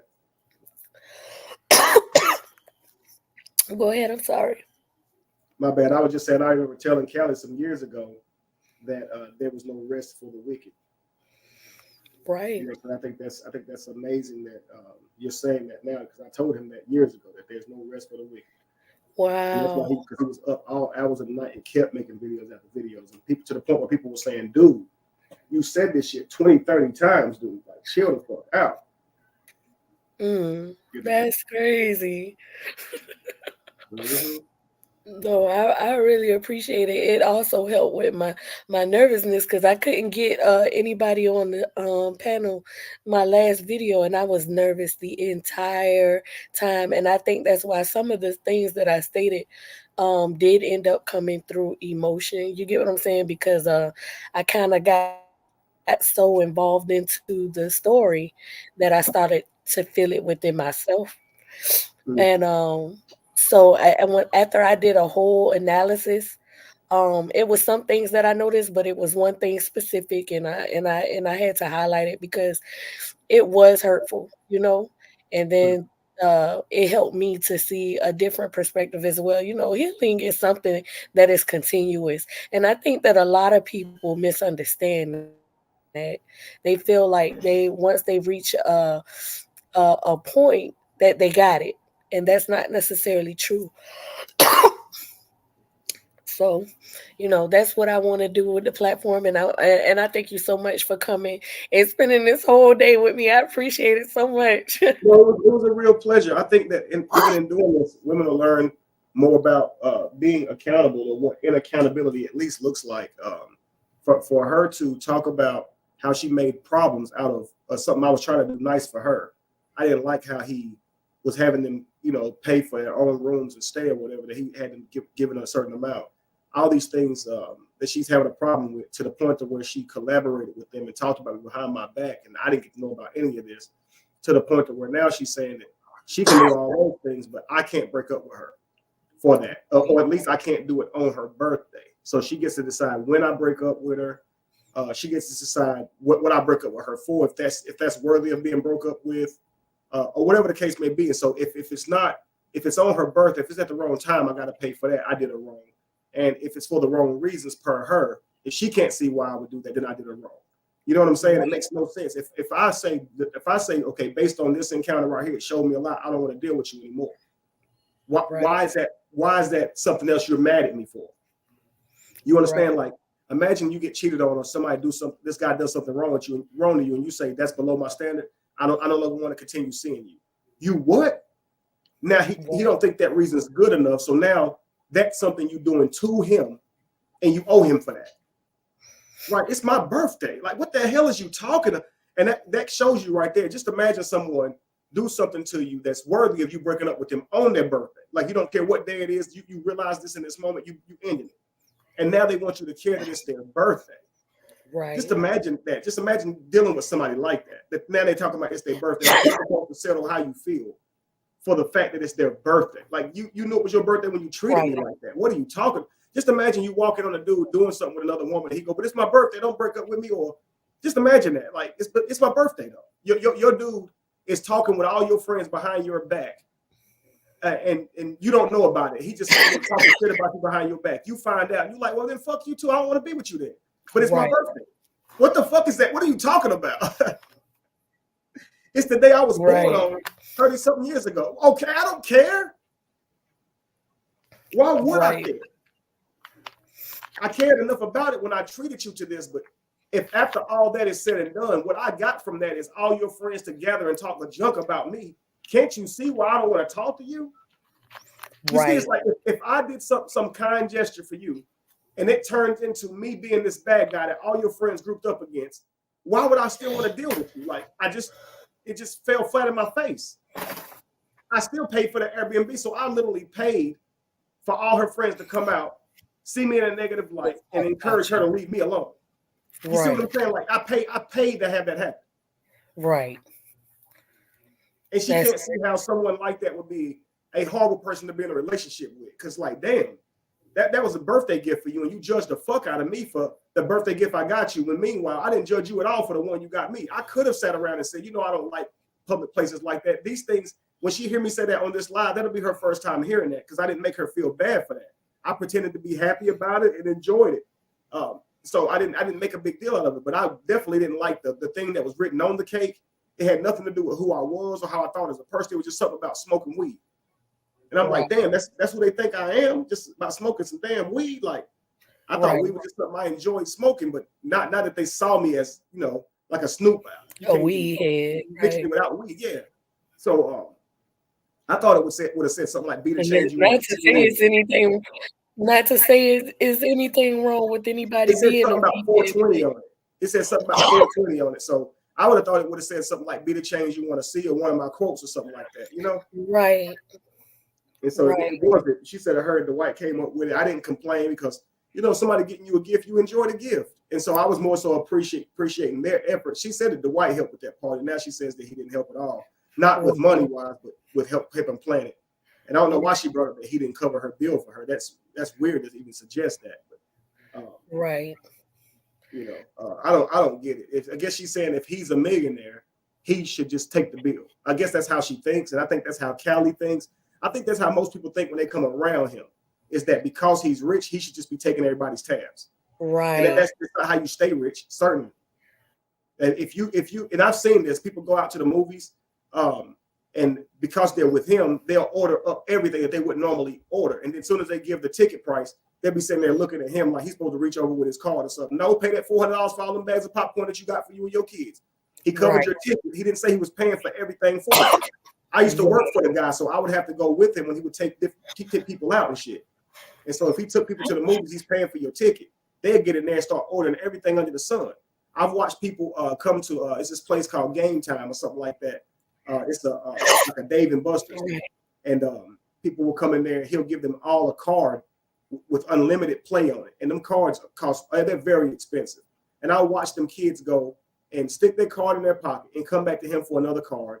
And one time I told him, I said, "You do realize they're lying, right?" He said, "Let them lie. They only get one opportunity for this. I don't care." He didn't care. He actually just knows they're lying and gives them new cards that they can come back in there and use on different dates. He doesn't. It's to him. It's like they only get one time. So it's like he budgets for people to lie and scheme, you know. So that's how much he wants people to have a good time, that he'll even allow them to sit there and lie to him. You know what I mean? But they do think that because of who he is, he can't say no for some reason. It's very unfair. I learned a lot by being around him and other celebrities. That seems to coincide with all of them, that people cannot see them outside of their celebrity or their wealth. And I learned that even though I was not rich, I was known. And so they all expected things from me that I couldn't give. Like they expected my time and all my energy. Callie wanted to be talking to me all the time, or be doing videos with me all the time. Shy wanted to be with me all the time. And when they don't get these things from you, they become extra angry. And so they're really trying to control you while they're calling you controlling. And I can imagine that any of you guys would be controlling, as it means to you wish you could make a person not cheat, not lie on you, not be toxic. So when you're around someone who you can't say anything to without them flipping it and making it toxic, it can get you upset until you learn. Just separate yourself from those people, and everybody don't think like that. So I'm now with 2 women who don't treat me that way. But with Shy, yeah, she's very toxic. I mean, if you guys are having a conversation, the thing that she says next is not anything productive. It's some far out there shit. Like I said, she once joked about the biggest penis she ever seen or had.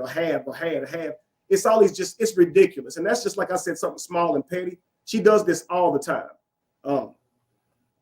She never asked me about being gay, but she used to always ask me something petty, something silly about something. So she's from New York. She likes to banter a lot, but she's very silly and petty. And so, frankly, she started a lot of arguments. And when you try to talk to her about them, she'll shuck and jive. You know, she'll do what I call give out what I call squid ink or octopus ink, which is where you confront them about something that they did, and now they come up with a whole bunch of things out of the blue that they're supposed to be upset about to distract you from the original thing. It's sad. I call it sonic rings also. But yeah, it's really crazy.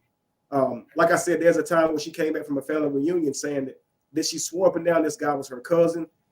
But then as it turned out, it wasn't her cousin. She just met him at a family reunion, and they exchanged numbers because her ex was violent or volatile towards her, and he lives nearby. So just in case her husband, came by the house and tried to do something to her, to call him, because I didn't live nearby. So she said she made it clear to him she had a boyfriend, but she did take his number just in case, you know, because I don't live nearby. So she's supposed to call this guy and prove that it wasn't anything, like they was trying to get to know each other better. And when she calls him, she literally says, "My boyfriend is right beside me and he wants to know." The dude just hung up. And that's like, because why would he talk to you after you just called your boyfriend and sitting right beside you? You know, But I mean, it's several times I caught her in lies like this. And so that's why, I mean, it's so funny how she'll get up there and be like, "I was with you. I took you seriously." Like she's never done me wrong. Like she ain't never lied. And I think anybody watching it can tell when she says I talked to Callie behind his back, when she says I did all these things behind his back, those are instances where she did me wrong. You're not supposed to behave like that. You're not supposed to go talking to my friends behind my back. That's not how that works. In a healthy relationship, that's how you destroy a relationship.